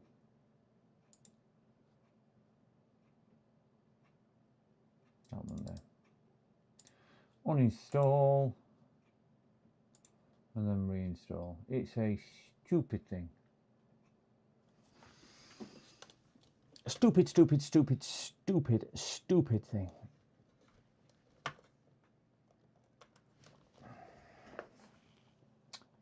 Just so we can get microscope. This is because I've had my whatchamacallit plugged in.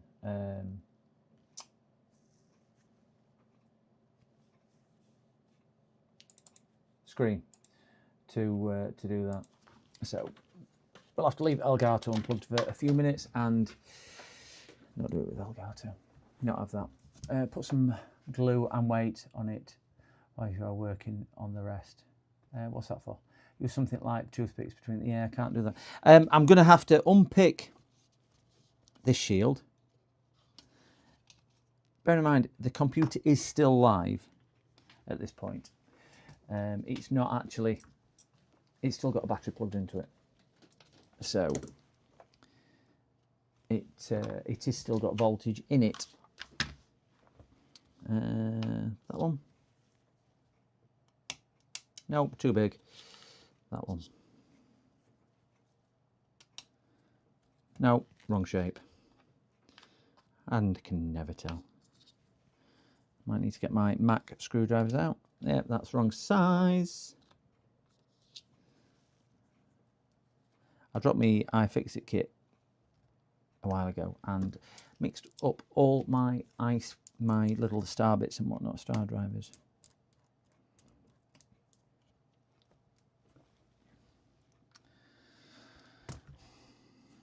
Oh, there's no one there.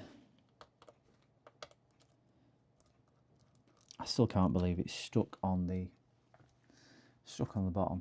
That's really got me, that. Put that there. Trying to figure out where all these go back as well. Tweezers. Get whatever that is off. Everything's got to come out.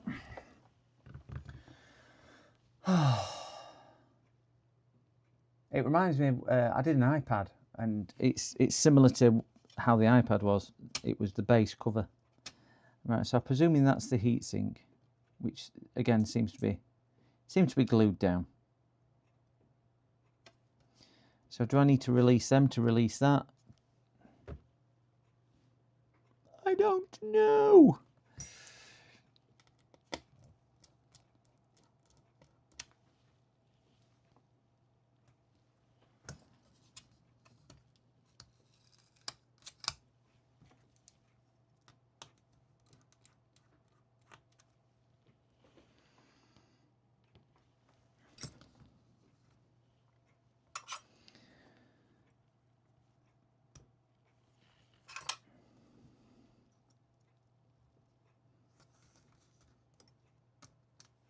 Well, at least we got the fan out.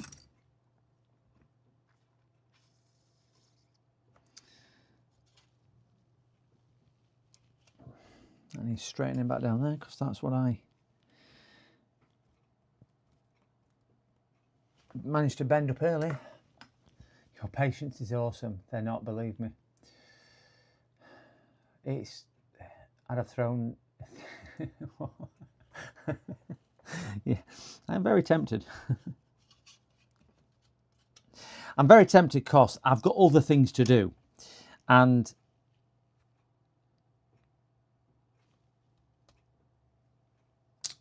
I just don't think when I say to the customer, you owe me 5 hours labour, or however long it's going to take, they're going to go, oh, thanks for doing that for me, for a £70 laptop. I think it'll be, because he's asked me, how much will it be? I went, I don't know, it's how long it takes me to do. Do you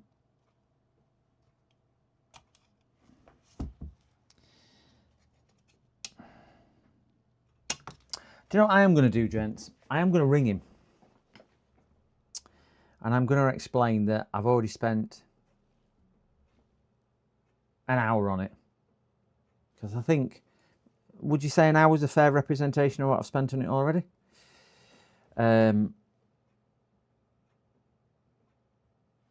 I know, it's crazy, isn't it? So I think I'm just going to say I've spent an hour on it, and I think realistically, there's easily maybe, yeah, give or take, yeah, I think easily by the time I've stripped it all down, cleaned it all up, got all the glue out from underneath there, and got this out, because that's going to be a nightmare. It's glued down. It's going to be a nightmare to get out. Get that out, stick the new battery down, then clean up all of the residue around here and repair the keyboard. It's going to be another 2 hours, I would say. So I think even if I were at £40 or £50 an hour, does he really want to invest £100 to £150 on a repair plus his cost of his battery? I am going to speak to him and see what he says. 1 minute, guys.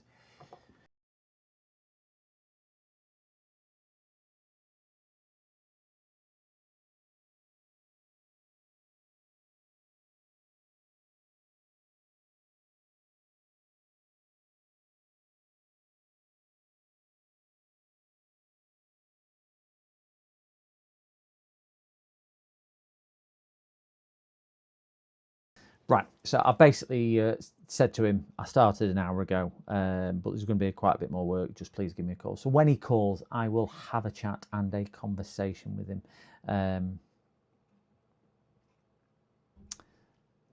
And see what he says. I think he's a doctor, so he might not get back to me straight away anyway.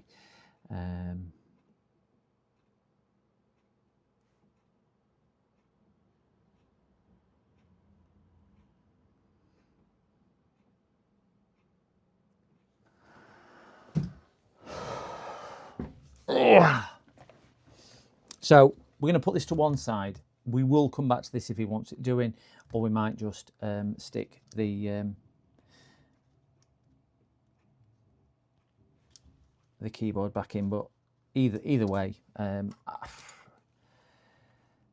if I was him, I'd be saying, no, don't do it. Get me data and recycle it, because I think that's probably a more cost-effective option. Return your battery, get a refund on your battery like previous person has done. They'll sell it through Amazon warehouse. And I should have said no to him when he dropped it off, and I was tempted to say no to him, but I just don't like always saying no to everybody. Right, let's stick that there. I'm going to get something to put these little tiny screws in, because I've got a small set of screws and I don't want to lose them. That's a new blade on there. Oh, found me other blades. Bit of tape will do for those. Can't find my other tape. And we will get on to the more exciting thing, which is building a gaming PC, because we've got a gaming PC to build.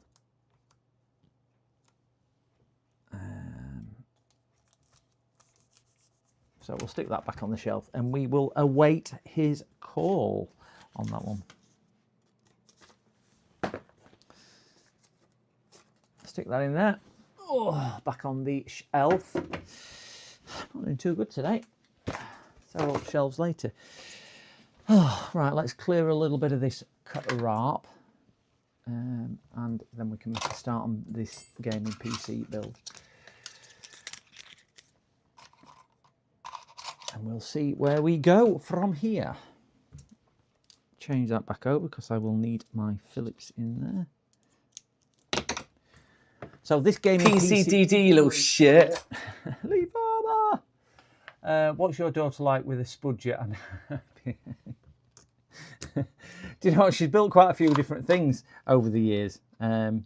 She's got a little bit of an interest for electronics as well. She's doing it at secondary school, and she got an accreditation the other week, or whatever they call them, because they started learning about. She's only in year 12, so she's only just moved up to secondary school. But the teacher started talking to him about resistors and capacitors and inductors and things like that, and she obviously knew what they were. So he give her an accreditation. I said, you probably know more than him with the amount of stuff she's built and been around me. She could probably solder better than him as well. She solder better than me. Yeah, I stay away from Macs as well. I find them too time consuming and frustrating. Instead of used state unknown battery. Yeah, that's the other thing. TFN, that battery what customer supplied might be FUBAR. Yeah, need a YTS. Well, if you're offering Mookie, right. I am gonna go and grab the new stuff, and we will build a desktop. Just let me wipe the side down, because if I don't want to get any muck on the new case.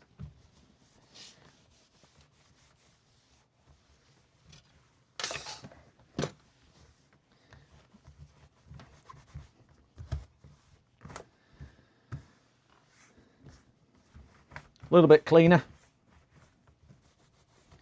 Everything else will wipe off if needed. Right, let me go grab it, and we'll bring the board and everything through. We'll assemble a majority of it, and then we'll get it in the case. One tick.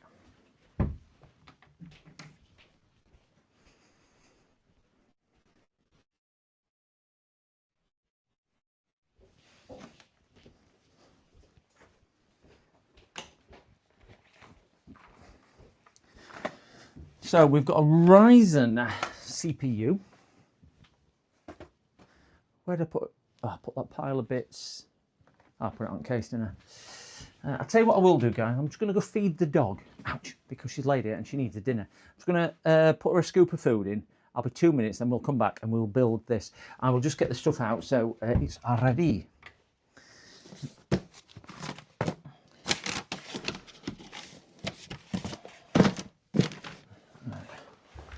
Watch out. I know you say dinner, didn't you? Oh. We'll get all the stuff out ready, and then I can. Oh no, that's something else. That's something else. Oh, there is. So we've got one there. We've got the cooler, which is the Peerless Assassin cooler. So we've got that. Put that down there. Nice piece of kit.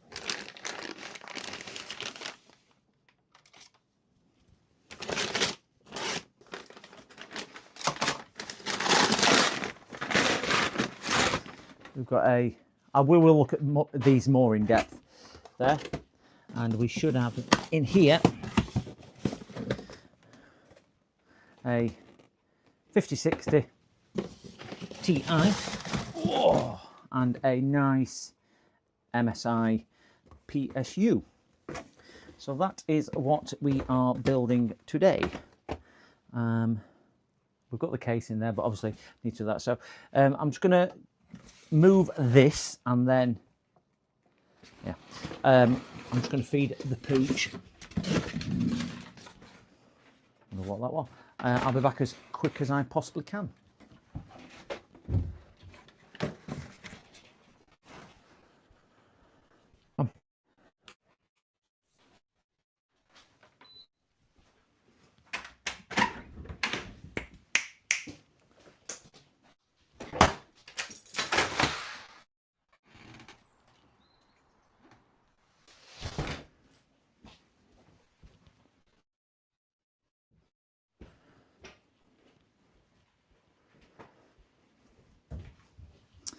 I don't think she'll spend too long out there because it's absolutely teeming it down with rain.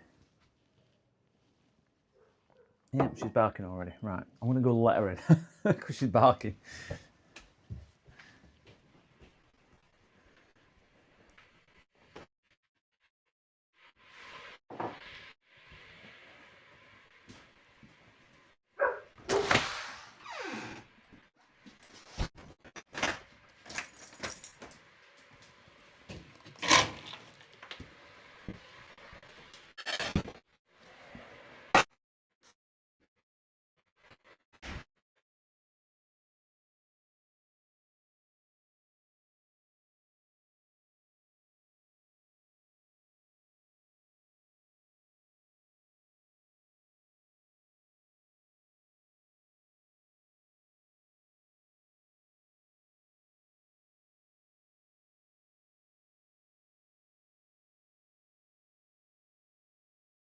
So, we are back. I've put the kettle on, so I will be grabbing a drink very shortly. So we'll have a look at these, what we are putting in as and when we fit them and build his PC. So he's opted for the MSI board here. These are quite a nice spec, affordable board. Not top at range, but you're not paying top at range prices. You get a SATA data cable with it, and that's a nice little tool. I've never seen one of them and I've opened lots of motherboards. I presume it's one for moving standoffs in cases. Nice little tool. I mean, it's plastic, but nice little tool that. I've seen one of them before. I/O shield. A couple of NVMe standoffs, so we'll need at least one because he's having a NVMe in it. We don't need a quick start guide because we're clever. Well, we're not clever, but hey, we'll just pretend. Did everyone see the latest Linus Tech Tip video about RF shields? And these anti-static bags work as an RF shield. That if you put your mobile phone in here, for example, it will stop spurious electromagnetic fields. So do you know, like you get these pouches for car keys, you can put them in one of these bags and it stops it. Oh, crazy that. Right, let me just pour my cup of tea and I'll do this. I have been streaming 8-9 hours or whatever it is, so I'm thirsty.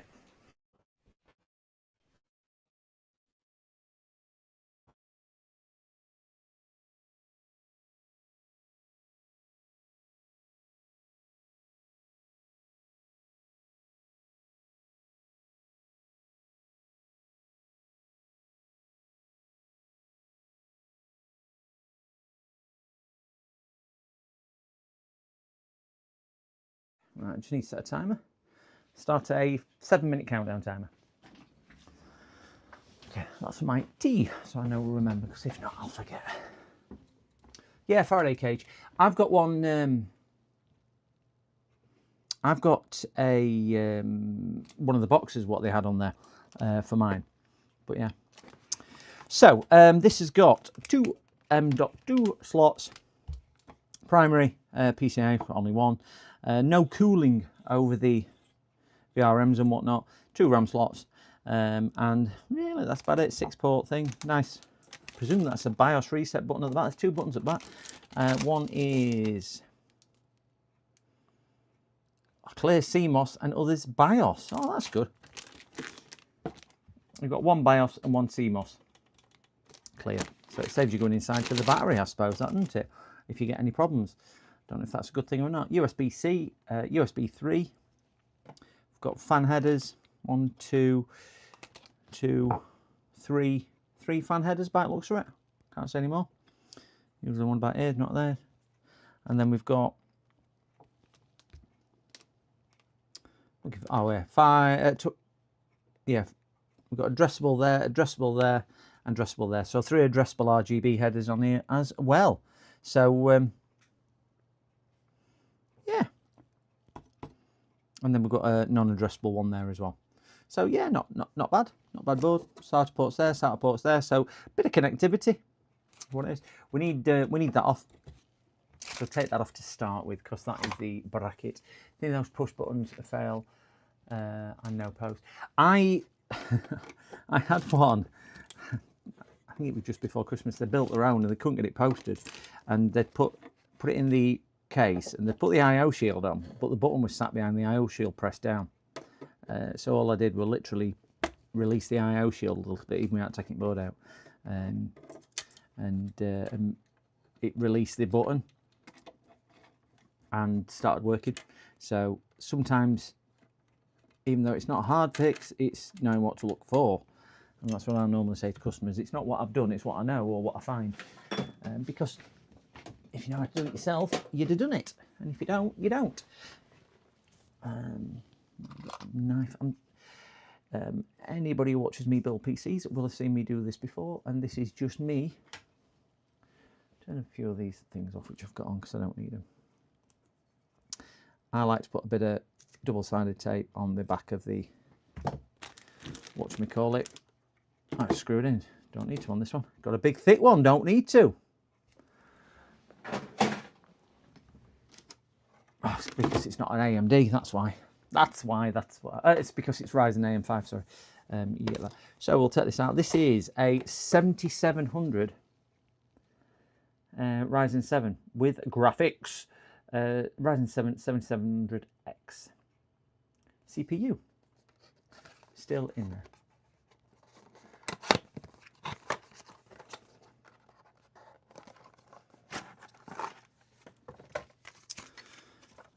Let's pop this open. That's good. No damage on any of the pins, which is always nice.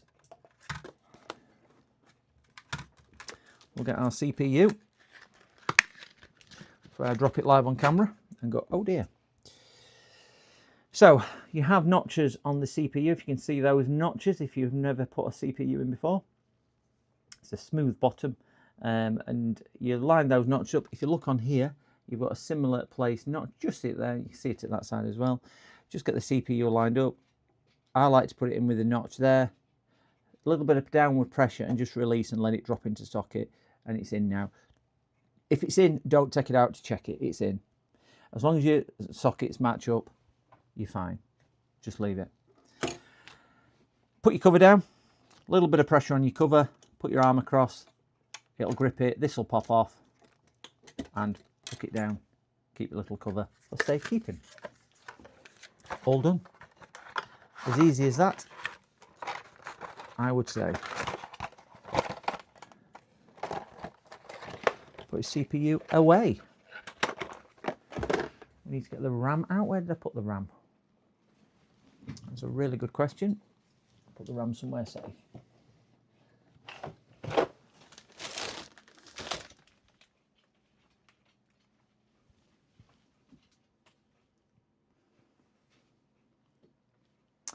Really good question. I can't remember where I put the RAM.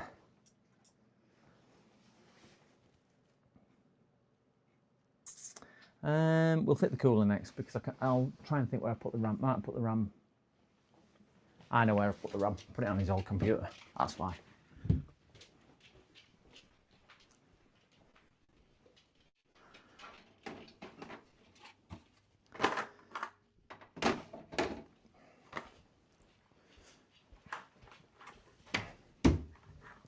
Here we go. Here's the RAM. I know I've got it somewhere. Got some DDR5 RAM. So we're going to fit this cooler next. Brilliant coolers these. This is the Peerless Assassin 120, which I was on about earlier on stream. I do really rate these coolers. Yes, if anybody's wanting a cheap Faraday bag for the car keys, here's one of these anti-static bags. I've not tested it myself, but according to Linus Tech Tips, trust me, bro, they work. We'll leave it down to them. Oh, I'm going to unbox this cooler on stream.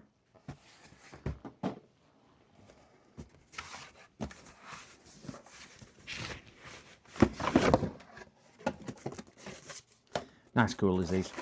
Can't see inside of this case, which I have bought. He didn't want any RGB at all.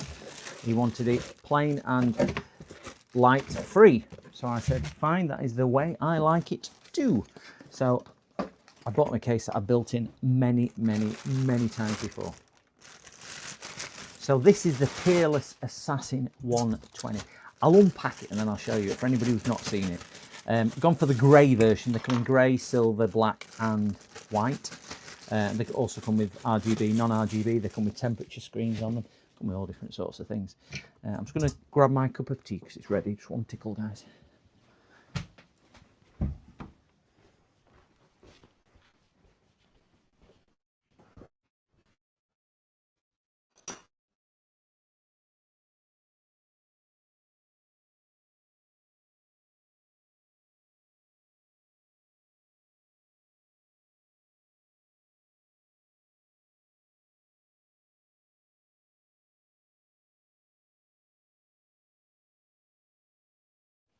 Okie dokie. on the side.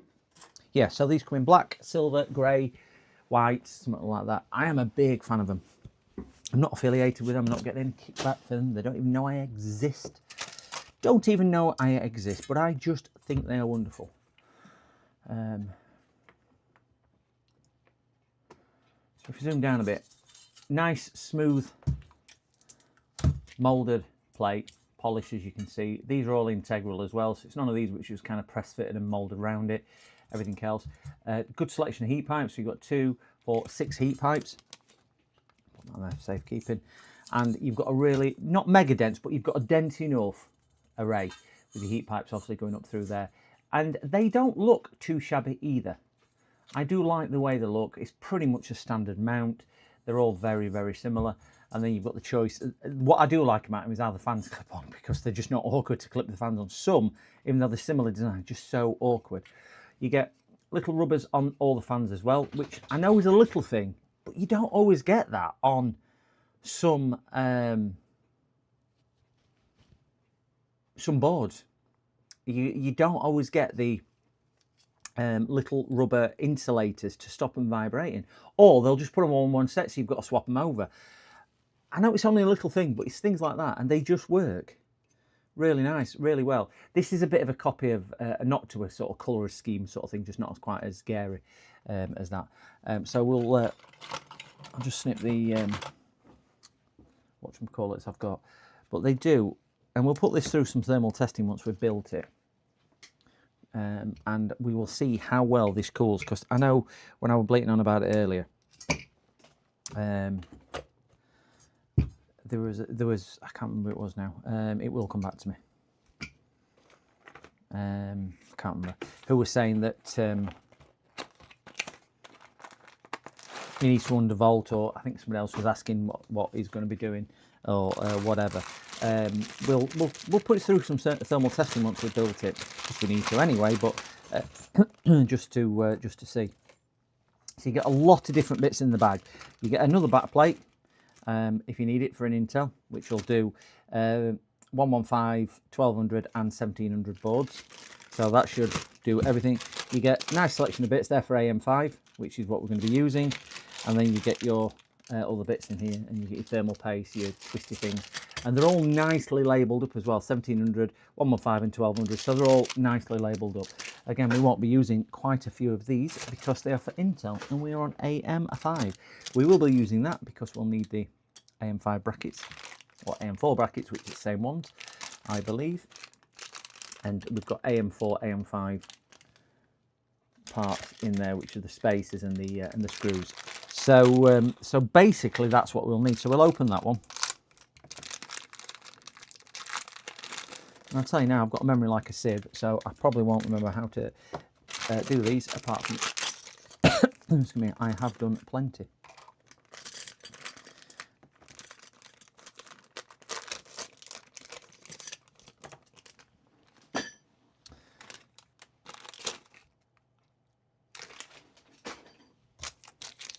So the bits which we will be needing are the curved ones for the top of the, whatchamacallits, the spacers and whatnot there, and that's more or less everything what we will be using. So we'll put those spacers on the board, we'll put a screw, we'll then balance them on, put screws through, mount the thing on top, put the fans on, and that's it done. It's a really easy fit, and yeah, not too tricky really at all.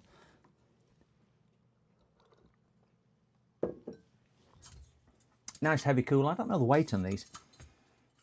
I would say 650 grams, 700 grams, something like that. I don't think it's a kilo. I think it is just light of a kilo, but nicely well made. I honestly, I know I keep saying the same. I just cannot say a bad thing about them for the price. £25. And honestly, if you've not seen how they perform, if you're on the edge and you're thinking of a cooler or water cooler, please wait until I've built it and have a look at this. You will be you'll be quietly impressed, or I'd like to think you would be. I'm always impressed with them. Right, let's get the board.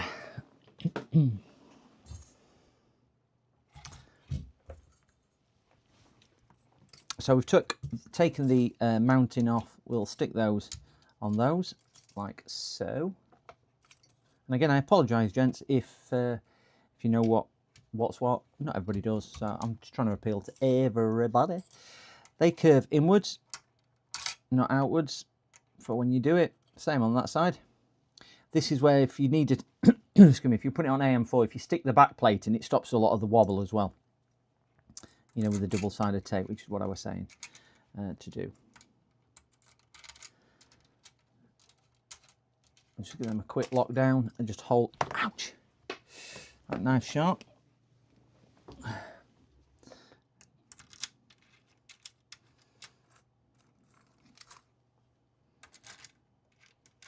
And we'll get, ouch, screwdriver.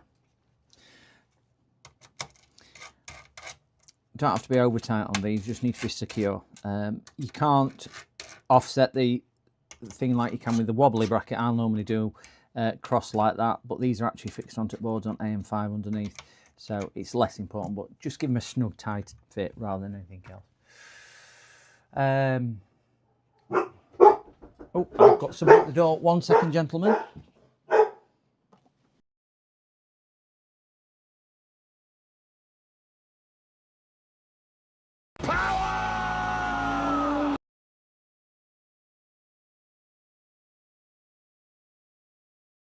Second, guys, just got somebody here dropping off.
This is just another build they're dropping off, so as soon as I've done, I will done.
Let me at him! Let me at him! Let me at him! Let me!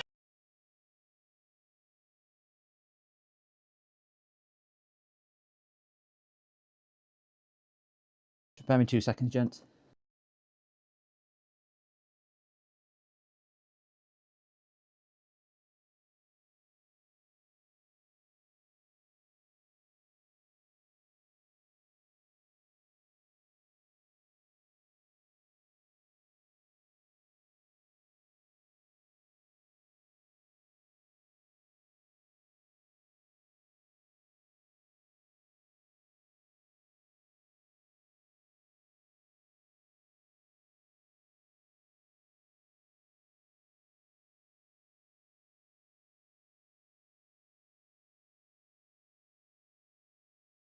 Sorry guys, that was a drop off for a new PC and a collection for the white one with the RAM, and I've just had the guy with the battery ring me, so I just need to return that call as well because I need to have a conversation with him about the battery. So just bear me 1 second, gentlemen. Hello, how are you? Yeah, very good, thank you. Right, so your laptop, I've managed to get part of it stripped down, but there's a lot more work which is going to be involved. The entire machine needs stripping down to take to pieces, including the motherboard, everything needs to come out to do it. So you're probably going to be looking at at least maybe another.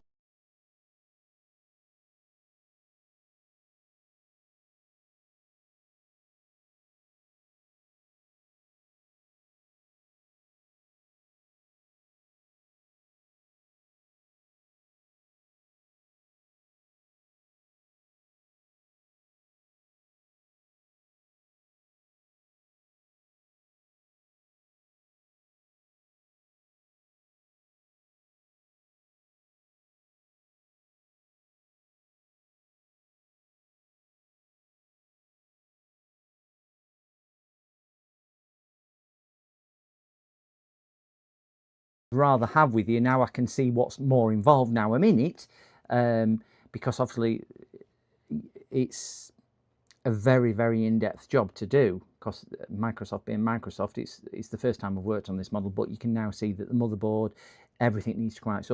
It's all kind of stuck down as well, so the time involved in that, and it's not so much getting it out, it's then getting it rebuilt afterwards as well, which is time consuming as well. So you probably are getting on towards more than the cost of probably what the physical value if you sold the laptop would be. That's something which I would advise. And also I would say, if you were starting to spend that much on it, it might be worth investing that money in a replacement machine rather than just putting a battery into this machine.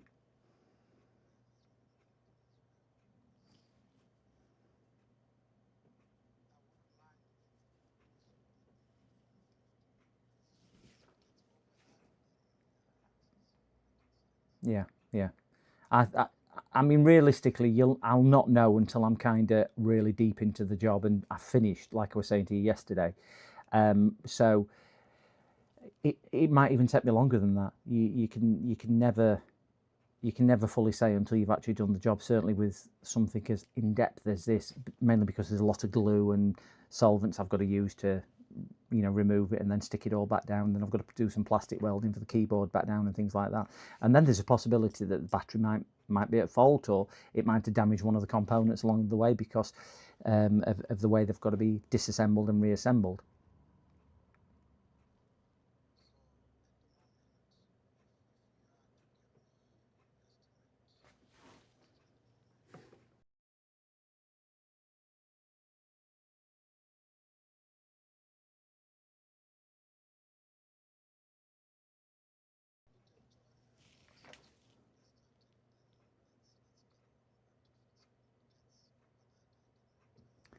Okay. I would, and this is me doing myself out of some money and everything else, I would say at that figure, I would probably say don't have it done. I know I'm doing myself out of the work and out of the money, but I think the cost of the repair easily outweighs the actual intrinsic value of the machine as a working item. But I'm happy to do, well, I'm not happy because but you know what I mean. I will do the work if you want, but I do want to stress that point that we might get to a point anyway of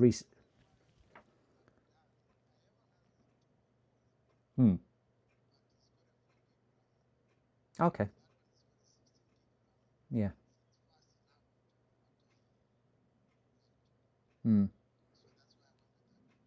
Yeah.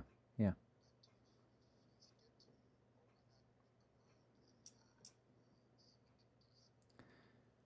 I mean, with the way the keyboard's actually going to go back on as well, and going to be stuck back down and everything else, it probably not going to be usable in the same way, like I was saying earlier, because obviously it's cosmetically and things like that going to be different. I suppose I'm trying to talk you out of doing it rather than talking you into doing it. But I mean, ultimately, my advice would be don't do it, because I don't think the financial cost implication with the repair is viable against that. But ultimately, it's your decision on that one.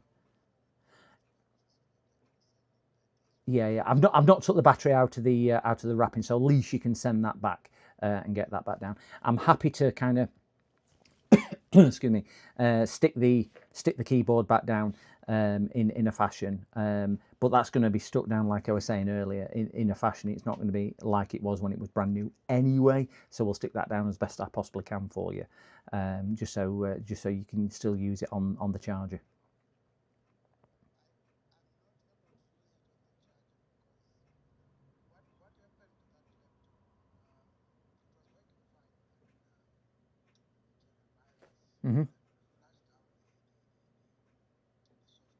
Okay.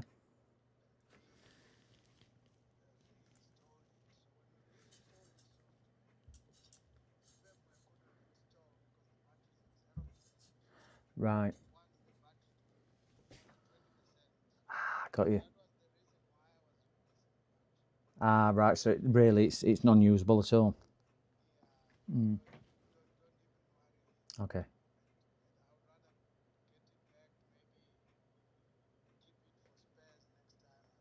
Yeah, maybe. I mean, the other thing as well, if you advertised it as a spares or repair, you might be able to sell it on, one of the marketplaces like Facebook or eBay or something similar.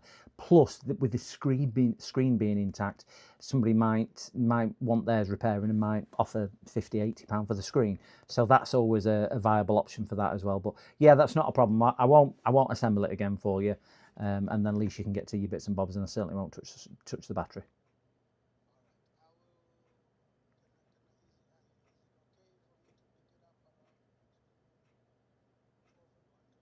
Yeah, that shouldn't be a problem at all. Just drop me a text message before coming, but that shouldn't be a problem at all. All right, no problem. We'll see you tomorrow afternoon. Cheers then. Bye-bye now. Right, guys. Sorry about that. Just everything seemed to come at once. If there's one thing, I'm pretty fair with my customers. He agreed actually to spend £200 on that repair. He said to me, he says, I'll go to £200 for the cost of the repair. That's on the one with the battery. Bearing in mind, he's provided a battery, so he was going to give me £200 for my labour. Which I know is not to be sniffed at, but I was just trying to be open and honest with him, and he heard everything what I said. I left my side open so you could hear. I just don't think it's right. So I was just trying to be very fair with the guy and everything else to do that. He has another laptop. But he liked that one, so he's now agreed with me after I've mentioned it several times to make sure he's not going to get that one actually repaired and done. So here we go. So yes, that one's that. What do I charge for a PC build? If it's a full build, it's £150. Standard charge. People do it cheaper than me. People do it more expensive than me. All I can say is I know the quality of my work, and I do lots.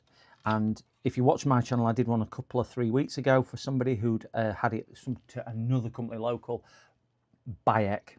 They did charge them less than the £150, but my dog could have built it better than whoever that was. I know who it was, but who the company was which built that.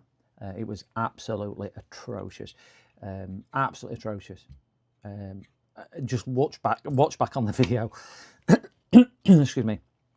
And it actually cost them more than the 150 in the end because I had to do quite a bit more work to put right what they put wrong. But I do. 150 is standard charge.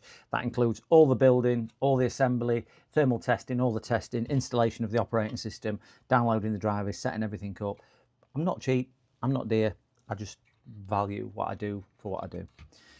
So anyway, we are going to assemble that. So we've got these on now, gents.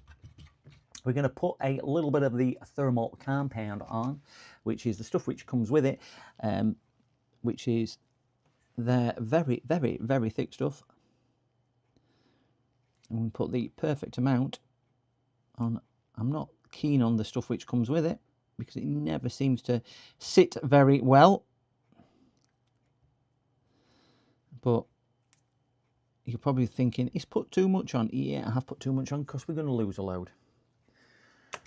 As soon as I start spreading it, we are going to lose. I'm going to lose some. Who buys the OS? Customer, generally. I don't provide the operating system. So they've either got a key already. Quite often, they can do it from their old key.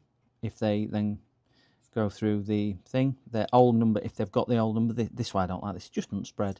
Just doesn't spread at all. It's horrible stuff. Worst thing about this cooler is their thermal compound. It will spread out when I put the cooler on, so I'm only trying to get something like here, by the way.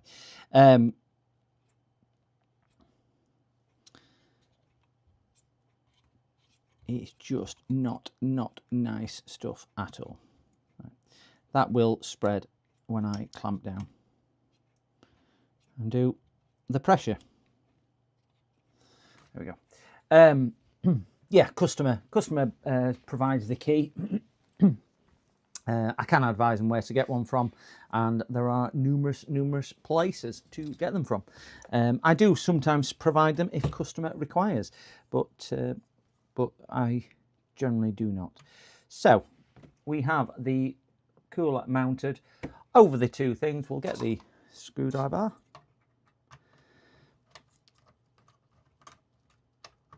We'll get these nipped down just to hold it in place.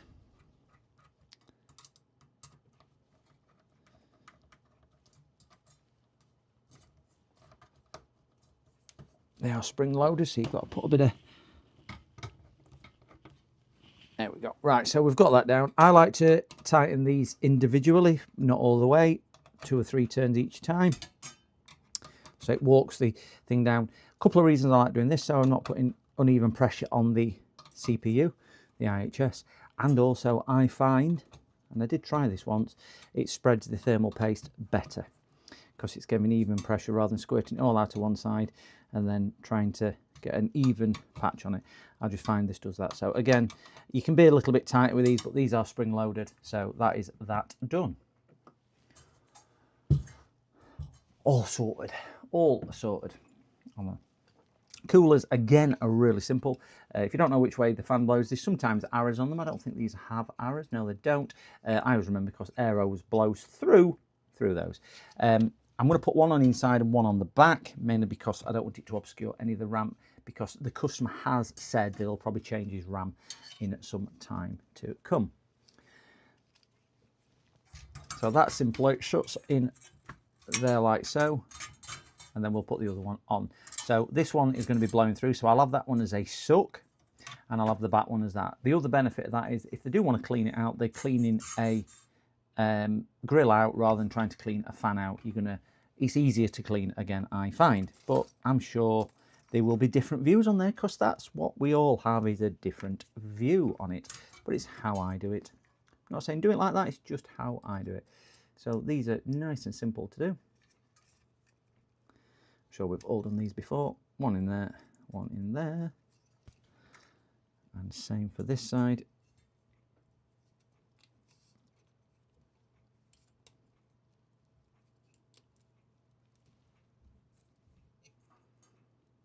So that one's that's just been dropped off as well. That's a 5070 Ti, not a 5060 Ti. So there you go. Just get this nicely lined up and level.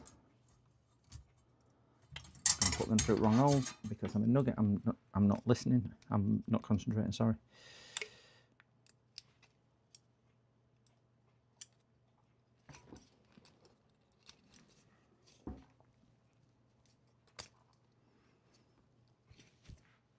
I don't normally build PCs at my desk. I normally build them through there where I've got more room on the dining room table generally. I find it a bit easier because it's a big open space and everything else. So going to get this level, pull them over, done. If you put your cooler and fans on first before you put it in the case, it is so much easier. So rinse and repeat onto this one. Going to come that direction on there. So exactly the same premise. Hook these over, one over there, one over that side. So we're going to go the same orientation. They're actually going to be pulling rather than blowing, but get them lined up on there. Pull both on and it's nice and stable and secure. So we've got nice air transit all the way through. It's a double cooler. So we're pulling through here, moving it, blowing through there, pulling through there as well to give us thing. And then we'll have an exhaust fan at the back of the case. Cabling is just a case of trying to get it as neat as we possibly can. We only have one CPU output on here, so we do get a fan splitter with this model. So we'll plug that in like so. Nice and easy to do. And same on that one. So we've got them both plugged in. It just converts 2 into 1. And then we'll try and tuck these the best we can out of the way. And again, just trying to make it look as neat as we possibly can. You can sometimes do it, sometimes can't. But you work with what you've got. A couple of cable ties. And again, it's easier to do this outside of the case rather than trying to do it when it's in the case because you never seem to have enough room.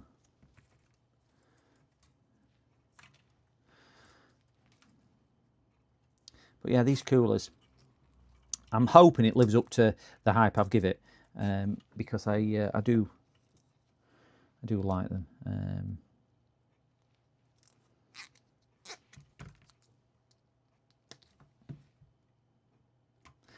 We're going to test this out of the case anyway, just to make sure. Now, one thing I don't like about this is that the fan header is actually other side of the RAM. You can see the fan header here. The fan head normally is about here for the CPU. It's other side of RAM. Not that it's going to make much difference. It just means that it's just in a different location. I'll probably hide this when I do the case. I'll probably take it in the case and then back out the case, depending where the holes located on the case are. So that's probably what I will do to that. We don't need that anymore. So that's the cooler on. Nice cooler, really nice. It doesn't look too bad even in its grey format. It's quite appealing. The white looks nice as well. You can get my LED panels on the top as well. I'm not keen on that because I'm not into bling, but it is where it is. Right, let's get the RAM out next.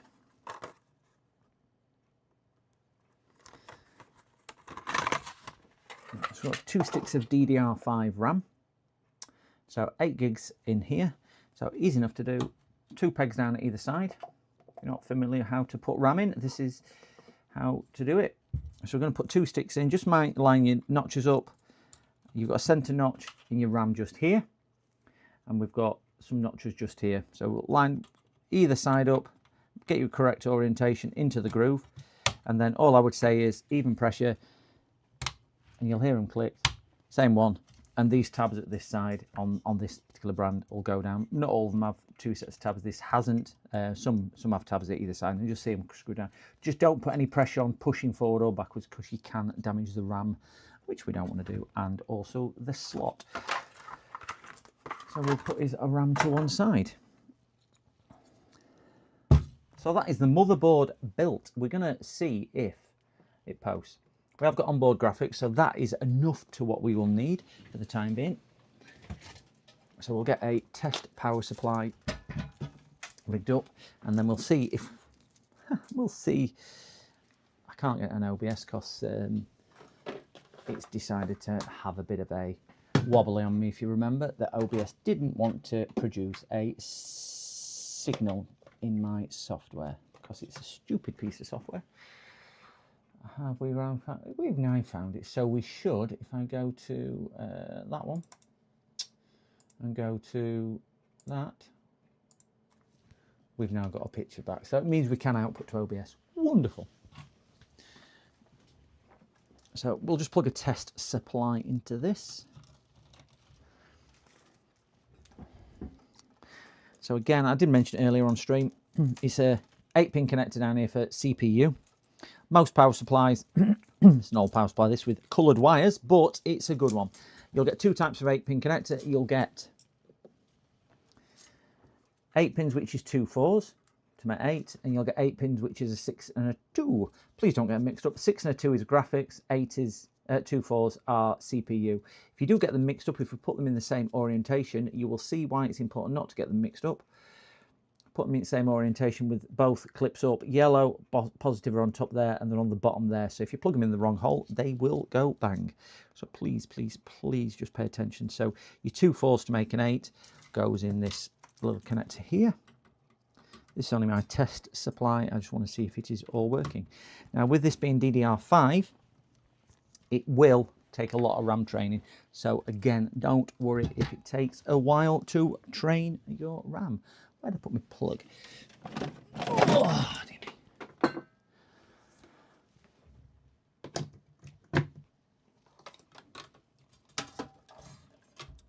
turn that off.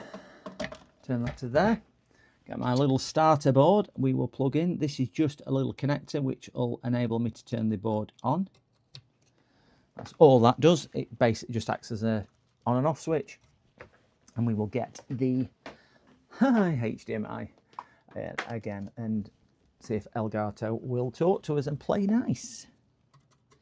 So we will post. I'm going to plug a little speaker in it. I don't normally do this, but we'll plug it in just so we've got some idea on what the board is doing. I just normally plug it in, but DDR5 RAM can take several reboots, 5-6 minutes to do that. Fuzzy, hello, hello, hello. Are we all on live video? I discussed that a while ago. Just make sure you're all actually on not so much live video. Just make sure you click live on YouTube, because sometimes it resets you several minutes. My live stream goes backwards all the time. Hey up, Tony. Hello, Tony. Hello, Fuzz. We are, I think we're on about 6th or 7th job for the day. We are just building a gaming PC for a customer, and depending what time I get finished on this, I might. I'm going to finish before my 12 hours is up anyway, because I want it to save. So we might finish just before my 12 hours. If we've got time for the other one, I might do that as well. So we built, I think this is the second, we did the other one earlier. So anyway, we are going to flick that on. If we get a picture, it will appear in bottom right, and then I'll flick over to that. So I'll just get a Dell out, the keyboard, because it's a Dell. Why do you call it a Dell? Because it's a Dell. And we will see where it posts. So we've got power with power supply. And we will turn her on. So we've got power, we've got fan spin, everything else. We'll just wait for keyboard illumination. So we'll keep an eye on here for keyboard illumination. We've got all the fans spinning. We might even hear a beep. We've got the machine that goes beep, beep, beep, beep, beep, beep, beep, beep.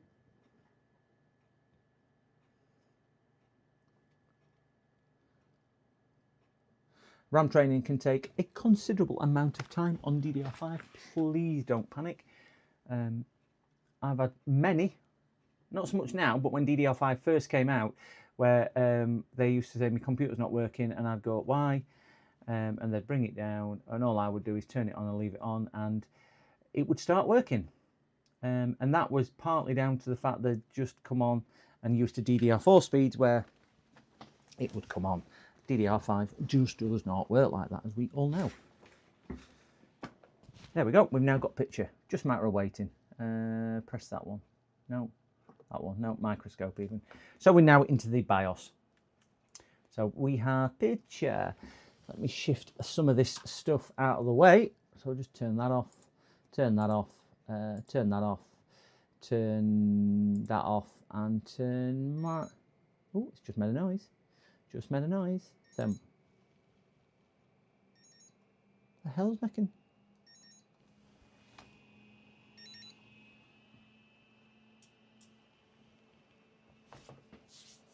I've never heard a motherboard make that noise before. What the hell's making that noise?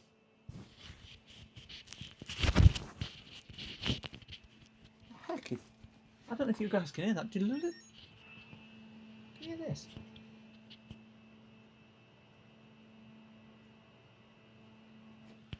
CPU's overheating.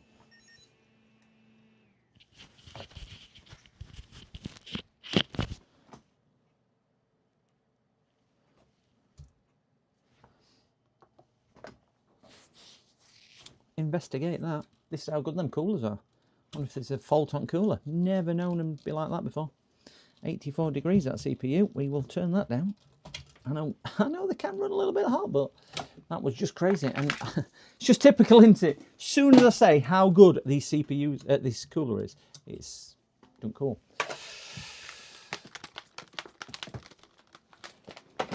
Let's just shift that out of the way. Shift that out of the way. And take that cooler back off because now it was an issue with the cooler that I just quickly saw it 84 degrees, so I shut it down. The CPU was heating up, and I think that's what the diddle-dit noise was. Never heard that noise come from a BIOS screen before at all. So stick them out of the way.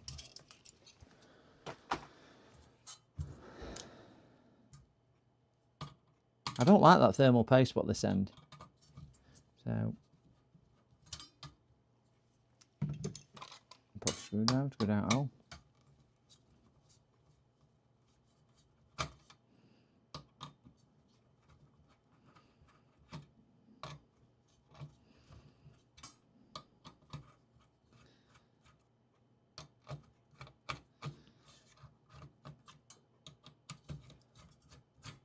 But this is why we test it out of the machine. No, thermal paste.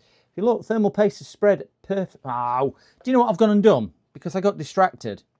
I've got distracted. And that's why.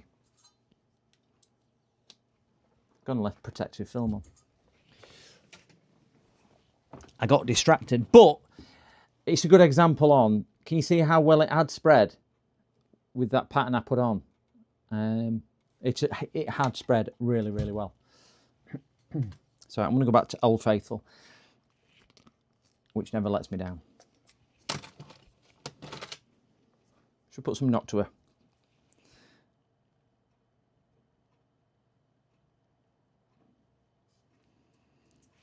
Noctua thermal paste.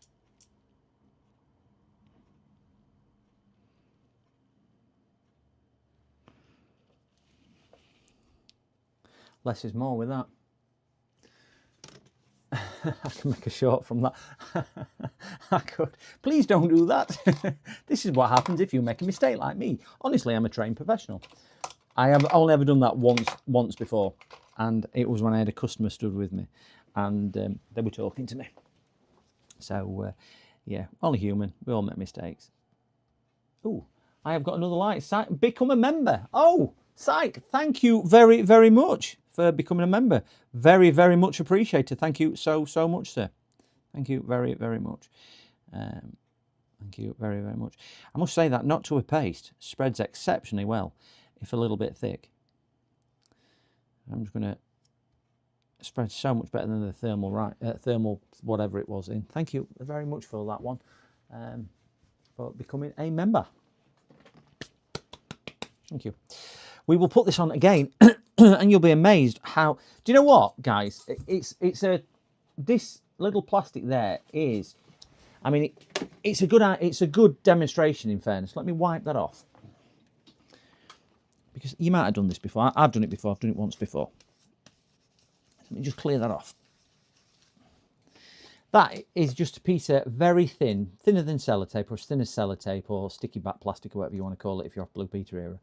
And obviously it's adhesion, so it's stuck on one side. With the clamping pressure of this, has made the CPU raise by 50 degrees plus, because you've left that on. which gives you an idea on how well your thermal contact needs to be. Because even if you've got something as thin as that, just acting as a bit of an insulator, which doesn't conduct, just shows you. So I'm hoping when we boot it this time, it were peaking at 84. Let's see what it does come down to this time. I will speed through this process because we did it first time round to do that. If there is anybody who's sat in chat who's not hit that like or subscribe button, you're very welcome to hit both if you wish. We're at 554 subs. I would love to know what Mr. MK Fix is on. I am chasing Mr. MK Fix as my target at the moment. I've acquired his target. He is in my sights. He was at 557, I think it was, or something. I can't remember. I think he's still way in front of me. So let's stick these coolers back on. These fans back on. Yeah, but I've got that lined up. Oopsie daisy, down a daffodil. We'll do the same with this. Lined up something like.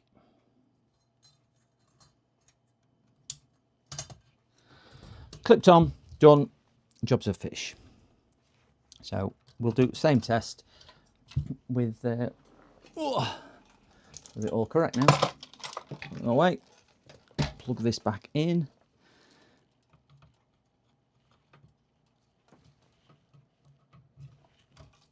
We'll get our 2 4s, which make an 8 for your CPU cooler, not your 6 and a 2, because your 6 and a 2 is GPU. 6 and a 2 is GPU. Look at that, I've just made a rhyme up. 6 and a 2 is GPU. 8, 4 and 4 is CPU. I think it works for both, doesn't it? So, I'm guessing 30 to 40 on boot. Yeah, I'm thinking it'll probably sit around 30 to 40, if I'm being perfectly honest. So let's just...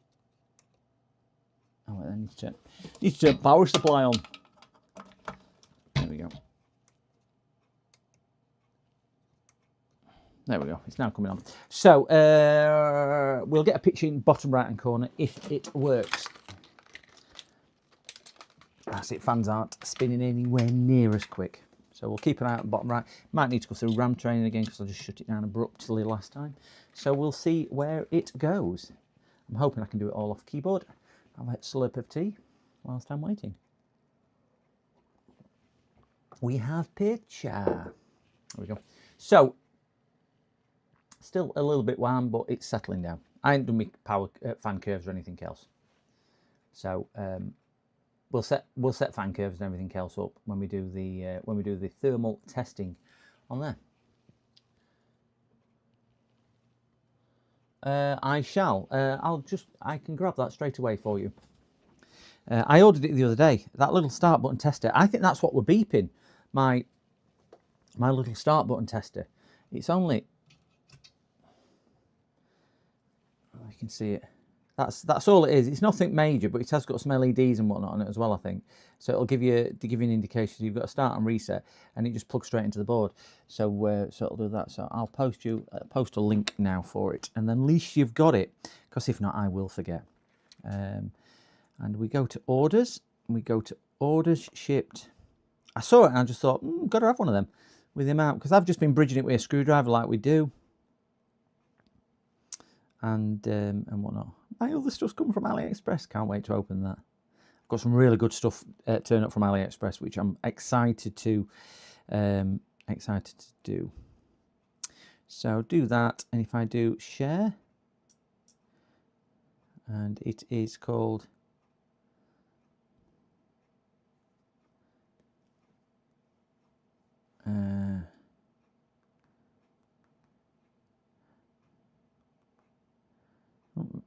reset power.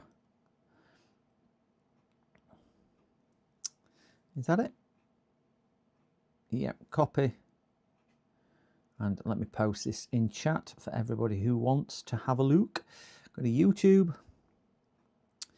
Come on, I'm live. Why don't you show me? And we will post that. Paste.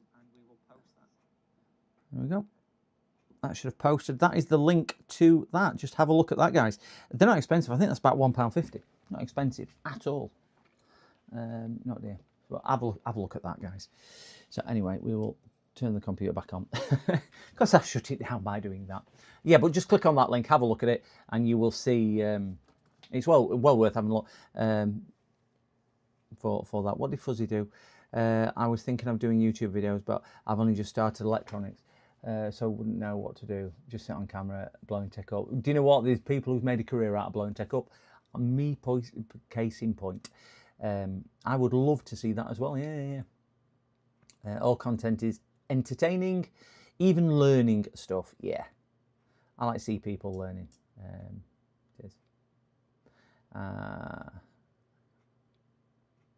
They're quite tight. In fairness, they're quite tight. I've got the fans are hardly blowing. The fans, they're not giving any air out at all. So I think we should be okay when we get going. In fairness, lead farmer, I can tighten them up, but I don't think they will provide any more. Can't tighten up with that one. I might need to set the cool off. I honestly don't think they're going to provide. No, that's tight.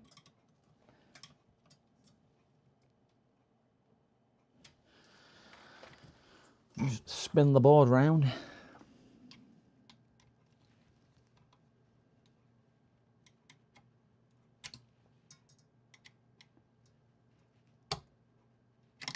And that one's fine as well. Yeah, I think they're okay. They're not. All the screws are tight. Everything is tightened down. It's just because the fans aren't spinning up fast at the moment. I'm just going to get rid of my face a second, just so we can see the entire screen. I'm on the same size screen as you guys, and I can't see it. Update BIOS, I guess. 54 is okay. 46 is more likely. Yeah. Once I've turned the do that, I'll sub. Yeah, I'd subscribe to you if you're blowing things up as well, Fuzzy. Get on there. More the better. More the merrier. More the merrier. Anyway, let me see if we can figure out. Have we got a? I've not used this series of motherboard, or this BIOS, should I say, on motherboard. We don't want an M flash. Is there one for advanced F7? That's what I was looking for. I can never use the basic one.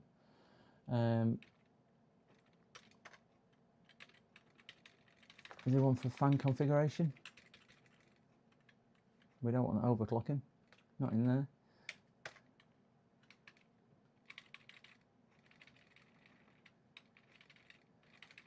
Okay, you've got to have fans in here somewhere. What's fan? Is this one which is going to be hidden away somewhere?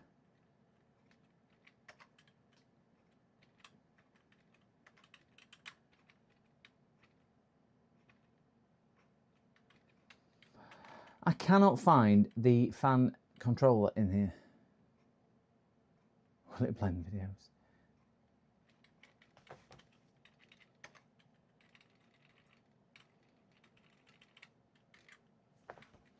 No, I cannot find where it's coming back as.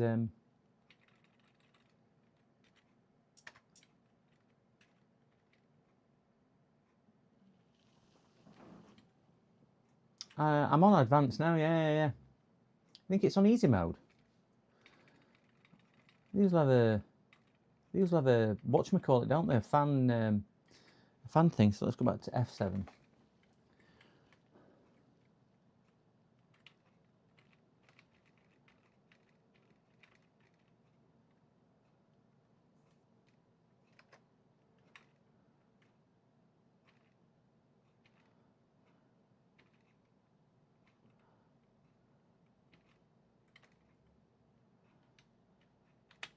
Oh no, I don't know that. I'm going to pull the mouse. It'll be easier with a mouse, won't it? Let me get a mouse, because I'm trying to use a keyboard, and it's obviously a point and click BIOS. I never like using mice in BIOSes. They never quite feel right. Oh, this is all right actually. This is pretty much okay. So they're just different profiles, aren't they? I ain't got a graphics card in yet. I'm just looking for. M-Flash, hardware monitor. I might be in hardware monitor. Smart fan. Here we go. Bottom right.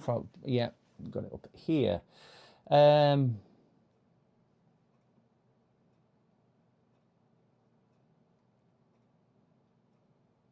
So I've got a Hughes keyboard. It's a sound insulated case that I bought. So I know these figures are not going to be probably to your guys' liking, but it's what it's what I choose to set generally when I do these. You won't hear it at all. You won't hear it at all. When it's set.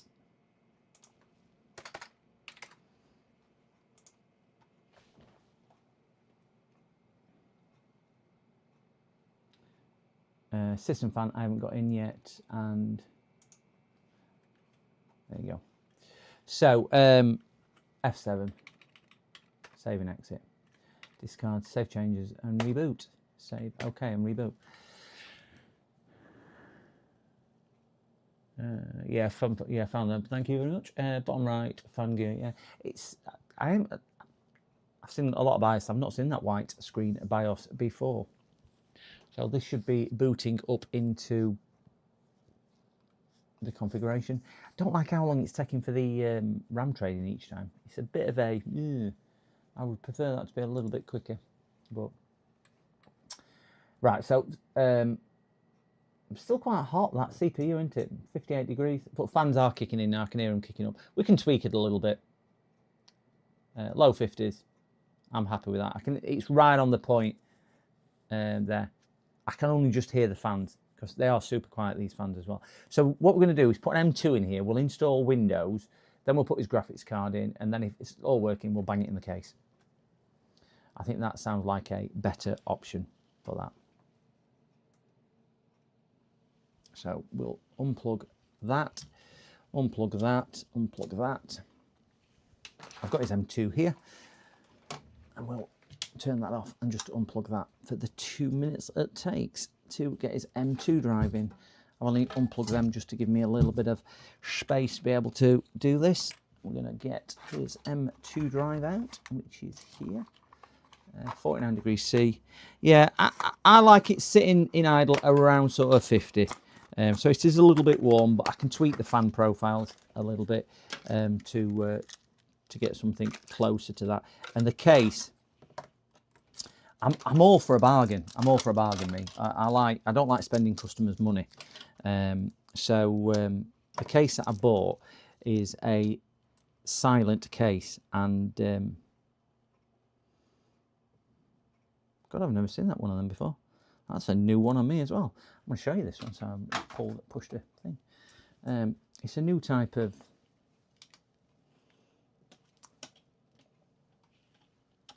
It's a new type of fitting. So we can get this under camera and show you. Can you see this? This is for M2. I've not seen this style before. So I think you just push the M2 over it. And it must kind of clip into place somehow. Don't know. Give that a shot. I've not seen one of them before. Not in the style this is. I bet that's what that plastic thing's for. Not a special tool what we've got.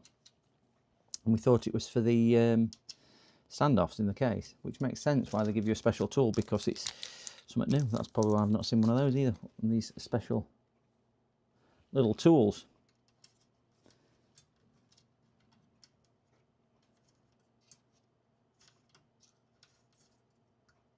Bit of fiddle it.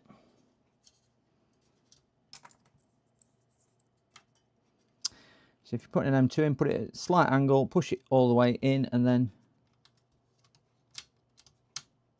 yeah, kind of, if you can imagine that being the pin, when you put the M2 on, it kind of pushes the pin out of the way, and then it slots back through and holds it in. So that's the type of motion. Quite like that. Must be like a rocker bearing where it allows it to move out of the way. Quite like that. Quite like that completely. So 6 minutes I can get Windows installed on it. So we will get this 6 minutes time. Get that shoved in there. We will see if we can get a post on my magic screen.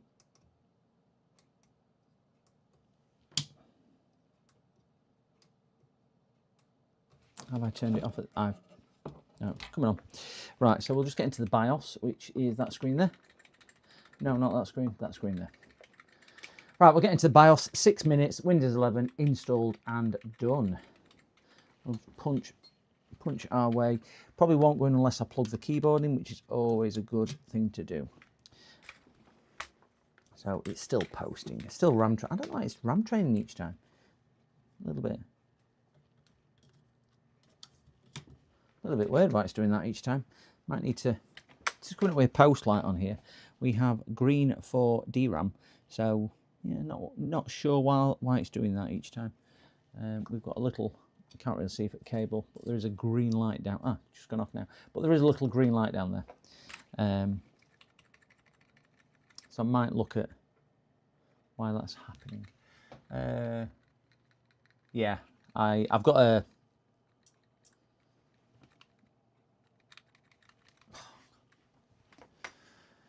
whatchamacallit, no, 4 megabyte, whatchamacallit, no, 4 gigabyte, crikey. Let's start that again. Yes, let's farm. I'm going to update the BIOS. I'm going to update the BIOS. I've got a 4 gigabyte memory stick with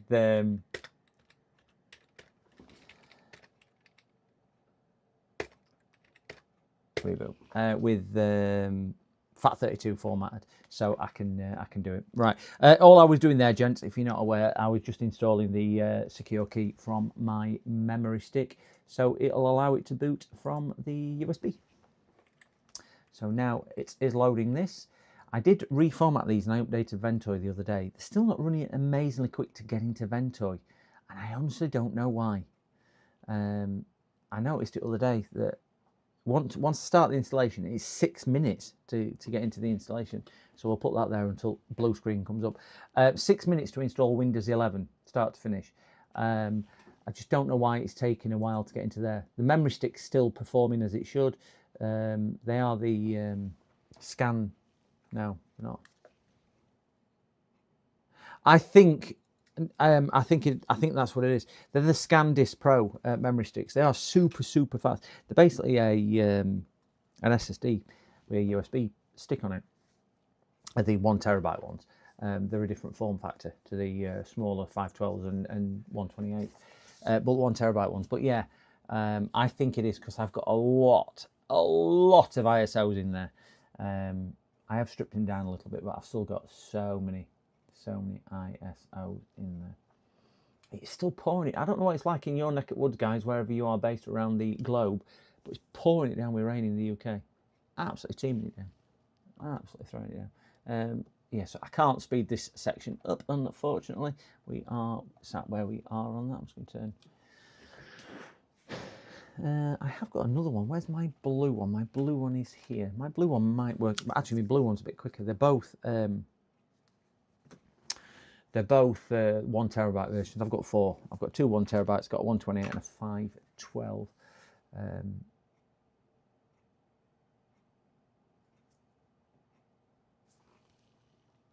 Oh, thank you, James, for that. Sending a gift membership to MLG294. Thank you very, very much, James.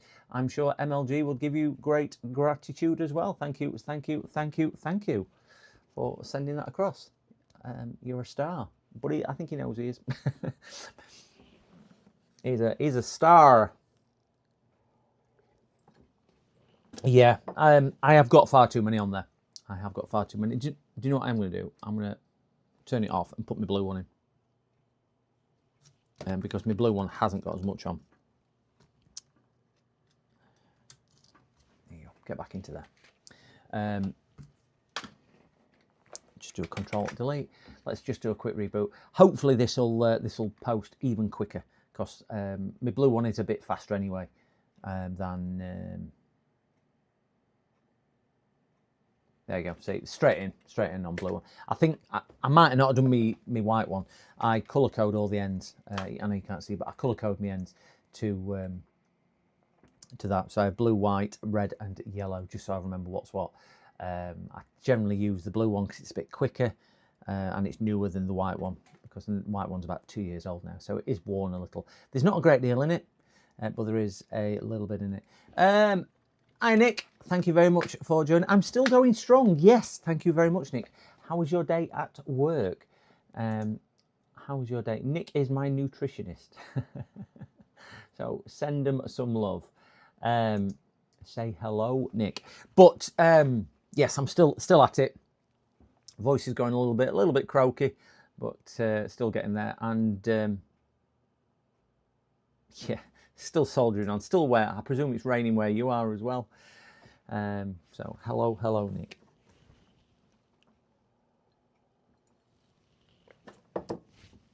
I am going to kill this stream before 12 hours, because if you go over the 12-hour mark, YouTube don't save it as a VOD. And if I've got another, I don't know, 2.5 hours left, so I'll certainly be done this one, if not the next one as well, before that stage. But if you looked at my office, while this installing, guys, I've got no room in my office left. I've got boxes all over. I ain't got room when I start doing, I've got Mookie's parcel over there, his microscope. I've got no room in my office when I start doing things in here. Such a slacker. I know, tell me about it. I was such a slacker. Sorry, I've got to click restart. Restart now. I was going to say as well, I have streamed, I've got a constant 30 megabits, which is what I've set my bitrate at, but I've streamed 121.5 gigabytes of data today. That is a fair amount of data that I have streamed. A fair amount of data that I have streamed today. That one's off. Pull my memory stick out, give it a chance to reboot. There you go. Yeah, so 121.6 gigabytes of data. That's just a ton of stuff. And out of that, I have had 0% dropped frames. If you look, bottom right hand corner down here, might not be able to see for that screen there. Let me see if I can shift that out of the way. But here, 121.7 with 0 dropped frames. And it's been a rock solid 30 megabits per stream. Not bad, that. Not bad at all. Sky will be throttling me at this rate. Well, they say it's unlimited. I did ask them that. I asked them that. But you know what? If I'm on 1 gigabyte, which is what I'm on, gig up, gig down, to say I'm sat at 30 megabytes is a drop in the ocean compared to my 1 gigabyte allowance. It's not like I'm doing it, but we do work. I mean, a lot of them now work on this shared IP, don't they? So you do share it with 6, 7 other people. So it might struggle a little when other people come on, but I can't see it struggling a great deal. Well, let's hope it doesn't struggle a great deal. Oh, that's what I was going to check. I've got wrong keyboard in front of me. Oh, I just want to check on this screen here.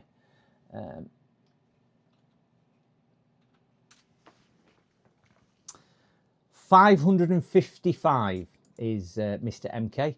I'm 11 subscriptions behind MK. So that's my next target goal. And then my next target after that is James, then Joey, and then Mr. Beast. I'm drinking. I've had to set a timer up to remind me to drink. To do that. It's running at night tonight. They'll be running in this rain. I am so glad I am not running tonight. MK's coming for you. I know. MK, I'm coming for you. Well, do you know what? I got 175 subscribers in 10 days. Archnoid. So, hey, sky's the limit. I did put a projection. There's a website called Social Blade, I think it is. And by end of 2027, if I'm still streaming at that point, I'll be on 12,500 subscribers if I carry on. I'll ever get to that? Oops. It's nice. It's nice how it starts to snowball. Yeah, it is. It is. And I'm not going to take it for... Oh, my mouse is frozen. I'm not going to take it for granted because it could all come crashing down tomorrow. But it is nice how it all kind of comes together a little bit. And do you know what I do like is that there's more people in chat to interact with, to have a chat with, or anything else as well. Because it is chat which make it. If not, I'd just be sat here. I'd be doing this if I was on stream or not. So I'm not actually doing a great deal different apart from talking to you guys. Where's my snappy gone? Oh, there it is. I think I updated this the other day as well, so I'm hoping to do this. Just going to use this snappy drive install. If you don't know what this is, this will basically scan the computer, as we can see. And then not bring any drivers up at all. Oh, that's wonderful. Wonderful. So Snappy's failed me. Every time I've said something today about this is what it'll do, it's then fallen over and not done it.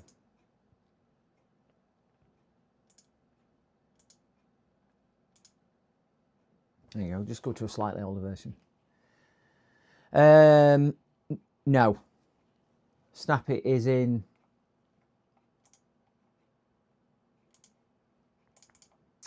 Those are all my ISOs. And then, yeah, they are in the same partition. Do you reckon that could be slowing it down? I've just kind of dropped everything in the same section because I do add. I mean, I have got quite a lot of ISOs, and if we look at the size of all my ISOs on here, I've got 113 gig of ISOs. What's for tea, Mr. PCDD? I have got, don't worry about the flashing, that is just that. I have got a, oh God, that resolution's changed, it's killing my eyes, I can't see. I've made a homemade display settings. Let me change it. I can't multitask, sorry, gentlemen. There you go, at least I can see it now. I've made a homemade high protein bolognese with corn bolognese and chickpeas and lentils and everything else. So full of protein, full of goodness, and it'll be really nice to eat. Hopefully, it is out on the side. Defrosting got it out this morning. Made it the other day. So right, let me just drop my folder on here, and then I can see chat's bubbling. I'm looking opposite direction to where chat is at the moment, so you're gonna have to just bear with me 2 ticks. I was looking for my programs with that one there, and did I not put? I put that one there, and did I not put it on? Oh, you nugget! Oh no, it's in here. Furmark. Where's Furmark? BJKF. ABCDHIJ. Where's F? There you go. Furmark. Couldn't get my alphabet right then. And heavy hardware info. OCCT will tell me. Bang that one on there. I know it's an old version, but at least it'll give me monitoring. Sorry. Right. Oh wait, I've got quite a few. I believe it's scanning all files and drive. I might need to redo it then. Well, blue one's set up exactly the same. Blue one takes no time at all. I think it's because, if I'm being honest, lead farmer, I think that's my yellow one, my white one, and this is the one which we're holding up. I don't think I've done that one yet. I think I've done all my other 3, and I forgot to do that one. So I think that's probably why that was doing that on there. So I will have a go at that. Have you rebuilt your Vento? That's what I was doing, Mookie. I've done 3 of the 4, and I think it's the white one. I think it's the white one I haven't done with white tape on it. I've done the blue, I've done the yellow, and I've done the red, wherever the red is. I did them the other day because one's GPT, one's MBR, one's secure boot, one's not secure boot. So they all do slightly different boot configurations on those, just in case. We need that. Yeah.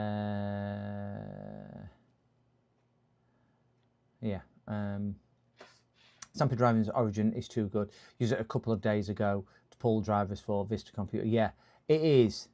It is brilliant. It is brilliant just for getting drivers. I used it on an old XP machine and it pulled them off the XP machine. Could not believe it. It was just brilliant. What are they? Oh wait, where were we fuzzy? Can anyone who streams send me a list of the basic kit to start streaming PC, but not expensive? I haven't got. Have a look in my description of this video or any other meal the VODs, fuzzy, and you will see the kit I use. And have a look, because that'll give you an idea of what you might need.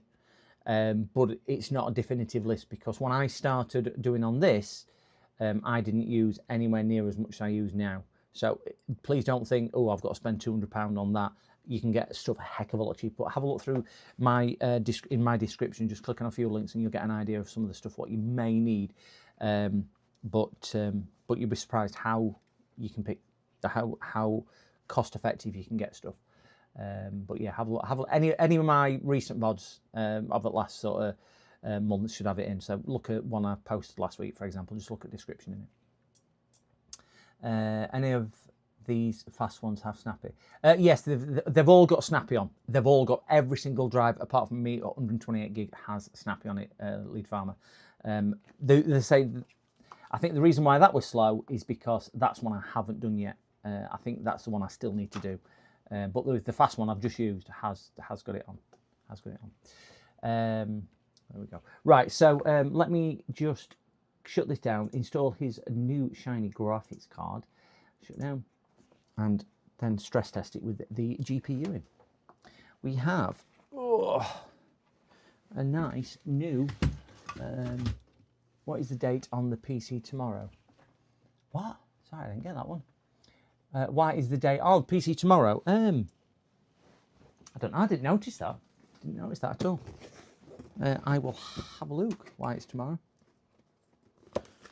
I ain't got it connected to interweb yet, so when I connect it to interweb, it will reset some bits anyway.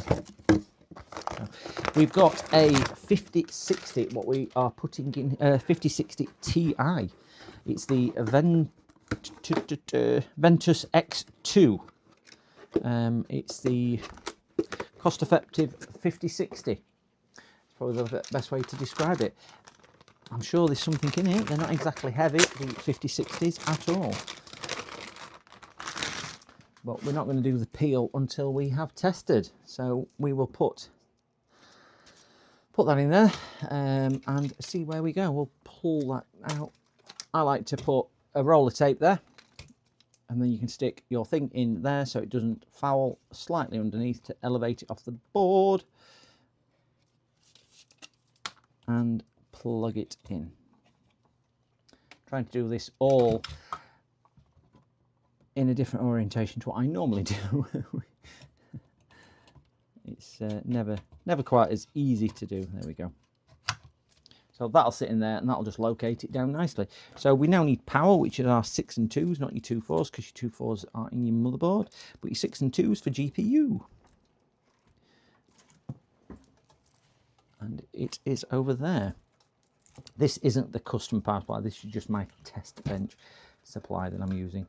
We do have a very nice 750 watt PSU power supply unit.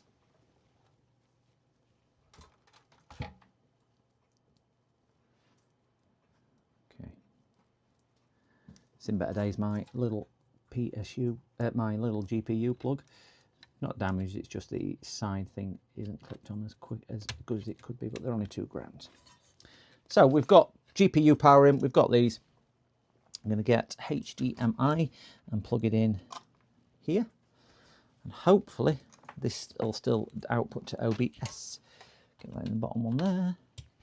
Turn our power back on, press the bottom button. Or is it the top button? It's the top button. Right, we have power. We have fan spin. So we're just waiting for picture to show up.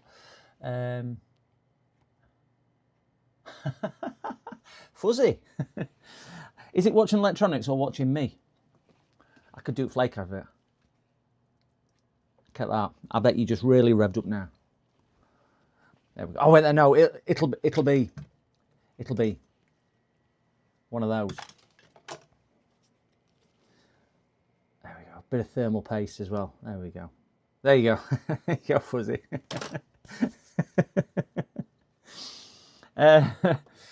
We have pizza. It gets better. It gets better, Fuzzy. It gets better. If you think that's bad, you want to join me on PCDD After Dark.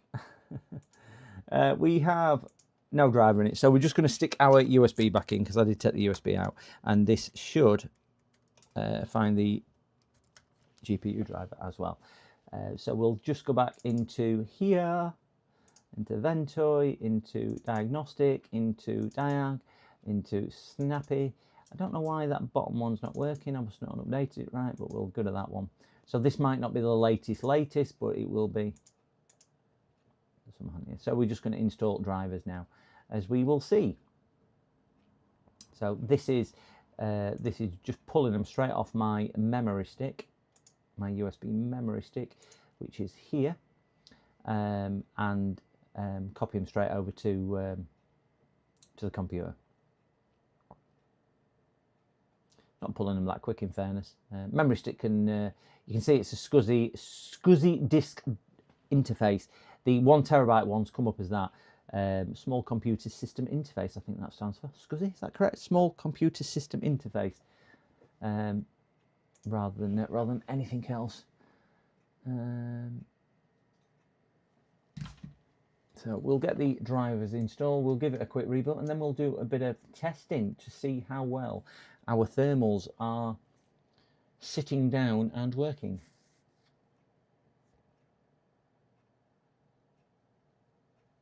These black screens are normal, it's just configuring GPU.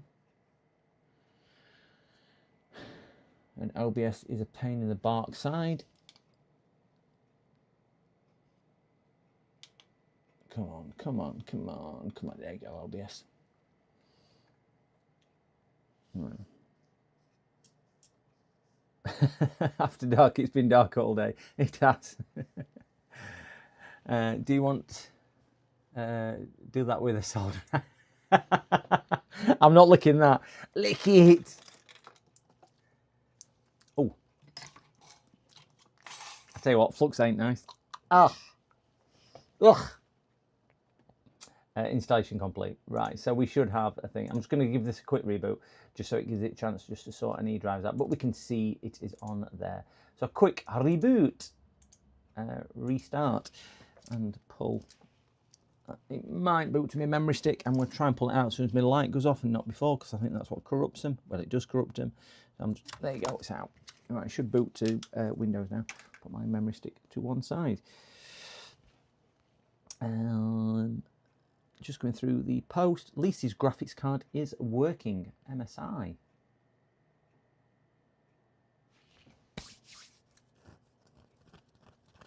They do get a little bit warm, I will say that. Yeah, that is one thing. It's like they do get a little bit on the toasty side, but I do find that they work exceptionally well. Right, this is an old version of hardware info, so it's by no means the best version out there. It is an old version, but it's just for illustration purposes of temperatures. So I'm going to slide over here. I can't see chat that well when I'm slided over here.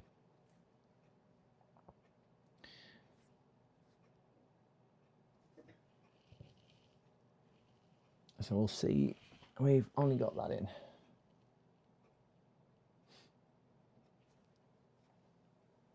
We'll get that to one side, and heavy load. We'll just put a bit of little oomph on the CPU, and we'll make sure it is working as it should. Create a desktop shortcut. We will uninstall these. No point leaving them on for customer. And we'll do that, and we'll do that. We don't want to do that. So we'll just stress test the CPU. So CPU temperature. This is now running at full whack, is the CPU.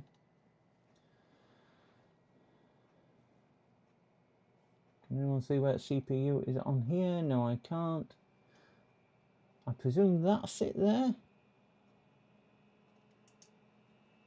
So set at 89 degrees, full whack.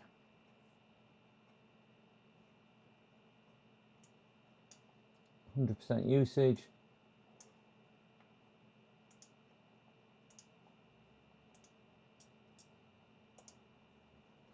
$5.1 gig that is sat at. I don't think that's shabby for a £25 cooler holding it at 89 degrees C.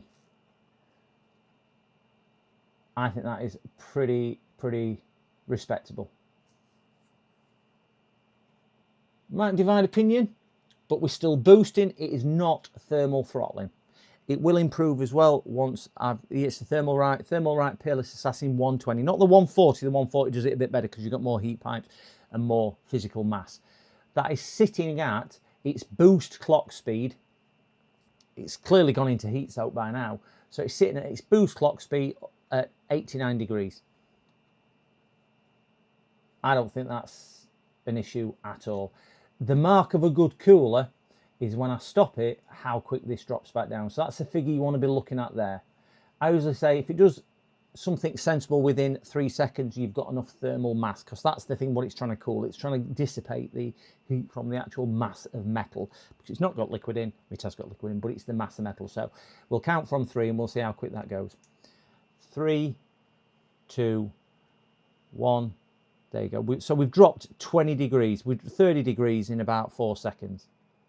Within about 5-6 seconds, we're back down to a stable sub 50 degree.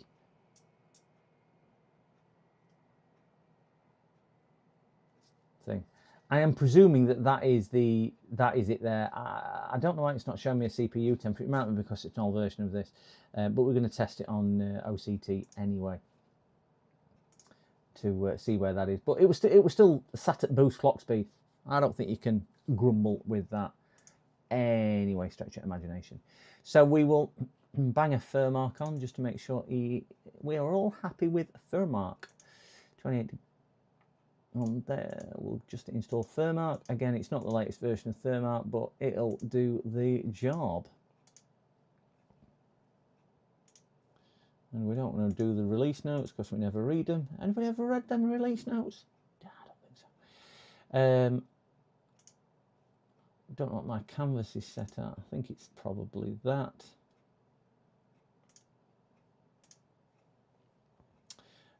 If you can see what it says up there, you're better than me, because I can't see that on my tiny. I've got a tiny one. We are sat at 253 FPS with an average of 254. And we've got a thermal temp of 68 degrees, 67. This is a 5060 Ti, this, guys. I don't think that is bad at all. I know it's a 1080, but you wouldn't expect it to game at 4K anyway on a 5060. Yeah, it probably could, but sluggishly. I don't think that's too bad. We are peaking a temperature there of 69 degrees. And we are still hitting 257. We've now got a max of 268 with an average of 253. Yeah. Honestly, Lead Farmer and Just Inspired, I really do. I know I bleated on about it. I know we had a bit of an hiccup before. If you spend a bit more time tuning the fan curve, it's not even noisy. I can hear it. I know I'm a bit deaf, but my power supply fan is louder than the actual fans in there.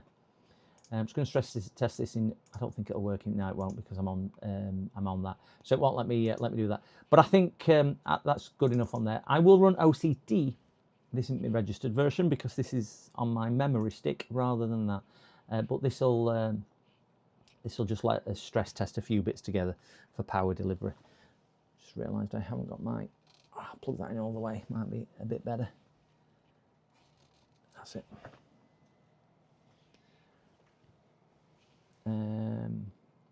accept. Right, we're just going to do a CPU one, just so we can see that my temps were where they should be. Because for whatever reason, hardware info weren't really doing that. So we'll do it on steady. We'll push it to its maximum. Thread setting fixed. 16, yeah, and we'll just start that. We'll just go through to the hey PCDD, you need to either fix something or break something soon. Liverpool match is kicking off at 8. Oh no! Oh no! Oh no! I'm not a football fan. You've been using them for a few years now. Yeah, I bet I fitted over 150 of them. Well over 150. Oh no. Oh no! Oh no! Oh no! Fans aren't kicked up yet. I don't know why they've not. There they are. They're just ramping up now. I can just hear fans just speeding up. It's a bit slow on uptake. That I don't know why. This probably pushes it a little bit harder. Let me see if we can get a task manager up. See what this is sitting at. I think OCT. Well, yeah, that one does. You can see it's struggling to even change screen because of the way it allocates it. Yeah, so it has thermal throttled a little bit because this is pushing it a lot harder. And I might be pushing it on the GPU as well. I don't know, but it's still setting above its base speed, and it's still sitting in boost on there. But we all know your CPU is a bit variable anyway.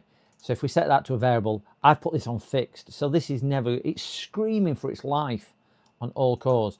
If we put that to variable, it will be so much better. The only other one I want to do is RAM.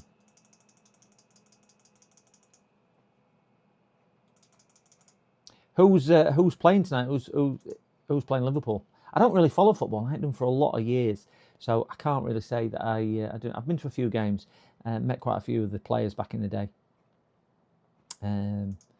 So met a few of them.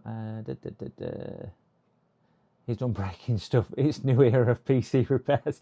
I don't think I've done breaking as yet. I don't think I've done breaking things. It'll still come. I just want to. This is just running memory up, so I'll let this run for a minute just to let it fill its memory and things like that. We're at 90% memory fill there, so that's where I set it to, and we are actually at 100% CPU usage up here. It's crazy, it's 100% CPU usage, but I'm sat at 46 degrees. That's where them two tests mislead, because the first test was sat at 100% and it was allowing it to clock up to 5.1, where this test is 100% and it allows it to clock up to 4.7. The memory test, which still peaks it at 100%, let's see, only sit at 46 degrees. Weird, isn't it? How it measures it. Big match was last night. Unlucky for United Strands. Sunderland, I think. Oh, Sunderland's playing. Okay, I didn't even realise they were in Premiership. Never getting a haircut. Have you got a repair shop or do repairs for customers at home? Is that to me, Just Inspired Ken? I work from home. I've done for a lot of years. I've just got a home office. So this is my home office. This is quite a new office. I only moved into this office area. Ooh, crikey. October, November. When I started streaming. It was about a week before I started streaming. So about October last year, I moved into this office just before I started streaming. Yeah, I had another office in my other house, and I used to work from extension when I moved here until I got my office done. So yeah, do that. Right, so we've done Firmark, we've done OCT, we've done heavy load. I say on that one, we are pretty much okay. So it's good at all. I'm just going to quickly uninstall. Let's go to settings, ST. Where's my keyboard? Oh, same here since 2000. All right, excellent. I think it's the way forward, if I'm being honest. I wouldn't have it any other way. I'm so fortunate, and I'll often say this. I do something that I love doing, and I don't find it a chore at all. There are some bits in it I do not like, but I think that's like it for a lot of things. Most of it I enjoy doing, and I can't say I'm amazing at it. I'm just do what I do, and I do what I do. I like to think I deliver a good level of service, and I pride myself on that. Like the one for the birthday today, they dropped it off late yesterday. I knew it was birthday tomorrow, so they needed it back today. I've made sure I've got it back today for them, and they have. They've been and picked up. So I'm just going to uninstall the bits that we've put on the machine.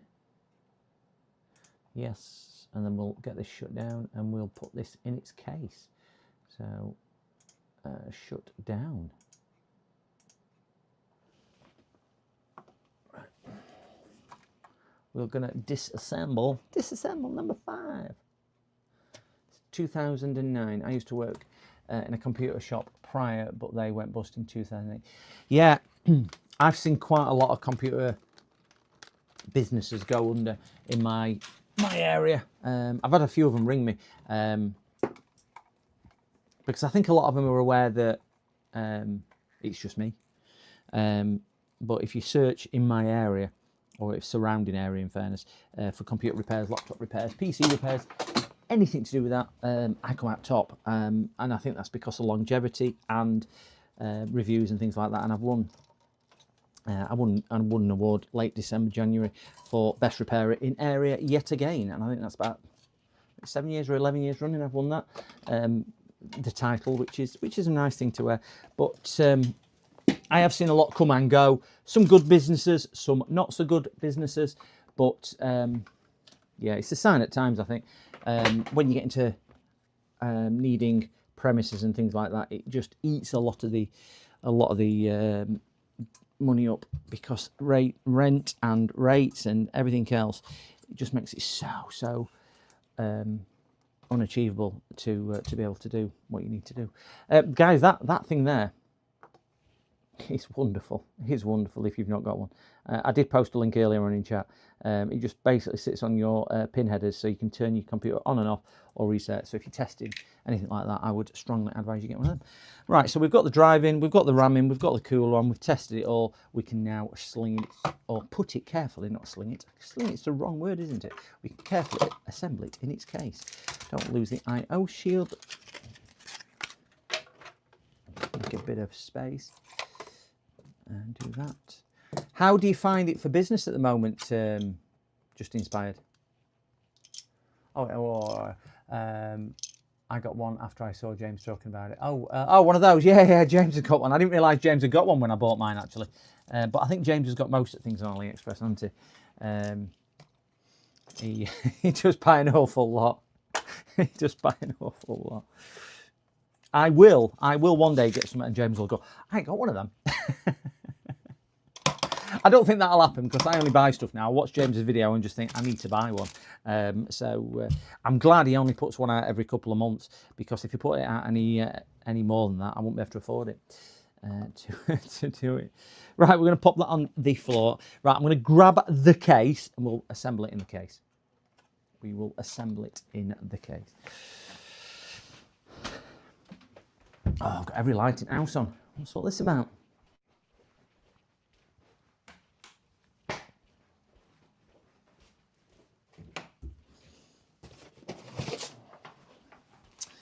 This is where we open the box and find out it's been damaged in transit, and there's a great big hole on it or something like that. These aren't an expensive case, but I love them. Like building in them. For what they are, they look really good. There's no RGB, because I don't like RGB, and the customer didn't want RGB. I've explained what size of case it is. They're not a big case. They are really, really well soundproof. And I'll show you when I open them. These are about 40 to 50 pounds. I think they're not expensive. And I do like things which are good value. A bit like the thermal peerless assassin, thermal tape peerless assassin. So if you're wanting an affordable case that is quiet, easy to build in, and you're not bothered about RGB, I would strongly strongly recommend one of these. Really, really would. Oh.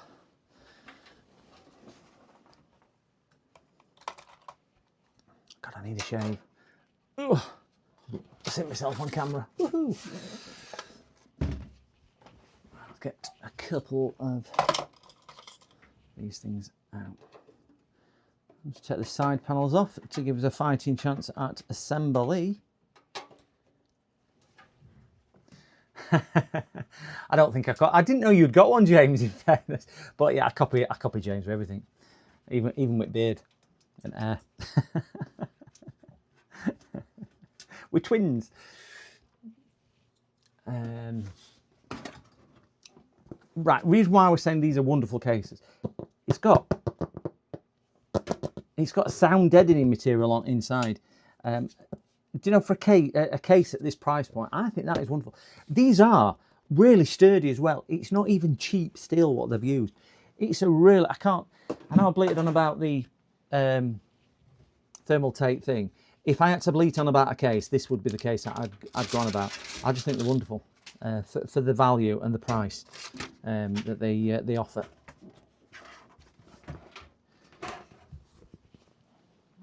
No glass panels or anything like that. So if you're not interested in all that, which I certainly am not, get one. You get a couple of fans with it as well. They're never going to be amazing fans. But saying that, I've never had one of them fail on me. I need to clean my glasses because I keep touching them and I cannot see what I'm doing. It's a bit all over the place, but I can't really specialise because there really isn't enough work for doing one thing. Plus, I'd get really bored. Yeah, I mean, I don't do anything with software. So any software jobs, I actually pass them over to somebody I know in the local area, and he passes hardware stuff over to me. I like this much better. Plus, I find it more enjoyable, more profitable. Just going back to the sound deadening before I get on it. There's sound deadening on the roof, and there's actually sound deadening on the front as well. It's fully equipped. The only place there isn't any is on the back and the bottom, because obviously you've got vents on the bottom and everywhere else. These cases, and they're a sturdy case. You cannot even twist it. Brilliant. Cheap and affordable, and no RGB, but really good. Good for airflow as well. Good for filtering the air. They could be better for airflow because you've only got your side vents on here. There's no front ventilation because you've got your soundproofing. But you get a couple of fans with it anyway to do that. The only thing I normally do is move that fan to sit up here, but I'm going to leave that one there because they've got a GPU. And I might stick him an extra fan in. I wouldn't put it past. I wouldn't put it past them to have that. I am just going to put the IO shield in just to start with, because we've probably all done it. We've probably all forgotten. With my track record today, my track record today, asbestos. Asbestos soundproofing. That day, weren't it? But this is it's called a CIT, CIT, silent case. Really, really, really recommend it. Right, so let's get this in. I'm not a big believer in spending lots of money on a case because I don't think it does a great deal once you've built in it. You need something with decent airflow and decent ability to keep sound deadening. Don't want an RGB one. Let me see if I've got an extra fan for him to put in. Should have. These aren't RGB, are they? No. No, they're not. Brilliant. We'll stick him another fan in, and we'll put one at the front, so we'll get two. So we'll shift this one down a bit, and we'll leave that one in there. I've got a spare fan. This one will just help cool his GPU. So we'll drop that down a bit because his GPU is going to sit somewhere around here, and then we'll put one up there just to feed his CPU. To do that, it's padded for the it's a crazy bin. Wow, our IO plate's still a thing in 2026. Last two I built were built into the motherboard. It all depends on how much you spend on your motherboard. I think it's one of those things that when you spend a little bit more, you do expect a little bit more. To me, it's not a big thing to have to fit one. but it is nice when you do get them inbuilt. Some screws for my fan. Fan screws. Ooh.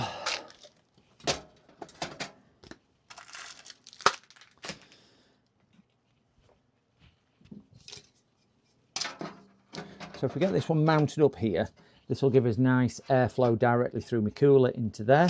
And then this one here will just slide down to where we can slide it down. So it's not going to move too much, but we'll slide that down there a little. And it should give us a bit better distribution of and everything. Let me magnetise my screwdriver so they don't keep falling off. They're not going to fall off now.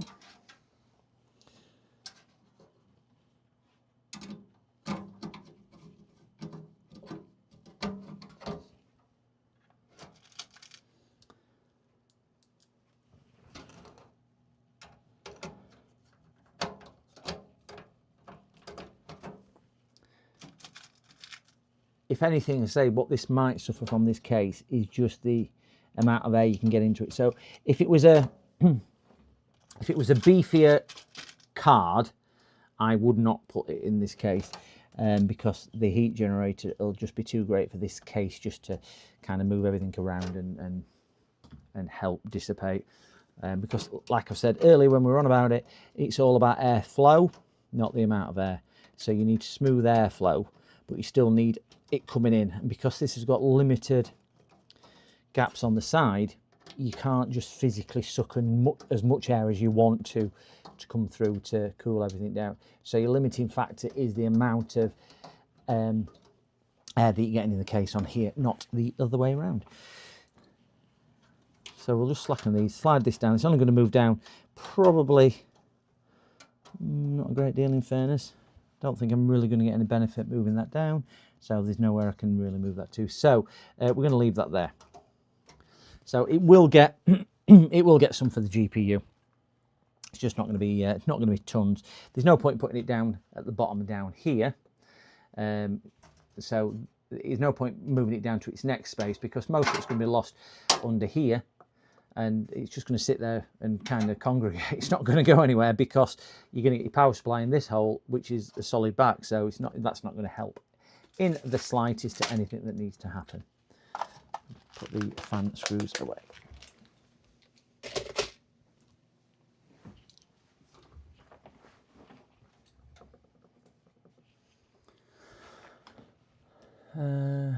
Cute storage boxes though. So, oh, thank you. I have. They're over there. I don't know if you can see them. I've had them years, in fairness. I've got my other rack over there, which are a bit more messy, but they come off around there. I think I got them from an art shop or something like that. I can't quite remember. We'll hide that down the side. Let's just put the front panel back on. A little bit of banging here. Watch your ears, guys, because I'm going to tap that back into place and cut that and feed it through the hole. And then there's a lot of backwards and forwards now with this. It's not a great deal I can do to make it any easier to see or do. Okay, let's get the main event. I'm going to move the, before I do anything, I just want to make sure I've got the standoffs in the right place. No matter how many times I do this, it's never as straightforward as it should be for me. So we want one there, one there, one there. We've got those in the right place, and we've got those in the right place. So we just need to move these end two in a bit. So I'll balance that nicely on there. We will get our attachment out of the iFixit toolkit. And I will find that. Loosen those two off. One there. One there. It needs some rigging for overhead camera. I've actually got, again, if I turn this round and look up there, you can see my microphone? That's the microphone I used to use which is on an arm, and I can actually take the microphone off, obviously. Trying to point to it. I can take the microphone off and actually put a camera up there if I wanted to, and then I can move the arm straight over and down.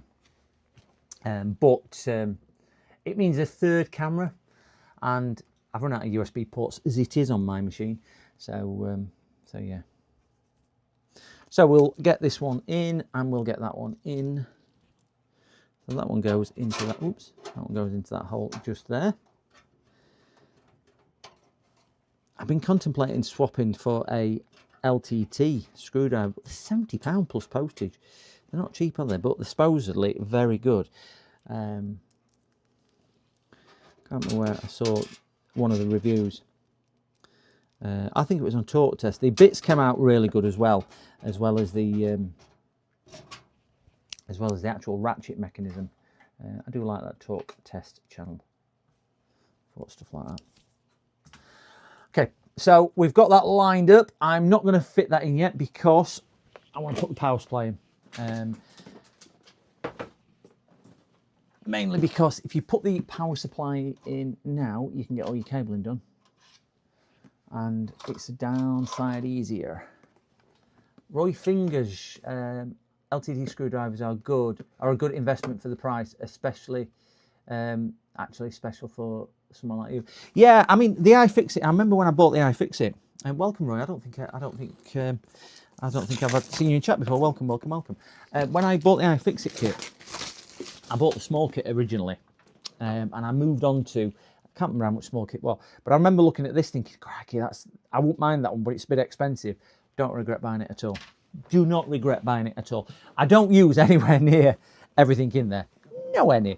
But yeah, it just seemed like a lot of money, that LTT, and I didn't know whether it would be beneficial. What I don't like about this iFixit kit, sorry, this is going to be squeaky while I get this out, gents, is that the quality of the bits don't seem amazing. And I've always thought that. I've stripped quite a few, certainly the torque heads, star heads, whatever you want to call them. I've stripped quite a few. So it's tricky. Holy shit, 10 hours. Have I done 10 hours? Yeah, 10.5 hours. 10 and a bit hours, Roy. 10 and a bit hours. I started work at 6:30 this morning, so I've actually probably got another 2.5 hours work on top of that as well, because I did start a bit early for that. So still going. I tend to do every other Wednesday is usually a very long stream for whatever I've got sat in. So that's the only reason why. It's usually a longish stream on a week on Wednesday. Every other Wednesday is usually a long one, but I do try and stream. If it is your first time in, thank you very much for joining us, but I do try and stream several times a week. Normally PC stuff, because what I do every day, or when I've got work in it is, and it's whatever walks through the door. So just because I'm building a PC today, doesn't mean I'll be building a PC tomorrow. I have done some laptops today already, and can't remember what else I've done today. But it's laptops and desktops generally I do.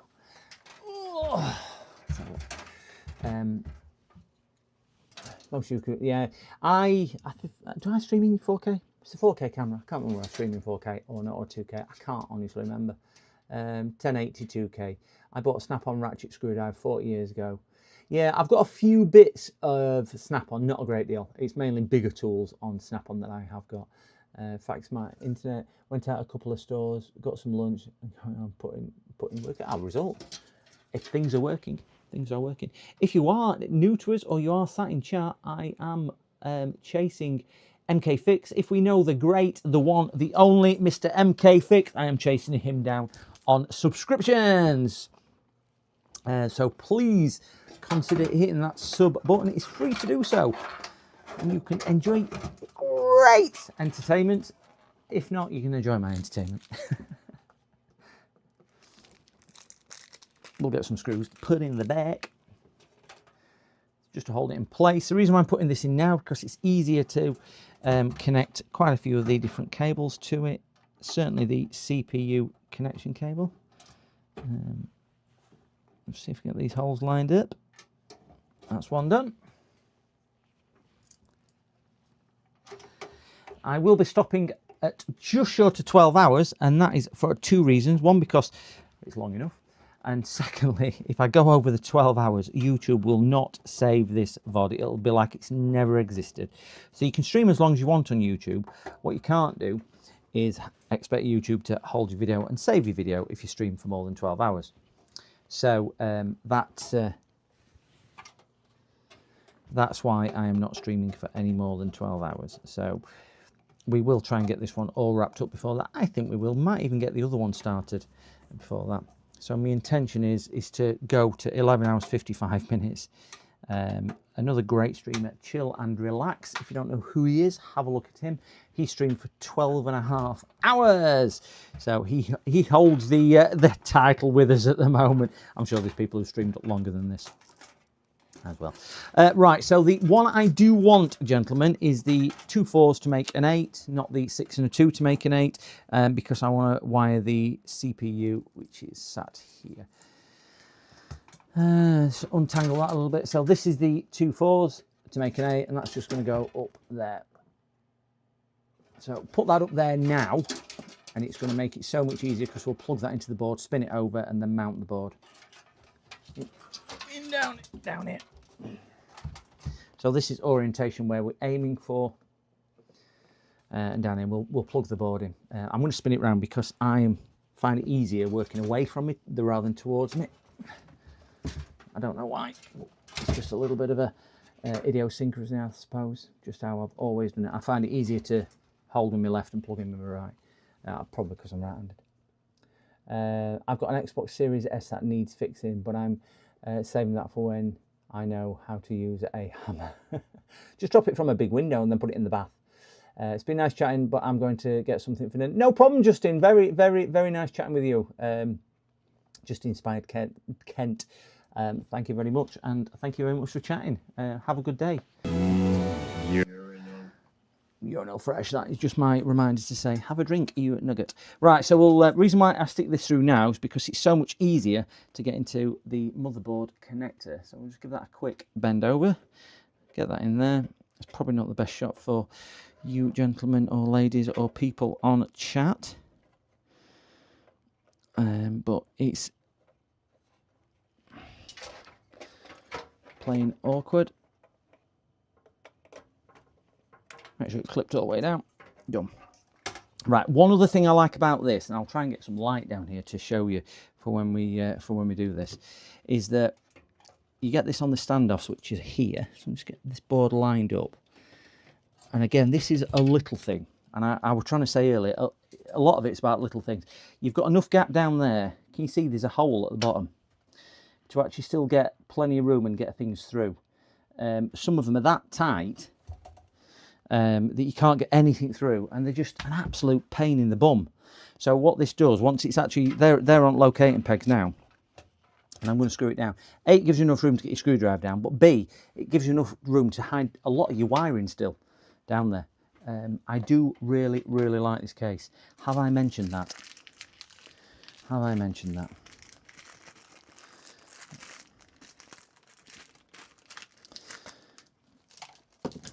Get some screws out for we'll just leave that screw on the floor. Don't really need that one.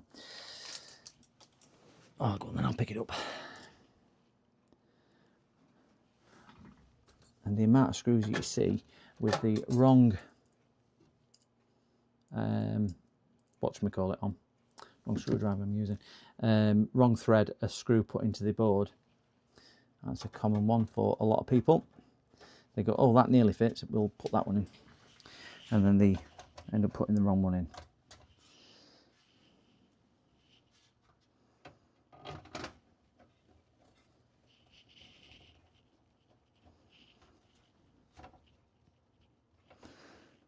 Snug down.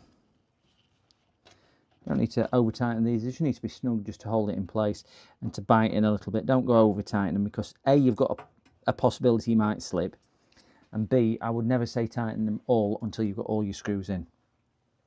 And that is because it just might not align properly, because they all work to tolerances, and if the tolerance is slightly out, you're foobarred. So head under camera time again, because I can only see if I put my head over there. And we'll get another screw with the same thread. That's thread, not thread. Let's see if we can get that down there. Magnetic screwdrivers are wonderful. Right, so they're all in now. Just did it locate down. And we'll tighten that home. And then I'll explain again about what I was saying about the airflow. How we can see if we can get that as neat as possible. If we don't get any disturbance on airflow, if you think about air like water running down a river, if you've got a load of rocks and boulders in your way, you're not going to get a smooth thing. You're going to get turbulence. You're going to get it just not kind of moving as fast as it could. So it's all about getting air to move efficiently and smoothly when you're doing PC builds. So it's not a case of having a torrent of water and causing it to have ripples and rumbles and everything else. It's a case of keeping it moving slowly and smoothly, or keeping it moving at the right pace, should I say, rather than slowly, because slow is the wrong word, but keeping it moving slowly so it can start doing its job and moving stuff around. So we're going to have air coming in here, which will literally blow straight through, nothing in its way. 1 fan, 2 fans, 3 fans, and this one at the back. So it's important that if we can, we tune this fan at the back, which cable will be sat down there somewhere. And we'll, yeah, it's out of the back already. We'll see if we can tune that one to be a little bit faster, because we do have 1, 2, 3 fan headers. So probably double these front 2 up on this one here and put this one to here, and then we'll speed this fan up because obviously that's going to be doing a bit more of the donkey work, trying to move all this air coming through. So we just want that a little bit higher just to start keeping it running, because what you don't want it to do, these two working really hard and it kind of hitting that and it not really getting rid of it all. I'd rather this work on some type of negative idea where it's sucking a little bit harder than it needs to dissipate the rest of the heat. So this isn't now going to be the best angle for you people, you lovely people in chat to see, but it's the only way I can do it by shoving my hand down here. All I'm doing is a bit of cable management now. Nothing too exciting, just making it look a little bit prettier than it did, or it will do when I've done. So if we stick that through that hole,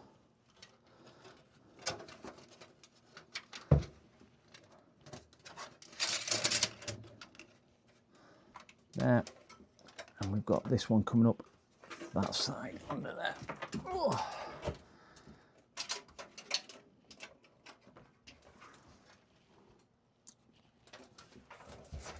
So this is the bottom fan, which I'll just place through that hole there.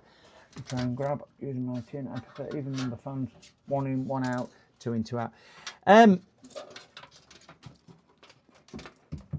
It's a good point, that, Alex. Really good point. You always should aim for, again, just personal preference or personal opinion, always should aim for positive pressure. So e.g. more air coming in than going out. And if you think about everything else, what's sucking out of your computer, so you've got an exhaust fan at the rear, for example, on this one, you've got an exhaust fan on the rear. You can have, not a great deal because of the way PSUs do it, they're coming from the bottom and go out, so you're not going to have anything really in there. But you've got your GPU, and this one's got 2 fans on it. So if we went on the equation of 2 fans coming out there, 1 fan coming out, that's 3, so you'd have 3 in. Well, you're probably going to get too much air. That's why I keep saying it's about smooth air coming out. So it's giving it enough pressure to keep in positive pressure, so you're not sucking air from places you don't want it to suck it through. Because you don't want to suck it through every crack and crevice, because you'll get dust and things like that. You're best off going through to some filtered thing. But yeah, it is kind of keep it even, not that, but it's slightly positive and keeping a nice track of air coming through. So you can negate it a bit. So if you've got more fans coming in, you can turn them down a bit and you turn the exhaust fans up, or vice versa, as long as you've got enough headers and enough ports to be able to do that. But yeah, you are absolutely spot on with that one. It's just not a case of more fans make it cooler. More fans can be a hindrance. So some things you can't make look pretty, and cabling on some boards is one of them. Right, so let's get ready to ramble. Where's my case? One's there. USB-C. we have audio and USB. So your audio coming up in that one. It's got a sticker on that USB there. And why aren't all power supplies created equally? Some will let you come through, some won't let you come through. Screwdriver.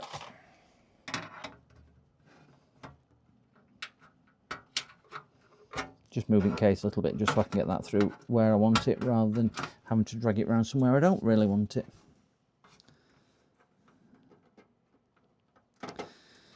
If this had a bigger cutout underneath the board, if let's say cutout will come to there, it on comes to about here, I sometimes kind of take them out underneath the cutout and down, because you can, with decent standoffs, still get things underneath. So we need that USB cable, which is sitting just here, to come through that hole, same as there. Big gap on that one, so we're okay. And again, we'll cable manage these. Put these in now before you put your GPU in, because if you put your GPU in there, you're going to struggle probably to get your hands and everything in, certainly to the connectors for the top. Mr. PCD, I just realised that I don't know your first name. I'm about to leave you. I love you and leave you. Ready for the football. Well, enjoy your football. Really, really enjoy your football. I'm not a football fan, but I hope whichever team you're supporting wins. I ain't supported football. I used to support Liverpool when I was a kid, but that's a few years ago now, unfortunately. I wish I was. I don't know whether I wish I was a bit younger.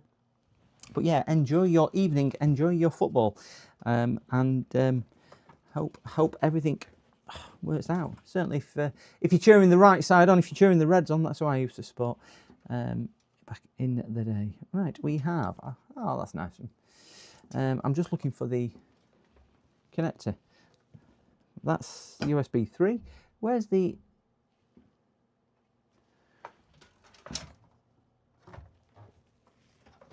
Where's the fan connector? Come on, Sunderland. I love an underdog. I'm actually a Tranmere Rovers fan for my sins. Oh my gosh. Oh my golly gosh. I know Tranmere Rovers ground. Used to go up there on God, what road now? Can't remember. Just round back of there. Knew somebody who lived up there many moons ago. I can't remember the road. Mendip Close, I think it was, or something like that. So yeah, many moons ago. Up there. I'm looking for the front case header, and I can't find the front case header. Who's stolen this front case header? It'll be one of these. Oh, it'll be that one there, which is right in front of me, and I can't see for looking.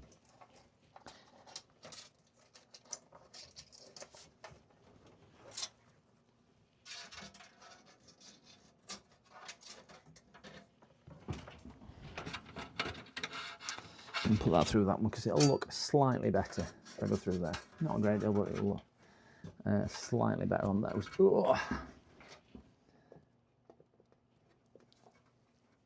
get some of these on. So power switch, reset, hard drive light goes at the back. These are all in the same configuration. Why they can't put them in a block is beyond me. I never know why. I'm going to plus. Goes on the outer leg, which is there. Oh, crikey.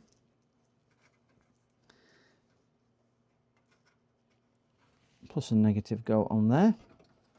The hard drive LED, which is that one there, plus on the outside. Reset at the back, and the power switch at the front.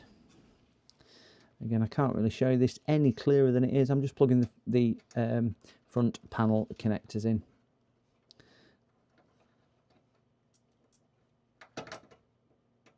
Don't work with my big fat fingers too well. Reset switch. And you can normally guarantee that you get them all in, and you put last one and it pulls all others out. Because you just can't quite get it aligned.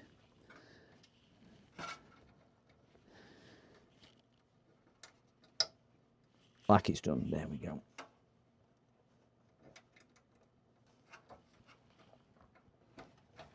There we go. Right. Does anyone know his? It depends which chat you go in. Depends which chat you go. I've done all this and I've not showed you what I'm doing. I've just put those in. Most of them call me Double D. So it's up to you what you want to call me. I answer to anything really. I do, but not sure one's public. I do know mine. Actually, Mookie does know mine. Yeah, Mookie does know mine. You can divulge if you want, Mookie. It's not a secret. It's not a secret at all, Mookie. So yeah, Mookie knows mine. James knows me as well, and several others do know me. Not a secret at all. So yeah, oops, get on there. But no, they a few people do call me Double D. I think Rusty Russ Repairs has coined that Double D, and I think it's took off with a few people. Rather than calling me PCDD as Rusty Russ does. If you don't know who Rusty Russ is, put his name into YouTube and go and check Rusty Russ Repairs out. What a stonking creator he is. I'm just going to look for a double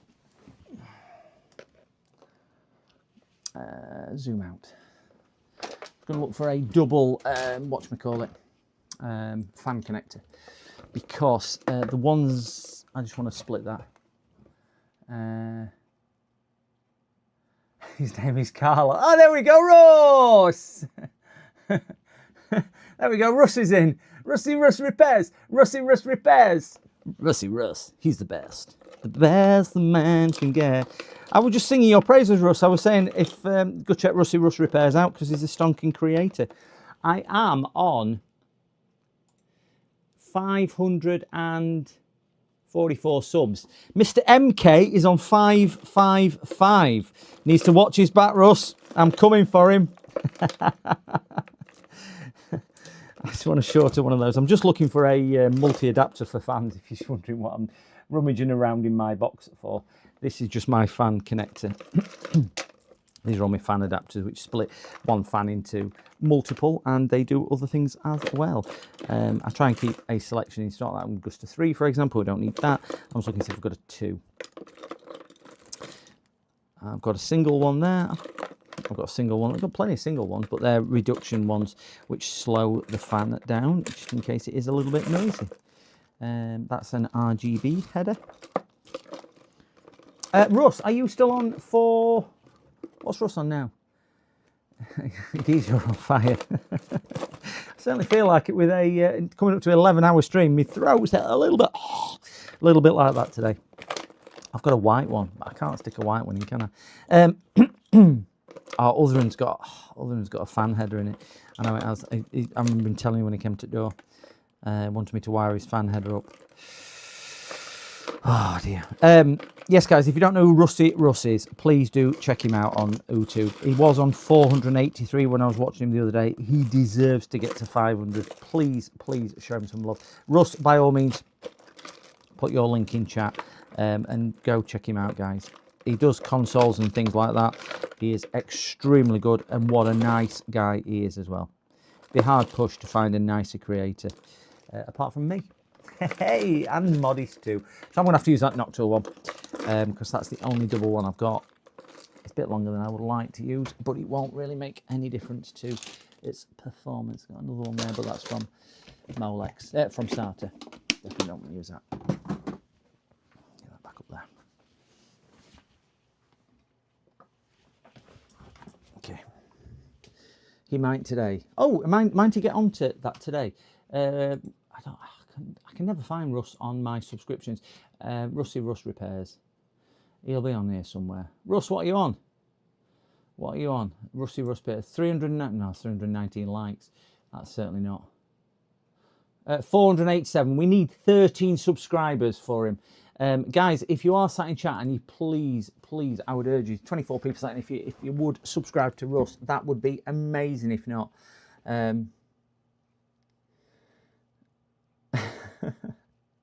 if you don't know how much you smell.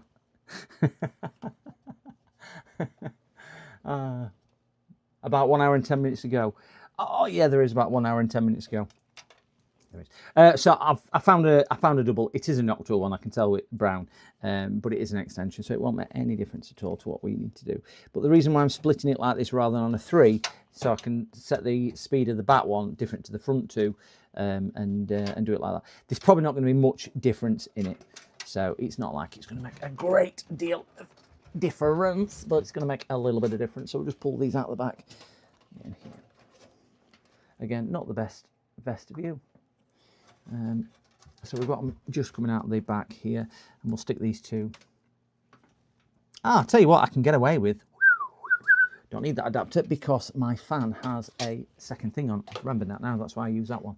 My fan has a double thing on, so I can just put one in there, and pull it through, and this will work as a double adapter. I remember why I chose that fan now. Stick that back up there. Can't see if we're looking because it's dark in here.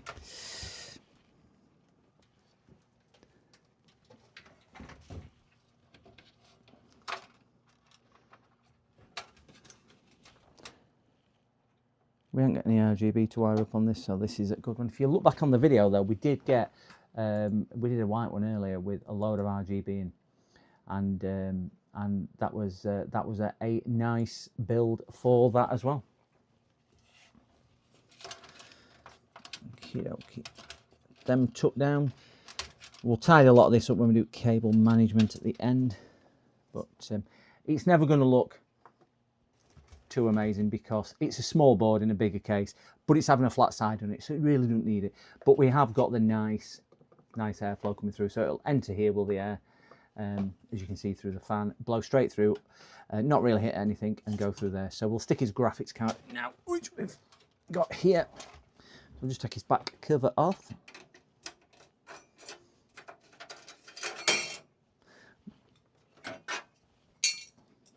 We will unpeel.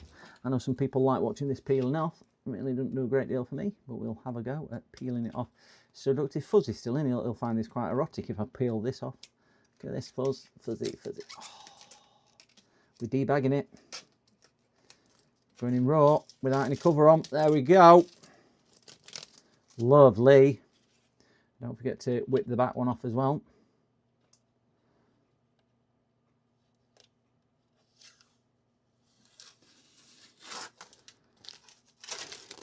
We saw what the plastic did to the, whatchamacallit, this is not on the fans, which is good.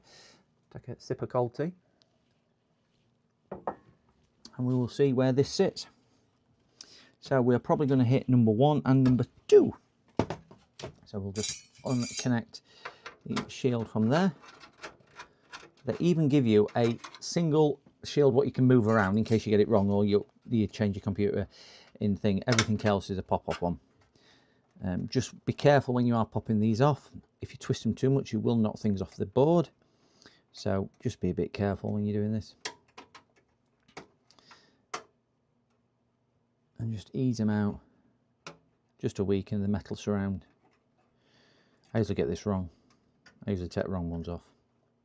I think it's such a difficult thing to see. My brain don't work like that. So we've got this off. Heading under the camera to do this bit.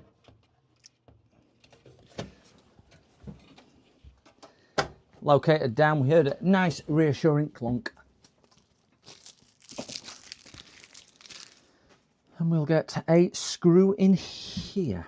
Again with these, I wouldn't say this one needs a support bracket on because it's not a particularly heavy card, doesn't come with it. Never bothered on a 60 series card. Certainly not for this model anyway. 2 screws go in, 1 to locate and everything else. Right, so what I was saying, and I know it's caused a bit of controversy when I said it the other day, but if you look at the shield here, if you look where the, certainly this one here is really close. Is really close to fouling on here, so just take that out. Can you see how close it is? So if you put an if you put a port in there, if you didn't align it, I've tightened them up a little bit. So all I literally do is just take a little bit of strain off the graphics card by pushing it that way. Just that much, it's a millimetre or so. But what it does, it opens up that a little bit. So you've got that much more room. So if you put the plug back in, you'll see what I mean. So can we see now there's actually bit of a gap there. If we just pull it across, it's difficult to see on camera. From there to there, we've now got a gap. So all I do is hold it in that position.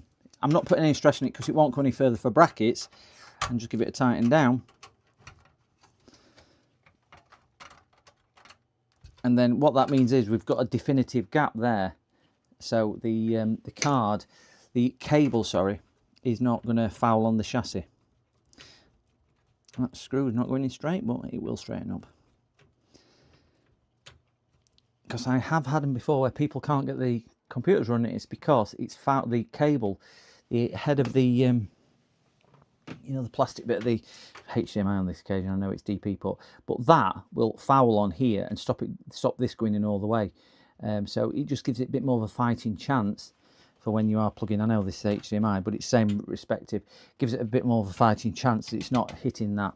I have had it with people who have built the system and brought it to me because it's not got a display. So I'm only, again, speaking from experience on that one, gents. Ever since such a simple one. Oh, let's have a look. Digital piano. Jesus, piano. What's the electronic in that?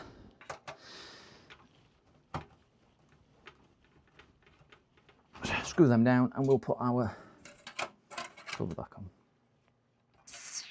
Where did I put that? Put it there.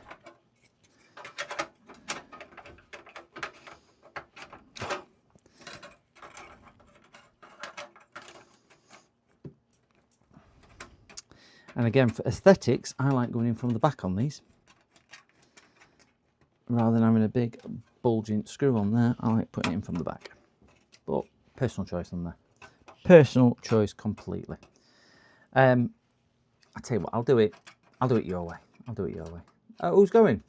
Mookie, are you going? Oh, sorry. Ariane Wellen. See, I'm off. Ready to be a mod. Oh, yeah, you did say. You did say you were going to be your mod on your thingy channel. Have a good stream on that. Have a good stream. Enjoy. Enjoy, enjoy, enjoy. So we've got the back plate on nice and secure, and it's all neatened up as best we can make it at the back. So we will, I think we're ready to power it back on. Just need some GPU power, and we need some power on the board, and we should be good to power the system and see what it's like.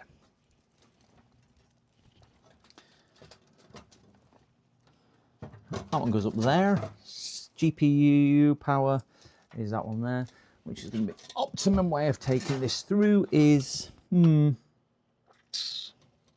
think where that is, if I come out there and I can go down there, I think that's going to be the nicest way. Again, this is just kind of seeing what it looks like, and seeing what's what. PC building now. Still repairing. I have been doing some repairing today, EDM. Not a lot, but been doing some already. But yeah, still at it. Not long now though, before my 12 hours is up, and I will cut it just before the 12-hour one. We're on 10:52. So the reason why I don't want to go over 12 hours, if you're wondering, is because it won't save it as a video on demand. So I don't like going over that. Plus, you know what, 12 hours is enough. That'll be 14 and a half hours I've done today doing this. So I don't really do much more than that. Right, one important thing to remember, if you are putting these cables in, guys, don't have them bent. Electricity doesn't like going around corners. It gets hot, it overheats. So by all means do it. Try and make it look as nice as you can, but try not to bend it too much. It'll just get upset and it won't thank you for it. And last thing you want is an issue with that. So I'll put another cable tied down there, and this will just help it look a little bit better. But again, this is having a solid case on it, so aesthetics aren't as important as a glass-sided one or a plastic-sided one or whatever, see-through case, but we still want to make it look pretty.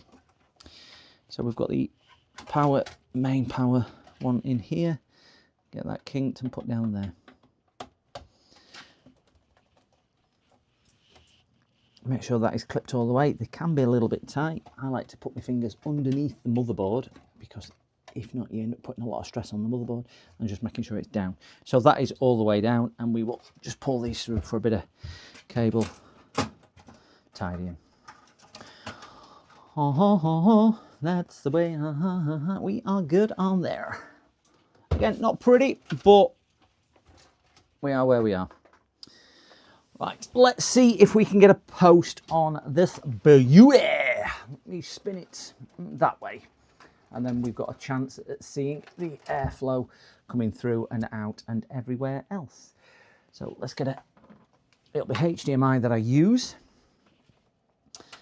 Not that it'll make much difference because it'll work on DisplayPort as well. Click that in there. We'll get a keyboard and a mouse. Keyboard, oh, down there. And a mouse.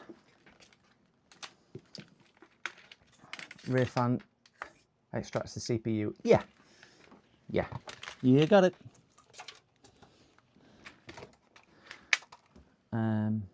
So we should get half decent flow through here and a smooth enough air thing. It's not going to be as true as it would be if I had the case on, because obviously we're going to get something, but it's probably not going to be too far off because of the simplicity of how it's flowing through. I make it sound like I know what I'm on about. I haven't got a clue. So please don't take mine as gospel.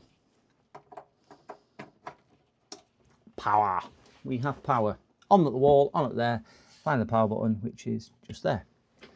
So let's see. If we get a picture, it will be in the bottom right hand corner.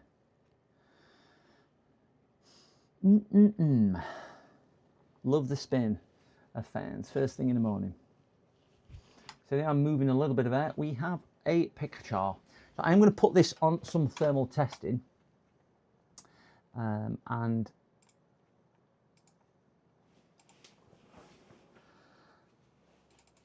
we'll just see what it is. I only installed this, didn't I? Like a nugget. So we'll get this back up. We'll get Task Manager back up on there. So we're sat at 4.3 gig. Yes. Yes. Yes.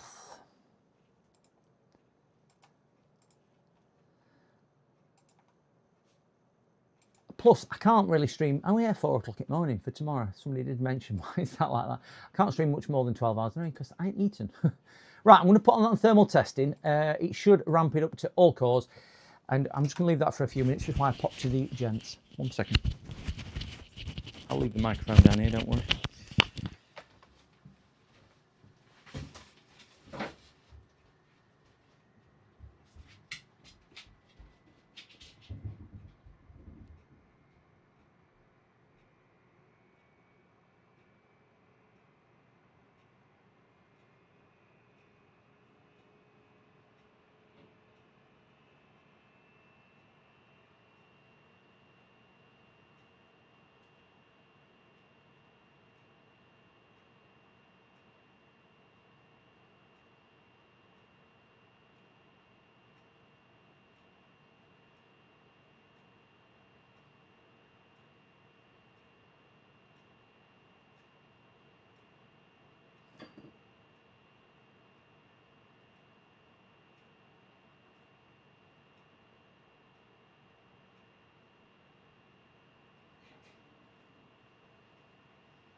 How are we doing first?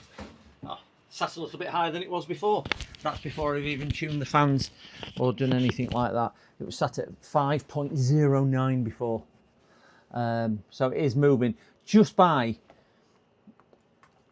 keeping a better airflow. That were open case before, so we sat a little bit higher. I mean, I haven't got side panels and everything else on, but just by giving it a bit better air current coming through, we're actually clocking at 0.3, 0.4 higher than we were before. Not massive amounts, but every little bit helps. So I'm happy that that is equally as performing as it should. We will just drop into the BIOS.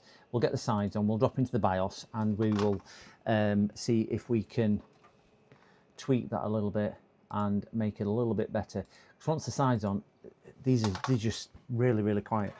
really quiet. The guy does some video editing, 4K video editing as well. So it'll be nice to make it as quiet as we possibly can and as efficient as we can, just to just do that.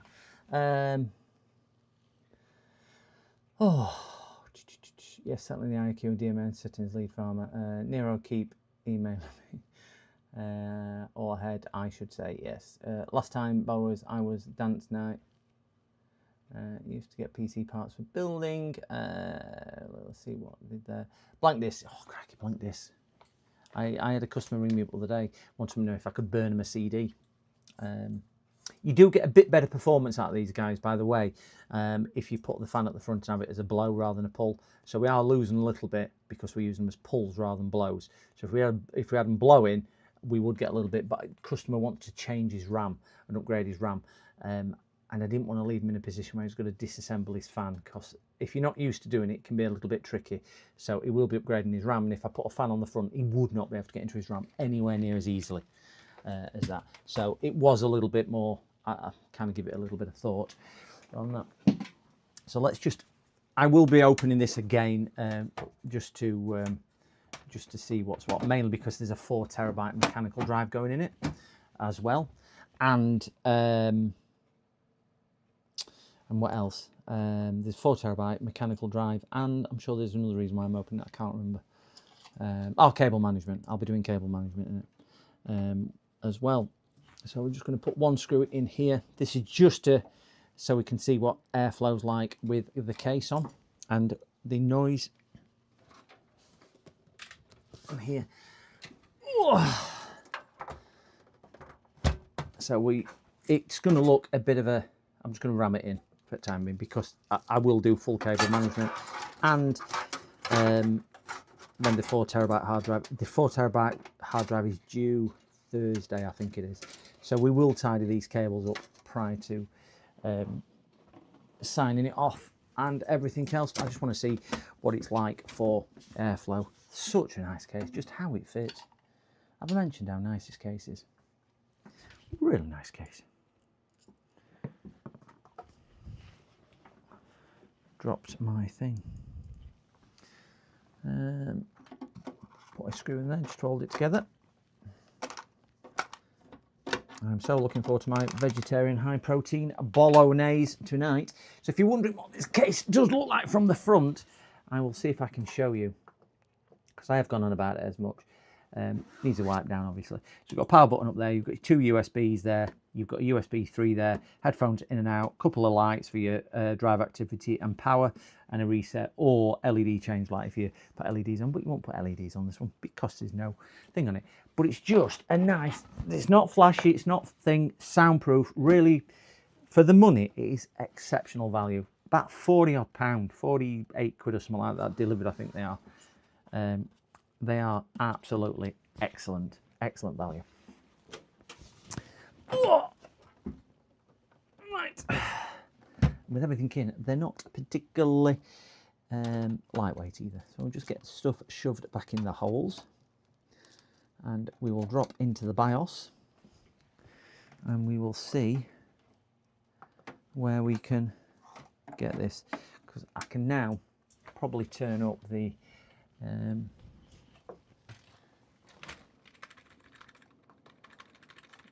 microscope. Right, we'll get on here and we'll see where we go.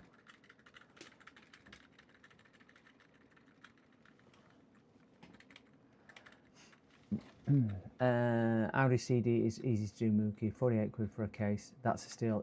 Yeah, next to it's. Do you know, for this case? Yeah, I really do think it's cracking value. Really is. Miss what that said. That says something about me. Frequencies. That would probably me because I were hitting that. So, I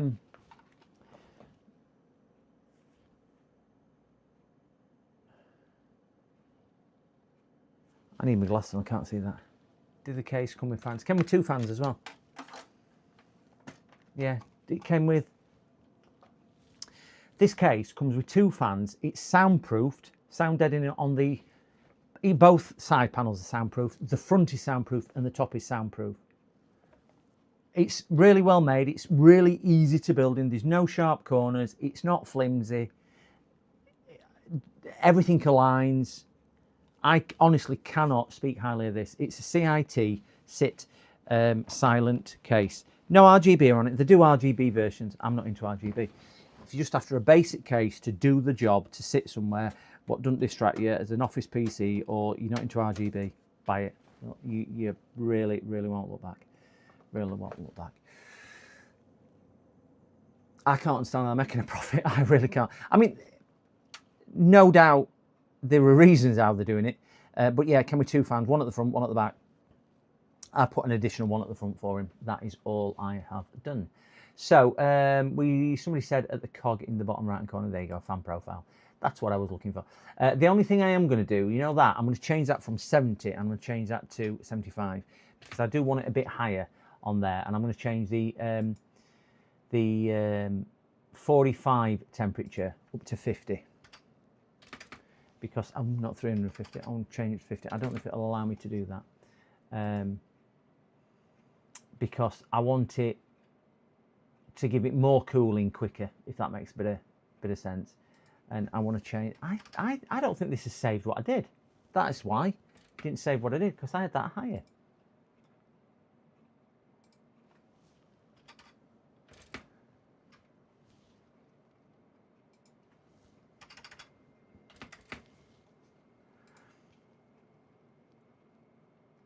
Right, it's a system fan 1, system fan 2. So this is the other one. I'm going to leave that on auto detect actually, because I think with the way they're blowing out, I think I'm okay with that. So I think they're pretty much where they should be.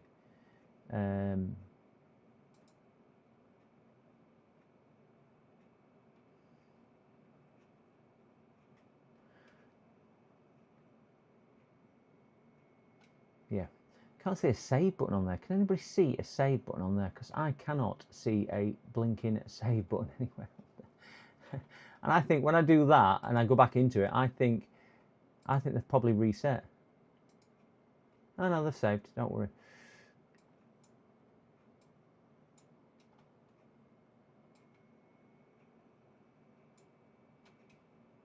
Got a nice steady curve coming up there. I just don't know which ones they are.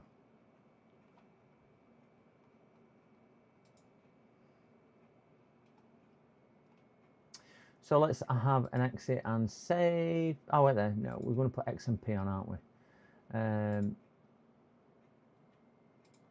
I don't like turning XMP on. I generally leave it off, but we'll put XMP on. I used to clone back in the day. Need dark mode. God, story. I don't even know. It might not even have a. It might not even have a whatchamacallit one.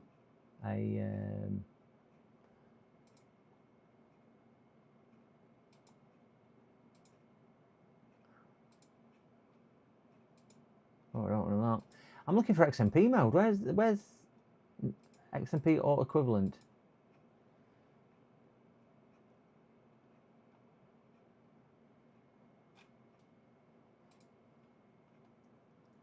Usually just on here where you can turn them on and off.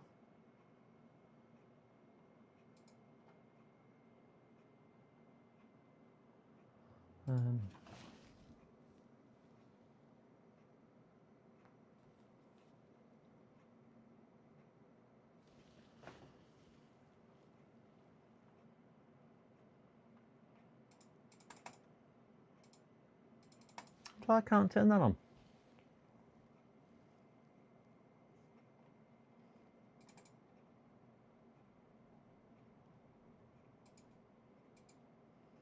Yeah, I wonder why it's not letting me turn XMP on. Or memory profile on. Yeah, it should do. Should do, but maybe not.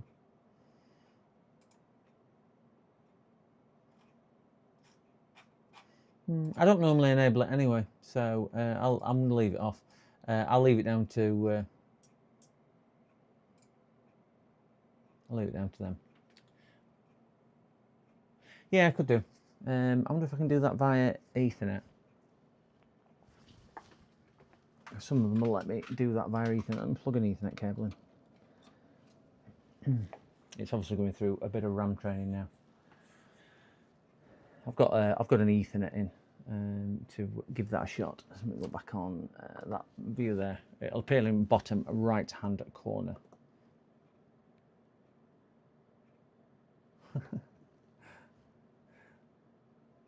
I don't think this will go round far enough for me to get myself on camera. No, it won't. Not unless I sit here. There we go. And I still can't get it.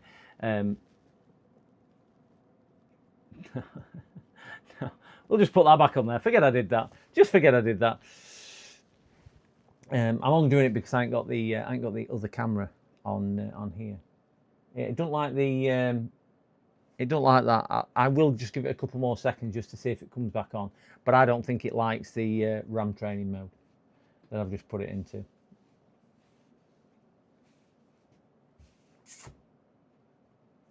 Just take this case off and just see if it's doing. Oh, I've got my screw in there.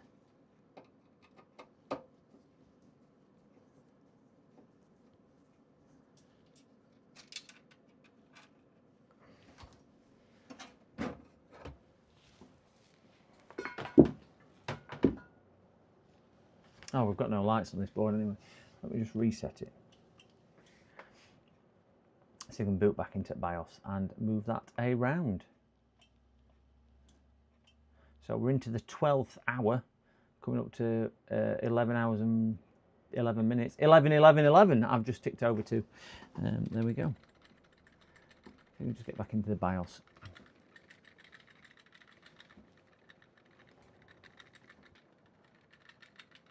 I think we'll find it's in RAM training mode. Let me stick a speaker in.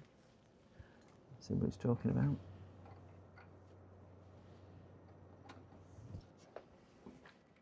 MSI. Here we go.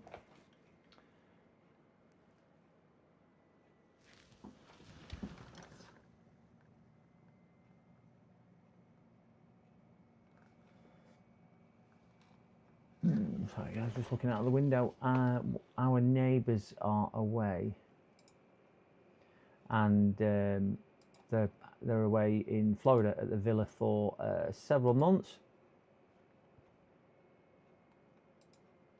4 months I think they're away, and their outside lights have just come on, and I thought I saw the car headlamps flash, but A didn't. So we've got all 16 gigabytes showing on there. Let me just put this case back on. Did I test it for thermals? I think I did before I went upstairs. I have turned the fans up a little bit now. So let's see what this is pushing out at that. 100% usage. I used to buy the oversized 90min CDs. 43 minutes and counting. Yeah, 43 minutes and counting. 43 whole minutes and counting. Put that on pause and restart that onto there so I can see what it's doing. So we're looking at a boost over 5.1. And if it is, it's performing better than it was before. There you go, 5.13 as a boost clock speed. Its standard is 4.5. That little cooler, it is blowing a little bit of air out of the back, but we want it to. If it's blowing air out of the back, it means it's cooling air. And the air coming out isn't particularly hot either, but there's not a lot of heat and swell in the case as it is at the moment anyway. And we will just run Thermark. Might need to install Thermark yet again. Install, close, install. Just want to make sure the graphics card is still performing like it should. Oh, I am connected to interweb now, so it will be doing its stupid Windows update. No, we don't want to do that. And we just want to benchmark at 1080. There we go. This was sitting at 68 degrees before, open case. and 262 FPS. I think it'll probably drop a little on FPS because it is doing other stuff now, such as downloading, but we're at 262 and 68 degrees. So in the case, we're at 61 degrees and 262. Yeah, 262 max. And we're at 53 degrees and climbing. So we'll just give that its full test, just see where that peaks at. I think it's probably going to be about the same, so it's no worse off open case or closed case. It just means we've got good airflow coming through.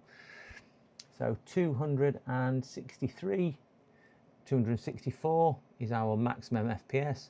This is a 50-60, guys. It's performing really well. 66 degrees maximum temperature.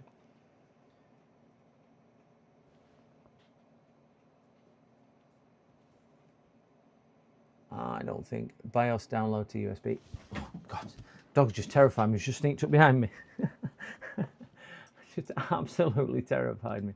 Right, let's update this BIOS. Can you remember what board it was? Reject. Let me just get the board make out of the box, which is sat down here. Let's get this BIOS updated. It's a MSI. And it's the PROB840M-B. Lead farmer's already remembered it. Thank you very much. It's that one there.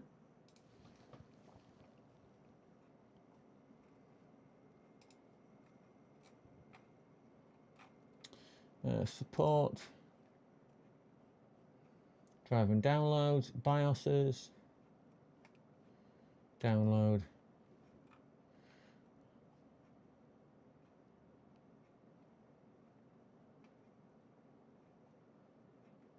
It's using Chrome or Edge browser to download. Done that.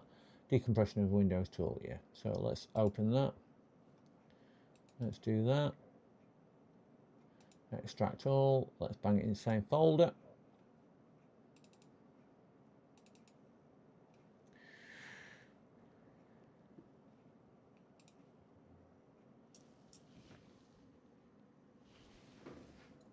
Extract to USB and boot to BIOS. Yes, let me grab my USB memory stick, which is sat here, which I specially formatted the other day.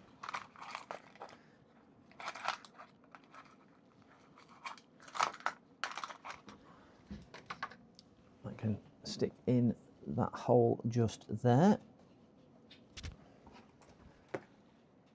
That might not be that one then. Did I not put it on that one? Let's format that drive. Disk management. And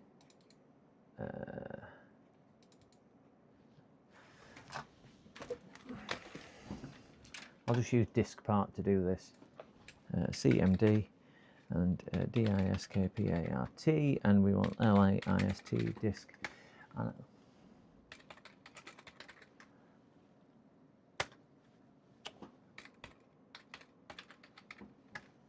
Yes, there you go.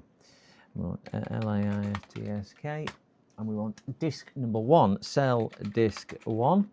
So select this one. We're going to clean the disk, and then we're going to exit. So that should have got rid of everything on the disk, as we can see. Now we should enable us to initialize the disk and format it. New simple volume, and this should allow us to choose a FAT32, and it has done. So finish. So we'll just grab that, open, and grab that, and do that, copy. Still can't use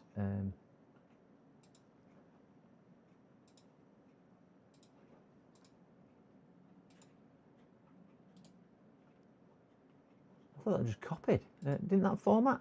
FAT32. Yeah. There we go. Forgot to press format. Done.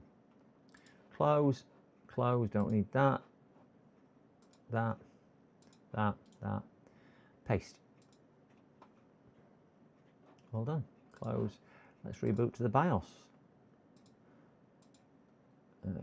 Restart.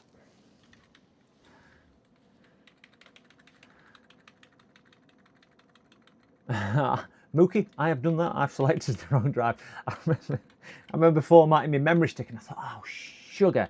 I formatted my bloody memory stick. So I changed it over and went back in and did exactly the same again. Formatted 2 memory sticks. Could not believe it. Could not believe it.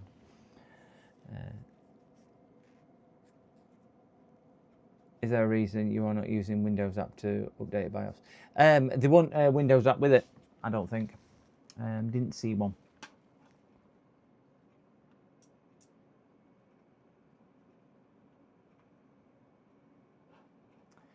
Which one's the M Flash? That's the one. Yes.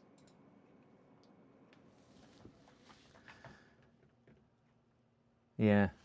I've never done it on a big drive, only me USB ones. I did a data recovery for a customer once, and I copied it all over to my memory stick, and then I formatted my memory stick by mistake. I'm like, oh, why did I do that? Why did I do that?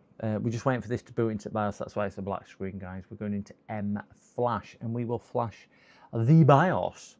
And get it all up and running. If there's anybody sat in chat who's not liked or subscribed, a subscription means the world to me. 546. I am chasing 5 down. 555, which is MK. MK down. Ooh. Combi AMSP. Is that the right one, lead farmer? Before I select yes. Oh, didn't even select yes and it did it. Oh my gosh, it must just have a time delay on it. Didn't get any choice on that one. That's all right. I'm glad you said yes. I didn't select yes and it just did it anyway. So we'll just let this do this. This is just updating the BIOS. If you don't know what BIOS is, guys, it stands for Basic Input-Output System. So this works a bit like a little piece of software which translates the hardware to the operating system. So if this goes a bit pear-shaped, yeah, it should stop me. Even if this goes a bit pear-shaped, it can brick your device. But not everything is lost at that stage, because we can always take the chip out and manually program it. Or sometimes you can do, I think there's a flashback on here anyway. I'm not a lover of flashing BIOSes. If it ain't broke, don't mend it. But on new motherboards, sometimes you need to do that because there's different benefits by flashing that can help you with different RAM configurations and CPUs, or even enable some better things like that.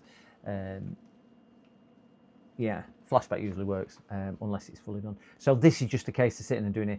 Even though it's only a small program, it's just a slow process to do this. What are they, about 16 megabyte in size, lead farmer? I think they're about 16 megabyte, something like that. I don't think they're huge. I think they do bigger ones, 32 megabyte ones as well. Yeah, 16 and 32.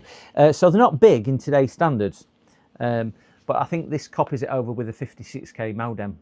So it's just got to do dial-up with AOL and download it and everything else. So that's the type of speed. If you don't know what that is, this is what internet used to be like for us when we were younger.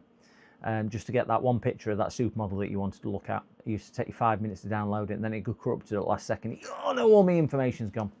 So you could not do it effectively. I've been really good today. I have drunk absolutely shed loads.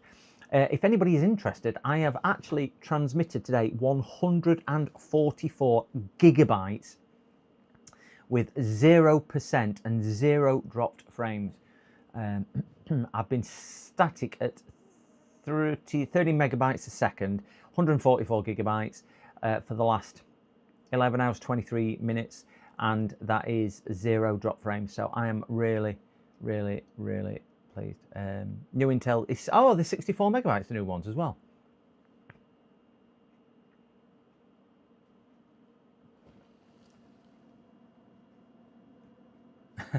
Yeah. I mean, they were after my times, in fairness, with Dreamcast. But I remember trying to download a PC game. I can't remember what it was. I think it was Star Trek. I can't remember. And it took me, when I say all weekend, I think I started it on the Friday and it was dial-up, and I connected and started downloading it, and it was sometime on Monday that it completed, and it was constantly on the phone to do that. It was absolutely crazy how slow stuff was back in the day. Absolutely crazy. It's nice to see CPU is set at 45 degrees as well. But fans will be running at full whack at that because that's what the BIOS update does. Don't want it overheating or having any issues on there.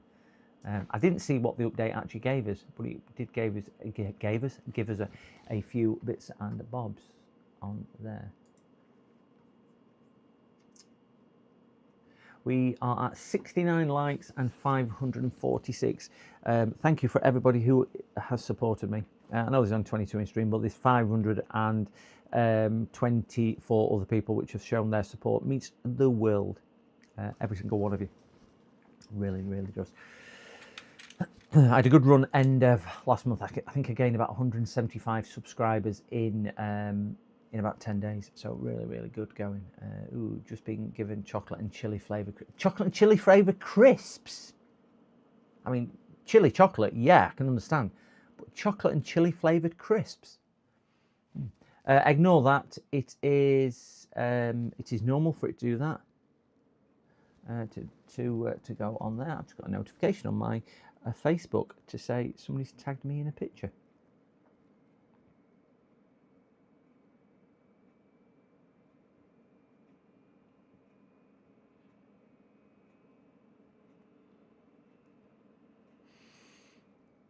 Oh, well, I have somebody commenting on a post by me. That is why.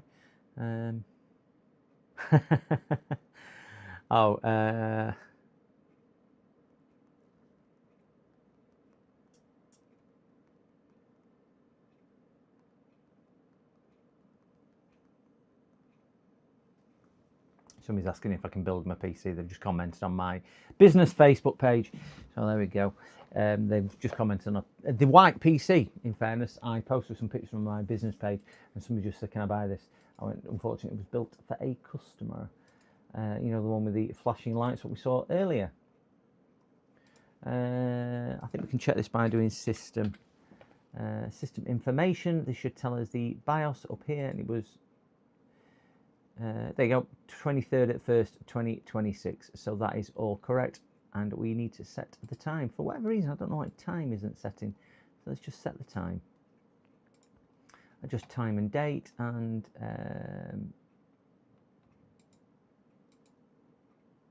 yeah, I'm in London. Why isn't it doing now? Where's sync? Sync now. There we go.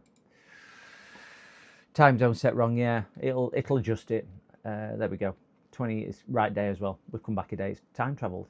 If only it were that easy for Marty and the doc to do there. So go to settings and we will just do a Windows update. Any driver updates? They're hidden on Windows 11. Love the operating system. Not despise it with a passion. Driver updates. We've got a driver update there. So I'm going to set this off going on here. I'm not going to make you sit through this, guys, because this is just shockingly bad Windows crap on there. We are just ticking up to 11 hours and 30 minutes. I can't remember what my longest stream. It was 11 plus hours. I've never done the 12 because that, but it was 11 plus hours that we did on there. So we've had quite a productive day. My office floor is an absolute tip. I cannot move. I don't think you can stress. I can't even get my legs off here because there's stuff in the way. Got all the empty boxes from the thing. We've still got I might come on tomorrow morning. Still got a desktop to build, and I've still got to speak to a couple of customers tonight. In fairness, so it is getting a bit late for me to speak to them. So I might speak to them in the morning. But we're going to build another one maybe tomorrow, which has been dropped off today. That's a 5070, new motherboard, new CPU, new cooler, new RAM and new graphics card. That is in an existing case. We need to strip it all down, give it all a clean, and then rebuild it with all the new parts. So a bit different to this one today where we built it from scratch, a bit different to the other one where we just upgraded it. So a little bit of variety on there, but much of a muchness. We need to speak to the customer with a broken laptop. That's not looking forward to that one at all. And then we should be out on an evil kill tomorrow. So what I might do is drop on tomorrow morning. I need to do some. I need a pole vault, not a triple jump, Mookie. Tag some of your potholes. Council fix them. Yeah. Time's up. Yeah, I've done that. So I'm hoping to get this posted tomorrow to Mookie. If you're wondering what that is, which is sat there all day, it's a digital microscope. It's my old digital microscope what I used to use.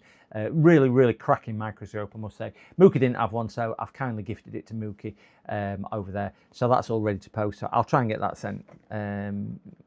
I'll try and get it sent next day, so I'll try and get that done tomorrow for you as well, Mookie. So I can only apologise for that. I know he's got some bits he wants to crack on with getting that sorted. But apart from that, guys, thank you very much for the support today. 546 subscribers. Started the day on 520, I think it was, 519. So another storming day, securing another 27 things and 70 likes on the stream. So thank you so much. I'm nothing without you guys. And yeah, thanks for joining me. That's 11 hours 30 minutes just ticked up. I did 2.5 hours with there, so I've done about 13 hours work today. So I'm feeling a little bit. I am hungry, got a sore throat, and I need a drink desperately. And I've still got some paperwork and whatnot to do. So never ends, but really enjoyed it. Love what I do what you love. And guys, if you are sat in chat, and please, 22 of you, if you don't know Russ Repairs is, search for him. His name's on there. Copy it, put it into YouTube, and go show him some love. Please hit the subscribe on Russ as well. He's well deserved on there as well, as is a lot of other streamers which are sat in chat as well. But Russ is as well. Trying to get Russ up to 500 as well. So, guys, thank you so much. Thank you for everybody as well who's joined as a membership today. If you're still in chat or you're not in chat, but thank you so much, everybody who's hit the membership button. Really appreciate it on that. Never thought I'd get any viewers, let alone a membership, let alone donations like so many people have done. So thank you so much for that. Have a super day, guys. Take care, and we will catch you some other time. Probably tomorrow. I might stream tomorrow. It won't be a long one tomorrow, just until we've got that done, or maybe it is. You know what I'm like. But I'm going to a play tomorrow night, so it might be that. Anyway, guys, take care. Have a good evening. See you later. Bye bye.